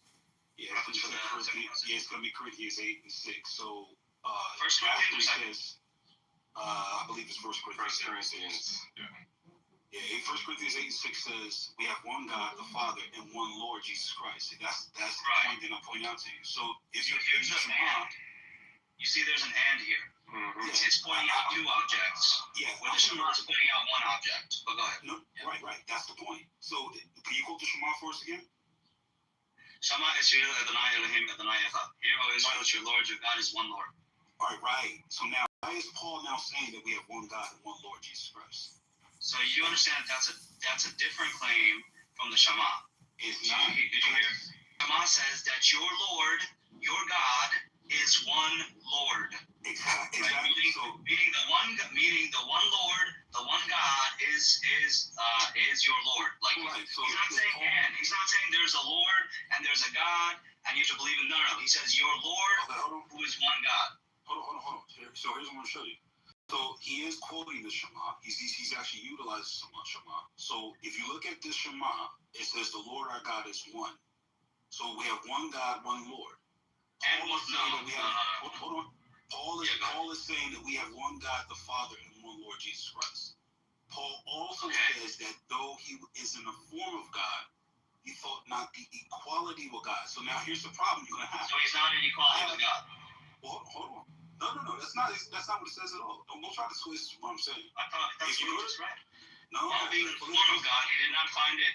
I know I'm mentioning that you're over talking me the most because you can't pull this person don't know his Bible. So now here's the bus here. So now if Paul meant it that Lord is outside of the construct of God, Paul would not have called Christ God, great God and Savior Jesus Christ, Romans 9:5. And he would not have said in Philippians 2:5, let this mind be in you, which is also in Christ Jesus, who though he is in the form of God, the Greek there's morphetheo, he thought not equality with God a thing to be grasped, but lowered himself by taking on the form of a man, the same word. Yes, the author believed that he is God in a sense. My contention was when you try to relate it to the Shema. Okay, that was my contention. Okay, so if the authors believe he's God in a sense, then please tell me what God creates all things? The Father. Okay, but why in John 1 and in Colossians chapter 1 verse 18 and Corinthians that passage that we're talking about, it's explaining existence. So he's saying from the Father, right? It says from whom, it's talking about the Father, all things and for whom we exist, and one Lord, Jesus Christ. So from who? From the Father. From the Father. Well, hold on, bro. He's going back to the 1 Corinthians 8 and 6 that you tried to say that he was separating this. If you look at that, Paul's actually attributing creation to the two of them. To existence of them. Because Paul believes that, look, I know a lot more than you think. You believe that everything was created through Jesus. Okay, bro, hold on. Okay, whoa. Okay, let's stop for a second. So now let's examine that. Everything was created through Jesus, correct? Yes. Could Jesus have created if the Father did not create him? Hold on. What does John 1:1 say? Go ahead. It says, in the In the beginning beginning was the Word. The Word was with God. The Word was God. The Word was. Okay. In verse 2, what does it say? All things were created through him. Or he was all things were created. His thing was in the beginning with God. Through him, right? All things were created through him, right? Bro, you're panicking now. Hold on a second. Just calm down. We'll get to it. So it says all things were made through him. Oh, don't do that, man. I can play the rhetoric game. You're panicking again. You're interrupting. I can play the rhetoric game. Okay, Just as easy. Hold on. Okay, hold on. So it says all things were made through him. I know your scripture. Okay, bro. Okay, hold on. If you know it, then let's let everybody else hear it. So it says all things were made through him, and without him was not anything made that was made. Correct. Question. Correct. Hold on, man. Question. What kind of being do you have to be to precede all things and to be necessary for all things to exist? So he didn't precede all things. He didn't precede the Father, right? Okay. So he preceded creation. We didn't say creation. We said all. No, the word there. See, you don't know the Bible. The word there is panta. It says all things. So he preceded the Father. Bro, wait a minute. It's relating to all things created. Notice the word. That's why you disagree with me when I said that. No, bro. Notice he says he's not. Notice he said he's not above all things because he's not above the Father. But then agrees that it's talking about all things in relation to all things created. What's the Father created? Yeah. What you have to be. I agree with you. I agree with you. Wait, come on, man. Can I have a turn? Listen, hold on. You were interrupting. Well, bro, in order for us to have a dialogue, you gotta be able to interrupt. So the context of John 1 and 1 Corinthians 8 is existence, things coming into existence. Correct. This would necessitate that there and the Son are not part of John things says, to existence. John 1 specifically says in artiche in all logos. So the phrase there is John's using in his writing. You're familiar with that? What I said. Yeah, it deals with better sheep in Genesis. It's exactly what it's for. The Jewish name, the Bible even tells us this. So hold on a second. So now, what kind so you guys are ping-pong back and forth against each other? No, hold on, brother. You didn't answer my question. Let me just ask my question again. I want you to answer so you can do what you do. So in John 1, hold on, in John 1:3. What do you have to be in order to precede all creation? What do you have to be? I know what you're saying, dude. You guys don't have to ping pong back and forth with each other. Okay, let me just simplify the question. So let me answer the question. Hold on a second. So we'll say this for the audience, man, so they know what I'm asking. So there's no straw man. What type of being do you have to be to precede all things created and to be necessary for all things being created? Good. Now, what you have to be is you have to be a type of God. You don't have to be the Most High God, because nothing is created through the Most High God, right? But everything was created through Jesus, meaning Jesus could not have created if the Father did not create through him. So he's a type of God. But nowhere does this indicate that he's equal to the Father. As a matter of fact, Paul says, right? Paul quotes Jesus as saying, so they know you, meaning the Father, the only true God, and Jesus Christ, whom you have sent, meaning you believe in one God and one Lord, right? So now that one Lord is distinct, separate from the one God, right? Now in this way, right, through, you can say personhood, that's fine, but nowhere does it indicate here that he is the Most High God. As a matter of fact, if you pay attention to church fathers, you'll see even Justin Martyr says Jesus is subject to the maker of all things, meaning he's saying Jesus is not the maker of all things, he is subject to the maker of all things, which makes him a lesser.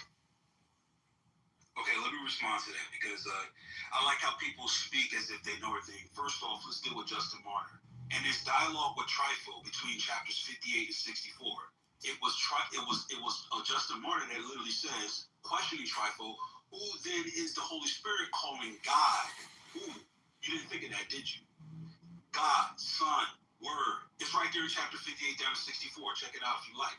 So Justin Martyr wasn't offsetting him as not being God. In fact, that's the point of his dialogue with Trifo.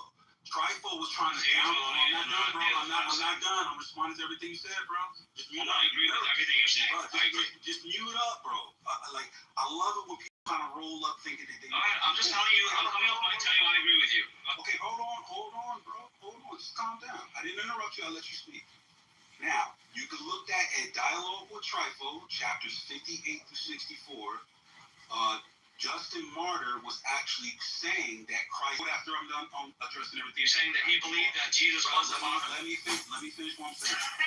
let me finish what I'm saying, bro. It's real simple, right? You're trying to pull the whole. I know you don't know so much. All right, now when you went into the scripture and you tried to exegete what John 1 is, he says he's a type of God. That's interesting. Let me just ask you this quick question before I continue. Is a type of God created or uncreated? Well, Jesus was generated, so what do we want to make of that? All right, well, let's examine that because we're going to see how that is. Do you mind if I get an answer to my question I asked earlier? Now, bro, you just went on and you answered everything that's going out, bro. You're being a coward. You just went on and answered. No, you're moving on. You're moving on. This is why I didn't want to let you talk. You're moving on. Everything that you, bro. Let me just finish. You ain't got to interrupt, right? You thought you had this the whole thing about, okay, what you know, this, that, and the third. Let me continue what I'm saying. Now, going back to John 1:1 through 3. Don't ask me any questions about it. Okay. All right, so now, you haven't read John, obviously. Don't ask me any questions. Okay, bro, can I finish what I'm saying? It's that simple. All right, so now, when we go to John 1:1 through 3, it says, in the beginning was the Word was with God, the Word was God. It's qualitative because it lacks a definite article. The same was in the beginning with God. Verse 3, all things were made through him, and without him was not anything made that was made.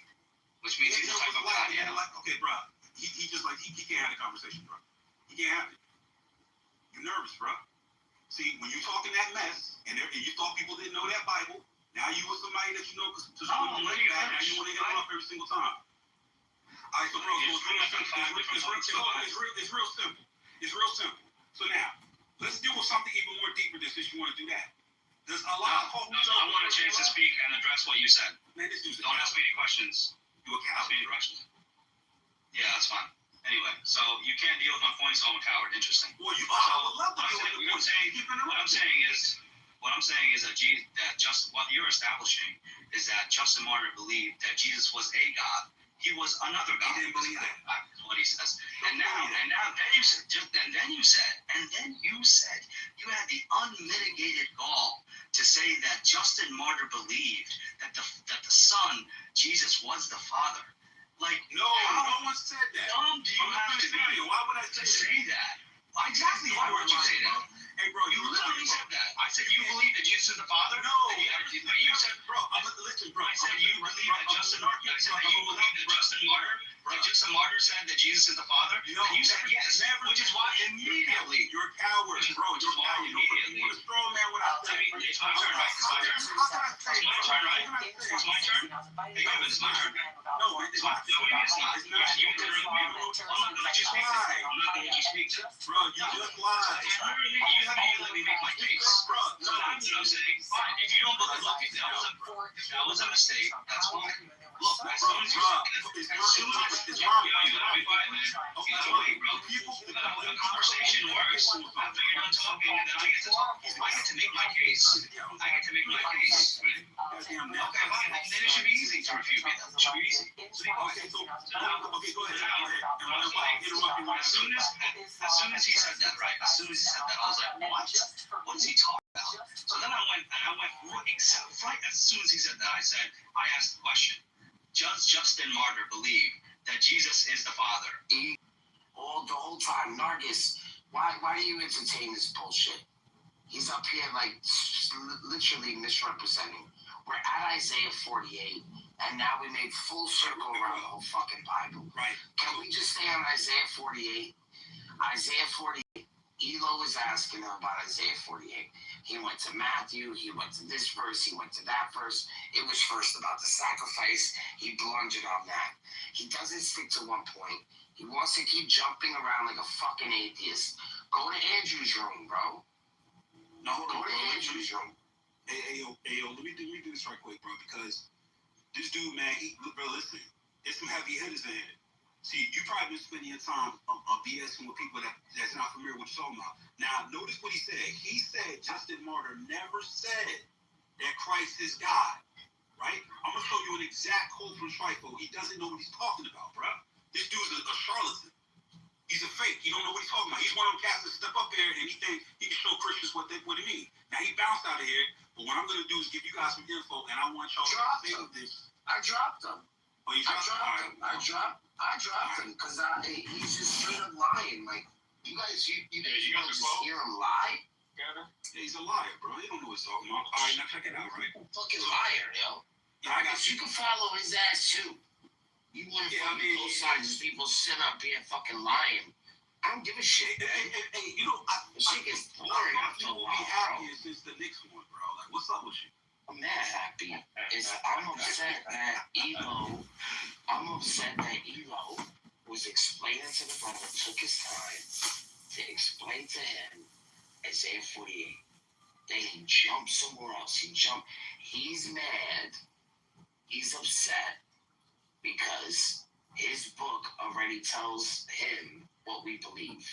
Yeah, but right? But Bart, did you notice the shift though, right? This is the goalpost shifting right here. First, he's asking us to prove that Jesus is God. Then he can